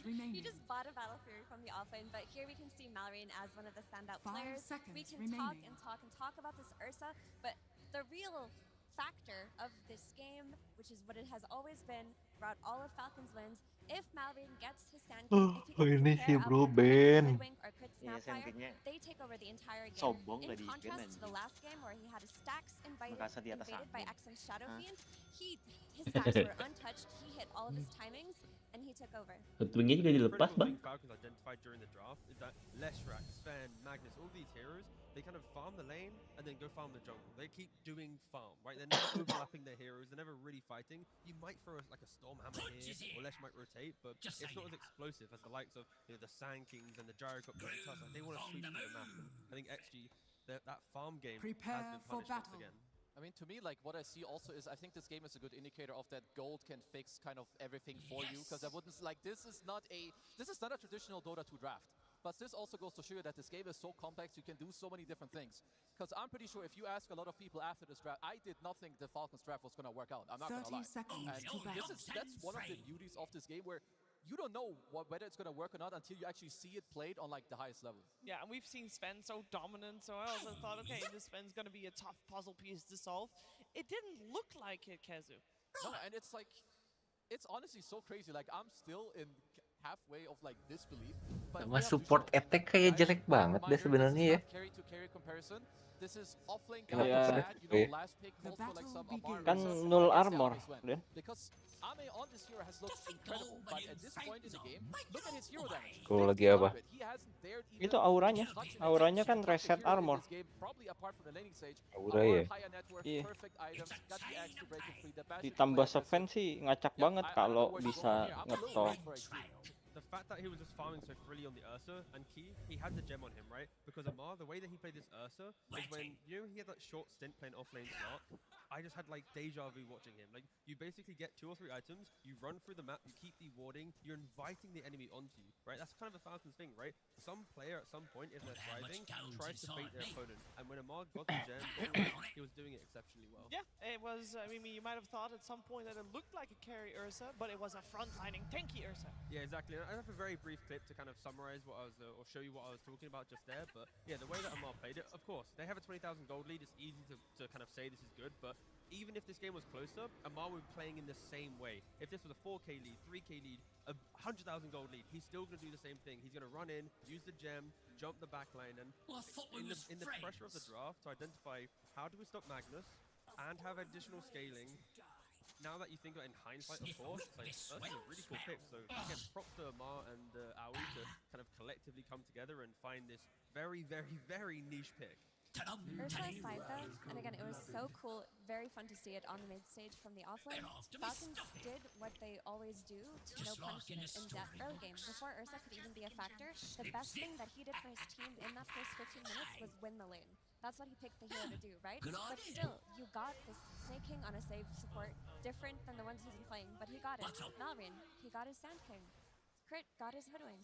Yeah, it was very good looking for Falcons, and we keep mentioning they had a very strong early game, and what exactly happened in that early game. Bisa udah main The Ursa gitu. got to do whatever he wanted, and that was the entire point of this pick. They were trying to dismantle the laning stage for what XG had, and a lot of that comes down to the Elder Titan here. He's supposed to be able to punch and fight his opponents, but because Ursa is stacking damage every single attack, in a lot of cases, X Nova just stopped hitting him. Turbo This was actually player one of apa the dia? few times in the entire laning stage that they ended up trading, and from there, Crit basically messed around over on the right side, trying to stop pulls and things like that X Nova's trying to do, and then eventually the supports just left the lane. And no joke, we are 8 minutes in. You remember this gank that happened where Omar dodged a lot of stuff and they played the music and all that, where he actually got low? Look at this tango in his inventory here. That is one of his 3 starting tangos, and we're 9 minutes into the game. That is how little harassment there was in his lane. He hit creeps, and Alma hit creeps. So it was kind of just, the game was solved in a lot of ways based on him just picking his hero. He got to get his Battle Fury on time, he got to get his Blink Dagger, and then he just became a normal hero. The game smoothed out because it was a bit of a farm fest. And Iya, then, menang again, market tadi. the best things that Falcon got was they got the Malrine Sand King, which is ridiculously expert. I've made so many segments like this where Sand King does this. Stack clearing, Itu yang nomor then he 7, goes into a itu teleport Yamaha into a V4 gank tuh. lane, which he does very expertly here at 7 minutes. Usually goes to the nomor off 7 lane, bro. but Oh this ini. time due to Itu the bawah, safe lane, dia they start killed dari Shadow pit Demon. lane They anjing take gara-gara power motornya with the mogok. Sandstorm, very broken stuff. You know what he does next? He always takes a Itu second paling shot. belakang. Here it is. 10 minutes in. So they get the Start lanes dari they pit wanted lane to. aja They gara-gara get mogok the kemarin pas Sand qualifying. King that they wanted to. They get the Blink Dagger at 11 minutes, and then they take their first team fight and they don't get crushed Tapi in it. dia And from there finish on, posisi the game 14, is not basically bad just lah. in their hands. They have Buat gold test advantage, rider sama they have motor map yang control, belum they have the diuji heroes kan, they want, belum they have dicun. multiple carries in this case, which made it even Berarti better raw for Sven. speednya ada. They basically just took the game in their hands with that Ursa pick. Marquez sih, anjing. Thank you very much, Purge. That was a very strong Earth pick. Very good game from Falcons, and definitely something we're thinking about for Extreme Gaming going into game number 5. But we should talk a little bit about game number 5, because after that game, we will have a new champion for the International. I want to focus a little bit on the people that we have on stage. You can make a great case of why anyone deserves to win the International if there ever is such a thing, but I want to just quickly touch Ini upon Mio one Karbu certain keberapa bro? individual.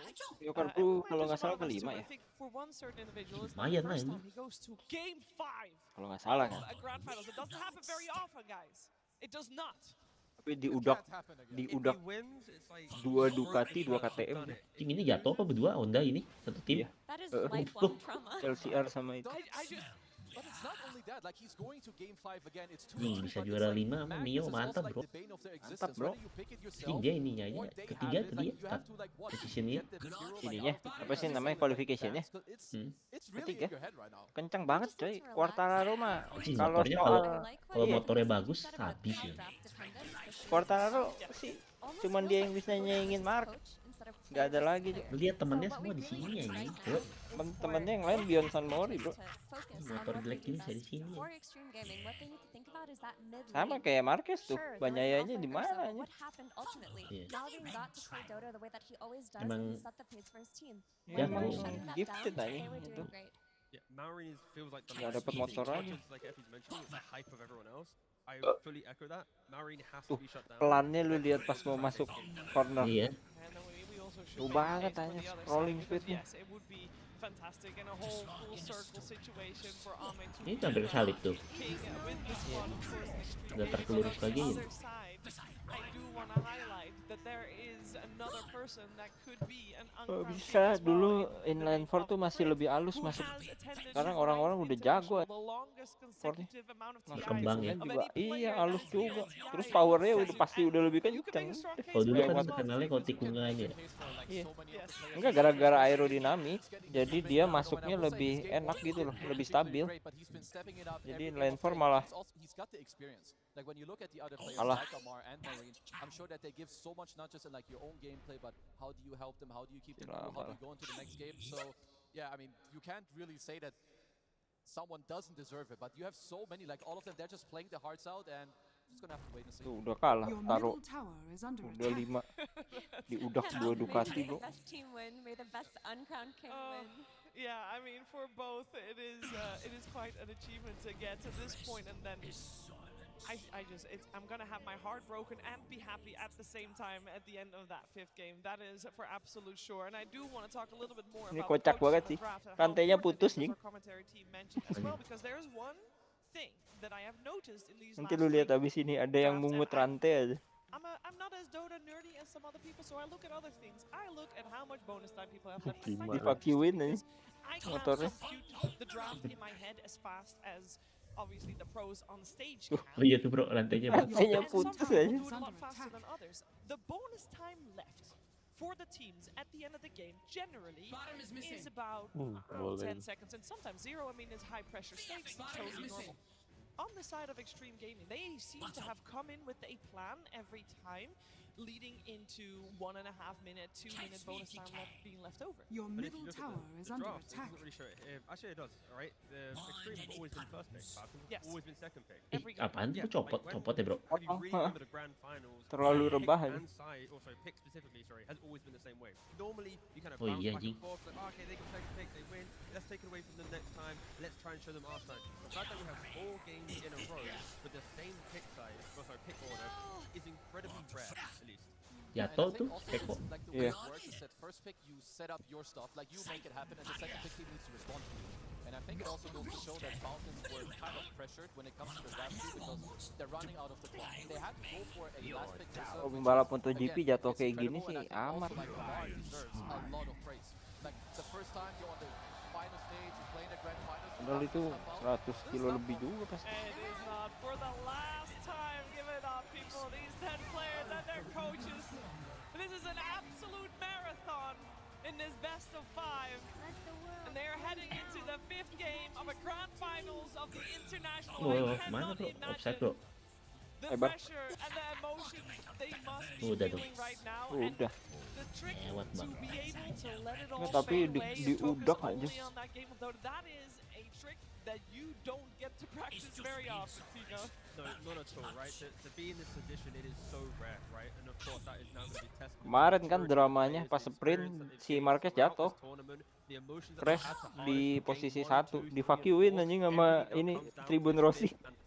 Oh iya. My eyes Iya. are on Ame right now. How are you feeling? You've been here before. This is not your first game 5 of a grand finals. Are you going into this Yang one di with San Marino ada confidence, Tribun or Rossi. Are you shaken a little bit? 3 times the charm, I think. And it's also true. He's not the only multiple times guy. You have Dan ini jatuh juga. KTM semua jatuh. went 2 and 3 in the last four. Sisa Brad Binder doang tuh 1. Thinking about it though, all right? That is. How can you know? Impossible not to. No, I mean, Zhao Wei had a chat with them. He's really dialed them in. Yeah, he told them to watch their face. Yeah, You have to go like hardcore to like Ketimbang drain that gitu. out. I think it's near Wah. impossible. That crit, on the other hand, he looks locked in. He's ready. They're happy with what happened. Absolutely. If I play some war woodwing and my bear just smashing people left and right and the alt transforming, I kind of like that. You know, the alt is considered BM, but I think put yourself in the zone that makes you Gigi feel 2-nya 180 bro, bangsat. Yo, sitting in front of thousands of people, hundreds of thousands watching. 300 lewat bro. Speednya. Asked the Mark to win the game. And then he did. So whoever that guy is, yeah, shout out. You helped to win the 4th game. It worked out. All the positive words coming from the crowd during that time. They paid Pulang off. cepet They made banget. it happen. Falcons made it happen, and we are having both teams on match point, and only one to come out victorious. Bro, disalip Mio bro. And the pressure Yeah, is bro. mostly on these 2 players. For one, it's the drafting, as we have pointed out how important Masih it is. maksa But we nggak also ditaruh? have pointed out quite Dia a mau few gas juga nggak times bisa mepet already anjing. Nggak bisa, Bro, nggak bisa tuh. menang deh. Itu udah ngeden anjing. for Extreme Gaming has been Sayang banget ya. Apa? he has been the Cuplikan atau apa? one leading the charge of Iya, Iya, cuplikan highlight tadi highlight. hari the band ini so malam. heavy. He's been the heart of this team throughout this tournament. Like him on his Blink Initiator type heroes, especially his Shaker. Sayang banget ya bertahun-tahun kebuang ini ininya si Quadraro karirnya. Tapi gajinya gede, bayarannya gede. Dinaikin terus. Iya. Naikin terus. Yamaha juga tahu kalau dia lewat siapa yang mau ini jokiin juga. Iya. Disumpelnya pakai duit itu. Masih muda. Marquez kan juga di Honda mau disumpel pakai duit. Mau dia. Mau menang udah kaya. Iya. Tapi Quadraro juga udah sayang ngebuang berapa season nih. Yeah. a Batrider lineup, but the first heroes that I mentioned, you could first pick them in any draft, and you can eventually build something to fix. Terus bukan performanya yang jelek anjing ya. Motornya udah Iya, jelas enak dia banget, qualifying bisa soalnya. Also, it's 2 games in a row where they had the Skeeter gyrocopter, and there must be something for XG also that they need to think about. Kelapan bro, This ternyata hero bro. will come out over and Turun over ya. for Skeeter. We saw it even in a matchup where I would say it's a very hard game, but they don't care. But the thing is, with the bans that you're mentioning, it makes the hero a lot stronger. But you also did learn something where they banned the Slardar in the phase after picking Gyrocopter. Kebalap ini enggak, marknya 1 ya. Chen or Slardar there. So Falcons kind of told XG like we're scared of this hero. Itu berapa ya? Berarti 13 lap gapnya nggak kurang dari 0,500. Semenjak tadi yang itu kan, yang lebar kan. Berarti ini 2 beneran limit kan? Anjing itu lebar tuh tadi dikit. The enemy's bottom They're tower chilling. has They're the ones who are fallen. daring XG to Your make a middle move, come into tower our is under triangle, attack. check down the farm, play into our 7 to 10 minute tower pressure we're applying to your safe lane.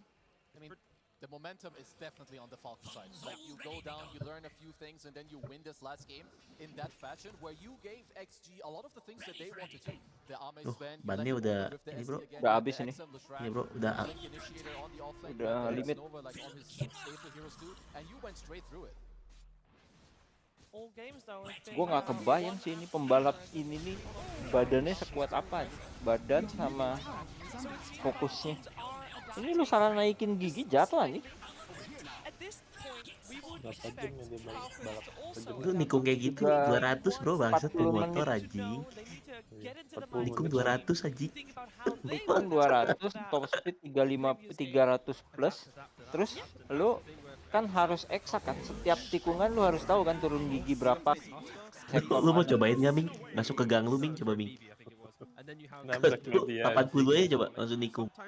Bangsat. Tabrak kan. Tapi jatuh anjing. Ngeri banget kan. Biasa orang di jalan jatuh 60 aja meninggal, mau mati luka-luka, ini aman. Enggak, MotoGP mah atletnya beneran nggak masuk akal. Selain dia fisik harus kuat, otaknya mesti fokus kan. Dia ngerem di belokan mana harus eksak, turun gigi, naik gigi. Belum lagi kalau kalau masalah gitu mah yang bener lu deh anjing. Gila. Susah deh, apalagi wheel to wheel sama banyak kiranya Ciamis Tasik merem bisa bro. Yang bener lu deh. Udah tiap hari. Kan sirkuitnya beda-beda deh. Ya itu masalah ngoper-ngoper sih udah pegangan ya, udah menyatu dengan tubuh sih. Titik ngerem gitu, tetep kayaknya. Dia juga lihat orang yang Dota itu jari sama otak harus fokus gitu. Iya atlet lah, namanya juga atlet. Siapa nih bro? Tergantung pick anjing. Ini mah tergantung pick bro. Harus nge-ban banyak hero anjing SK. Tuh. Gak usah cukup SK. SK-nya gak dikasih tuh. Enchantress-nya gak bakal dikasih nih. Enchantress juga jangan dikasih. Kalau nggak Enchantress, Enchantress Chen jangan dikasih yang pasti. SK jangan dikasih. But this time Falcons, they win the last game and now they force a switch up to not make it easy for XG. So I like the start. We've only 3 bans now. We've seen those 3 Di ban bans semua game ya. with the 3 offlaners plus another siren. So which offlaner Tadi dia kebanyakan ban hero-nya Amar, jadi crit sama ini lepas. in the first 4 games? Enchantress sudah jangan ini jangan. Ban 3 pertama apa coba? Enchant sama Enchant kan bener kan? Tadi band 3 pertama Chen, Monkey King sama Enchantress. Terus BB. Oh,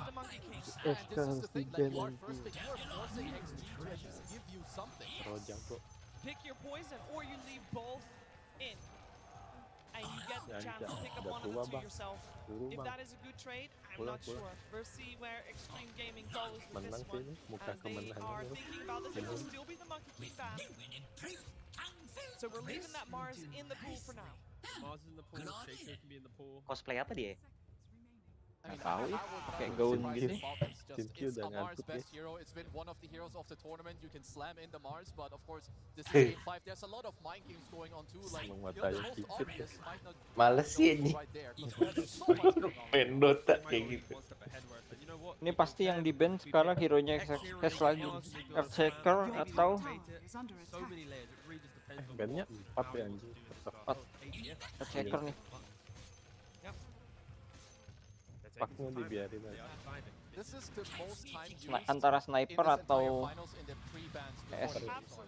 It is the most critical entry to the draft.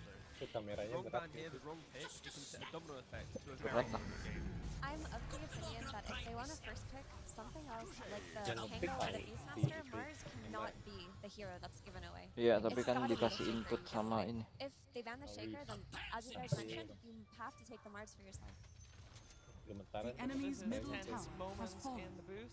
Tense moments on the desk here. I have The nothing enemy's to say. bottom I'm tower waiting. has fallen. I'm hotly Tuh, anticipating. Pacaki. Hmm? And they banned the Naga. Let's go Ame. Go home, Ame. Go home. We actually completely forgot about that. This is the first base ban every single game, and not just in the grand finals, but almost the entire tournament long. This is a very strong hero. Greatly apologizing for getting about this hero, but in the hands of Snaking, in the hands of any player right now at the international, the map pressure that you have, the ability to reset any fight from the song, there is a reason this Radiant is one of the most contested heroes of TI, and there's probably not a good reason why we forgot about it, but it doesn't matter. They have access to the heroes. I'm only seeing 2 heroes on the screen and I'm like feeling anxious, excited. I don't know, like these are iconic TI heroes. You have the song to play Exactly. as well. Yep. You got the Echo Slam. You have XXS getting his hands on one of his best heroes. You have Snaking, who he's won TI on this hero before, just a couple years ago. Like, he is no stranger to Naga support. I don't even care about analysis anymore. I just want more team fight. I just want to find these 20-minute, 30-minute, 50-minute moments where both teams can throw absolutely everything and show their individual skill to try and win this game. So far, all 4 games of this grand finals have leaned heavily one way or the other. Hopefully, game 5 we can wish for a very close, even team fighting back and forth. Maybe the only way to end such a fabulous TI, It right? would Nggak be tahu siapa game yang last pick ini. 5 fitting. Tier 5 Iya, neutral yang item, kanan nggak? refreshers and everything. Well, the strongest supports of Ya, the ban dirinya I'd say sendiri. are out. The position forwards anyway, with the Karena Snapfire and the Hoodwink removed. Simki Karena belum SK-nya udah nggak ada. Still not really respecting the Elder Titan as of yet. Actually, will happily pick it up once more. The Ini main band, Falcon yang double kontes. support band as well, getting the spirit inside the song to get the streak. And they could also, their Shadow Demon is open for them as well. If they want to play around Ame, that's one of the best heroes you can have to enable him. Yeah, I'm not fully sure where they want to take this here. Oh, okay. Hold, Okay, hold. Come on, roll it. Anjing itu set mahal, bro. They already have a Hoodwink, by the way. Doesn't matter. Lion, lion, lion. bawa laptop anjing bang. He's lagging. He's lagging. He doesn't Mahal tuh itu.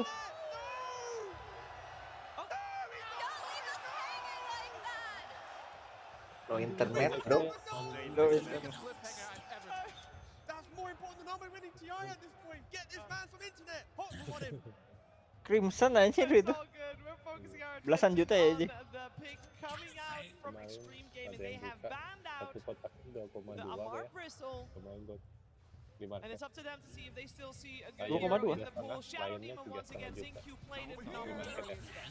It's just a comfortable hero, right? You always know that you're going to have the stack set, but you have that safe Iya. hero to play behind your hyper carry. Cocok sama set yang sekarang soalnya nih. You want to make sure that your hero Yang can enable him. The tembak. other day when he was playing Anakin, you know what he was on his team? Yeah. One safe support plus Shaker, and they played out of their mind to keep him alive to eventually win the Bapaknya game. Steph. Still rising. Every single pick, it has that ability to make a moment equal. It's something I still like here. Like Naga against SDS, he's gonna want to stack a triangle. Snaking and Falcons overall, they love being able to like have the map that you can Aduh, block. Pango lagi Rick, gimana Rick? Block the Kalah triangle dong. with your illusions. Bang, Pango here, pakai honestly, quite Pango the kalah incredible terus hero. ini. You're happy laning, you're good against the SDS. Mid ini. Team fight, very Oh nice. gitu. We saw it in game 3. Falcons picked the Pangolier to try and respond to the Shadow Demon. Kalah, They also nggak got tahu. banned out with Pangolier in game 4. Amarnya Ursa lagi sih. Pangolier against their Shadow Demon. And here it's Di ban ya available, so sih, it makes Ursa. sense. Sekarang. The chaotic nature of the fight, you have that insurance of the Naga behind you if things are to go different, wrong for you, but you just want to get Medusa into the nggak di middle,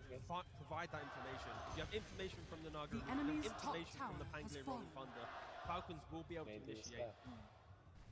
The question is now, do you worry enough about the Pango where you want to counter pick him here with a Wyvern or something like that, or do you just go for something standard and go for something standard they do on Falcons with the Disruptor? This is filthy, absolutely filthy, right? This game progresses, you know XG want to play it late. Now you're playing into the song setup, Blink Dagger, potentially for snaking, jumping into the middle fight. You find 2, 3, 4 heroes, Ag static storm on top, no one's pressing a single button. Ini siapa nih? Question.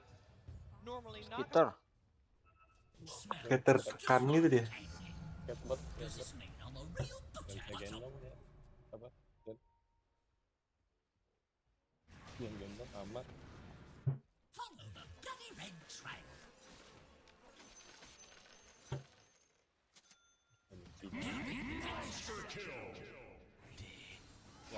Tuh.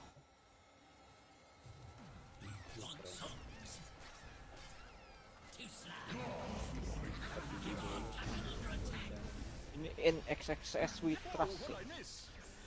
Jangan hero aneh-aneh sih.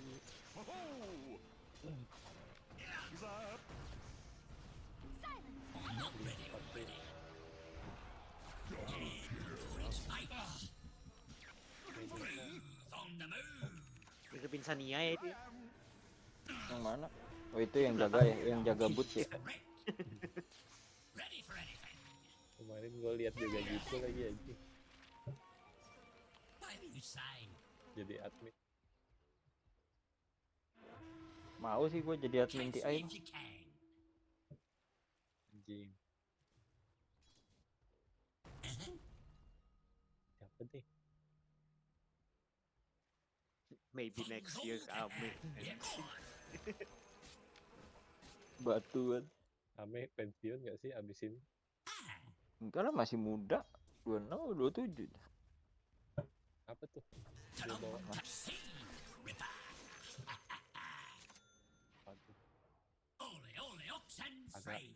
agak gimana ya bang?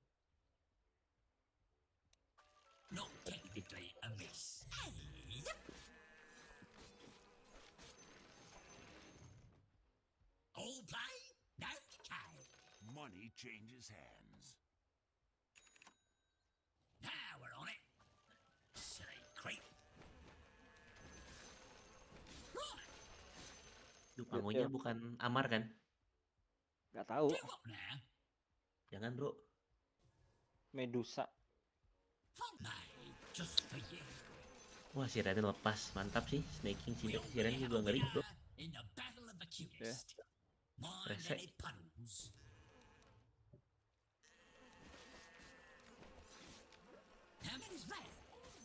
Rigor XSS apa? Ame apa ya? AM-nya di ban langsung auto ban AM. Pasti bro, Medusa ini. Medusa siapa? Skitter. Nice sih. Wait, yuk, go. Hear me out. This is a little bit scary for Falcons just conceptually based on how they've been playing, right? They don't have that strong pile of damage from position 4 that they always have to play with their mid laner. They're gonna play a slower game because they have Medusa and Naga Siren, and their Pango isn't gonna have the easiest time winning that mid game for them because of the double safe supports. So you're in this position where you want to terakhir Huskar please. Stream Gaming, who are one of the late game teams. Is this the Kenapa correct sih ini choice? terus yang disorot ya? I'm not sure. In an hour's time, please. Like I see a similar problem. You have Medusa. Rasis banget nih kameramennya. Huskar. And Effie, you mentioned you have Pugna. Bukan kameramennya banyak. Yang ini, yang ngepull gambar. Productionnya. Both teams, their ability to progress the map is locked behind their cores joining. Like Pugna wants to do it, but if he steps up, a Pango can roll in, a Disruptor can rotate and kill you off. So I think both teams have. Apa dong nih? Going to farm our way into the game. Nah ini gantuk lagi anjing. Ini bisa Huskar Cuk. That's when the fighting will begin. Tuh bro, sisa 2. 1 apa 2? Iya. Tuh 1, 2. Enggak ada yang masih. Kan gak usah gitu. 4 lagi. Well, let's see what Falcons will go for in their last pick. They still have to keep in mind they have not gotten into the game yet.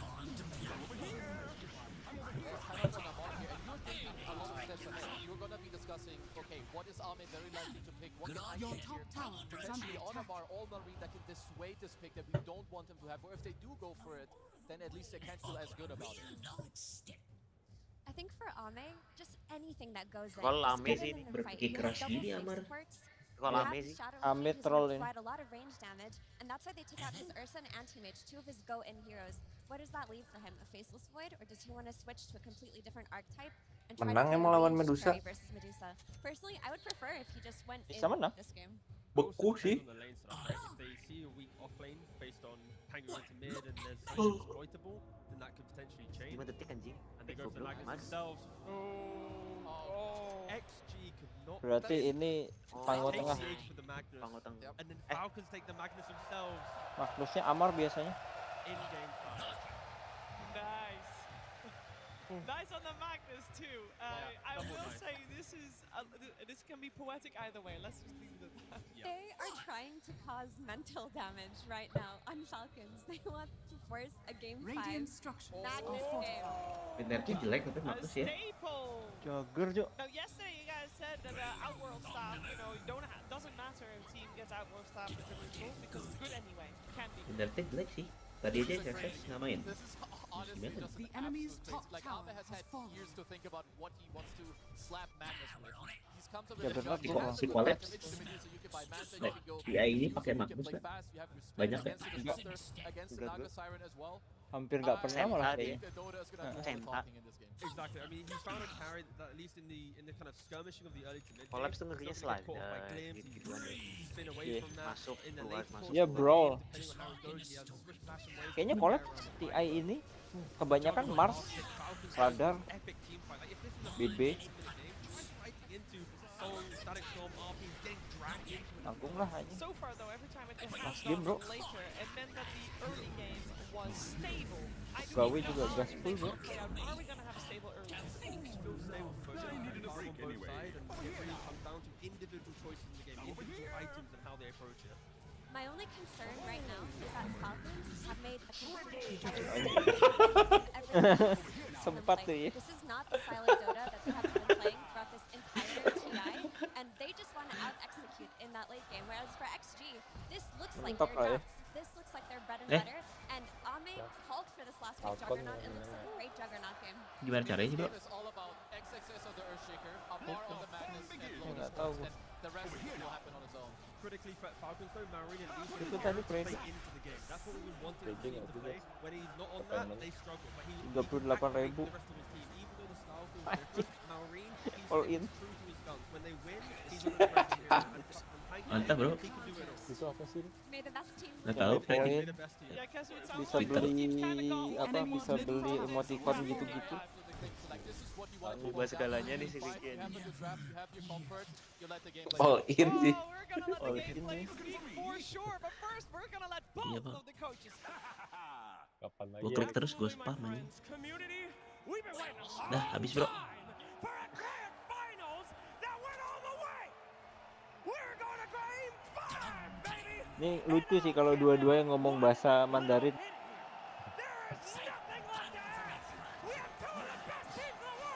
Lucknya pusing aja.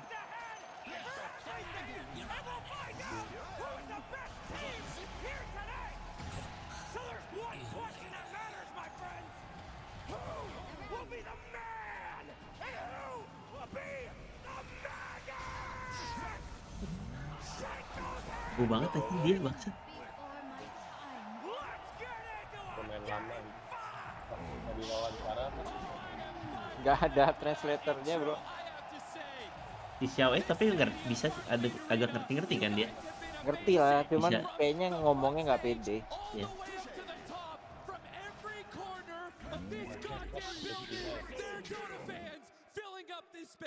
Dikasih 2-2, Bro, gamenya, Bro. Mantap sih. Last game. Siapa yang kena curse nih? Game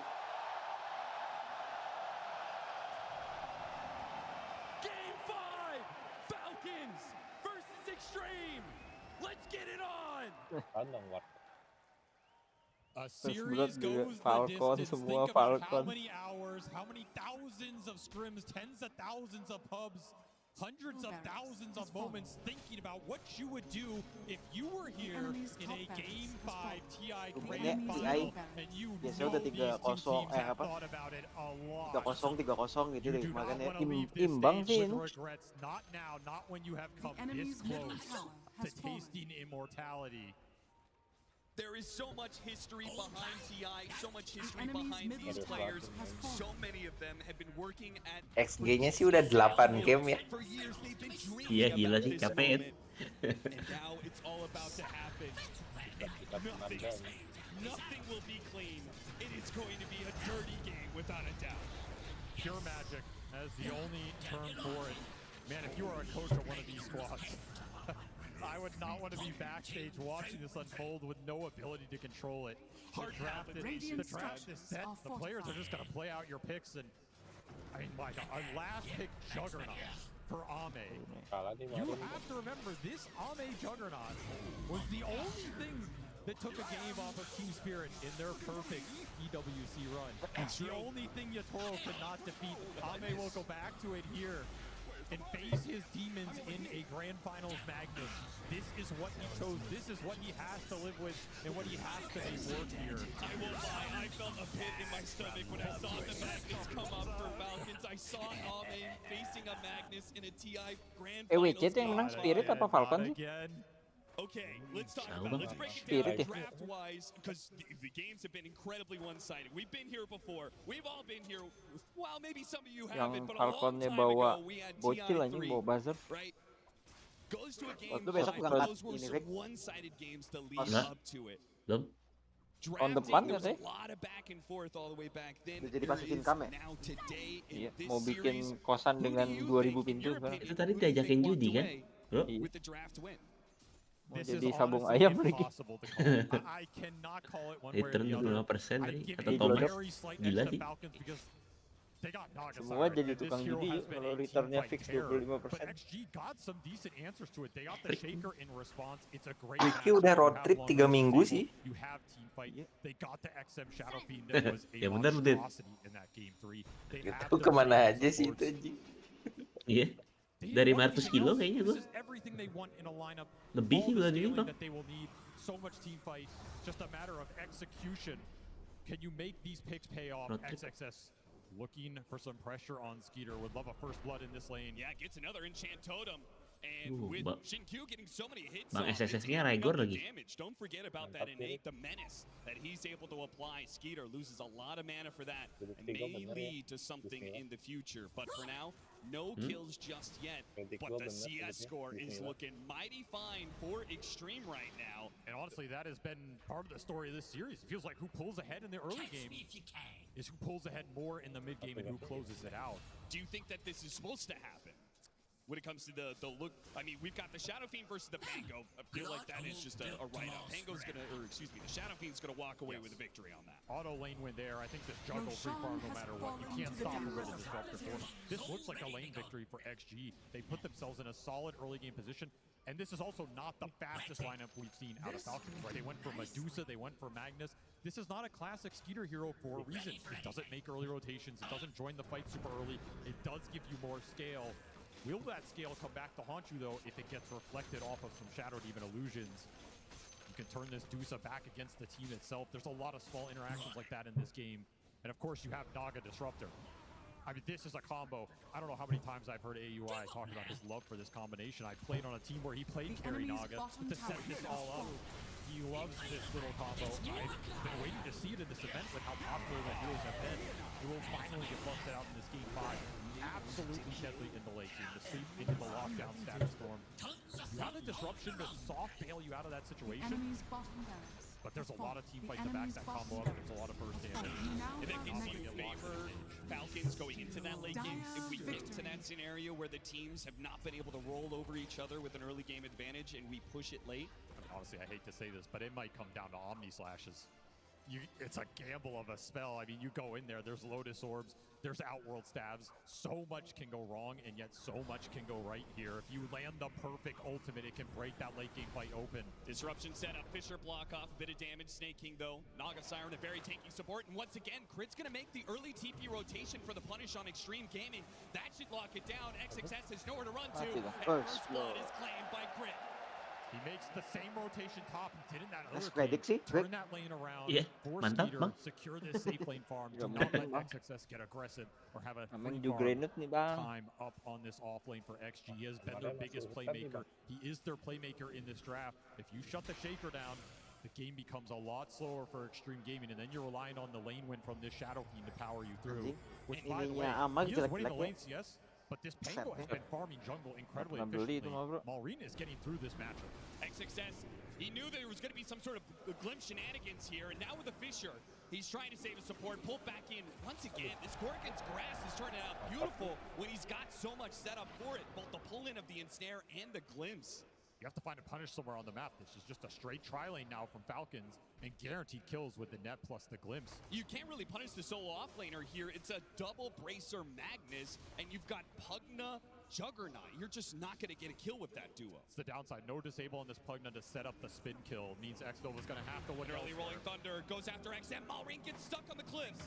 Still able to find a second hit, but now it's underneath tower. And XM, he's trying to get off the Requiem. Unable to do so. Maybe he can threaten it now. Oh, man, he's get a big heal off the Magic Wand stack. Malrine's the one to die instead. The race Nice. finish him off. And now the punishment comes in twofold. The Shin-Q managed to get a disruption on top of that for a second kill. Nice. XM taunting Malrine. He was already walking away with the lane win, but now he's got a massive lead. 57 CS, a kill to be a part of, 3,200. It might get the kill. Ada 4 bang. Ooh, it was close, Oh, but not quite good enough. A raindrop is what separates Snake King from life and death. What a kill attempt from Malrine. He played that lane so well. Ini kan masih dipencet apa pasif? Masih pasif sih?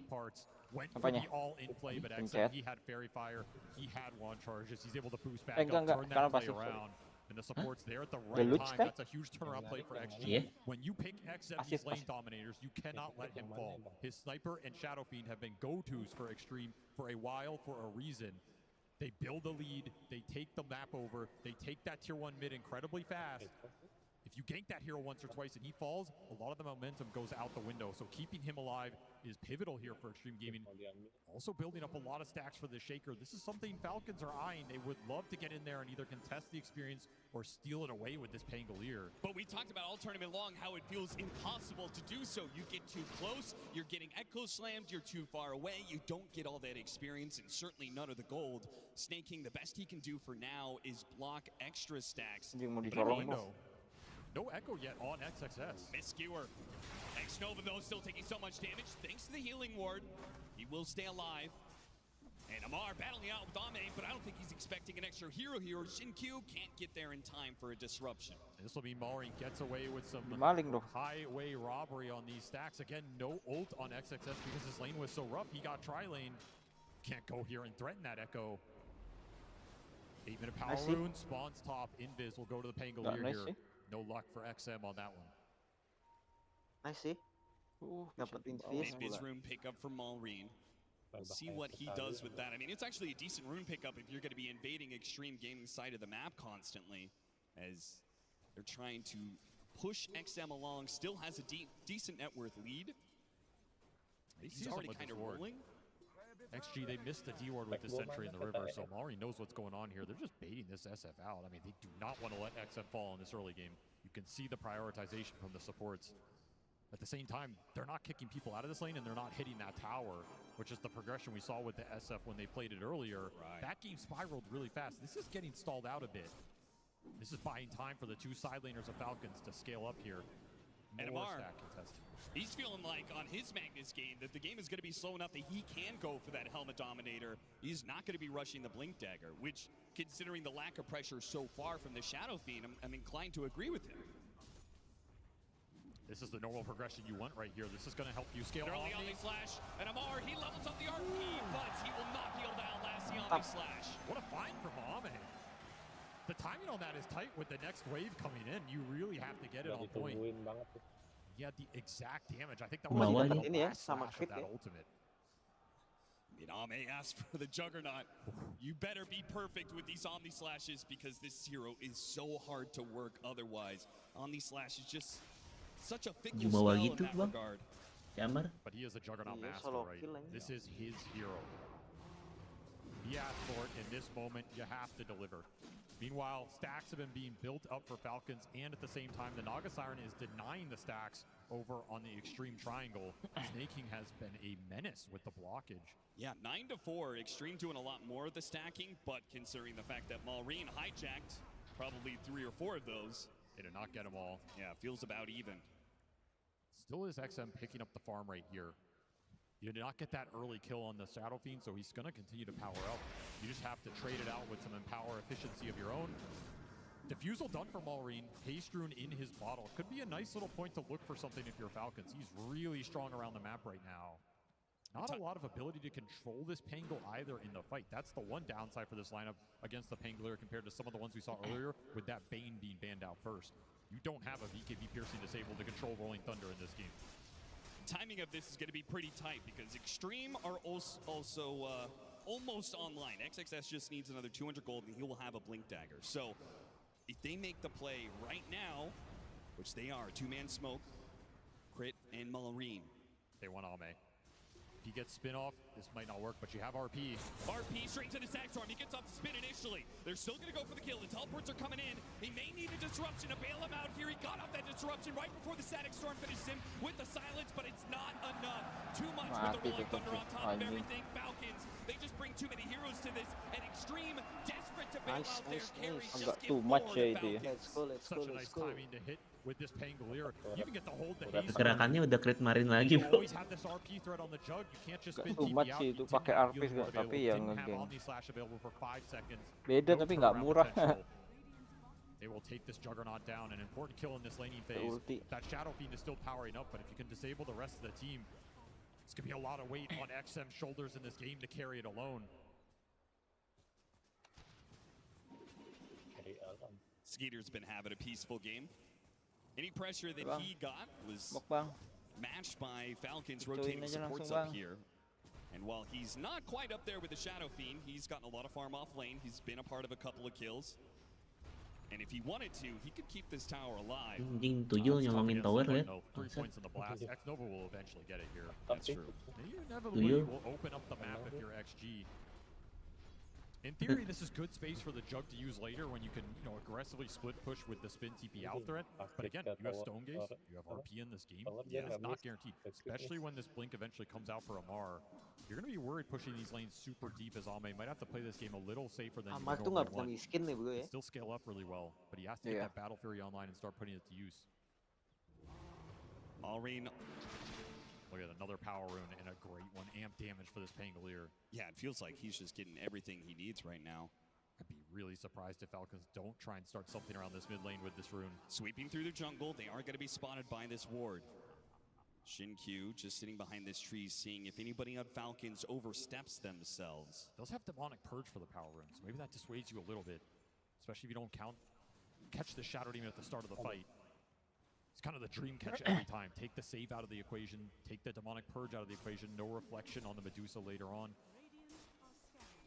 Yeah, man, you can't afford to let Amar do this to you. He's taking too much. Falcons are still playing the top side of the map as well. They're going to sandwich him. There you go. They punish. It came out.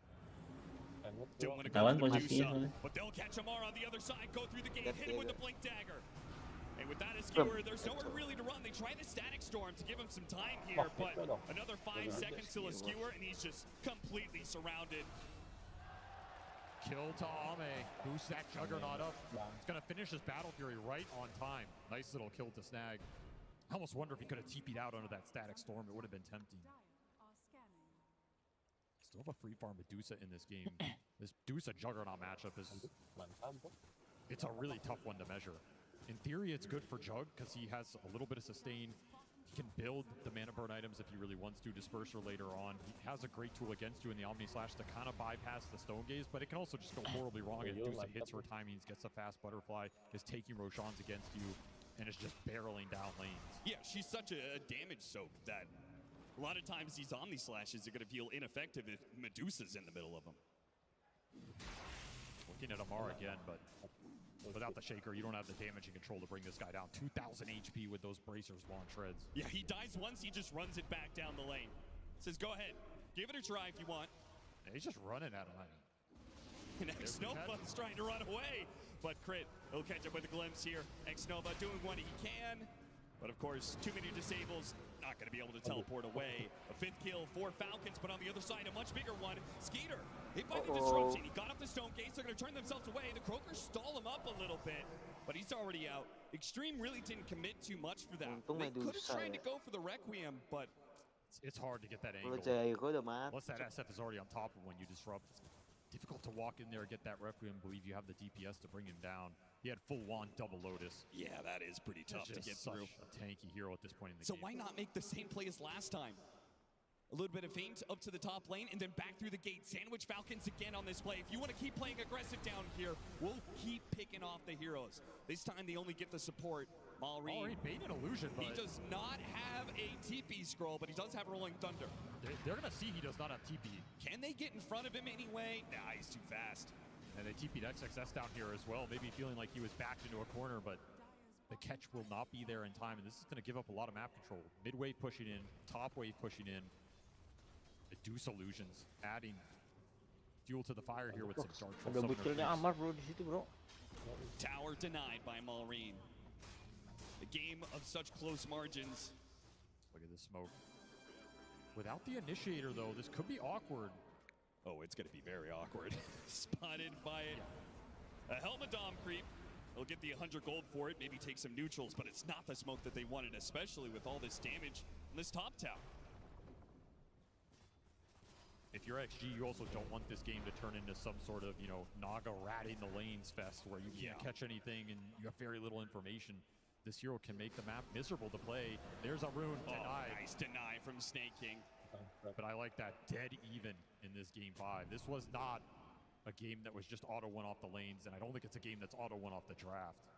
I do feel like Extreme Gaming are going to reach this point soon where they're going to have to pick up the pace. Once they get this Blink Dagger on XM, I don't know if he could play the same game last time where he just farms up to a BKB and then to an Aghanim Scepter. I am very, very leery. The potential of the illusion push from the Naga Siren and the Medusa, that sounds... I don't want to get into that world. I don't want to be chasing around these illusions all over the map. If you believe in the Juggernaut Shadow Fiend scale, Shadow Demon can turn it around against them, right? You can be disrupting these illusions around the map, pushing the lanes back in. It's a great support at farming off the back of that. But I agree with you. Like, this is a game you want to get something done with your timings, particularly these Blink Daggers on the core heroes. Start hunting. Looking aggressive for the team fights, looking for Malrine, looking for the Magnus. If you can find those two, or at least one of them at the start of the fight, it can be very good for you. And you can bring Ame in there, and he should be able to contribute more than this information instant Echo Slam! Baited out X-Nova! The punish, the Fisher, it doesn't stop the skewer away, and a song to reset things. Falcons are not in a position to keep it going, though. They will simply teleport out. Smart it was song. a great reaction Nice there banget from sih. Extreme, but that is the problem with the Naga Siren. Can always bail you out of a rough situation. You have BKBs later on, you can power through that, but for right now, it'll get Amar home. Super quick jump from XXS. They were absolutely ready for that play. Still, Amar gets out. Like, this tanky built for the map. kuat bro. Proven problematic, and you throw some Gue sambil lidukan lah bro. disruptions Bye bro. behind him, some sustain later on. This Naga's going to build some utility. Quick static storm, X-Nova. And they're just running a pack. Quick Pugna kill, run the same heroes into the mid lane, grab the Shaker this time. Pull him back in with the RP and the Rolling Thunder to ensure that if Extreme were to respond, it's a hard fight to take. XXS is tanky, but not that tanky, and XM tries to come in with a Requiem. He's doing this solo. Wait, no, Ame comes in from the side with an Omni Slash. It's a great one. Malrine, he gets a lot of damage on him, but it's not enough. One more in, and Essence Ring. It keeps Aduh, Malrine kenapa nggak muter ya? Takut ya. And I'll pause as Ame's kill attempt falls short. One hit, he didn't want to spin for it, as you might sacrifice your ability to get back out. XM finally went for that Requiem. Unfortunately for him, Crit was ready. He hits him with the glimpse. So after the Requiem, there wasn't any follow-up raises, which Ame certainly needed with Malrine so close to death. That's the kind of team fight we expected from XG at this point in the game. I mean, you can imagine they win that if all three cores are punching together Falcon. at some point in that sequence. Unfortunately, you lose your Shaker at the start. Your Apa, SF Mi? goes in, he gets glimpsed out. You go in with the Bentar, Omni, bentar, needs a suara little bit si more Yumi follow-up kecil. damage. teriakan This lineup has let's to go play together Falcon. to achieve those kills. And right Yeah. now, Falcon's just splitting them up. Anjing Falcons doing a better job of prediksi gua. playing the group Yang up nonton game. berapa nih di itu? And that is largely 250 because they ribu. do have this split push in the Yeah. first place, right? They do have the Helmet Dawn pushing out these side lanes. They do have the Oh, Manta yeah, Illusions yeah. running down lanes. They can play grouped up because the side lanes are already pushed in. There's a lot of lane shove in this lineup. Naga, Siren, Medusa. Pangolier just ghost shoves it with the swashbuckle. You have Empower, you have the Dom. Bakal seru sih. It's going to be a lot of map pressure for this lineup to deal with 2000 it. tapi Bang, gimana If nih your Bang? Jug is afraid to show on lanes and get 2000 back out nothing. because there is BKB piercing spells in this game, then you're really going to struggle. It's going to fall to Shaker to show a lot more, and he's your playmaker you want off the map, and it's really going to fall on Jin Q to deal with the lane pressure by returning the illusions into Falcons. Looking for the glimpse, force the spin. I don't think Amar's in range here to try and turn it around, so no damage, no foul after that pause. Yeah, but the spin on cooldown as well as the Omni slash Malrine feels very confident he can take this mid-tier 1 tower. The first significant blow of the game goes the way of Falcons. They now have a 3,000 net worth lead. And they are racing towards this Medusa butterfly. That's the scary part here for Extreme Gaming. This timing for Skeeter is going to be really strong. Their heroes do not deal with it well unless you can just isolate this Naga. And you can't do that until you have BKBs because Song can always bail him out, and then Falcons will reset with Static Storm, Stone Gaze. The game of initiations is going to be so crazy to watch because Extreme Gaming, they already had the Blink Dagger on the Earthshaker. We saw the effectiveness of that when Amar tries to make his jump. But then you're also going to have a Blink Dagger very soon on Shin Q, and that's going to be a big pickup. Oh, look at the Mayan Amar down here. He blinked into XM. And he sure did. He brought XM with him when he tries to skewer away. One raise, where's the stuns? They've got none. They only have damage, and it's not quick enough. He blinked into that skewer. He's like, take me with you. I'll try and bring you down. Sick attempt to find the Magnus, but again, the tankiness of this build pays off. Amar's able to play it very aggressively and get out. This is 20 minutes. Tormentor. Yeah, Falcons, they see all these heroes from Extreme on the other side of the map. They know this Tormentor. It's all theirs. And so the Shard, that'll go to Snake King. It's a nice really nice upgrade. He's so rich now. He's only going to get wealthier. Song of the Siren giving max HP regen per second, so when he gets the save off. But then there's something even more special. Max mana regen as well. That's even more effective with this Medusa. It's great for all their cores. Coba. Beautiful Shard to get this early in the game, too. Means he could just finish up that Solar Crest, go into other utility. They already have a drum on crit. Early utility online for Falcons. Butterfly done for Skeeter. This lineup is hitting a power point. Once again, XXS baiting out X-Nova, who's going to try and play for the Wisdom Shrine. No overextension, though, from Falcons. Not yet. The Omni Slash is laying down. It's sticking on to Malrine. No, it's sticking on to Skeeter. He gets a lot of damage done. The Stone Gaze goes out. The Rolling Thunder is used. So many ultimates popped by Falcons. They do not get control of the Wisdom Shrine. That goes to Extreme. Extreme not able to chase and punish. But I think they're happy just to be able to get something out of Falcons without losing anything in return. Honestly, this Omni Slash has been doing a lot of damage to these Falcons heroes. You get BKBs on these other cores, you commit in with that single punch, you know, Echo Slam, Requiem on top, Omni Slash on top of all that. Some of these heroes are going to explode. Even if the song is over top, the burst damage is insane. This is what XG are gearing up for right now. They will have to hit their stride in the next 10 minutes here before this Dusa becomes impenetrable. And that is Snake King's job. Slow this game down. Buy time for the Medusa to get to this Scotty where she becomes an absolute beast in this game. And look towards that Roshan. With the butterfly advantage, it feels tough. The Scotty, that'll be something different for Ame to have to contend with. He's trying to work on a butterfly of his own. There's that Blink Dagger for Shin Q. A good pickup. And double BKBs will be coming in soon for both XM and XXS. I do not envy Jin Q's position in this game, though. To decide between an offensive disruption and a defensive one, which one do you need more?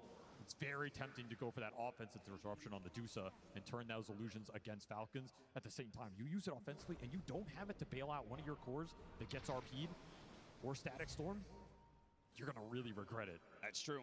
And maybe that's where X-Nova is going to have to step up because he also has a save available. Maybe it's not as effective, this Decrepify, depending on what sort of damage is being thrown around, but I mean, Falcons, it's a lot of physical damage, to be honest. Anytime you have a Pango, that's just going to be core that's all physical damage, so. I mean, Pugna's always annoying on that backline. It's just the displacement from the Magnus can be his problem.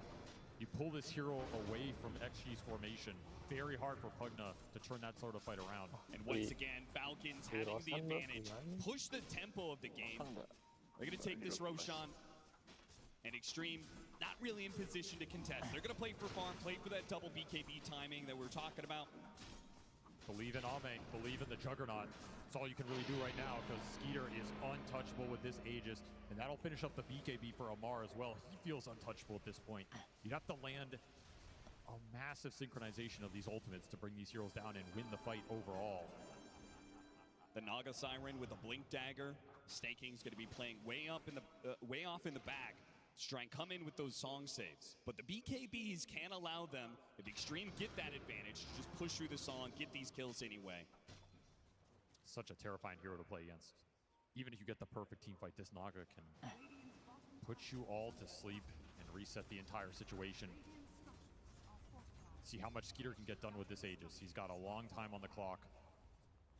Definitely enough to get to his Scotty. Probably enough time to take down 2 tier 2s if you really want to force that mid one. I doubt these are towers XG wants to fight. The positioning's just not that easy. There's going to be Naga illusions in your face.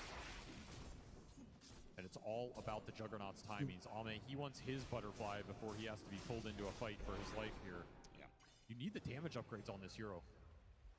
Very efficient from Falcons. They take that bottom lane. The Helmet Dom creep was pushing in mid, so they didn't even risk any heroes.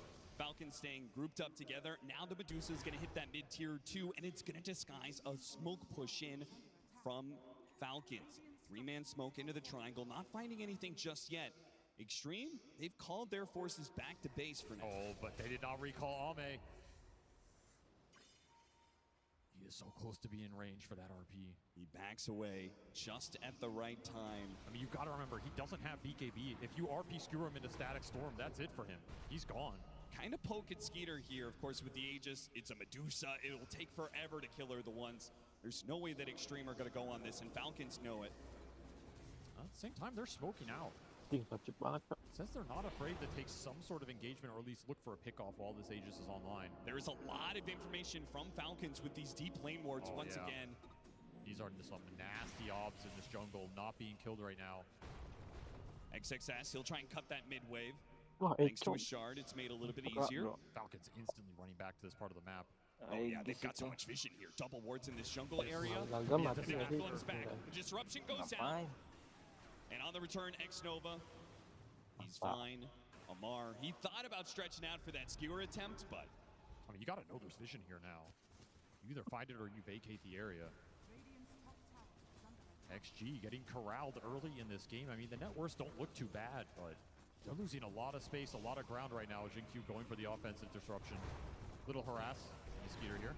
Yep, with the illusions combined with a couple of stuns, Medusa does take a lot of damage, but... That's a lot of damage, actually, yeah. Those things hurt. They do. Downside of the butterfly, right? Goes both ways. There's the Scotty, however, 2,000 mana pool. It'll be the downside of the Scotty as well. Oh, they found the mag! The initiation on the Magnus! A massive pickup, but he's still gonna re-RP the song! Still, the RP has to be used defensively alongside the song. They just gotta run. Echo Slam got used, but XM does not get off the Requiem. Mati nggak sih itu kalau pakai red dot? You have to be instant on these jumps. The cores have to go nggak sih together. lagi ke stun? One jump is never going to be enough in this game. It has to be 2, maybe 3. A big missed opportunity for XG. Does get to the butterfly on Ame. You can still look for something with this Omni Slash, but there's still the dire vision in your jungle. You never got rid of it. Your own vision is going to be in danger because the early gen pickup from Falcons. They're going to push into this side of the map again. Once again, looking for a glimpse play. They know XM doesn't have his BKB. He just has a Requiem. Hope that the Fear pushed them far enough back, but the Magnus is going to chase after a Snake. He got him with the ensnare. Wait, a Fisher, they're so clumped up. A Fisher hits on 4. If only there was some damage behind it. But he wasn't there yet. He's trying to get there somehow, wrapping through these trees areas, but he's just not going to be able to get there to punish anything. It's going to be instead Jinq to die. Both supports fall, and they take that high ground ward away from Extreme. What you wouldn't have done to have Echo Slam available on that 4-man clump. Of course, Falcon's going in there knowing it's on cooldown.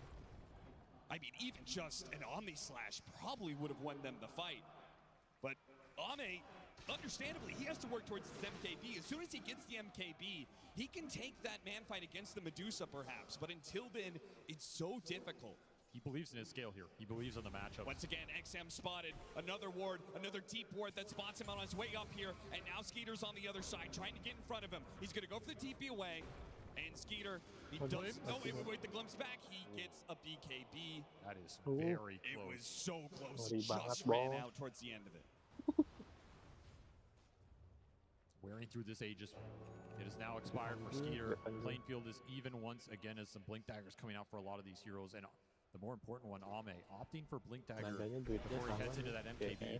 I think he saw that opportunity from that Fisher and was just 100%. like, oh, if I had a Blink Orang Dagger there, hutan doang what a itu. world of difference it could have been. Another opportunity like that shows up, I will be prepared. It makes sense with this lineup. Again, you have to jump together. Ame needs to be able to get in there when the opportunity presents itself. You may never get another one. And you have to get in there quick because that song is going to come out and reset the fight no matter what opening XXS finds. It's absolutely the right call. Just a matter of can you find that window. MKB also being built up from Skeeter. Just a true mirror match between these two carries as the Jug attempts to close the gap. Ame's been sitting on a ward for a while. Now X-Nova realizes, uh-oh. He started going through the gate. Falcon's not better of it, though. The Falcons' wards have been on point, though. Another obs down here doing some work. He keeps getting closer and closer to the gate. And finally, Falcons, they just pull the trigger on it. Like, well, okay, we can catch him, but no. Hides away in the trees. Skeeter, who went first, did not get him with the Gorgon's grasp. Space created right there. Oh, absolutely. Any bit of space for Extreme is worth its weight in gold right now.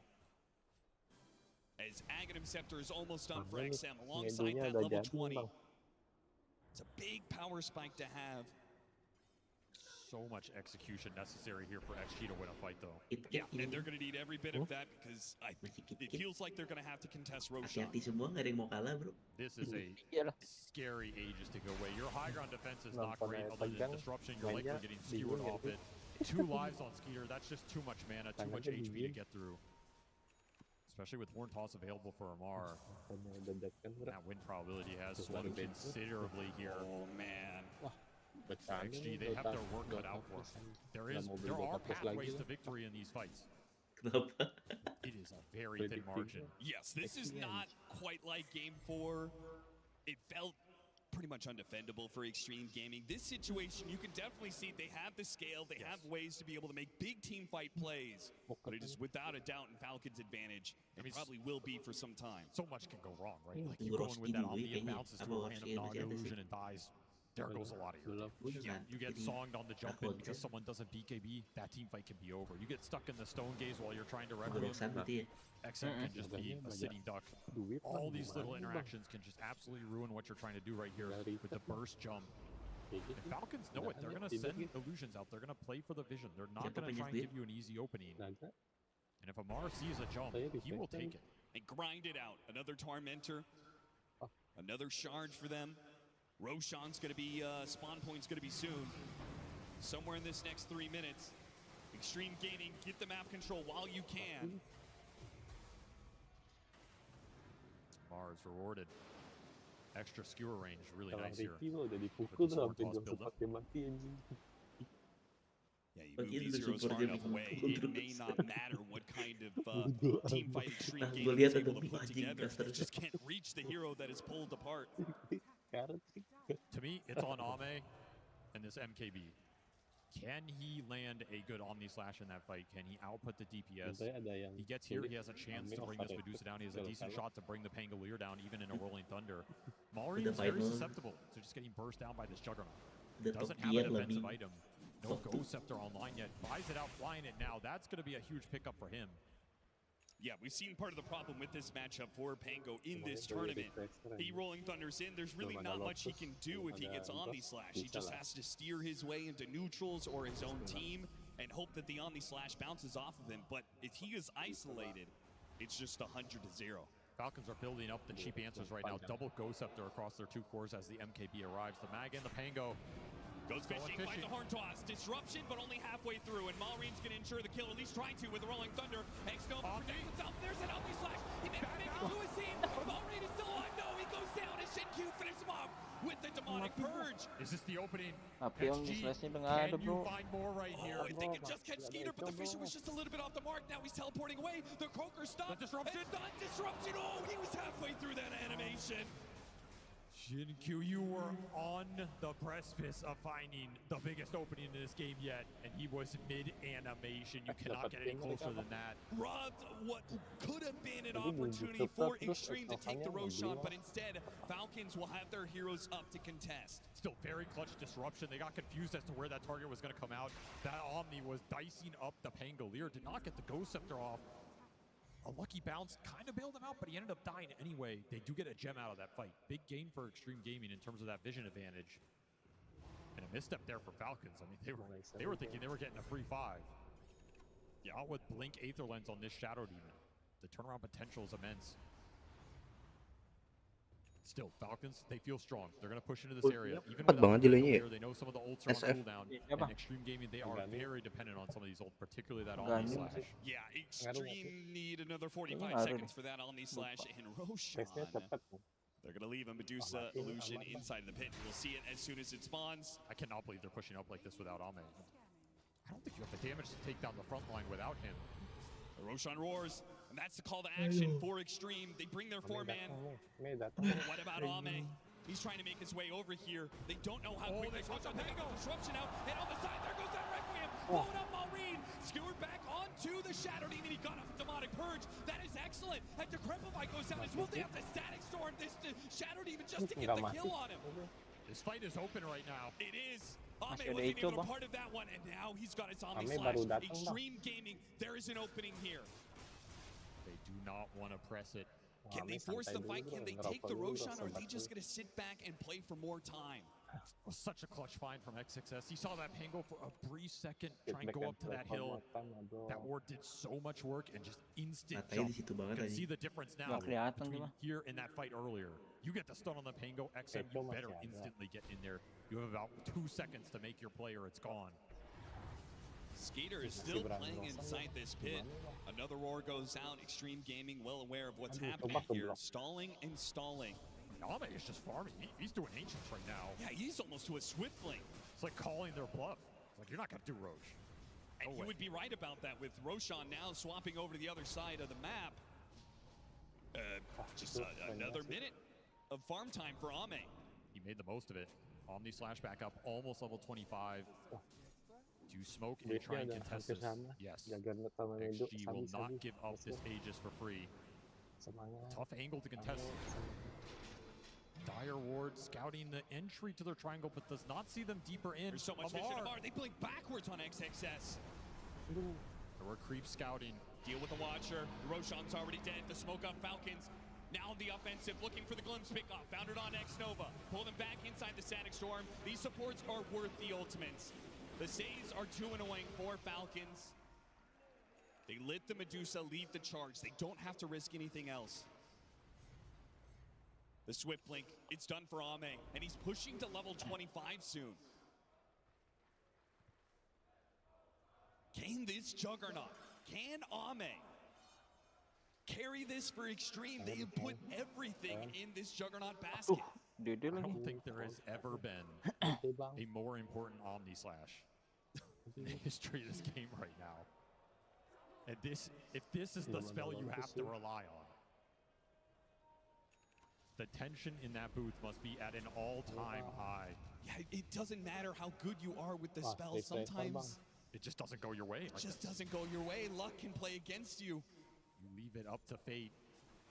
Can you find that opening? Refresher arrives for XM. You'll have double Requiem to play with. Might buy you a lot more time in the fight, a lot more control too if you can land the double fears on some of these core heroes before the Stone Gaze comes out. Maybe make a zone of control so this Magnus can't get in there. All of that goes out the window, of course, if Amar just finds the jump with the Horn Toss Skewer. But Jin-Q, he's been ready for those plays. Disruptions have been pretty on point. Yep. It is also something Falcons could play for, right? I go in with the Horn Toss. I know the Shadow Demon's going to show. Someone else get that Shadow Demon when he goes for the save. It can be a two-sided play. Knowing how important this Omni Slash is, and the counter is right there. Everybody knows it. Lotus Orb. Look at Crit's gold. You make the call. What would you do? Would you get the Static Storm or would you go for the Lotus Orb? They have Song into Static Storm, Ag Static Storm. It feels like a guaranteed teamfight win, but at the same time, Lotus Orb is the ultimate defense against Ame right now. I would go Ags just because it's so guaranteed with the Naga. But Crit, he always plays for the team. He always makes the right play. I think he's gonna go the Lotus here. It's gonna try and reflect that Omni. No, he's bought out the Ags. He's already bought 3 of the components. 500 more gold until he's got an Ags. Somebody funnel him some gold. Amar fishing, got the horn toss, and Fisher is not going to stop the skewer. Back into the static storm it goes. Once again, the support is picked off. There is still this annoying Shadow Demon with the disruptions, but it's on cooldown for a bit. Skeeter will take that chance to hit a tier 3 and take down the tier 3 in quick succession. There's that Axe. Flying out for crit. If they get the right, no! It's gonna be Extreme jumping first! They go all in for the Magnus, and they've got him! Look at Skeeter, he got feared into the Mantap. base. Eric. He got pushed in deep. Falcons get a bit separated, but Extreme, once again, they're playing it slow. Hit the Fisher now, the follow-up. Ame, he's making the call to jump in. Takes a lot of damage. Oh, no, they're both they flash, no! Ame! Marinnya bro, gila bro. What about the Omni Slash? Follow up-nya ya. Timing maksudnya. Didn't get it off in time. Underestimated the burst. Nah, keburu aja Ame-nya mau ini juga. Disruption aja nggak keburu. Timing masuknya kaget tadi Marin tuh ya. Acik. Tapi masih ada ini. Masih ada requiem sih.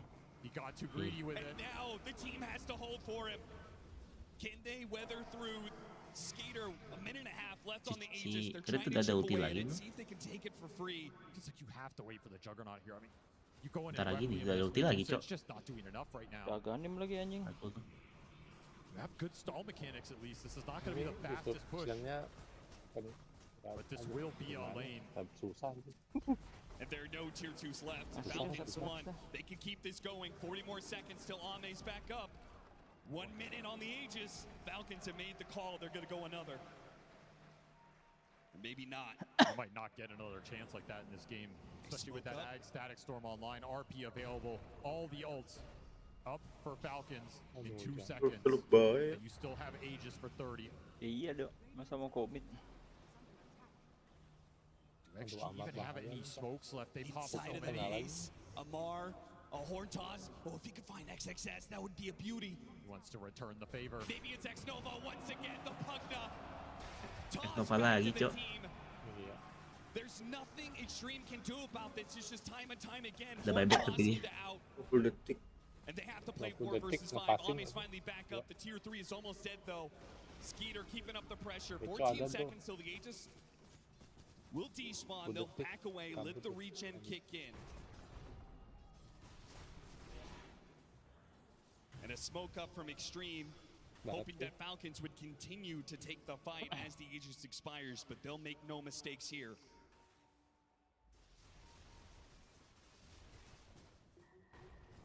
It's time, Avery. Snaking has Song of the Siren back up. He's got a blink Wah, ini salah sedikit bisa balik sih anjing. You find a great clump here. You drop that Eco udah static ada. storm. This game is just over. This could be the killing blow. Extreme Gaming, you have to play with speed here. They have to make the initiation. They have to be so fast that they beat out Snake King's Song. They used their last smoke as well. It's about to expire. Dia The nunggu vision is not on description-nya. your side. The buybacks are not on Inky your terus side. baru You're missing masuk the ya 2 big mereka. ones here. The creeps are pushing in. The illusions are pushing in. The Naga Siren, the Medusa, it's all over the place. Falcons will give them a moment of reprieve. 2 minutes until another Roshan.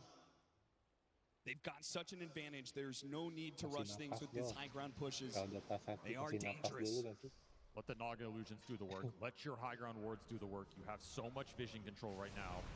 Why take a bad fight when you can take a great one?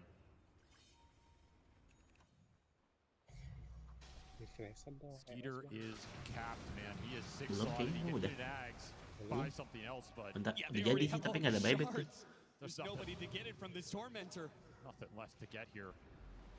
Nah, kalau beli nggak ada buyback nih, 3.100 nih. You could ask for Falcons. They have Ags on almost every single hero. They have a Hah? shard on every single hero. Extreme Gaming holding on. They've got a couple ultimates. We've got the Refresher on XM. We've got the level 25 on the Juggernaut. Wih, 5% doang, Wih. Lifesteal. He needs BKB though. He cannot enter the fight unless he's just instant Omni into spin versus the Static Storm. Versus these RPs. versus the Rolling Thunder into the Medusa damage like we saw earlier. He buys out. I think this is the correct call, but no buyback available for Ame. It will not be available in this next fight. No room for mistakes here. Si Falcon ada buyback nggak? Might not even be a mistake. What if Cuma Snake segituan just doang. songs into the Oh dikit base? lagi. Ada Medusa ada. Ini udah ada bentar lagi lah. Static storm. Like, what is he gonna do? He's just dead. You get disrupted and hope you can survive. That is it. Extreme Gaming are gonna have to be so disciplined on their spacing here. Even it's deep inside their own base. All the way back behind tier 4s. Yeah, they just don't know where the jump is coming. They have no vision right now. Falcons, they're probably just waiting for next Roche.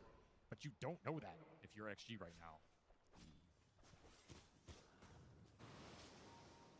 20 detik lagi. Oke bang.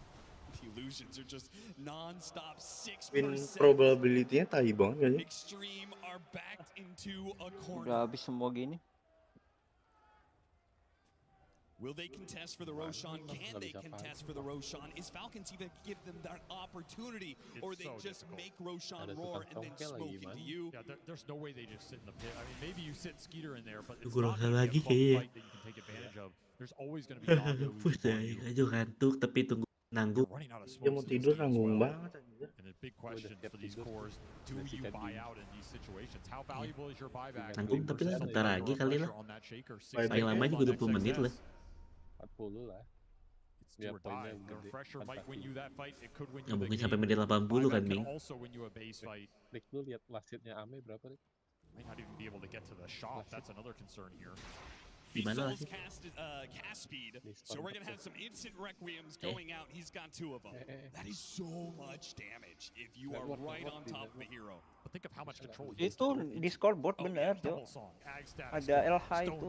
RP, 600. Rolling Thunder. Any of these spells can mess you up. XXS buys out Iya that tadi Medusa refresher. Jo. He's playing for the all-in. 60 menit Could game. have buyback available if he gets Rosan sih. 500 more gold or All in something. semua tuh, That's not all in easy semua. task with how little map they have to work with. Oh, And yeah. there's just no way Ame can get his up.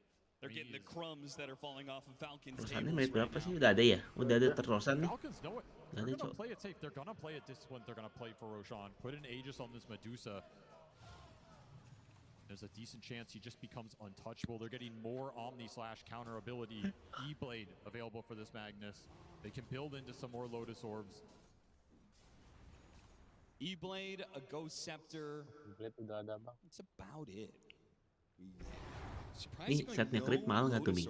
Which they could have just gone for that and let Skeeter hit high ground. Just keep, throwing those Pakai Lotus topi Orbs on Yoshimitsu him, ya. but they played for the bigger Murah kill. ya. Itu sih setnya murah banget ya. Falcons back up, go for the Roshan. It'll roar, and we'll see what Extreme do about Ini gue this. punya And bukan even sih? if they Oh, smoke up, komentator punya ya they're gonna anjing. be able to get there in time. It just seems like an impossible fight. If you know they're coming, Ngalangin you just anjing solve the itu. play.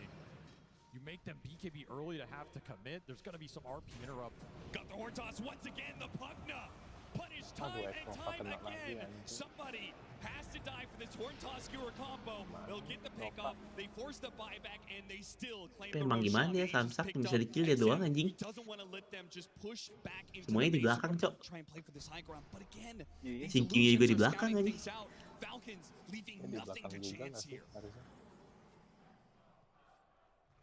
Gak ada yang buka map nih. Snaking is very familiar with playing a late game Naga Siren lineup in a TI Grand Final. This is a team that knows how to abuse the vision, knows how to look for the jump. Chen, Enchantress, naikin pakai siren juga, aduh. Game is in their control right now. Dia hero-hero yang kayak tidak berguna tapi Break it down for me, Avery. How does Extreme win this fight? Massive Requiems, Iya, a Cok. great catch from XXS, and the Omni Slash has to land.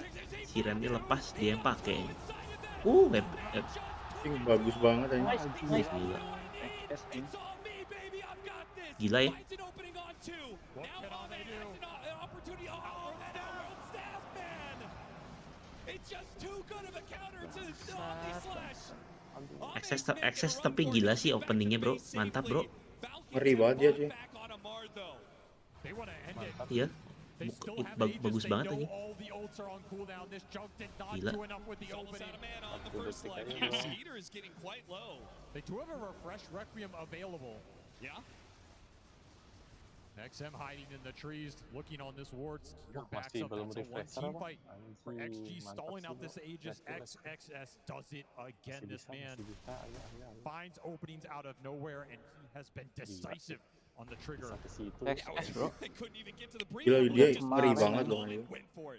That's what you have to do. You have to play like that in this game if you're going to win it as XG. And the slugger hits almost killed Snaking. He got hit by 2 fissures. Udah buyback semua ya? Echo damage. Naga almost Amar died doang. from collateral. Amar doang yang mati apa? Ini ekstrimnya ada semua kecuali Tex Nova. Tadi mati Amar doang. Iya. Crit-nya nggak mati apa tuh? Crit sama itu Marlin. 2.5 minutes left on the clock for Skeeter. Round 2 here for Falcons. Tadi kan kayak coba berdua dia. Continue the push. As XG trying to wait for ultimate cooldowns.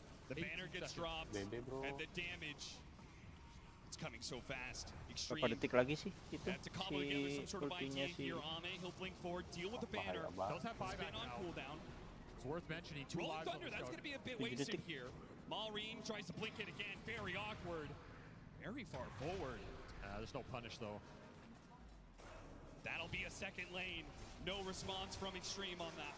They are being pushed to the limit here. Nah, lebih gampang lah ya. Go satu barak. You can only pen so far. Dede tuh. And amp damage is in that top rune. Falcons. Oh, do they see it? Does someone go back? See it, man. Apa? Skeeter setting up 2 minutes. He wants to force this now. Look, A on disc, ready to be assembled for ATF. You might not be able to get that same kind of play on the Magnus anymore. 1 building left till Megas. You gotta go here. HP, where's the jump? They make the jump now. Try and hit for the right way, and the RP gets locked down as well. Song. Still though, the fear pushes the Medusa inside. Little bit of a problem. Half mana for lumayan now. safe sih bro. Stall things out. Got the Static Storm out. Glimpse back onto him. Refresh. He couldn't get off the BKB. He's in trouble. Decrepify's gonna wear out. XM now he gets off the BKB. He's making a run for it, but the Stone Gaze will allow Skeeter. He'll take Megas. XG against Megas. Need to find a little lead. He's running Oh, XS datang lagi, Cok. challenges Crit, but a cheese goes off. Crit, he's alive for now, but he's separated the rest from the Medusa refresh, and now he's got lots of suns. It's a win for a little bit more. Masih ada ini. Fisher, everything they have, a jump forward goes after Crit once again. Wait a bash, still though the Medusa's in trouble. Wait the song, and they can't stop him. Wah, selamat cuy. Ditidurin snaking, Cok. He didn't omni him in the ghost blade because he felt like he was gone, but the song bailed him out. Snake guard juga nih, Bun. Falcons is Semuanya guard anjing. Semuanya guard, bro. Brengsek itu asli. XG just fall a little short. The fight recap shows Extreme Gaming. You got nothing out of Tapi that. nggak ada yang buyback sih, aman lah ya. You've given up Megas. They have the lineup to hold up against Mega. The game is not over yet, not by a long stretch. Tapi tadi XS ngeri banget tadi naiknya juga bangsat. Udah all in. Berani banget anjing kayak no tomorrow bangsat. Iya, gas aja bang. Tadi dia bang anjing hero-hero gitunya bang. Gila. Cabes tuh. Mana pas lagi anjing. The pressure Dia is fokus ke building. disruptor sama It is belakangnya. almost too much, but XG, they are not out of this game yet. 5% Masih chance they will take those Gurosan odds. lagi. Soalnya Mega juga kan. Berat. To output the damage. Ame Berat. buys out yet again Jadi in this kalau game. ada Rosan pun mereka nggak bisa He will have the Swiss nge-push kayaknya ya. flash to throw out now. More Harus tools in his perfect, arsenal. harus lotus, It'll be a little hard Glimmer, for Skeeter to semuanya. make that Masih bisa winnable, ini nggak ada echo juga anjing. Apple ini cuman lama banget jadinya ini. That buys a lot of time for Nah, Ame to go in and deal jam some 3 serious damage. selesai. They were dealing Mantap, some serious fantasi damage to poin. that Medusa. As bad as the fight outcome was for you, you got Iya, Megas. ini mereka harus nunggu Rosan soalnya kalau ngambil Rosan aman harusnya. You did. He died. Iya, Rosan terus push. Especially to Iya, XM. mereka nggak mungkin nge-push harusnya. Tripnya maju pasti. both the Requiem and these long-range fishers, it pushes a lot of these Falcons heroes who are trying to sit behind the Medusa and push them so far away that Skeeter just ends up Refresher behind. udah di Exactly. Isolate the Medusa, take him out. Even if a clutch E-Blade comes through, you might still just be able to push through it. You always have the demonic purge to RO, throw on Bang. him. Guarantee the Kiren. Omni lands outside of the Udah outlet. dari awal tadi. Udah dari tadi tuh. Take a breather, decide to farm up, try and reset this game a little bit. Still firmly in control. But you're gonna have to close this one out. Nggak berasa apa-apa bang. Yang X 2 orang berarti ya? Second Hex available. There's now a double Hex with Refresher on the SF. double hex with refresher on the Earthshaker. Quad hex potentially coming out from XG. That is a lot of control to fight through. Mantap sih. That's like 15 seconds of disable. Samar nggak ada kesempatan. What do you even do? No BKB on this Dusa. I mean, you could just throw all the hexes into Skeeter, remove a lot of damage from the fight. You might get RP'd, but if there's no one to kill you in the RP, is it going to do that much here? Look at all the Lotuses he's stacking up, man. Oh, they are stacking. Another Tormentor. Once again, nobody to take the shard, just some gold for the squad. We're going to be playing 50 seconds until Roshan has the potential to respawn. 455 kali 5 This is a situation where Extreme, no way they can Buyback-nya contest. It's ada just going to buyback be kan? a good old-fashioned base defense. Yang It's just going to be sitting on your nggak tier ada. 4s. Daring Kelihatannya Falcons to get closer and closer to your fountain, where the buybacks are more potent. Mantap sih, semuanya punya Those buyback. buybacks are everything now for XG. Ayo.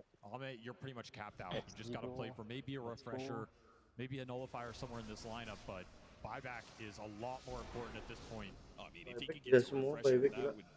that would be sick. Wah, Amar 4 satu. different slashes to get around these Outworld stats and these Ghost Scepters. Gotta use the fact that the fight is going to happen in your base, and you're going to be able to reset a couple times. 5, 4, 3, At the same time, 2, you can continue to find levels in this game. respon bang. The 2 Shadow menit being level full. 30 talent for some extra Shadow Raise damage. All these small things can add up here. Sebenarnya gimana sih? Udah 0 balik lagi 1-2 menit. One or two.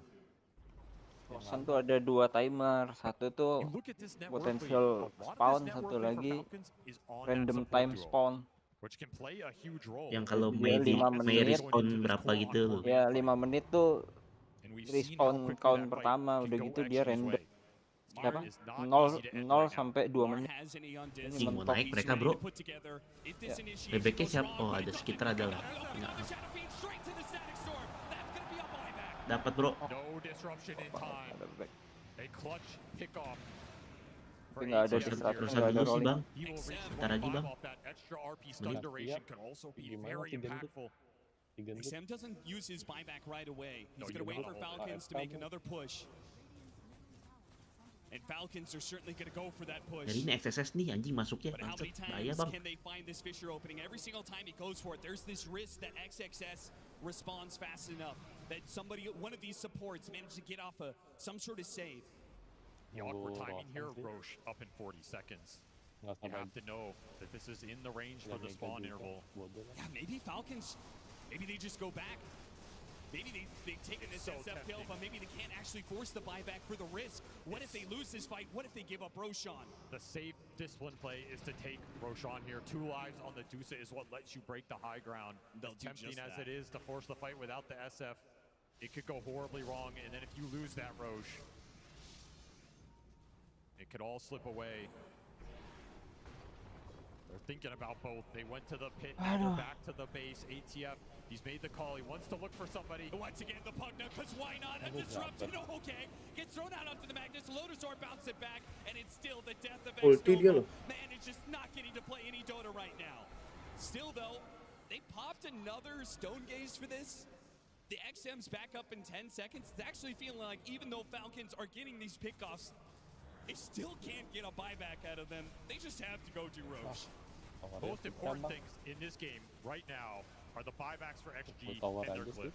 These are the 2 things they need to maintain in this game to have a fighting chance in that base defense. Doesn't matter how much lead you grow from here. The fight is not going to change that much. Maybe refresher on crit gives you a little more potential, but you've reached your potential with this line. Ditidurin terus All the pukul playmaking is there. tuh. And XG, they want to Wah, contest mau perang this nih, bro. Roche. This is crazy. Mau This fighting, bro. is absolutely insane. Going into all the Dalamnya vision, masuk all nih, the dalamnya control, masuk you aja. can get sub-static stormed at a moment's Iya, notice. guys. And Creeps are still hitting their tier 4s. They haven't even pushed the base out yet. They're just going to get thrown. You have to go You back. have to go back. There's no way you can stop this Roshan Falcons. They play it cool. Apa gua They bilang? back away. 5-man Mereka smoke up. susah And ya. now they're heading Kok into nggak the base. dilanjutin? Tier 4s off that. They lost so much. Mau They ditambah realize udah that lagi. Extreme Dikira will get out of dikira position mereka if they Rosan can kali. get to the base Kaget sih before ini some anjing. of these other heroes. They can get Mati yet lagi another lah. pick off. It's X-Nova again. Oh, enggak. Balikin. Does not have the buyback available. Kambil lah kalau dibalikin. Is Oh, iya, that bagus malah enough, kan? Falcons? Dia ada refresh kan? Bombay Nova jadi tembakan. Oh, cing. Oh, untung itu Swiss flash. Aduh anjing stun cok. GG sih. GG bro. Wah, back cuy. Hoki banget. Nggak baik tuh. GG. Tinggal tidur ya. Nice Oh, banget. gila hacksnya bro. Oh, critnya bang. Aduh, Omni Slash-nya. Apa sih?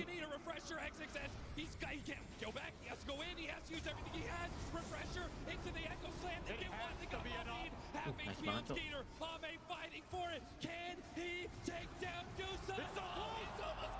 Mati bro, oi. Aduh. Song lagi bro. Wah gila bro, keren banget bro, snaking bro. Anjir ngeri banget. Final yang mengasihkan sih ini. Untung gua HD biar ngelihat Falcon nendang ya. Bangsat itu tai banget anjing mainan kampung Untung bangsat. gua beli Discord Nitro bro. Mainan kampung bro. Udah menang bro. Akhirnya crit juara bro. Ame kurs juara 2 lagi cok. Si Ame. Ame nangis ya. Lihat air mata Ame jadi. Itu bro anjing. Gue lihat juga sih sampai angkat piala bang. Permainan kampung anjing gue benci banget. Bisa Crit tapi tidak percaya tuh. Duduk sendiri dia. Bisa disong gak sih? Nangis dia bang. Bing. Siapa nangis? Juara cok akhirnya. Their dreams of an Aegis down and achieve the dreams for this Falcon squad. A long time in the making for some of these players. They will finally Emosional deh. for some of them they've been Tiga here guys. before. 4 piala dulu sih. Ini gue lihat dulu. First time as international champions.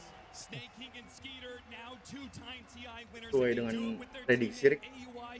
Gila gue mulus banget lu dok. Cuman NGS doang cok. Mantap ya. Iya. Crit sih seneng banget sih. Hah? Gila.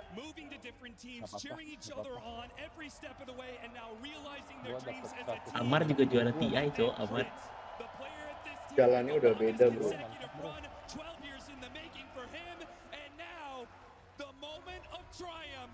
Lihat pantaki gua. Semoga tinggi.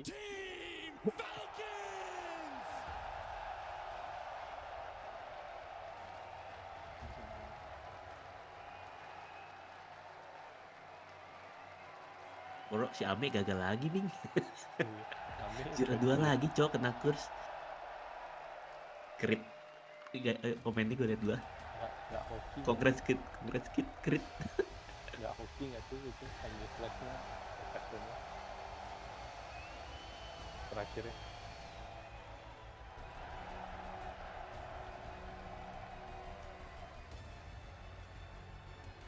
Ame mana Ame yang wawancara Ame dong.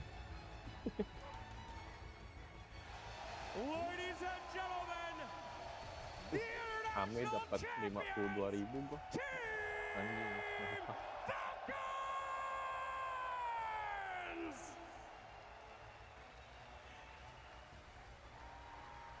Congratulations boys. Of course I'm going for you first. Kemarin langsung juara TI anjing.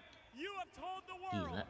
that you were the best player on your team, the best player in the world, and now you got the proof, baby. Now you were right. Ladies and gentlemen, may I introduce you to Amar, the first place international champion. Jatuhin ya kiri. Any words, my friend? Kebalik anjing. Gila bang. Easy. Gak bisa ngomong dia bang. Si Amar bang. Thank you my friends. Thank you my team. Thank you to everyone who supported us. And this is just the beginning. Wis. Gila, just the beginning. Making gila sih tadi. Anjing. Naga kontra mending kasih dia pakai enchanted anjing. Si Malin juga nangis tuh bang. Juara dia bang. You carried your team in Singapore, and you have done it here again in Hamburg. Skitter, the mic is yours, my man. What's on your mind? I'm just so happy that I was Cina part of a pengkhianat. squad that helped Crit Dukung win TI Falcon. after he tried so many years. I'm just so happy for him. Wah, langsung lihat itunya nggak sih? Bagannya. For Amar and Maurin to win TI Skitter such 2 a young kali, age snaking is 2 a kali nih. privilege and I'm kind of jealous. Dapatnya 5.000 Tutas. doang sih. Yeah, they did their part and I'm Tutas just so happy for champion juga everyone. cuy. Berapa? Dapatnya 5.000. Thank you so much. Siapa? Gua. Snake King, my North American 5.000 tuh siapa? 10.000 korek prediction dapat 5.600. Lo berapa? Gue belum buka. Bro. Lo rusak sih, udah dikit. Gue dapat 2.500. It's amazing. I'm on top of the world. I'm very grateful for Skidder and AI. We're gonna run it again. We're gonna run it again!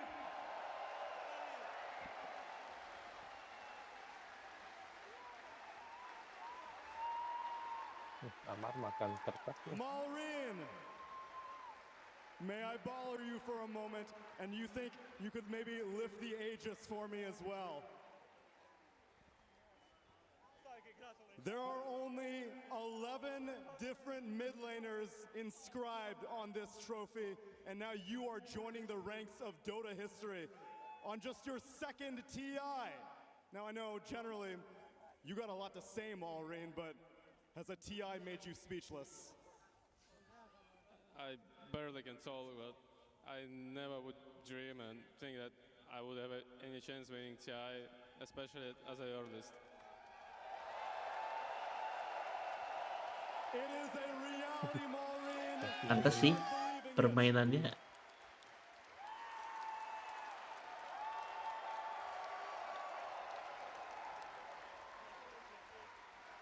Gimana nggak nangis ini anjing? Nggak berharap menang TI cuk.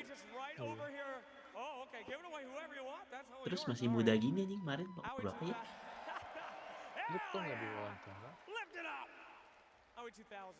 You are the first Crit nggak man in diwawancara. history to see Iya, three Crit pendiam bro. teams to an Aegis, my friend. Last dia last ya, karena dia yang terakhir. Umur 20 nih, juara TI anjing. Gila si Aulia udah menang berapa kali tuh? Iya. Jadi top 3 ya, ketiga ya. Tapi keren ya, TI yang sekarang ya fight match-nya ya. Gak timpang gitu loh, 3-2, 3-2. Carrying TTI, but no, thanks for all the people who make this game so great. Honestly, like I don't know what my life would be without Dota. Iya sih, Malin gila I sih. don't know, I just can't express my thanks enough to everyone. Thank you for watching, thanks for supporting us. Hitter yang di carry nggak sih, bro? Dia carry tuh di gender. Thank you. Malin, Amat, Crit. Amar tidur bro. Ya, semuanya tidur ya.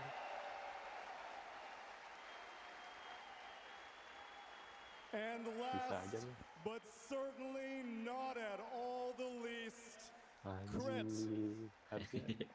This moment is the culmination of 9 different TI attempts.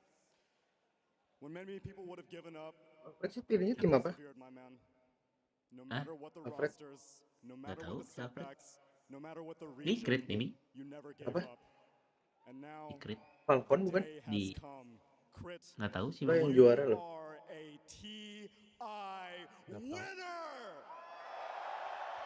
Akhirnya cuk. Lihat komennya Ming. Crit semua. Akhirnya banget anjing, gila sih.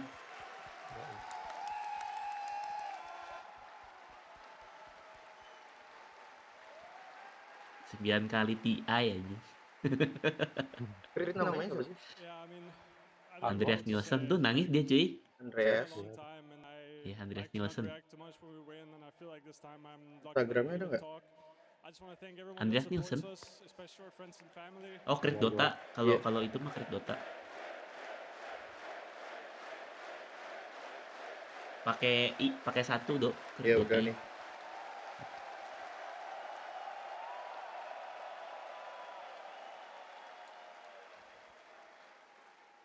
Yeah, just thank you everyone. It means everything.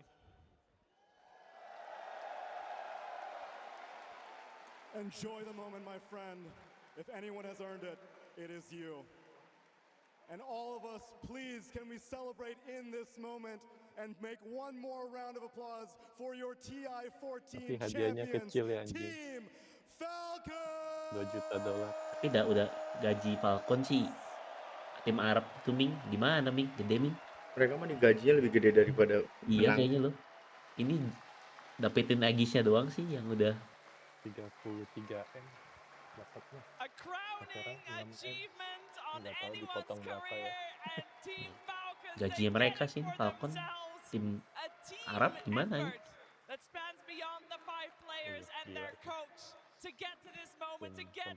Bahkan kayaknya lebih gede dari juara. Krit tidak percaya bro. What an absolute treat to watch this entire TI and Thank you them guys, winning Crit. this TI. Menang, You guys. can just like, it's one thing to win TI and it's another thing to win it with the people Mantap. closest to you. Like Amar and Malrine,